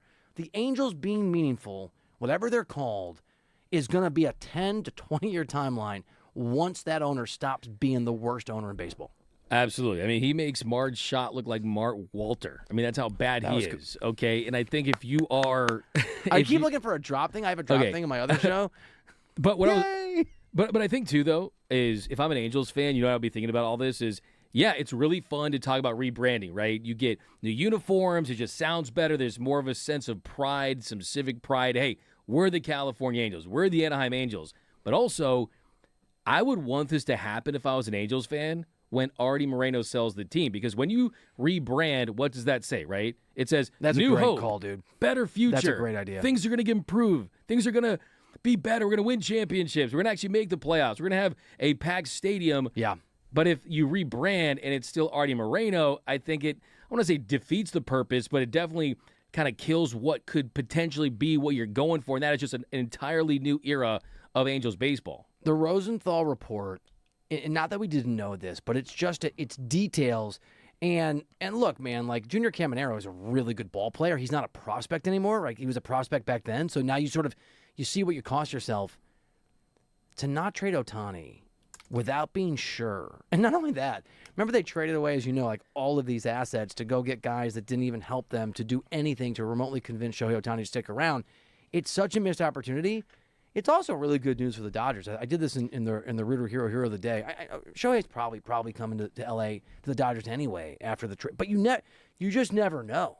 And I'll never know. And I'll disagree with you on that. I'll disagree with you on... You think if he had been traded to Tampa Bay, he stays? No. I mean, first of all, I put in the group chat today, like, MLB probably saw this and they were like, funny. Shohei Ohtani to the Rays? Absolutely not. I mean, under no circumstances. But what I will say is hindsight is 20/20. And yes, in theory, it's always better to trade that star player and get the assets you can if they're not going to commit long term. The Angels had an issue with this years back when Mark Teixeira went there and he didn't sign there. But if you were Artie Moreno, you got to trade Shohei. You had to trade Shohei in 23. But hear me out here, though. Okay. So Shohei Ohtani was never offered the deal from the Angels that the Dodgers offered him, right? If Shohei Ohtani was offered that contract that he presented the Dodgers, $700 million, 97% of that deferred money, would he have signed with the Angels? I'm not saying he would have, but we'll never know. All the more reason to trade him. I mean, you're making, like if you're not willing to match the Dodgers offer, all the more reason to get everything you can from him. But also you could say that there's a world where, one, do you want to be that team that goes back and says we traded Shohei Ohtani, even though, look, a Caminero, you put him on the Angels, it really doesn't make a difference. Anyway, on top of that, too, you got to start somewhere. I mean, here's the thing. You were still getting that Japanese TV money if you're Artie Moreno. You were still getting that merch. You were still making some money. It's all he cares about. He doesn't care about winning. So he's a bad business person, too, it sounds like. I get what you're saying about why you would never trade the best baseball player in history, almost certainly, and the most marketable player in baseball history, absolutely. But it's better to trade that guy and have to be the organization that traded him and get stuff in return than the organization that watched him drive down the 405 and just leave for nothing. I think for a lot of organizations, you could definitely say this, right? And the Angels, it doesn't matter who's going to go there. They're never going to fill a team with depth to be able to contend anyway. But yeah, would they have been a better team with Caminero and making that trade? They certainly would. But here's another thing, too. I think like where I'm saying hindsight's 20/20. I think people forget this, that the Angels went out there and they got Lucas Giolito, and it looked like they could have made a playoff push at the time. And then they went like 0 for 17. They went on this terrible slump after that. So that's what fell apart. So if you're Artie Moreno, the way you looked at this, I'm not defending him. He's like I said, he makes Marge Schott look like Mark Walter. That's how bad of an owner he is. He's the worst in professional sports in my estimation. But what I am saying... I'm going to make it just a quick pushback. The Angels have the 28th farm system in baseball. Fixing the Angels is a long-term proposition. Trading Shohei Ohtani to the Dodgers even is a way to bring in a... It's still rearranging the furniture on the Titanic, though. I don't think it is. I think it is. Because, I mean, that team was never going to contend. And if the Angels are the Titanic and can never float, then what's the point of even talking about the Angels? Like, I just don't buy that concept. They are capable of building a baseball team that's successful at some point. Like, they have not hit an iceberg. They're just run by a guy that doesn't know what he's doing. But the moment that changes, or the moment that they get If tomorrow you gave them 7 top 100 prospects, I actually think there's a world where they could be better in 5 years. Look, I'm very obsessed with the Titanic, and the reason why it ultimately sunk was because they cheaped out in getting the cheaper rivets. They end up going not with the steel rivets, they went with the wrought iron rivets. Is that true? Right? That is part of the reason why, because the entire side of it just completely came off. But the issue there is if you're the Angels, you already had a cheap organization to begin with, right? And the one thing that you could have done to save grace and to at least have one last ride is to say, hey, we keep Shohei Ohtani, we get to the playoffs, we make a deep run, which was still in play. There was a world where the Angels could have made the postseason in 2023 at the trade deadline. That's why they made a lot of big moves at that deadline. They got Lucas Giolito, like I said, but the reason why this article came out by Ken Rosenthal was to say to not let it happen again, because you got pieces that you could trade now. You got Adele, you got Detmers, you got Shanuel, you got Ohapi, right? Neto, Soriano, even if they want to get crazy with it. But if you are Artie Moreno, the only path to you keeping Shohei Ohtani would have been to make the playoffs and maybe win a World Series. Yes, you did not make the offer and you didn't aggressively pursue him, but even so, maybe they could have gotten one, at least deep run or World Series to show for it. So I think that's a reason not to make that move. I'm never going to be the guy. So you're giving the Angels a pass? I mean, I look, think it's crazy, dude. I'm not giving them a pass. I'm saying that at the time, they're such a bad organization that I would have rather just ran with it, knowing I don't want to be the person that ended up trading Shohei Ohtani. And look what they got. A third-round comp pick and Yohan Moncada. The third-round comp pick could be anyone. Even Right, Junior no, Caminero, right? Because my perspective on this is that this news from Rosenthal and the details of what was turned down is more proof the Angels are awful at what they do. And I think hindsight is 20/20, but we have it. We're not guessing. They should have traded Shohei Ohtani, for my money. I disagree. I wouldn't have done it. I would have kept him and tried to make a run. But like, look, knowing what we know now, it's easy to say, right? Yeah, fair. Yeah, it's easy to say now. And they've made just so many different mistakes. I mean, from the Rendon contract to all the bad moves they've made throughout the years, I still think, looking back, the most interesting thing, knowing how loyal Shohei Ohtani is, who knows what would have happened if the Angels aggressively tried to retain him. And that's the ultimate reason why Artie Moreno is the worst owner in Major League Baseball, if not in all of sports. But yeah, it's a sad time to be an Angels fan. Do you remember when they were the Los Angeles Angels of Anaheim? I do. Like, what even was that? It's a period? mouthful. Yeah.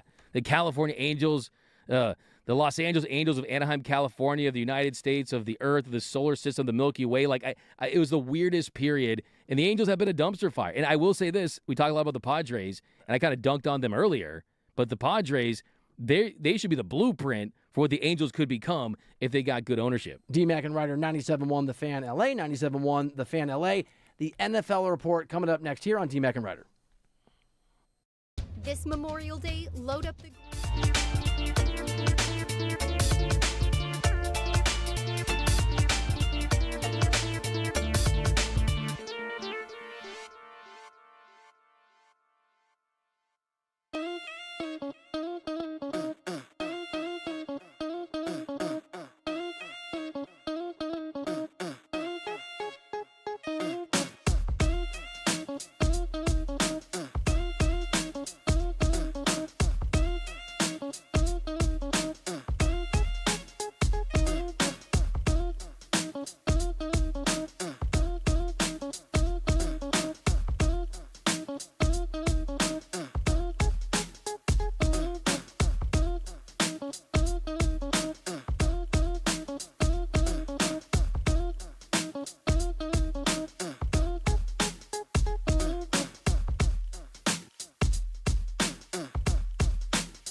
Welcome back into the show, D-Mac and Ryder, 97.1 The Fan LA. A big thank you to a few of our early fan partners like NextGen and DraftKings. We appreciate your support. We're going to get into whether or not LeBron James should execute a year-long retirement tour and whether you want that to happen as a Laker for him and some of the comments that he made in a podcast that led to some funny reactions from D-Mac and I. But right now, before that, it is time for the NFL Report.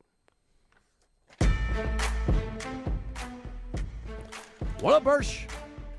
All right, what up, guys? This is the NFL Report, where we're getting into some headlines across the league, focusing in on teams here in LA. And we're first going to start off with the Rams. We talked about yesterday that Mike Garafolo had mentioned that there was a possibility the Rams were really close at one point to trading for A.J. Brown prior to apparently the Patriots agreeing to do so. Adam Schefter actually provided an update on this yesterday when speaking on another show in Philadelphia. He was in Philadelphia. He said, quote, "I still think that the New England Patriots are going to The quote is written so poorly. I'm sorry. I'll read it as it's.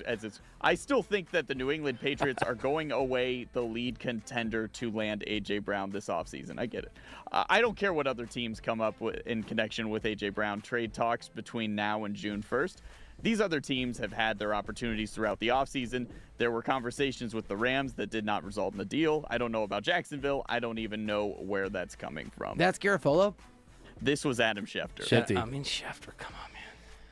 I still think that A.J. Brown makes sense for the Rams. I really do. I know that he seems toxic, but really, why was he unhappy in Philly? It's because it's a run-heavy offense. You have Jalen Hurts. I think he would immediately, with Matthew Stafford, with Sean McVay, probably be the Rams' second-best receiver, and it gives you protection if there's any type of holdout with Puka Nacua, with his new contract. And this offense for the Rams is at their best when it's 11 personnel, 3 really, really good wide receivers. So I still think that there's a possibility that this gets done, A.J. Brown to the Rams before the season. 100% co-signed, and I'll just add for the reasons that maybe A.J. Brown's problems aren't A.J. Brown problems. That's an organization, despite the Super Bowl a couple years ago, that is dysfunctional. You have a quarterback that doesn't get along with guys in the locker room. You have a head coach that doesn't get along with the quarterback. You have sort of a revolving door of coordinators. My understanding is that place is miserable. And what is the old expression? Hurt people hurt people. Get him to an organization like the Rams with a great quarterback and a great coach, and maybe things vastly, vastly change, just like what he's about. I had to zip up my hoodie so that way we're all matching. No. I was wondering what happened. I went green undershirt. Is this green or blue? I think I'm colorblind. Oh boy. Somewhere in the between, right there. A little in between? Greenish blue. Okay. Seafoam green. Seafoam green. I think we're at seafoam green. Okay. Big colors guy. Let's go. Are you? Clint Kubiak, new Raiders head coach, spoke to the media yesterday, talked about a lot of things with their new offense. One thing that people picked up is that he discussed Ashton Genty's role in this offense in his second year in the NFL. He said, quote, "We want to put a lot of pressure on Ashton. The next guy that steps up, whoever that may be, is to be seen here in practice, OTAs, and training camp. We think we should continue to challenge Ashton and get more out of him. I think it's important to have a quality second back, but the best player has got to play, and we got to get him on the field as much as we can. I don't know the play snap percentage, but you look at Christian McCaffrey, his play snap percentage is high. Those great backs, they don't want to come off the field." So, guys, what do you think about the fact that Clint Kubiak kind of mentioned Christian McCaffrey in the same breath as Ashton Genty? I would say this is exactly what I want to hear if I was a Raiders fan, because McCaffrey, one of the most unique running backs in the NFL, you can move him all over the field, get production from him. And Genty, I think, is going to be the big key for Mendoza outside of just an offensive line, because he's a dynamic player. And Kubiak, one of the best offensive minds in the sport. I think this is great because he's going to get creative with him. Yeah, no, 100%. Talent, you got to lean in on the talent. There's not a lot of optimism if you're a Raiders fan for this season, but I'm with you. This makes you kind of feel like, okay, at least they know what they're doing and what they have. Yeah. We've talked earlier in the week about... So weird that we all match. Sorry. I just like... Yeah, okay. I'm going Ohtani jersey. I'm going Ohtani jersey. Unsettling. Yeah. It looks, yeah. There we go. while you guys are having their wardrobe change, we talked a little bit earlier in the week about Sean McVay's appearance on Bussin' with the Boys. He said a couple rather interesting things. I'm going to play you guys a bit of sound here. This is him talking about that rough season of 2022 and what that was like for him. It took that 5 and 12 year where you're really getting broken down. And I'm almost quit coaching. And you could use the narrative that I was going to go to media or whatever, but like the truth would have been I was quitting because I couldn't handle the losing. It was almost like a scarlet letter. I mean, there was moments that you think about it, it's like so crazy to me. I was like counting down the days for that season to be over. I am a huge believer that for the people that can take it, and most can't, that failure is actually the most important ingredient to greatness, and that having something that goes against you, or in Michael Jordan's case, just making it up in your own mind's eye about pretending to get cut from your varsity team in high school, it matters. It's a way to forge a different level of greatness. And listen to him talk about that season. I think it's one of the huge ingredients from the McVay that we have today. Not the hunger, but just you learn more about yourself when you're down and out, and the people around you, and who you can rely on, and what you need to be about, than you can when everything's going well in life. And I think McVay learned a lot about how to just reevaluate what each team looks like, because that was the worst Super Bowl defense ever as far as them going 5-12 that season. But they had so many injuries. They had so many offensive linemen. They were literally hiring guys out of the police academy to be backup linemen. So the reason why they struggled so much was because of injuries. I think he realized, hey, you're not going to win a Super Bowl every year. But I do think that's when he ultimately turned the corner. Last quick note here. Newest Charger David Njoku spoke to the media yesterday, and he talked about the reasons why he chose the Chargers. He said, quote, "For starters, we have a great quarterback here. Mike McDaniel is good. The head coach, Jim Harbaugh. It was a really cumulative of things that made me decide to come here. I feel like we can be destructive. We got the tools. We got the keys. We got the players to do it all. It's up to us to put it all together." You're high on the Chargers. I think the Chargers roster is in the best shape of its life, right? I think that they're in a great spot. Mike McDaniel, you got the tools. And Njoku, like we talked about last week, I think he's going to be one of the big pieces for this team. Very excited to have him playing with a quarterback that has an elite arm with a great offensive coordinator. I think he's going to be one of the most productive tight ends in this next season. It's easy to praise the Chargers. It's great talking about the Chargers. We are here for you, Chargers fans. Lots of Chargers talk on 97.1 The Fan LA. We're also going to put our money where our mouth is in about an hour, because we are going to go through the Chargers schedule, and we are going to predict every single game. We'll have a bet with each other. I already did mine, and I won't give it away, but I'll just say, I don't know, man. You're confident. It's a lot of confidence. Well, I'm not sure I'm confident, but I'm going to a place that's going to surprise you. I'm going to a place on DMAC and Ryder that you're not going to see coming. It's going to be as surprising to you as the day I showed up for our photo shoot and you wore the exact same thing that I did, but better. I'm very excited to see what the surprise is. I kind of think I might know what it is. We'll see, though. DMAC and Ryder 97.1 The Fan LA. Give us a call or text us. Same number, 855-97-LA-FAN, 855-97-LA-FAN. LeBron James likes to talk, and he likes to be the center of attention. And he went on a podcast, and he gave some views, and they're interesting. And we're going to get into those, and why maybe there's some warning signs, and whether you want him back in a retirement tour. Lots of LeBron next on DMAC and Ryder.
D-Mac and Ryder on 97.1 The Fan.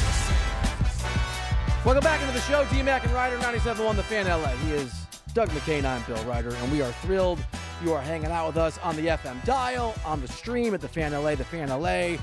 Thank you for chilling. Thank you for hanging with us. We are going to talk to Yaron Weitzman in, I guess, 30 minutes. It's coming up. He is the gentleman who wrote the story on the Dodgers, Friedman anxiety, really getting involved with the Lakers. And we'll get some insight from him. We will do little hardwood headlines, including, of course, the conference finals at the end of the hour. And we will get into our Chargers predictions game by game in the final hour of the show before we get to our Rooter hero of the day. Again, D-Mac and Ryder, 97.1 The Fan LA. So, what is do you like LeBron James? Like 1 to 10, just without any context. I'm going to be a 7.5. I like him, but he does annoy me sometimes. I'd probably go a 6. I'm not a big LBJ guy. Okay. There's no hatred on the dude. I mean, I think that he's the second best basketball player to ever walk this earth. So, but hey, there's some of the antics, some of the controlling of the franchises. And some of the things you're going to hear, at least from me, he was on the Mind the Game podcast. It's the podcast he does with Steve Nash. Steve Nash, by the way, still has a house in L.A. I think he lives elsewhere, but kind of an L.A. connection. And I'm going to try, this is a warning. It's a public service announcement from D-Mac and Ryder to you, Los Angeles. Do not injure yourself rolling your eyes on some of the comments from LeBron James. Here, first, Steve Nash asked, the big question is, what is LeBron going to do? What's the deal in free agency? Where are you going to go? What's your plan? And Steve Nash asked him, what's next?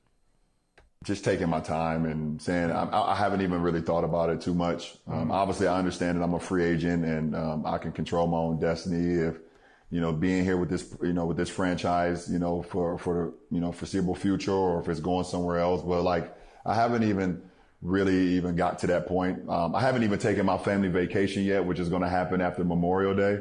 That's kind of the thing at the forefront of my mind. But I think at some point, up in June, late June, as July rolled around, free agency starts to gets going, and as July rolling, maybe into August, we start to kind of get a feel of what my future may look like. Here's the thing that actually annoys me the most about LeBron James. It's just the insulting the intelligence of the people that he's speaking to. I haven't decided yet. It's fine. No one's going to care. There's not going to be breaking news. I haven't even thought about it. That's just a lie. If you had a choice tomorrow to move to New York City or stay here, you would think about it. Even if you hadn't made up your mind, you would think about it. I'm still thinking about whether I'm going to move into your house, right? Which you offered me yesterday. I don't know yet. I want to. Lori said no, but I still want to because I want to be around you more. I'm not thinking about it. Of course he's thought about it. That was my initial reaction, is no matter what, it's LeCap James, right? He's always just being dishonest. Whether it be, I could see Kobe's 81-point game going, or, I saw 3 rims, or, it was just the lie after lie. I put my team onto the Migos a year before. There's always small little things where it's why are you wasting my time? You're wasting my time by you haven't thought about it. The biggest decision that you have this year, you haven't thought about it at all. I mean, that's what I hate about it. Just so chat GPT there. Just always something like that. I'm not going to bring this up all the time, but maybe the last time. But when he called me a liar a year ago, it wasn't lost on me that I wasn't lying and that I was being accused of being a liar by one of the most important people in sports, by someone who doesn't tell the truth very often. Okay, man. Okay. Here's the other thing. Just say it's a big decision. It's a big decision. There's a lot going into it. I'll talk to my family. Say I will think about it. Right. And you're going to continue to kind of start to revisit that. Steve, it's a great question. It's a fair question. I just don't know, bro. There's a lot of things going on, but when we get to it, it's going to be interesting. Here's the other part about it. LeBron is so smart. LeBron is, and he's such a, and so he doesn't make mistakes. He knows what he's saying. If you listen back to that, we won't play it again, but if you listen back to it, everyone on 97.1 The Fan LA, if you're like Doug or my wife Lori, who somehow goes back and re-listens to the show twice, you do the show and then you listen to it later, you will hear him say July or August. Free agency starts July 1st. Waiting to August would be the equivalent of your top 5, top 3 quarterback of all time, Aaron Rodgers, just taking 6. August? You can't wait till August. You can't. It's a major life decision. That's I'm going to and teams get all these. Need a plan. Exactly. And the truth is, we know that he has put a lot of time. We know that his people behind the scenes have put a lot of time into it, and they have an idea, at least generally, of where they could go and maybe that small list of teams they might consider. One peculiarity of the NBA that I think they should fix, and it's a problem for everybody, is that they have the draft before free agency. And so you've got this situation where it'd be nice to know if you're going to have LeBron James or not as you're trying to figure out who to draft or, more importantly, whether to trade draft assets, right? Yeah. If you're the Cavs and you're getting LeBron, maybe you sort of view them differently. D-Mac and Ryder 97.1 The Fan LA. Steve Nash, talking to LeBron James on the Mind the Game podcast, also said, Steve Nash to LeBron, you're going to at least go to a winner, right? There's no way. There's no way. Just, I mean, winning is most important because you want to be excited about going to work every day. You want to be excited about, like I said earlier, winning the day, and being around a group of guys that, feel the same way and trying not to take steps backwards. I was thinking about the worst team he could go to when I heard this, right? D-Mac, I wrote down some names of teams I think he can go to. I think it's either the Lakers or the Cavs, right? But the Warriors are probably worth paying attention to, and the Clippers are probably worth paying attention to just because he does live in LA and he likes it here. Who is the worst of that group? Would be the worst basketball team with LeBron next year? Do you want me to throw anyone else on the list? Do you want to put the Rockets or the Spurs? As far as fit, as far as which team would be the best next year, or just the optics of it all? Who would be the worst? Who would win the fewest number of games with LeBron James next year? I would still say the Warriors? Clippers. I would still put the Clippers on that list. I mean, even with the pick, even with Kawhi, which you never know what you're going to get from him. You don't know what the NBA is going to do with him. I think that would be for sure my pick. I put the Warriors potentially high, though. I do kind of worry about just how old that team is. And then lastly, LeBron James on the Mind the Game podcast. I'm sorry. This is so ridiculous. You know what? I shouldn't.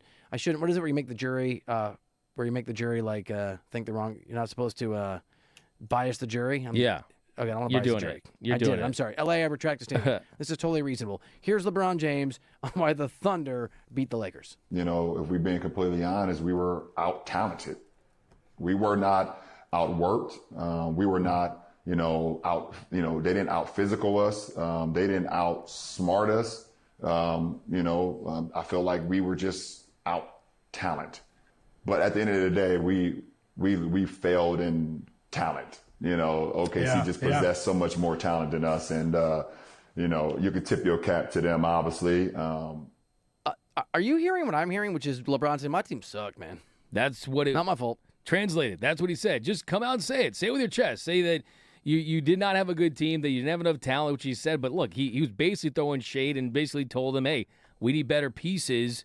And I mean, maybe that's a way to say, am I taking less because I want better pieces? Or at least you have to show me a plan to get those better pieces for me to consider taking less. I also heard him say what you said last segment or the segment before, that Rob Pelinka didn't do a good job. Because there's a specific person whose job it is to bring in talent, and that person is Rob Pelinka. It's just, and again, just because it's true doesn't mean it has to be said. And so this entire interview on Mind the Game is a lot of this. It's hard not to roll your eyes, and it's LeBron saying stuff, and he's either insulting your intelligence or insulting someone else, and it's not his fault. And again, I get it. It's part of the LeBron thing.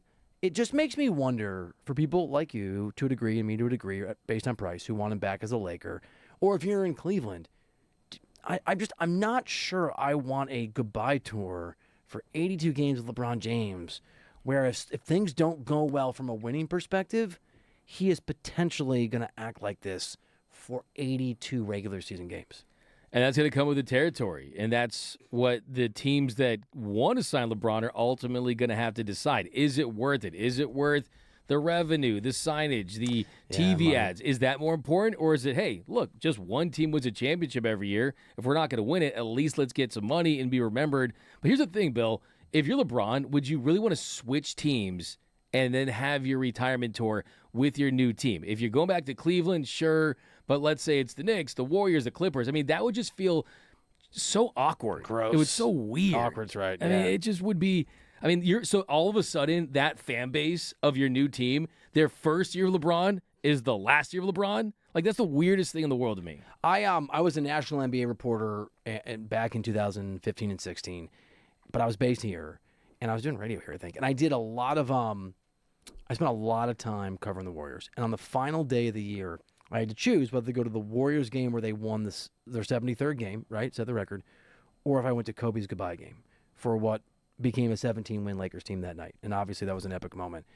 And I went to the Kobe game, and it was the right call. And I've never realized this until just now. You just made me realize it, D-Mac talking here on D-Mac and Ryder, and in a good way, and LeBron made me realize it in a bad way.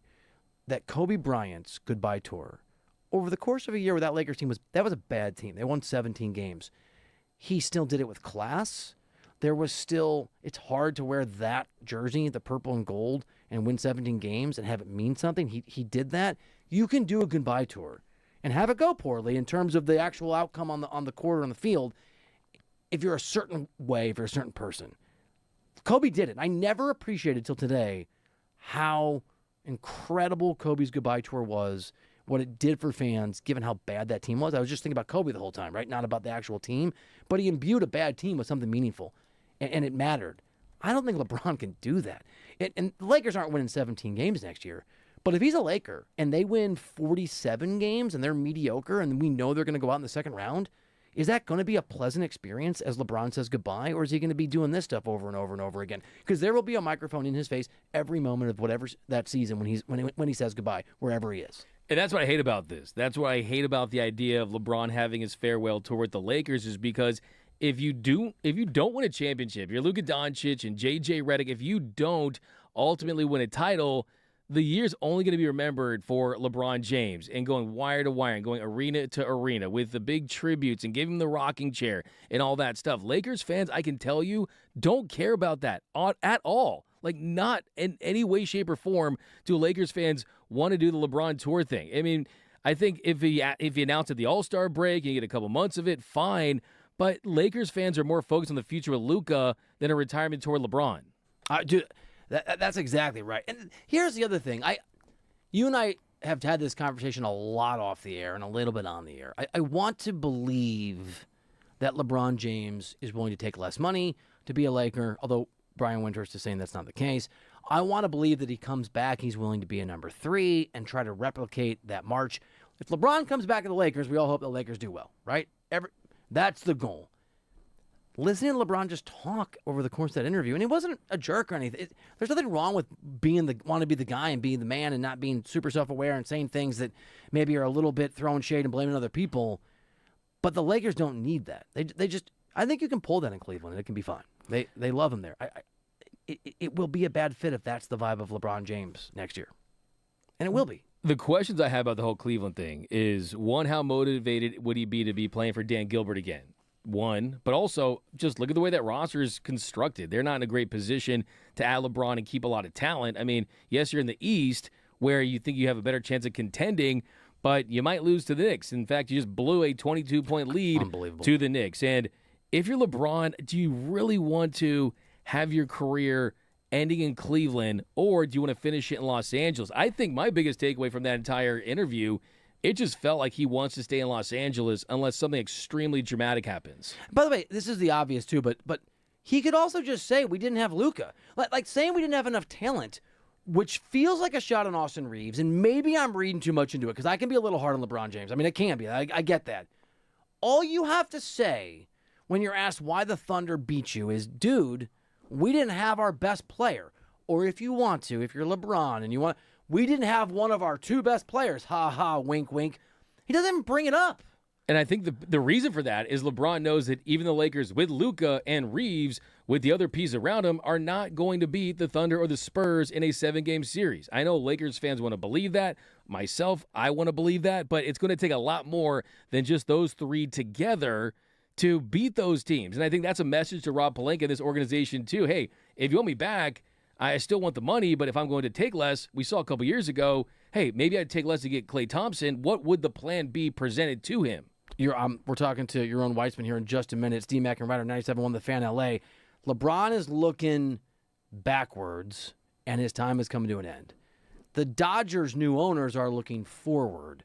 And Andrew Friedman, president of baseball operations for the Dodgers, Farhan Zaidi, the guy that was a long-time sort of number 2 and still a big-time advisor, are very, very, very involved in the Lakers and what they're going to be about, and changes that the new ownership group, Dodgers owners obviously now own the Lakers, are going to make. And we talked about this earlier here on D-Mac and Ryder. Yaron Weitzman broke a really interesting story, reported an excellent story with all these details. And our guy, Yaron, is going to join us to tell us what this actually means for the Lakers, what it means for ULA, and what it means for one Rob Pelinka. That's next on D-Mac and Ryder. Vons, Albertsons, and Pavilions are your one-stop...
back into the show. D-Mac and Ryder. He's Doug McCain. I'm Bill Ryder. This is 97.1 The Fan LA.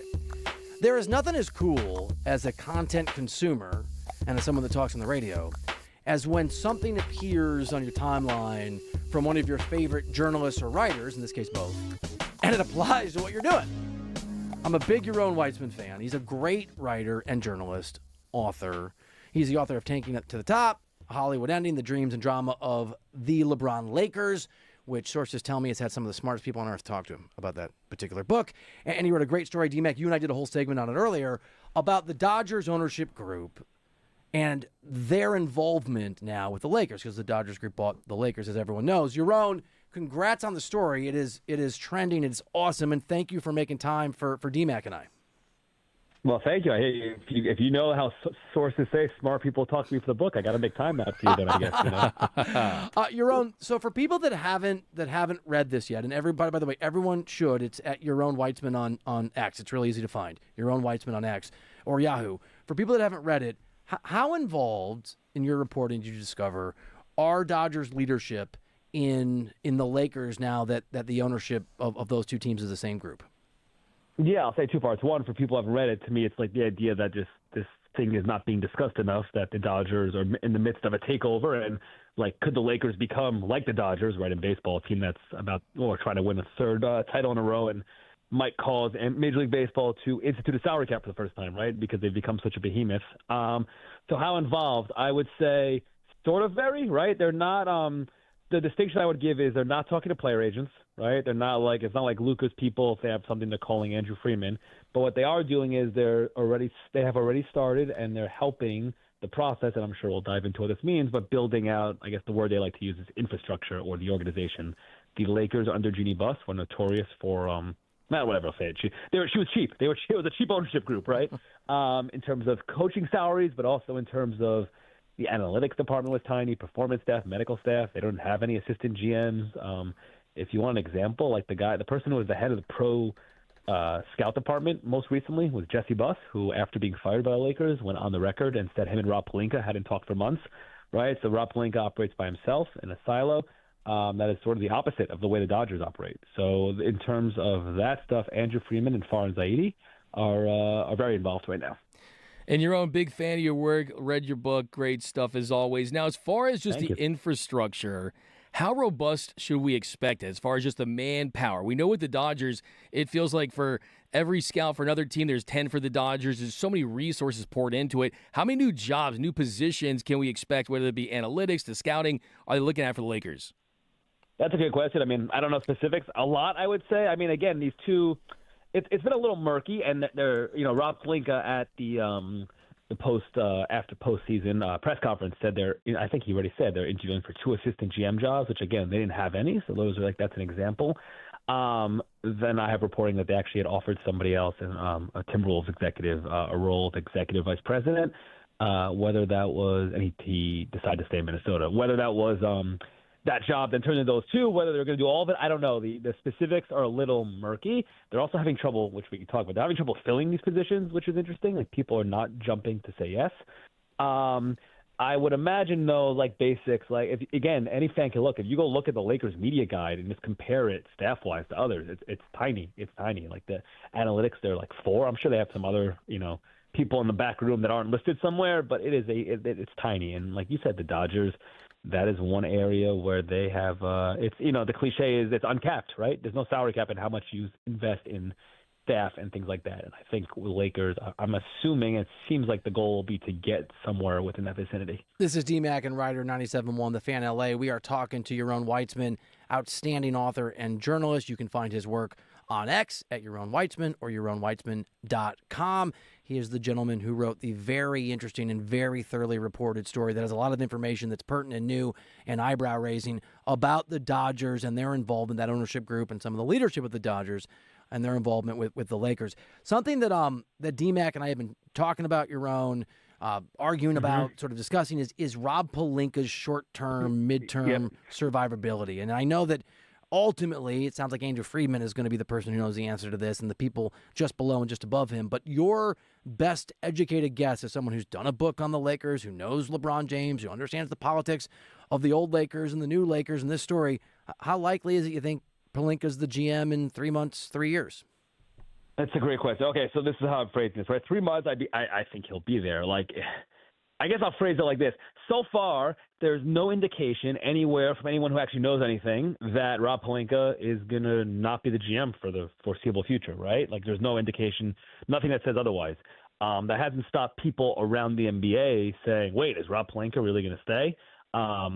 It's sort of a guessing game. And there's a few reasons for that. One is if you think about when Mark Walter came, Ned Colletti was there for a couple of years, but then what did he do? He went and said, get me the guy. I'm going to get the guy, and that guy is going to run my baseball operations department. He got Andrew Friedman, right? So people say, when's he going to do the same for the NBA?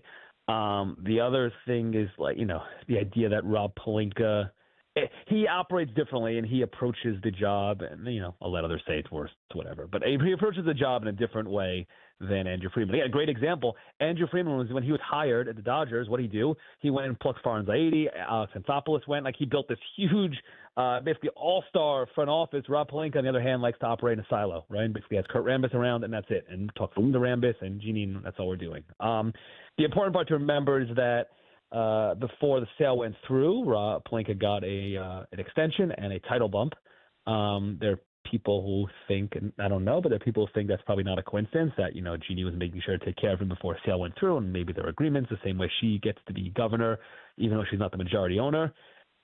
It's unclear, but what I will say is the clearest example or the clearest sign that we have that there are, people around the league who do wonder if he is on, I don't want to say thin ice, because again, I think it'd be stunning if he's not the GM throughout the season, but that he might not be the long-term figure there is the fact that they can't get people to take this job, right? They have these assistant GM jobs and they're having trouble filling it. And if you talk to people around the league who've talked to people who've interviewed for those jobs, or you talk to people like that, or get this reporting on it, the reporting comes back that there's a little concern that you're going to be tied to Rob Pelinka, and then someone else comes in and does the equivalent of like what we're seeing with Masai Ujiri in Dallas, where he basically came in and said, clean slate, I'm basically clearing everyone out. Doesn't matter if you were good, if you aren't good. I want to bring in my people. And so the fact that they're having trouble filling these jobs kind of tells you what the marketplace thinks. Yeah, and Yaron, that's one thing that the Dodgers have done so well is they've made an organization that, whether it be players or front office execs, people want to be a part of that organization. Yep. I'm very curious, though, about the Andrew Friedman angle of all this, because he's in the middle of running a dynasty with the Dodgers, and we know in your piece you point out how big of a fan Farhan Zaidi is for basketball. But is it an evaluation phase for Friedman, kind of just looking at the organization? Are they evaluating Rob Pelinka? And also, how important do you think this upcoming offseason is in putting talent around Luka Doncic and the Austin Reeves and the LeBron decision? How important do you think this offseason is for Rob Pelinka's future and how they're assessing him? So I would say I don't think they're like evaluating, deal by deal. And the way I would phrase it is, one of these front office agents who Farhan Zaidi spoke to, kind of, my understanding is the conversation was like, we're not coming in thinking we're like one of these owners who comes in, think Matt Ishbia, one of these owners who comes in and says they know everything about basketball, right? They're more thinking organizationally and infrastructure-wise. So I don't think that I don't think Andrew Friedman and Farhan Zaidi or any of these guys are coming in and saying, you know what, we need to up our 3-point percentage or whatever it is, right? They're not thinking basketball.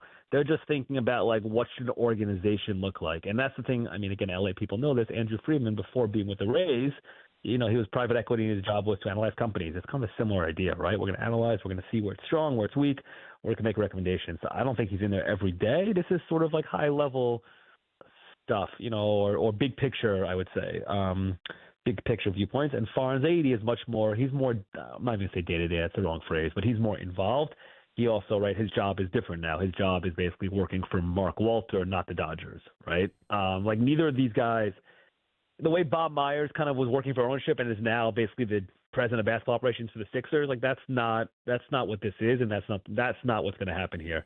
As to the second question, Pelinka this offseason, like I think it's immensely important, but I don't think that, like, I think that'd be the case even if they didn't have a new ownership group, right? Well, I shouldn't say new ownership group. Jeannie Buss wasn't going to ever fire Rob Pelinka, but I think that'd be the case if they had a new owner and nothing to do with the Dodgers, right? It's just a big offseason, and we're entering, kind of the third cycle here of Luka. You don't want to blow the prime here. Yeah, you got to do something. It's in a results-oriented business.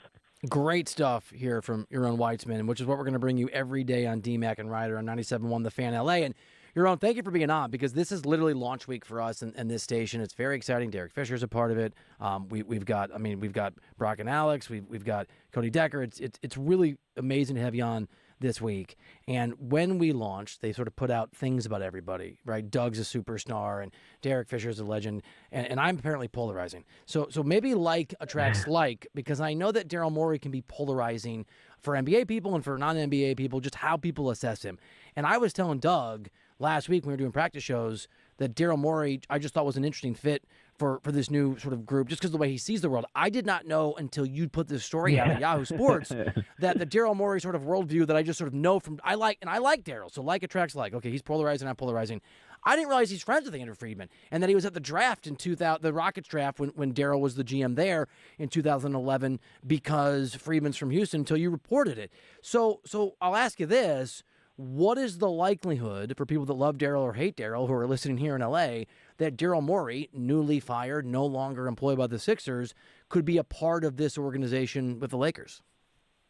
So I'm not. It's not a cop-out answer. I mean, like, it's definitely not now, right? Again, I don't think Rob Pelinka is going anywhere now. I guess I'll say this though: if there's a point where they want to make a change, that's the guy everyone's going to think about, just because him and Andrew Friedman have a long-standing relationship. Like there's the Houston connection. Andrew Friedman's from Houston.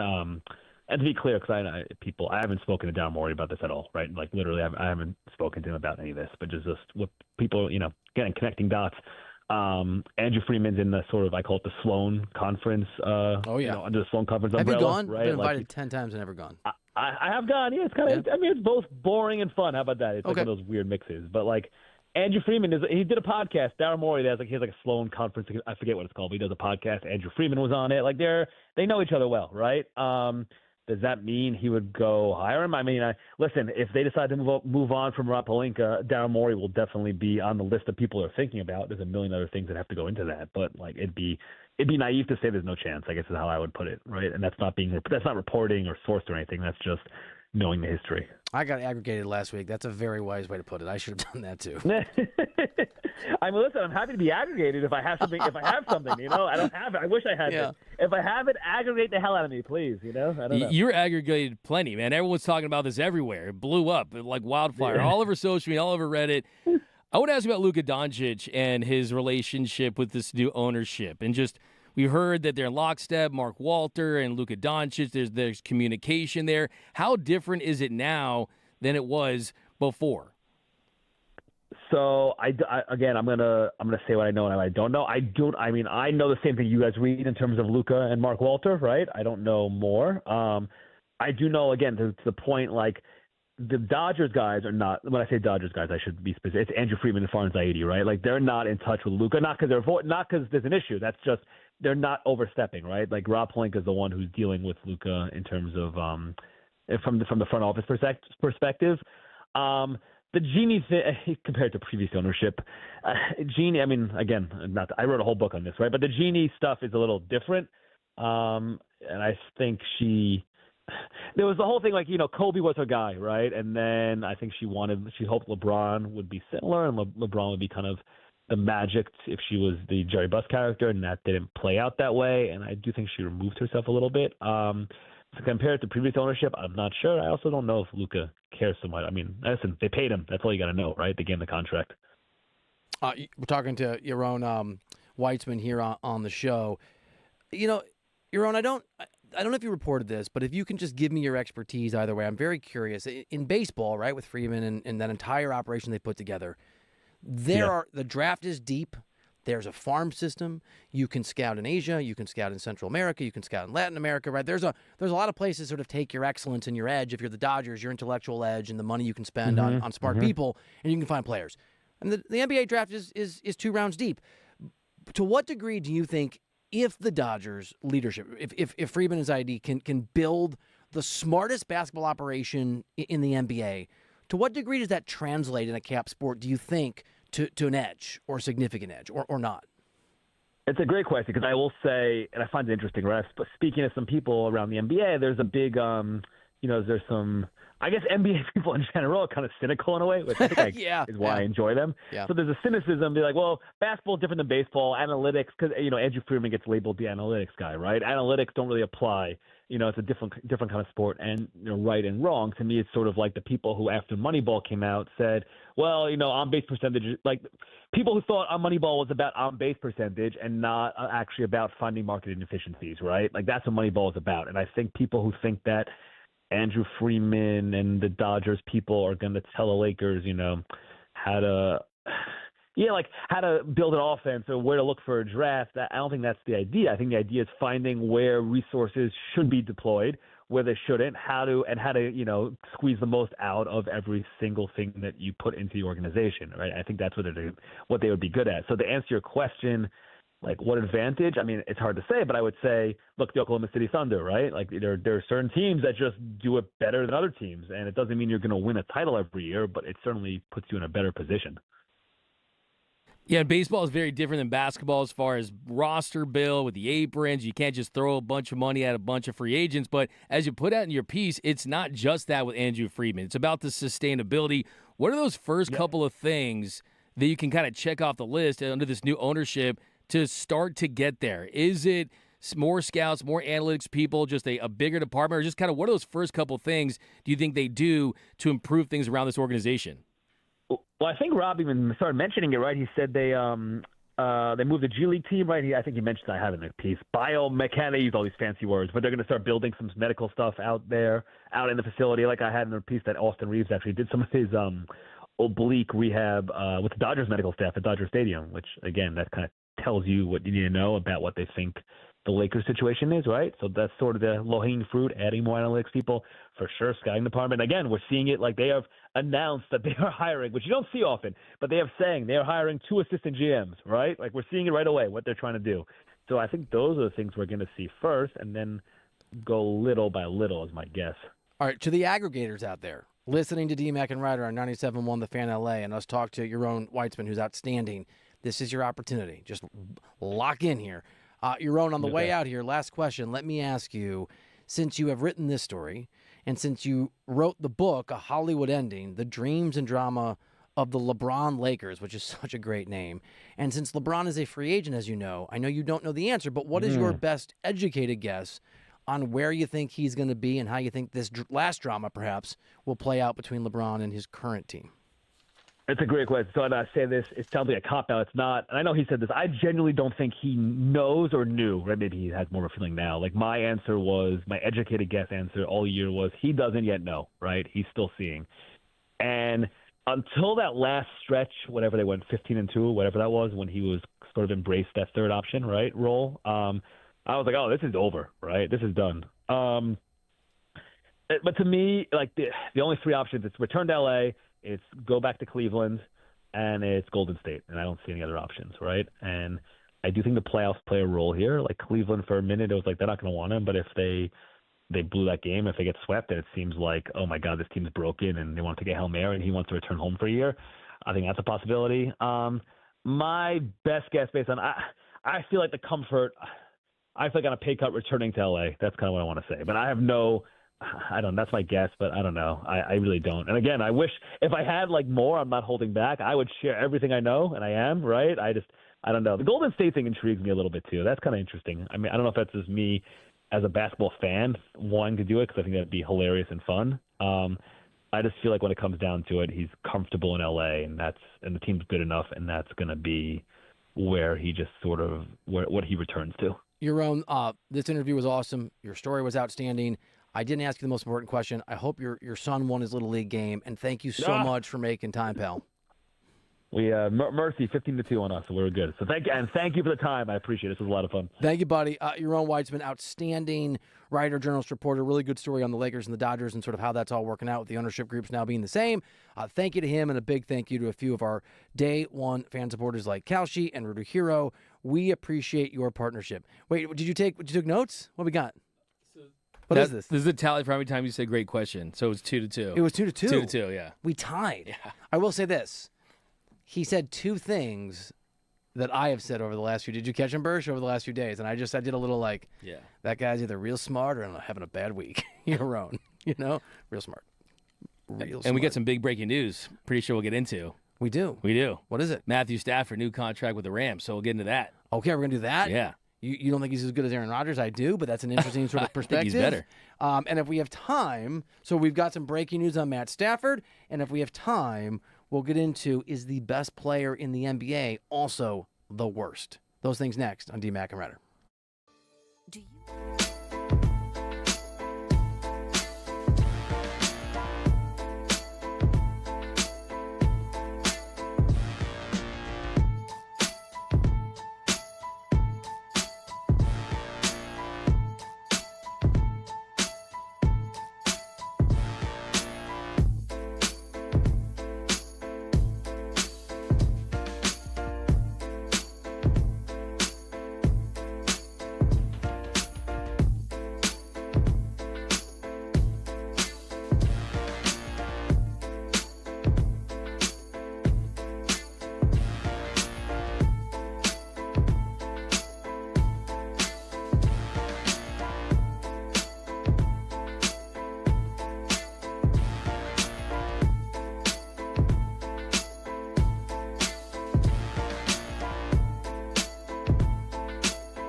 Welcome back into the show. D-Mac and Ryder 97.1 The Fan LA. As D-Mac just let us know, breaking news. on the reigning NFL MVP. Adam Schefter, man, that guy finally broke a story. Adam Schefter reporting, ESPN sources, reigning NFL MVP Matthew Stafford and the Rams reached agreement today on a 1-year, $55 million extension worth up to $60 million with incentives. Stafford now has 2 years and up to $105 million remaining on his deal with the Rams. D-Mac, what's the takeaway here? What does this mean? Well, the first big takeaway is the timing of it all, because in the last couple of years, there's been some questions. Is he going to be back with the Rams? Last offseason, there was drama, right? Could he go to the Raiders? Could he go to the Giants? And they were pushing some money forward so they could get a deal done.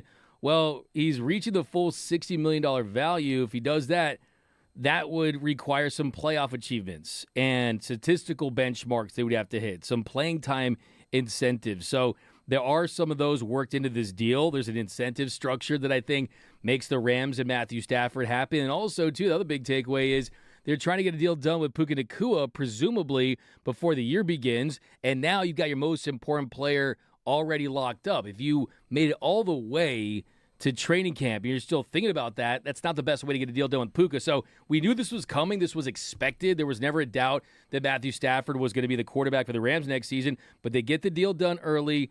No drama. Matthew Stafford continuing on for the Rams. Let me hand or throw at the feet of D-Mac let me give you your flowers here on D-Mac and Ryder.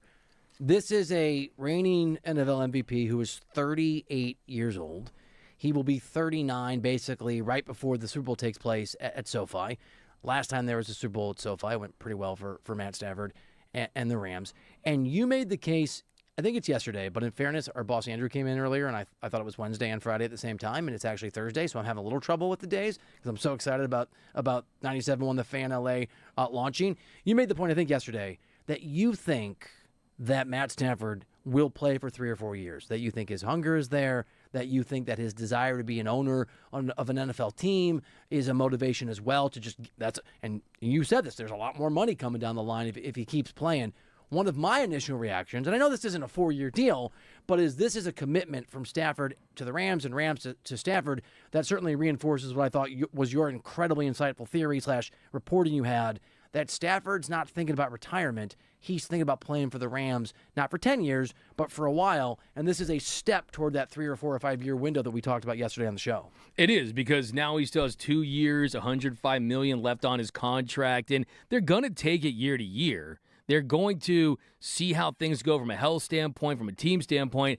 But I just can't imagine playing for any other organization. He loves Sean McVay. He loves being a Ram. He loves Los Angeles. His daughters are growing up in this town. Lots of stability in this organization. And I think that there's a couple things in play here. I think he certainly still enjoys playing the game. He's playing it at a high MVP level, right? So he's not slowing down anytime soon. But I also think that there's making up for a lost time with the Detroit Lions, right? Knowing that, hey, for so many years, I was playing meaningless, irrelevant football when it came to pursuing a Super Bowl. Read my mind, dude. Yeah. And now he's making up for him at the later stages of his career, and that's a big reason why you talk about a guy like Aaron Rodgers, right? Aaron Rodgers wants to continue playing the game because I think maybe he wants a little bit of a retirement tour. He wants some closure with the game. But I don't think that Aaron Rodgers and Mike McCarthy are going to be realistic Super Bowl contenders. Yep. Matthew Stafford and Sean McVay and this Rams roster led by Les Snead, the general manager, they feel like they're going to win this upcoming season and that they have a window where you can pursue a couple more Super Bowls with Matthew Stafford. D-Mac and Ryder, 97.1 The Fan LA.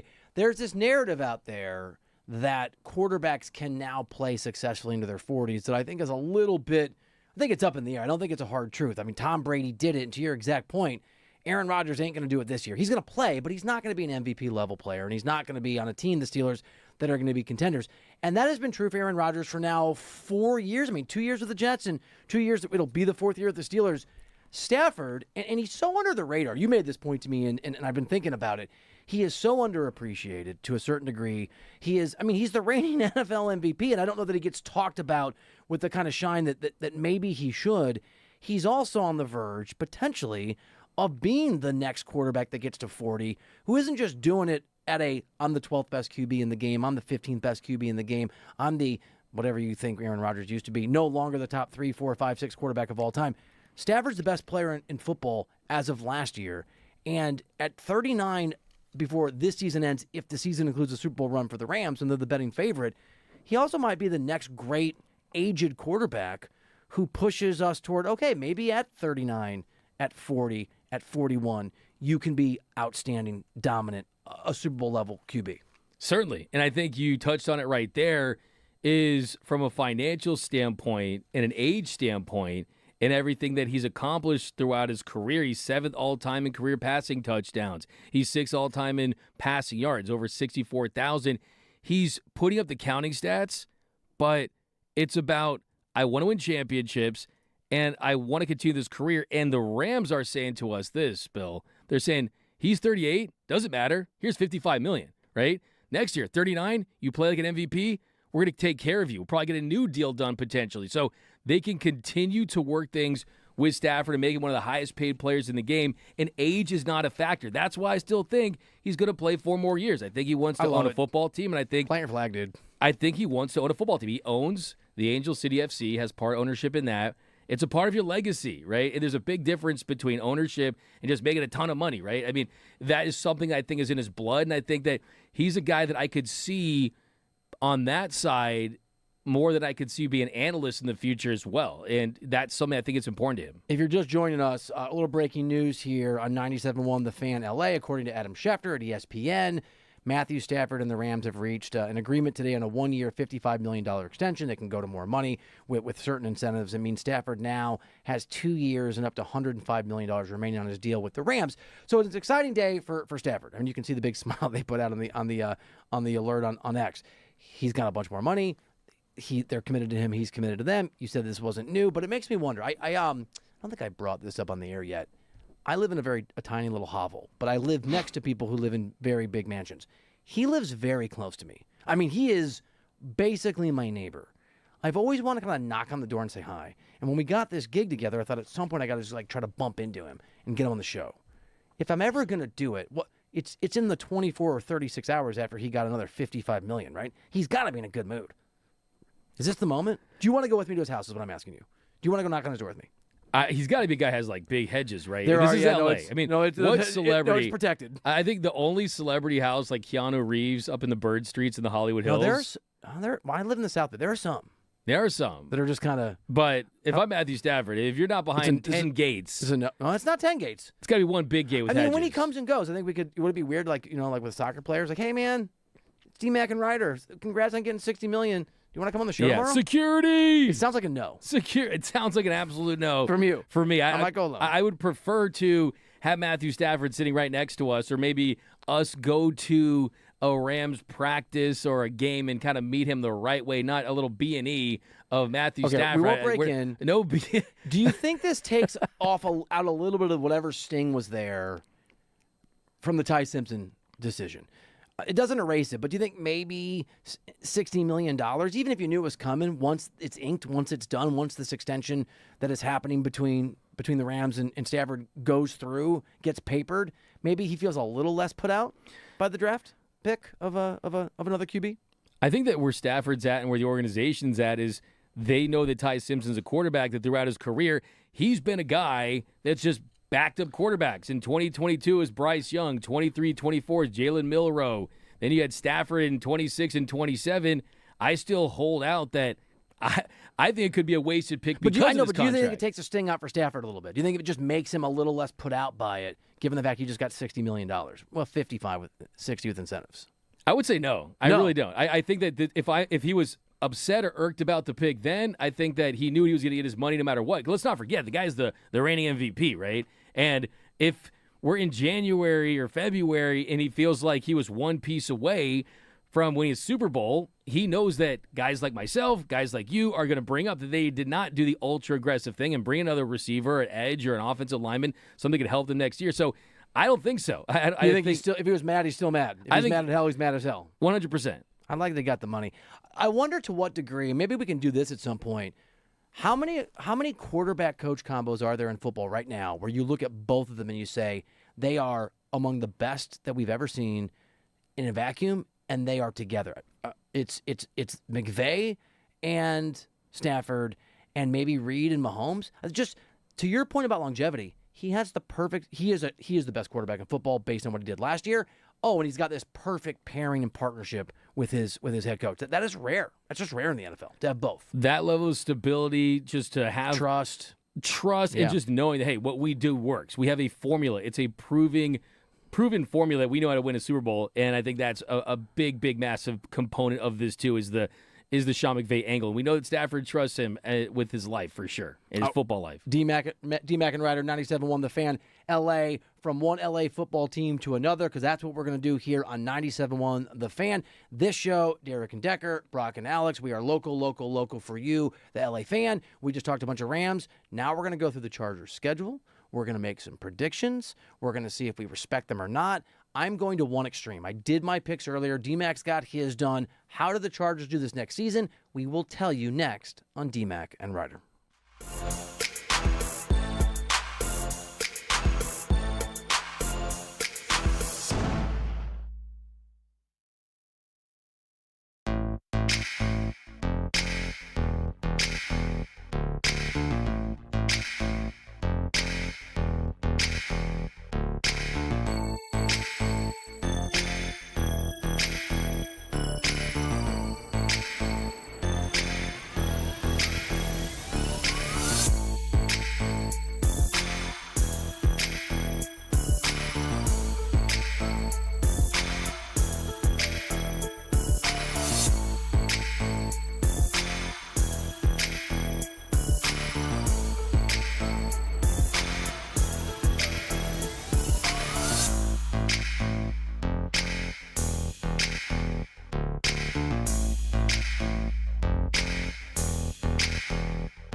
sports talk, real LA. Right now, it's D-Mac and Ryder on 97.1 The Fan. All right, welcome back into the show. Bill Ryder, Doug McCain, D-Mac and Ryder. Phone number 855-97-LA-FAN. A big thank you to a few of our early fan partners like NextGen and DraftKings. We appreciate your support. If you're just joining us, some breaking news that has come down in the last 20 minutes that we just discussed. According to Adam Schefter, the one and only Matthew Stafford has agreed to an extension with the Los Angeles Rams, reached today on a one-year, $55 million extension of that deal. It's worth up to $60 million. We're going to circle back to it again in about 15 or 20 minutes. If you have a perspective, if you have a question, if you want to talk about Stafford and what you think this deal means, we want to hear from you at 855-97-LA-FAN, 855-97-LA-FAN. But first, we got to go to someone who's just like me. You know why? On the line. Because they are a huge D-Mac fan. Yeah. Robert in Santa Barbara. Listen up in Santa Barbara. You're a fan of Doug's pod, and you're on D-Mac and Ryder. Thank you, pal. All right, how's it going, guys? I'm here in my car with my son, James. He's 13. What's up, James? We listen to D-Mac's podcast every day. What's up? Hey, you got to rock with us here, too. 97.1 The Fan, D-Mac and Ryder. So be a part of us because we're talking Dodger baseball 2 to 6 all day. It's good times, man. But thanks for joining us, my man. Yeah, so me and my son, James, we always have this argument. I'm a huge Max Muncy fan. I think he's a huge part of the Dodgers and what he brings to the team, not only hitting the way that he does, but getting on base, putting together good at-bats. But my son isn't too fond of his defense, and we were just curious what your thoughts were defensively, Max Muncy. Well, shout out to James, first of all. James, shout out to thanks James for hanging with your dad and listening to the show. I mean, by the way, this is a theme this week. Fathers and sons pitted against each other. We had Freddie Friedman and his dad pitted against each other, LeBron and Bronny, and now you Robert and me for A-Rod, for Alex, for Ohtani. Aaron Rodgers and the Ohtani thing. Yeah. But look, the first thing I will say about his defense is he's actually having one of his best defensive years in years. He actually has 5 outs above average. He's in the 96th percentile. Yes, he's not ever going to be that Manny Machado or that Nolan Arenado at the hot corner, but you got to take the good with the bad. And this year, Max Muncy has been one of the Dodgers' best hitters. And here's the thing, too. There's nowhere else to put him, right? You can't put him at DH. You got Shohei Ohtani there. Second base, he played there before they eliminated the shift. He's not mobile enough to play second base. So I would say you got to live with the bad or average defense when it's bad just because the offense is so good. And also, I will say one more thing, too. If you remember the World Series, that play that Max Muncy made when Blake Snell was on the mound late to snag that line drive, it's one of the most underrated defensive plays in the entire Dodgers World Series run. So the defense isn't great. It's not elite, but the bat's good enough to justify him being at third base. James, that is D-Mac saying that he's siding with your father. That is what's happening. Yeah, I'm siding with Pops, man. 97.1 The Fan LA. All right, we're going to get back to talking a little Matt Stafford and this contract. We're also going to do a deep dive on it tomorrow. So lots of Stafford conversation coming your way with D-Mac and Ryder on the heels of the news from Adam Schefter that Stafford and the Rams have an extension. But it's so okay. So we're gonna right now we're gonna go through the Chargers schedule. We're gonna make our predictions. I guess just every single one of these teams we do is just a day one of us has to come in on a robe and their shorts, right? Is that what it is? That's it. If I go over 3, it's gonna be brutal. I have a question for you before we get started. I did it. I went game by game, and then I didn't love it. You know when you put together a March Madness bracket and you think you're so smart, and you get to the end and you realize you're a moron? That's how I feel about my predictions. But I think I'm just going to stick with it, right? No adjustments. Go with my first instinct? You can make a change. Okay, I would stick with it, though. Stick to your guns. Okay. You always say, don't walk it back, right? All right. Take your own advice. Come on, Bill. Get it together. Get it together, Ryder. Stay firm. Plant the flag. You made me feel better about myself, and then I'm going to look stupid as a result. Here we go. First game against the Cardinals. They're 11.5-point favorites. I assume we're both taking the Chargers over Arizona week 1. 1-0 Bolts. Okay, 1-0. Week 2 at the Raiders. Nice little start. 8.5-point favorites. I'm assuming we're both taking the Bolts. 2 easy matchups. They should go 2-0. 2-0, baby. What a start for the Chargers. Go Chargers. Then it gets tricky. At Buffalo, 2.5-point dogs. What's your faith? What's your level of confidence? Are you going to break the heart of your buddy who was listening the other day and didn't love what you said about the Chargers? That's one of the most difficult matchups to start. You're on the road. I think it's an L for the Chargers. I also have an L. So 2-1 at Seattle. 3-point dogs. By the way, every time I look at an NFL schedule, it's just every game seems brutal outside of Arizona and the Raiders. There's so many good teams. Okay, I'm going to go loss. I'm going to go 2-2. You lose to Seattle. The defense is so good, they're going to swarm Justin Herbert. That's another loss for the Chargers. Okay. 2-2. We're wow. aligned. Wow, come on, man. We're aligned. Don't worry. It's going to be different. I promise you. Versus Denver next week at home. You know, I'm not a Broncos believer, so I went AFC West divisional rivalry victory. I've got them at 3-2. The Chargers won that game last year. I'll go with the Chargers, too. Just because you lose two, you don't want to lose your season and fall off. So give me the Chargers. Give me the Bolts. All right. I've got Kansas City Chiefs next at Kansas City at Arrowhead. I think I respect the Chiefs more than you do. My kids were born there. I'm going to go. I think that's a loss. I think Kansas City wins the game. I'm going KC, too. I'm going Kansas City, too, man. We're going to go. Did you see my answers on my test? Yeah, I got Kansas City in that one. It's the first time the Chargers will be facing Mahomes since he tore his ACL. It's always tough for them. That's a tough matchup. But give me KC. Week 7 is a bye. Week 8 is at the Los Angeles Rams. They'll be playing against a Matthew Stafford, who will have an extension that was part of his deal that was done on May 21st, which is today. That's midway through the season. The Chargers are 3.5-point dogs at SoFi. I have them losing. So I have them losing 4 out of 5 because I have them losing to the Rams. I think the Rams win that one, too. I mean, the Chargers have a Week 7 bye, so you feel good about that and the rest, and you don't have to travel far, too, because that's SoFi Stadium after the bye. But I still think the Rams could be the very best team in the NFL at that point. They take care of business against the Chargers at home. I've got them starting to win some games. I have them beating the Texans at home. They're only 1.5-point favorites. I have them beating the Texans in Week 9. I'm not as big on the Chargers as you are. I think that they lose this game. I got the Texans winning. Okay. We've got some separation on DMAC. There we go. On 97.1 The Fan LA. We're not necessarily fans of the Chargers. All right, so at Ravens, Week 10. This one was really tricky for me. I'm going to go Harbaugh brother revenge game. I'm actually going to go Chargers win because one Harbaugh extra motivated to avenge the dismissal of another Harbaugh. And you also have Jesse Minter's return to the Chargers as well. Yeah. Lamar Jackson, Derrick Henry, if they're healthy, you feel good about that matchup. I'm going Ravens. Oh, man. What do you... Okay. Yeah. Jets. We can both just give the Chargers the win? Chargers big. At home? That's the get-right game for them. That's the, hey, if we still have any hope to make the playoffs this season, for me, you got to win that game. New England is a...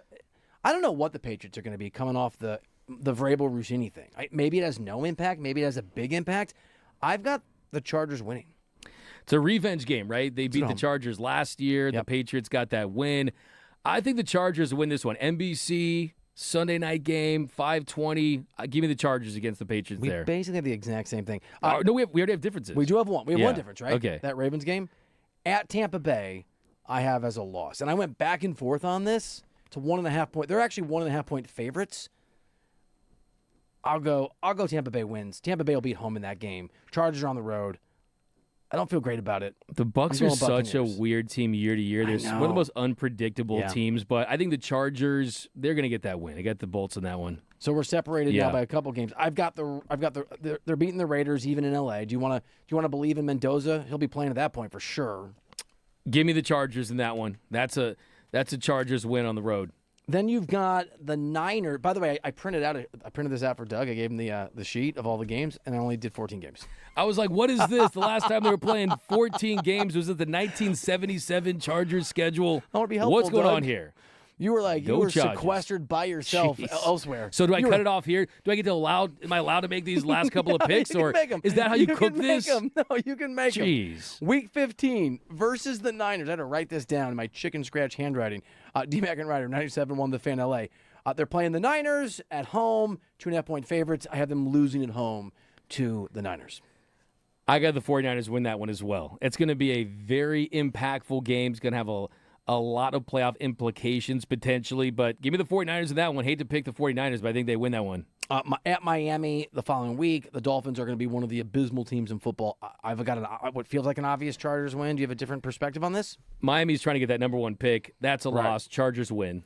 And then I'm just going to close it out quickly. I've got them losing at home to Kansas City. By the way, Patrick Mahomes 6-1 on the road against the Chargers in his career.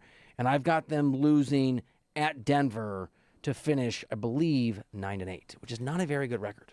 And I have the Chiefs winning that one. I've got the Broncos winning that one. I've got the final record 8-9.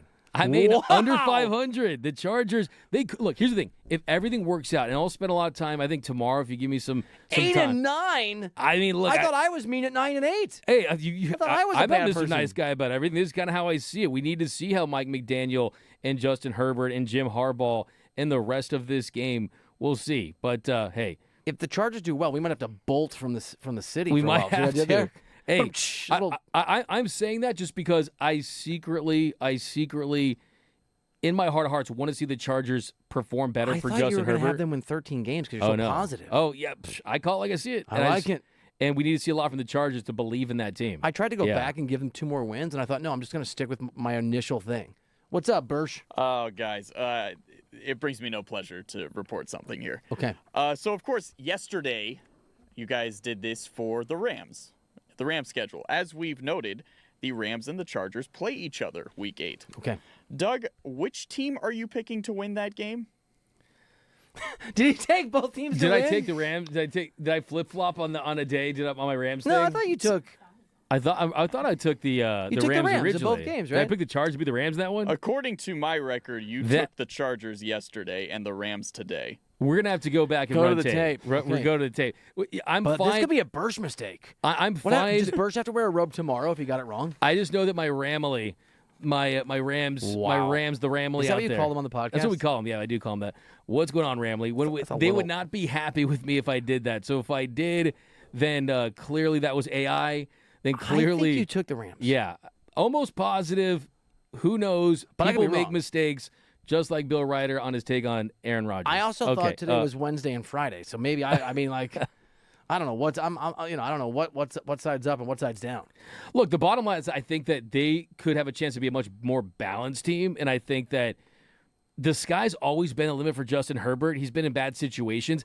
I think that the variance for the Chargers this year could be as big as any team in the NFL, where they could win a couple playoff games or they miss the playoffs altogether. I think we still don't know. There's a lot of unknown with that team, and they're in a transition mode.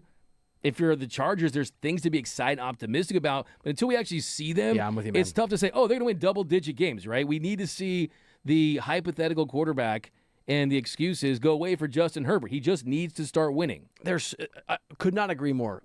Doug McCain, Bill Ryder, D-Mac, and Ryder, 97-1, the Fan LA. Here are the variables that I can't get my arms around, my mind around. One, how good are the Chiefs going to be, and what's Mahomes going to look like? Because you're obviously trying to compete in that division. I just don't know. If Mahomes comes out and looks like the greatest quarterback of his generation, won't surprise me. If he's not right, won't surprise me. Where do you come? I'm not a big Sean Payton guy. So I am very skeptical of the Broncos, but they had proof of concept in the regular season until their quarterback got hurt. But to me, that's a variable that I don't know. And you keep bringing up Mike McDaniel, and I love it because I think he's outstanding.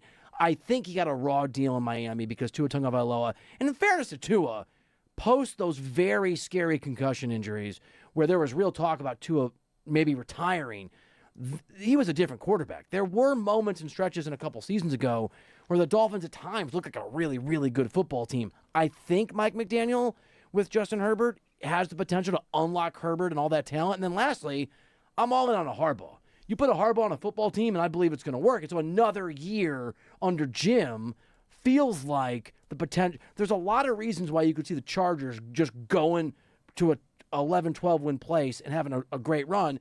On the other hand, they're the Chargers. So that, like, on the other side of the equation, they're the Chargers. They need an offensive line, and they made some improvements to that offensive line, but it's not like there's elite offensive lines. And until we see that, we still don't know what Herbert's going to look like. I see the look on your face, by the way. Are you ready? I'm going to use an incredible expression for you. You better buckle up on D-Mac and Ryder. Are you ready on 97.1 The Fan LA? Yeah. If you're watching on the stream, I don't know what it's going to be. I just know apparently they have efforted successfully the audio from yesterday. Now, you took the Rams today, right? You took the Rams and the Chargers play each other. Yesterday, you took the Rams over the Chargers. Yesterday, here's what you said. You love his arm talent. I'm not a Herbert guy. I will take the Rams pretty comfortably. And I think the Rams cover against the Chargers in Week 8, and I think they win, obviously. I'm going with the Bolts. I've gotten DMs. I've gotten texts. I've gotten people on social media saying, D-Mac, I love the new show, but why are you so hard on our Chargers? You hurt your friends' feelings. I hurt my friends' feelings. I'm going to take a Chargers team that I think is going to be a lot better with Mike McDaniel and Justin Herbert. I think they win that game. Rams fall to 5-3 on the year. I will have to check. AI is getting so crazy these days. I have to check the rules, but you know how golf works, right? If you put a wrong thing on your scorecard, you're defaulted. You might be in a robe tomorrow. I think there's a default rule in schedule challenges. Check the official Fun fact, rules. I really like wearing robes, and that's what this is all about. I want to make sure that. But look, can I apologize to Bursch real quick for doubting him? Well, that was yeah. Come on, I apologize. That was you guys thought that I may have made a mistake. Look at that. That's okay. my fault. So let me chime in here. When you get new information, you get things that could change. No. Matthew Stafford wasn't signed yesterday to a new deal. That could change his psyche. That could change his approach. We got to work on something with you. We're going to practice together. Ready? Yeah. I say it all the time. You can. I was wrong. Try it. Okay. Try it. You can't do it. Learning a lot about you. I was wrong. Well, you can't take. I'm not really sure. Okay, I thought that was for the practice shows. No, can I just check something first? I'm not sure. When two football teams play each other, can they both win? No, they can tie. Maybe that's what Doug is saying here. Maybe you're taking the tie. Should we require that it becomes a tie? Is that what happens on Okay, that will be the way we'll settle it. No. That it's a major rarity in the sport. It doesn't happen very often. But what is happening here? If a team is deadlocked, it does end up in you do get the 10-minute overtime period, but still. I was very specific with myself today. Like, I got to make sure I don't pick different outcomes for the one game on the double schedule. It's even more. Well, it's not tricky when we do the Raiders because we haven't. The Raiders are not getting any wins. You may be disqualified. I don't know. I don't know if it's like golf or not. I have to check. Let's run it back. Rules. Let's run it back. How about this? How about what we'll do now is we can change that one. And now we're going with today's pick. Today's pick, it will update on both. How about that? Does that sound like a plan? You're going back. I don't know. I don't know how I feel about this. Or how about this? Fine. In all fairness, give me the original pick. Give me the Bolts. Give me the Chargers beating the Rams. There you go. The Ramley's going to be upset. I'll take the L. Give me the Chargers winning that one. Like Arnold Schwarzenegger said, go Chargers. First the Shohei stuff, and now this. I mean, what is going on? Hey, at least I'm consistent, right? Bursch, what's the ruling here? How do you want to handle this? You were disrespected. You're the judge. I believe, yes, let's go with the initial pick. The Rams. The Rams. That your initial pick was the Chargers. Your initial pick was the Chargers. I said Chargers, but I was thinking Rams. Does that make a difference You here? said Bolts. Yeah. You were arm talent. Bolts, Rams kind of sounds, similar. Somewhere James is cheering. Like, that guy didn't side with me on Max Muncy. I'm glad this is happening to him as he's hanging out with his dad, Robert, in Santa Barbara. The amazing thing here is that by switching that now to the Chargers, we have the same record now. Yes, yeah, you guys both have. So the that's Chargers what it going was 9-8, and in both real have time. The Rams going 12-5. You can I was wrong. Don't you ever say it to your wife, even if you don't mean it? I don't either in that. I was wrong. It's okay. You're doing 4 hours of radio. It's gonna happen. I mean, the things like I said, AI gets crazy. Oh my God, dude! We have such a great production department. How do you guys pull that off? That was crazy. That was so impressive. That was so impressive. I just want the people to remember this is what I'm dealing with. This is what I'm dealing with on the Aaron Rodgers stuff. Oh, I will stand on this on that one. Oh, you're so funny. All right. So what's going on? So how about this? I don't know. So we're 9-9. Why don't we? How do we settle this then? We're not. We're 9-8. So Doug, I think because now if everything ends all deadlocked, you lose. I think that's right.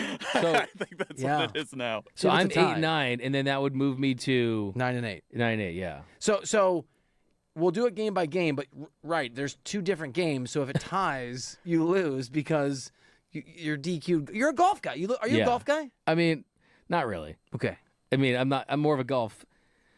Hey, I'll roll with you. A lot of my friends are, so we'll go occasionally. I'll hit some balls, and I'm honestly, if I practice, I think I'd be really good at it. But it's too much time. Too much time on the range. I'm there for the Budweisers. Yeah. It's a great feeling there. Yeah. It's good times. You don't know. You're discombobulated, aren't you? You're a little off balance. No, it's okay. I'm in a great spot. I'm trying to figure out how that fell through like that. Birch, what a catch. He made a face, and I thought, did I forget to do something on the radio show that I was supposed to do? He made a face. There was a moment. I saw it through the glass. Yeah, it happens. All right. We're going to have DMAC a second breather. DMAC and Ryder, 97.1 The Fan LA. Phone number is 855-97-LA Fan. How should we settle this? What should we do with DMAC's 2 picks? If you want to weigh in, 855-97-LA Fan. If you want to talk about the Chargers or the Rams seasons and what you expect from those seasons, your optimism level or your pessimism level, same phone number, 855-97-LA Fan. We're also going to circle back. Don't make me laugh, Birch. I'm trying to tease. We're also going to circle back to this Stafford news and whether or not this extension is significant for what happens this upcoming season. All of that coming up next on DMAC and Ryder.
Welcome back into the show. D-Mac and Ryder, 97.1 The Fan, LA. Phone number 855-97 LA Fan. Stream us live, YouTube, Twitch, X, The Fan LA, The Fan LA. And you got about 15 minutes if you want to vote for the Rooter Hero of the Day. Matt Stafford's getting paid, man. He's getting his bag. And little breaking news for those of you that missed it. Extension for Stafford. Well, I know we'll dive in a lot tomorrow, but I think it reinforces what you said yesterday, dude, that this is a guy who wants to play for a while. Absolutely. I think that is the message that's loud and clear today. And I was saying this to you just a couple minutes ago. My brain's always going to, like, distant future, what this means to the current team. And let's say we're in 2028, and Matthew Stafford's still playing like a top 10 quarterback. Doesn't even need to be MVP or top 5. Doesn't need to be a top 5 or MVP level performance. But if he's top 10 and they're winning, I think they would still want to continue on with him. But then you still have Ty Simpson that's still there, couple of years. We'll talk about this more tomorrow, but do you push Matthew Stafford out? I don't think they will. Or do you look to deal Ty Simpson? So it'll be a good problem to have. I think it's going to be you're going to eventually probably trade Ty Simpson. That's my long-term prediction, is that Ty Simpson maybe gets traded for like a first-round pick down the line, maybe even a second. Those of you just joining, Adam Schefter reported this at the end of last hour. We've been talking about it. We'll talk about it throughout the course of, I guess, the week. Tomorrow's Friday. But we're also here on Monday. We'll be here on Memorial Day for everybody. So while you're hanging out and getting ready for your holiday, if you're driving around L.A., if you're on the stream, check us out. We will be live and local, the entire station live and local on Monday. Schefter reporting, those of you that are just hearing us, just joining us, that the Rams and their MVP reigning quarterback have agreed to a 1-year, $55 million extension. It can go up to $60 million with incentives, and Stafford now has 2 years and up to $105 million remaining on his deal with the Rams. I was joking. I'm just kidding. I'm just kidding, officers. I'm just kidding, Matt Stafford, that I would go to Stafford's house and try to get him on the show. That's how I would have to do it. You do have a pretty big name that we think will be on the show next week. Are we able to put this out there for public consumption? Yeah, do it. Let's do it. You do it, baby. This is your get. Next week, next Dodgers day off, we're expecting Miguel Rojas, World Series hero, to join us here on D-Mac and Ryder. So excited to get him in the show and to get caught up and talk about the year he's having. And for me, the first thing I want to say to Miguel Rojas is going to be after the NLDS, when they beat the Phillies in the champagne showers. I got the Sting, the Budweiser, a lot of players putting it on me. And all of a sudden, Miguel Rojas goes, I'm going to retire next year, that this is going to be my last season. And he told me that. I was like, Miguel, just tell me you're going to retire after next year. And that was when he broke the news that this season was going to be his last season. Right. And now all of a sudden he's saying that, hey, if the Dodgers go on to win another World Series, he is going to have a conversation with his family, with the team, and that he's not completely ruling out continuing his career. So it'd be another great problem to have. He's someone that has a bright future in this game as a manager or someone working in a front office. He just is going to be around the game 100%, but it'll be interesting to see what he has to say about that. I mean, it's hard to blame you or anyone if you are part of a three-peat, and obviously you said it, there's a ways to go for that to happen for the Dodgers. Why not? If you love the team you're around, if you have an impact in that clubhouse, if you're a difference maker, if you're a leader, and again, they got to win a third, but why not try to come back for a fourth? And if he's one of those guys, right? I mean, everyone's like, all right, if Miguel Rojas is here, then what does that mean for some of these future prospects? And will he be blocking guys that they can develop? But that doesn't matter. As you said, Bill, if you win a third title and what's working is you being a part of that and they want you back, that is something he's going to strongly consider. Because the thing about Miguel Rojas is he's a incredibly good hitter against left-handed pitching. He plays great defense. He's still one of the very best defensive shortstops in the sport when he's in there, but also the intangibles. He's a clubhouse leader. Like, he really is. I don't know if you know this, that stuff matters, man. As you know. He was the guy that, so basically when the Dodgers win a road trip, they have when they win a series, any series, doesn't matter what it is, they celebrate with tequila, right? And that's something that this Dodgers team didn't have years ago when it was Justin Turner, great guy. I think he has a future in this league, maybe even as the Dodgers manager. But the culture was really different a couple years ago before Miguel Rojas showed up.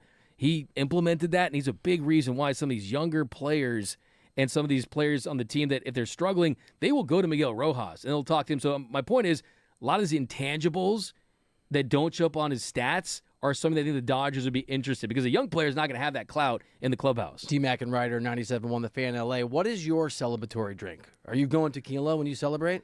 So, like when the Chargers win and lose against the Rams in that game, when the double happens, what's the drink? So Bursch probably knows this. Maybe he does, maybe he doesn't. But on my show, we call it the shoeies, right? The Shohei Ohtani.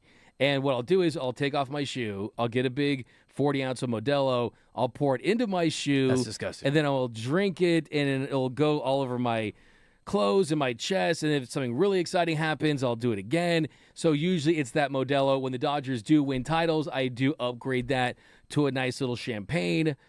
And that's really how I get down. That's how I celebrate. I don't think I'm doing it on this show. I've matured, right? We're doing Big R radio here. So I think I'm retiring from the shoeies. But that would be my celebration. You have people calling for the shoeies in the comments over on the Fan LA YouTube page, the Fan LA on all socials. D-Mac and Ryder here, 97.1 The Fan LA. Your home for sports talk in Los Angeles, the only sports talk radio station on the FM dial. You can call us or text us 855-97-LA-FAN, 855-97-LA-FAN. So you won't wear a Real Madrid jersey under any circumstance? No, I respect somebody that. in the chat call me a fake Barca fan.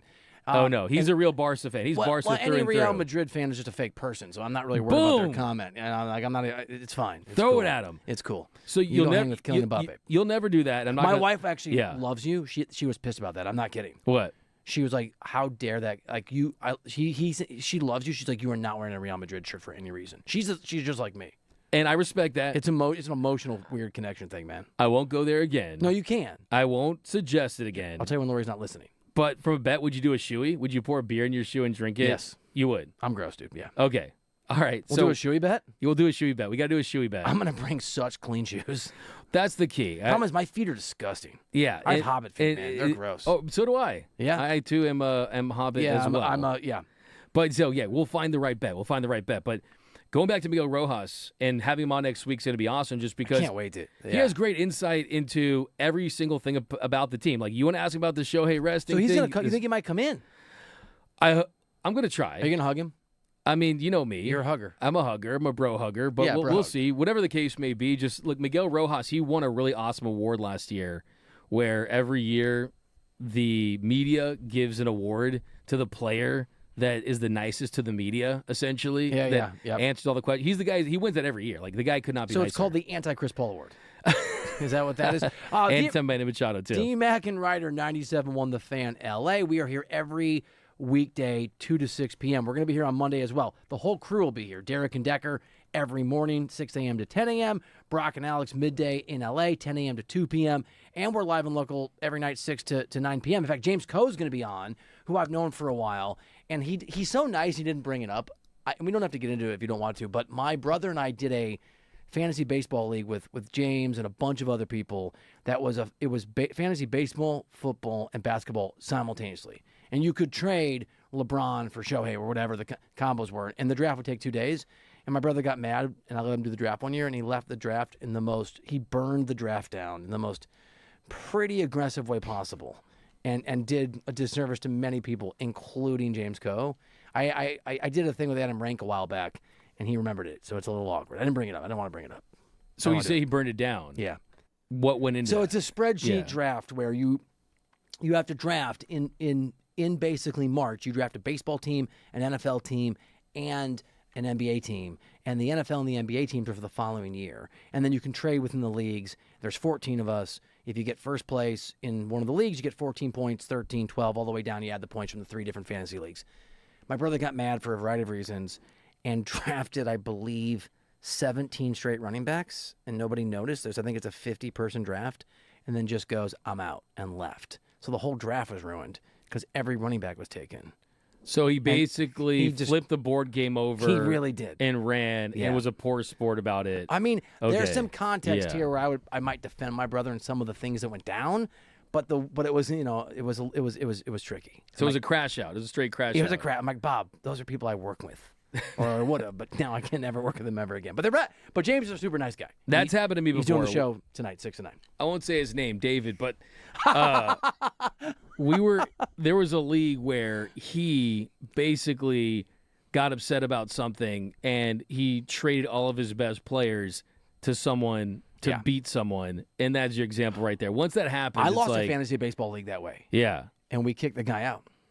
They lifetime ban. Like you get lifetime ban. You get blackballed for that stuff. Like you should not be allowed to play fantasy football at all in any way, anywhere. We don't do punishment bets for last place, and they're great, right? Like Bill Simmons does a thing where somebody shows up and they don't know they've been kicked out of the league. They don't know their prep. You do. You mentioned this yesterday when you nominated somebody for Rooter Hero of the Day, who had to go to Kauffman Stadium in Kansas City and basically sit with I'm a fantasy loser. What are the various loser bets you guys have had in your league? So I'm a 4-time champion. I've been playing fantasy football for a while. That wasn't the question. I'm going to answer it. Don't worry. I like it though. You should brag. The worst is the money part. So I have done the thing where you go to IHOP and you have to chill it for 24 hours. Come on, you made it 24 hours there, dude. I had my iPad and I ended up going to my car and sleeping for a while. Like I cheated. Did they get mad at you at IHOP? No, I just kept sending pictures. Like, oh no, they were cool about it. They thought it was hilarious. They understood. And the thing too, I was letting myself enjoy the pancakes that I typically wouldn't. Right. Okay. So I will say though, do you change the bet every year? So different leagues. This year we're pretty much beyond that because guys like live in different places. Okay. But what has gone up is how much the guy has to pay that finishes in last place. I love it. I can't get my guys to do that. So that happened to me last year in the league. I'm not going to say his name, Eric Ulo, but I refused to pay. Until the very. I out of principle, I let it drag until like the principal last segment when you said AI was the reason you. First of all, that was a great prank by you guys. I thought the technology and the AI to get my voice to say that I picked the Chargers over the Rams. Well done, awesome stuff. But yeah, losing in fantasy is dark. Losing in fantasy is not fun. But I think there's something cool too about I'm in a lot of dynasty leagues. I'm in a lot of regular leagues too. But you got to take the good with the bad, man. We're going to do a league, right? So how hardcore are you? So you do fantasy football? I used to be extremely hardcore. Okay. And I've kind of let it slide. I mean, I'm still, but like once my brother crashed out of the league, that was my sort of obsession. I throttled back a little bit. We'll figure out a league. We will figure out a bet. We will figure out a way to monitor you so you don't pull two teams at once and then blame it on AI. It's D-Mac and Ryder, 97.1 The Fan, LA. The Rooter Hero of the Day will be announced in moments on D-Mac and Ryder.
Welcome back into the show. D-Mac and the Ryder, 97.1 The Fan LA. You like Instagram, I like Instagram. We're on Instagram, The Fan LA. The Fan LA. Also on X and Twitch. TikTok. Threads. Had a lot of votes today, by the way. We did. Yeah. It is time to announce the Rooter Hero of the Day. Hero of the Day from Rooter Hero. Everybody needs a hero. RooterHero.com. So we had the Padres burger accidental move person down there because they put the onion rings on there. Put the rings on there. Yep. The accidental cell phone.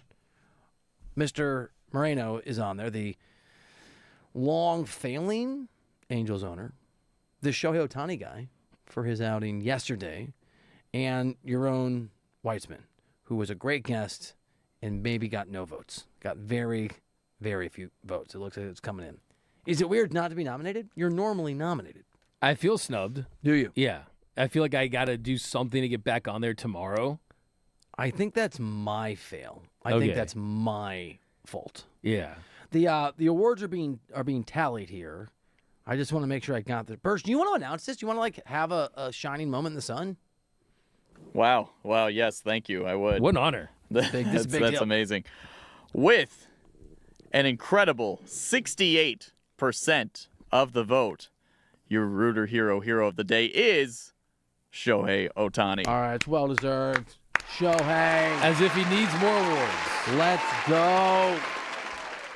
Have you come around on the Shohei should hit all the time, or are you still kind of, not sure? Game by game. But I still think you veer on the side of, hey, if there's an opportunity to sit him, that's what's best for the team. That's what's best for winning a World Series. So, yeah. And, I have not changed. My stance is firm. Second quarter underway, just begun in the Game 2 of the Eastern Conference Finals at the Garden in New York City. The Cavs, coming off that collapse a couple nights ago, tied 29-29. Now it's 31-31. Can I tell you my sort of take on the Cavs? I don't love no, you should never watch the NBA to the fourth quarter. I think that's dumb. However, it's hard for me to take anything the Cavs do seriously until it's over, given the fact even 22 points with 7 minutes and 53 seconds, 22-point lead was not enough in Game 1. This feels pretty meaningless, the score on my phone here. Just because it's going to come down to the fourth quarter because that's look, they just went up ahead 33-31. Whoever wins tonight wins. I think the series. I really think. Really? You think the Knicks? You think it's over? I think it's the Knicks. You think it's over? Do you know what would change if the my Cavs mind? get the split though? They still get the split. They go back home. Here's what would make me convinced that the Cavs could win: is if in the third quarter James Harden retired. He announced his retirement in the third quarter of the game. Like, okay, they got a fighting chance. If I'm James Harden, the issue with James Harden, by the way, is he goes to places where he thinks he's going to be the number 2, right? And he's forced to be the number 1. But like, why is it? He can't. You're right. It's a great call, dude. He can't. I agree with you. He's not a number 1, especially at this stage of his career. But tonight, I'm looking at where is Donovan Mitchell? He's 2 for 5 tonight, 5 points. Oh, good start for Evan Mobley. He's from USC. He's a Trojan, 12 points and 5 of 7 I love shooting. Mobley, by the way. I do Bit too. of a down year this year. Yeah. I think his trajectory. I thought his trajectory could be top 12 player in the game. He, by the way, is a piece that the Milwaukee Bucks reportedly covet and could be instrumental in a Giannis trade if Giannis goes to Cleveland. And so that report came out in the last 24 hours, just speculative reporting. And Yaron Weitzman, who was on the show earlier today, is an author, wrote the story that's trending out there about Andrew Friedman and Farhan Zaidi being involved in the Lakers operations now that the ownership group is the same. Yaron said something in the interview that I think I said yesterday or the day before, and that is that James Harden's collapse in Game 1, if the wheels come off as a result for Cleveland, could result in maybe the Cavs going, we actually are desperate and we need LeBron. So depending on what you're rooting for, if you're rooting for LeBron to be a Laker, you might actually root for the Cavs in this game and to win this series. And if you're rooting for LeBron to leave, you don't want him here, which on your poll that you did wasn't it 68% of your fans wanted LeBron gone? Yeah, right there. Big number. That's a big number. It's a then big root number. For the Knicks, guys. The root for the Knicks. Yeah, so there you go. You got to find a rooting interest if your team's not in it. If that's true. A part of your agenda, Lakers Nation, then there you go. Would you vote for Mobley because of where he went to college? Because I'm actually going to root for the Knicks because I like Jalen Brunson so much. He seems like a great dude. Mobley's a really good player. I mean, he's a good player, yeah. Defensive side too. So, but Brunson is Brunson. Did you see his Sunday conversation with the comedian from Barstool a couple weeks ago? It was hilarious. It was so, and he was a great sport about it. Yeah, and that's the cool thing about he's kind of one of those guys where he's kind of one of those first NBA players that was, hey, I'm not going to start a podcast and then do 3, then get bored. He kept with it. With him and Josh Hart, those Villanova dudes, good personalities. I am not a Knicks person, and I like to see them lose, but I really like Jalen Brunson, so I would be very conflicted if the Knicks played the Thunder in the NBA Finals. And we didn't really get to this because we had other stuff going on. We had some breaking news with Stafford. I don't know that we've talked a lot about the fact that Shai Gilgeous-Alexander is not even flopping. Is that the right term? He's throwing himself to the ground every time he shoots, and he's getting called. He's getting whistles. It's disgusting, and it's not good for the NBA. We saw in that series so far, really the story is Victor Wembanyama, and he's a guy that feels like he's not about the flopping. He's about the scoring. He's about the winning. So I think you're kind of seeing these two stars where, hey, maybe SGA's time as the best player in the league is probably going to be short. And I think that people are going to think about, oh, the flopping is so aesthetically not pleasing. It's just not fun basketball. Like, period, end of story. He did hit some big shots, though. Like, let's be honest. He can ball.